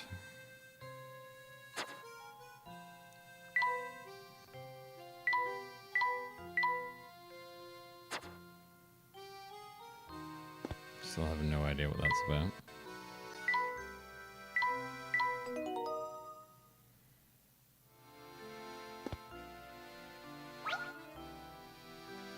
Mr. Layton, you've some skill at solving puzzles, yes? I have a puzzle here that even I was momentarily troubled by. Let's see how you fare against it. Oh, okay. A man made a rather unusual stipulation in his will regarding which of his 3 sons would inherit his estate. To the one who can work out the area of this triangular section of my estate, I bestow the entire inheritance. Now the man has passed away and his sons are at a loss. Finding the area of his perfectly square estate is easy, but no one can find the area of the triangle. Oh, fuck off. Can you find the answer? No, I don't give a shit, man. I don't do math. I don't want to do maths. I hate it. Shit. God damn it. Fuck.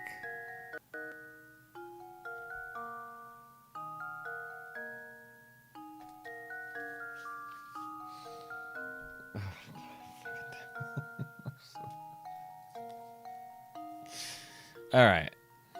It's something like, hey, look, okay, the size is 20 of the big square, and you know that this bit is 10, so you've got to take away something to find the something, and I don't understand what any of that means.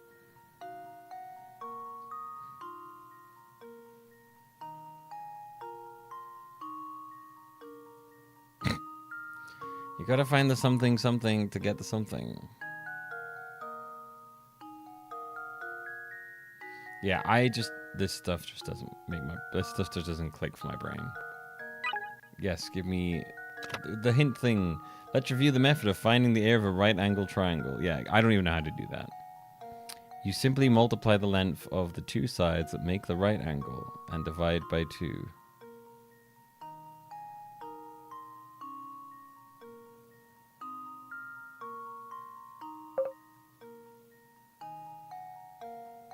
So 20. Give me more hint. The only lengths you know for the square-shaped estate are 10 and 20, so it should be easy to work. Yeah, you see, it should be easy if my brain remotely understood, just clicked with maths. From the corner of the 10 mil point is the half. I'm done. What's the answer? I don't want to work this out. I legitimately just do not like doing this stuff. Just tell me the answer. I won't do it. I hate it. Fucking hate this shit, man. I don't need how you work it out. I don't care. I just want the answer. Luke, here's my answer. I hate maths. I hate it so much. My brain cannot do it. I just freeze. I don't give a fuck, game. I don't care what the solution is. Go away. If anything like that pops up again, you can tell me, chat, because I'm not doing it. I fucking hate doing that shit. I did it in school, and it was like torture back then. And I'm not doing it anymore. I refuse. It made me feel very stupid back in school. That shit. I'm done with it. It's not it's not something I want in my life. I don't want to be working out that stuff. God, I hate maths. Give me like cool 3D puzzles or little mysterious things. Yeah. Make me do that. I'm out. I'm like fully out. I don't want to do it.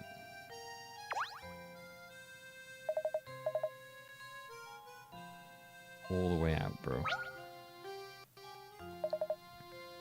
got another puzzle. It's a man of your... Is this so you can... Oh, he still thinks if we solve these puzzles, he'll stop being single. It's very impressive. No spiders? I don't like spiders. I don't like spiders that teach you maths. The cross shape of the pin board below has 9 pins inside of it and 16 outside of it. Remember the example, because now it's your turn to construct a shape on the board. Can you create a cross that has 17 pins inside of it and 16 outside of it? Feel free to make your cross any size you like.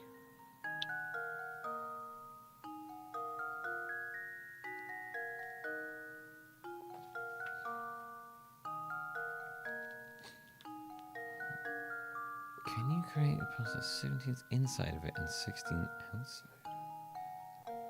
What?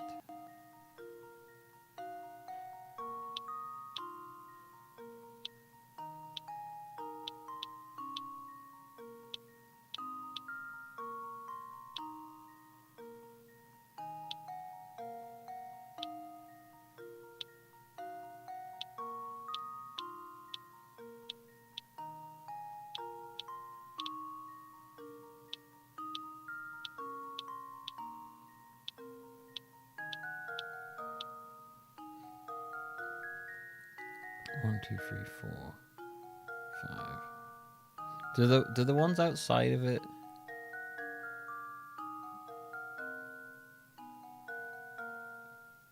Nine inside. 1, 2, 3, 4, 5, 6, 7, 8, 9. Right. So the ones in the lines count as being outside of it.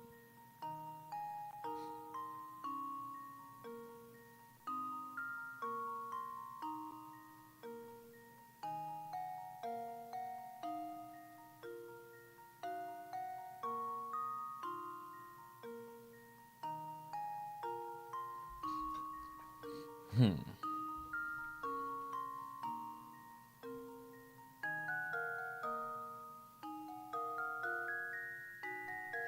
Four, 5, 6.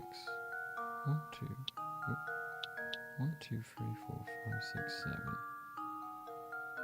8, 9, 10. 11, 12. 13.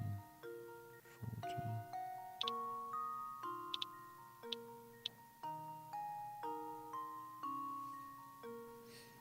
1, 2, 3, 4, 5, 6, 7. 8. 9, 10, 11, 12, 13, 14, 15, 16. Okay, that's way more than. Wait. 2,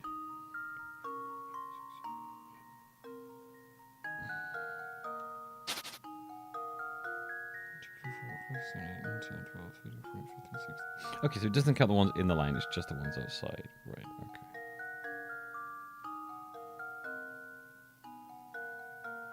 And 9 inside. 1, 2, 3, 4, 5, 6, 7.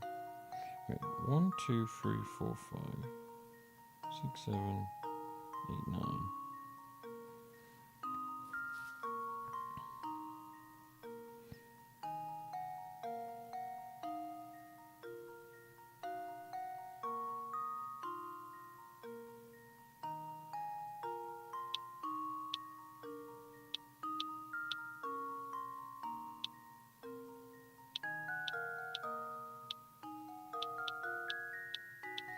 Can we do like biblical crosses?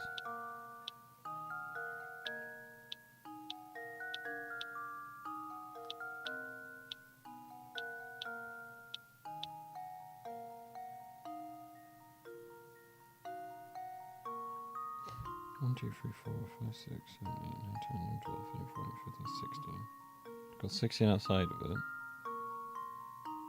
1, 2, 3, 4. How the fuck are you supposed to get 17 pins inside of it and 16 outside? What?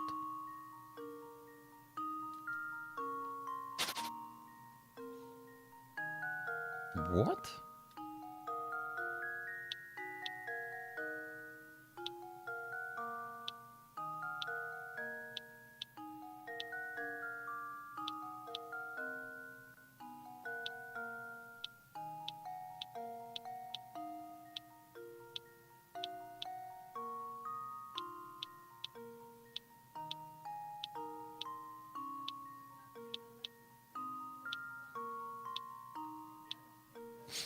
god. Trying to get my hands in is a fucking nightmare. 1, 2, 3, 4, 5, 6, 7, 8, 9. Wait, so it's just 9. 1, 2, 3, 4, 5, 6, 7, 8, 9, 10, 11, 12, 13, 14, 15, 16, 17. How the fuck am I supposed to get 17 pins inside of it? What?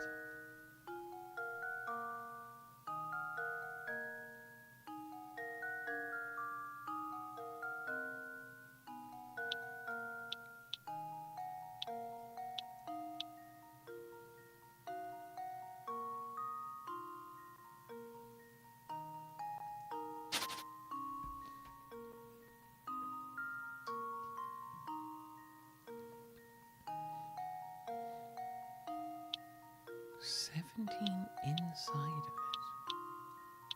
How the fuck am I supposed to have 17 inside of it?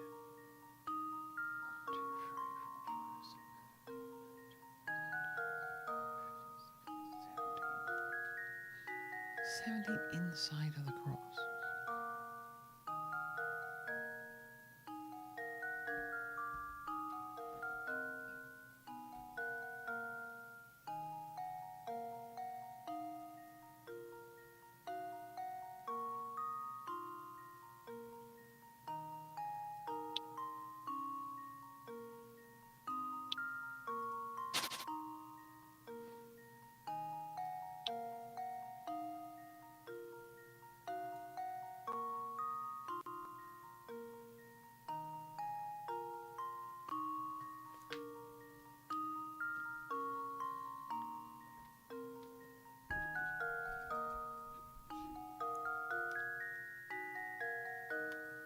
Okay, there's clearly a trick here that I'm not seeing.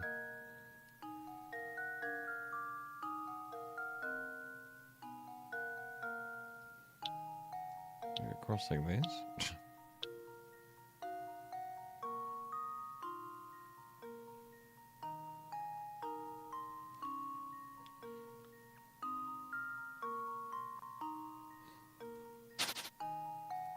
Right, game, what we got?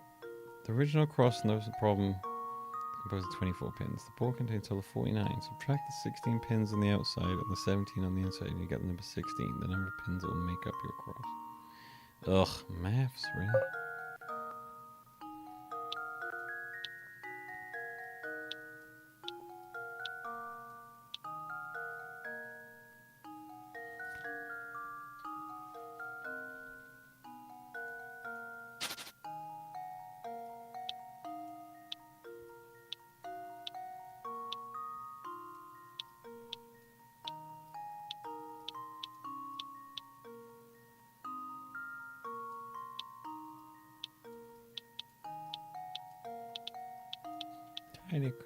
Tiny baby Winnie Cross.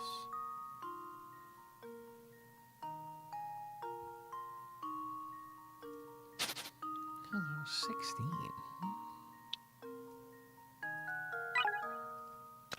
There's only a few ways you can place a cross containing 16 pins on the board. When you think you're onto something but don't have quite enough space to draw your cross, you should try something a little bit different. Like maybe changing the orientation of your cross. Yeah, I know that.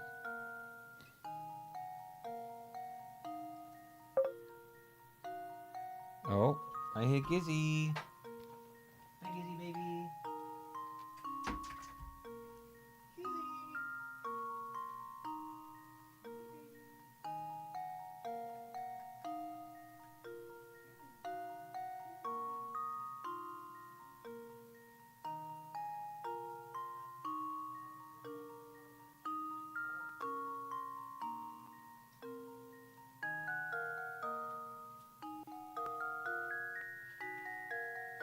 Oh.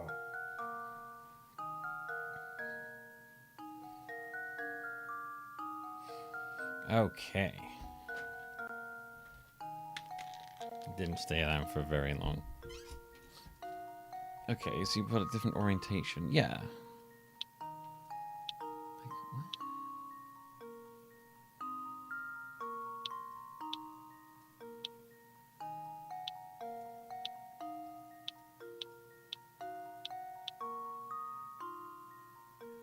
Yeah, I hear you, baby. I hear you meowing.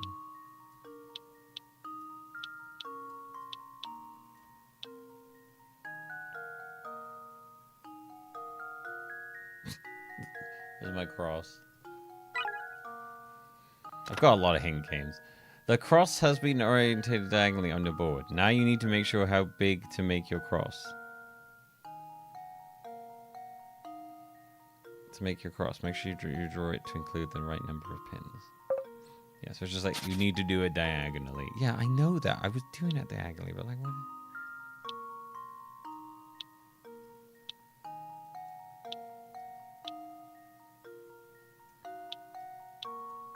Like this?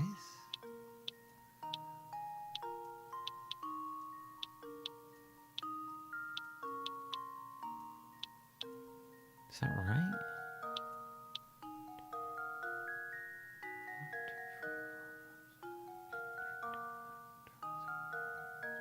I think that's right. 1, 2, 3, 4, 5, 6, 7.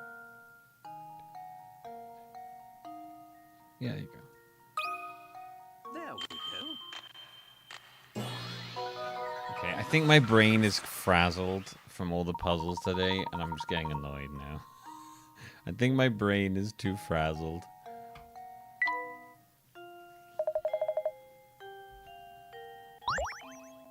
Clock? Ooh. It's gotta be Layton, right? Yeah, every time this game throws maths at me, I want to start breaking things. I fucking hate maths, dude. So much.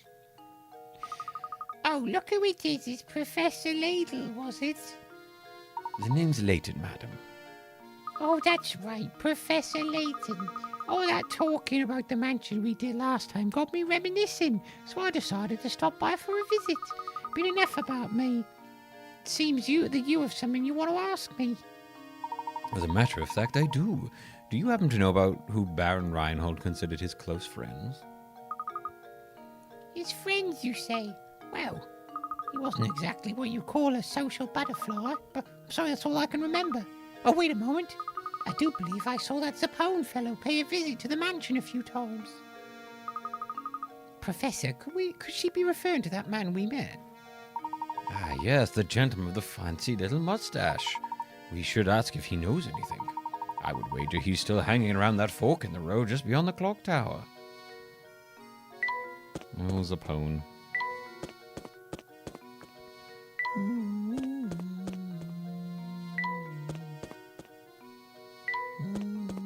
That's Zapone. There he is. Alright, because he's yowling his fucking head off. Alright, we're going to leave it there for today, I think. Before, if I have to do any more maths, I'm very likely to kill someone.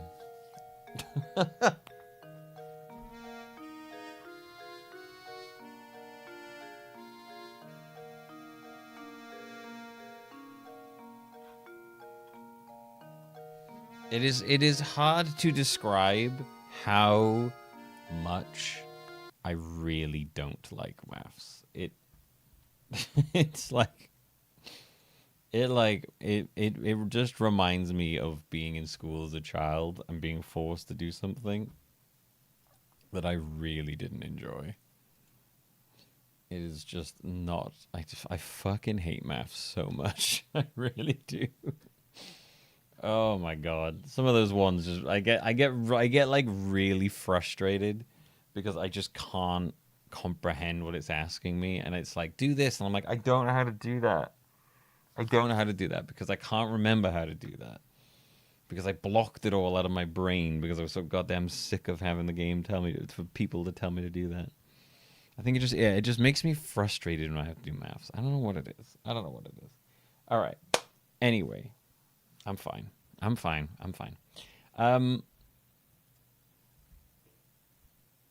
The plan for the rest of the week, for those who don't know already, I have my live stream schedule here up on YouTube. It's also up on Twitch as well. Tomorrow, we have got, on Twitch, we've got Desktop Explorer, because I can't stream that on YouTube because YouTube hates it.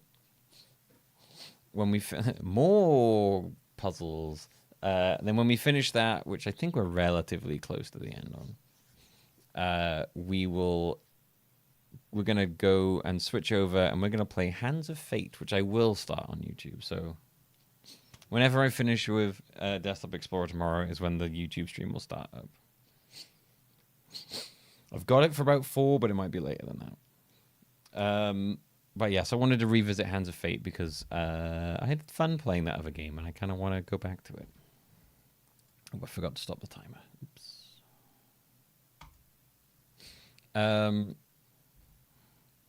Then we have more Professor Layton on Wednesday. I've written it down for there, but we might actually be done with Professor Layton on Wednesday. I think it might only take us about 2 streams, to be honest. I think it says AM, not PM. Does it? Oh, yeah. Put 5 in the morning. Oops. I saw 5 and just put 5 down. It's there. I didn't down there, was it? No, I didn't. Oh, I did 1:30. Why do I keep doing that? I don't. I must have been quite late when I did these. Did I do it on this one as well? Yep, did on that one as well. Fucking hell.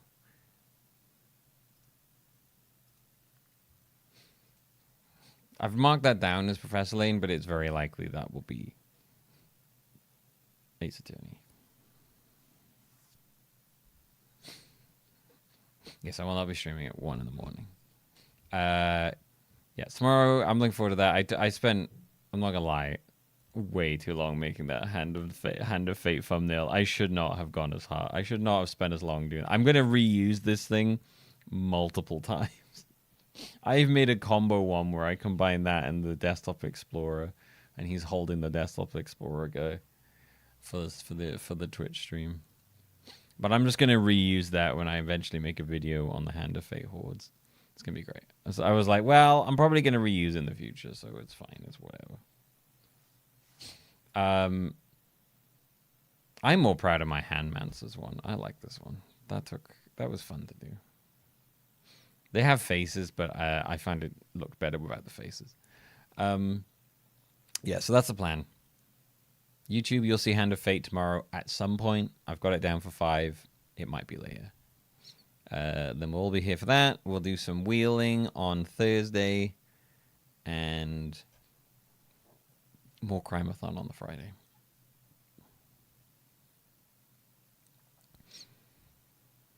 If they had googly eyes, that would be pretty good, wouldn't it? If they had googly eyes, that would be pretty sweet. I'm not going to ruin them with googly eyes.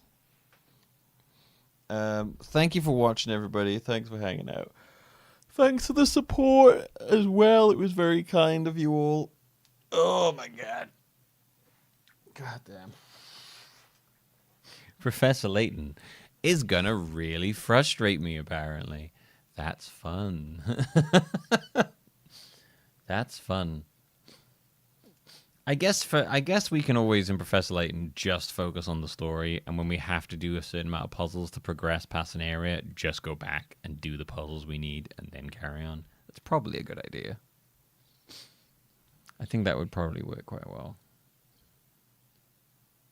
As I think that's what they do throughout the series, is like, beat a certain amount of puzzles to get progress, so you can just go back and beat the puzzles.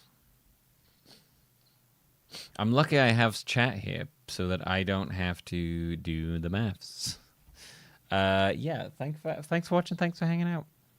I'm gonna add the time onto the timer from the train since we beat level 4, so that's 40 minutes, which means the timer will be. And if I add that on, if I take off the time I spent playing with the cats as well, so we'll say 54, 10, 20, 30. So let's say like 4 hours 30, shall we? Okay. It's funnier getting them from the NPCs than from Granny, though. It's true. Yeah, that is very true.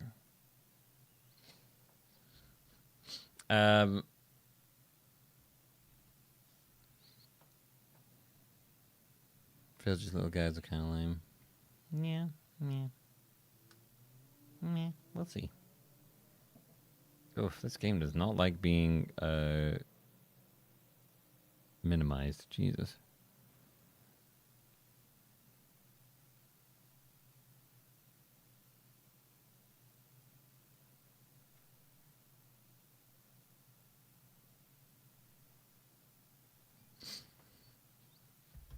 Anyway, right. Thanks for watching. Thanks for hanging out. I shall see you all tomorrow. Till then, they'll have fun. Stay safe. Bye.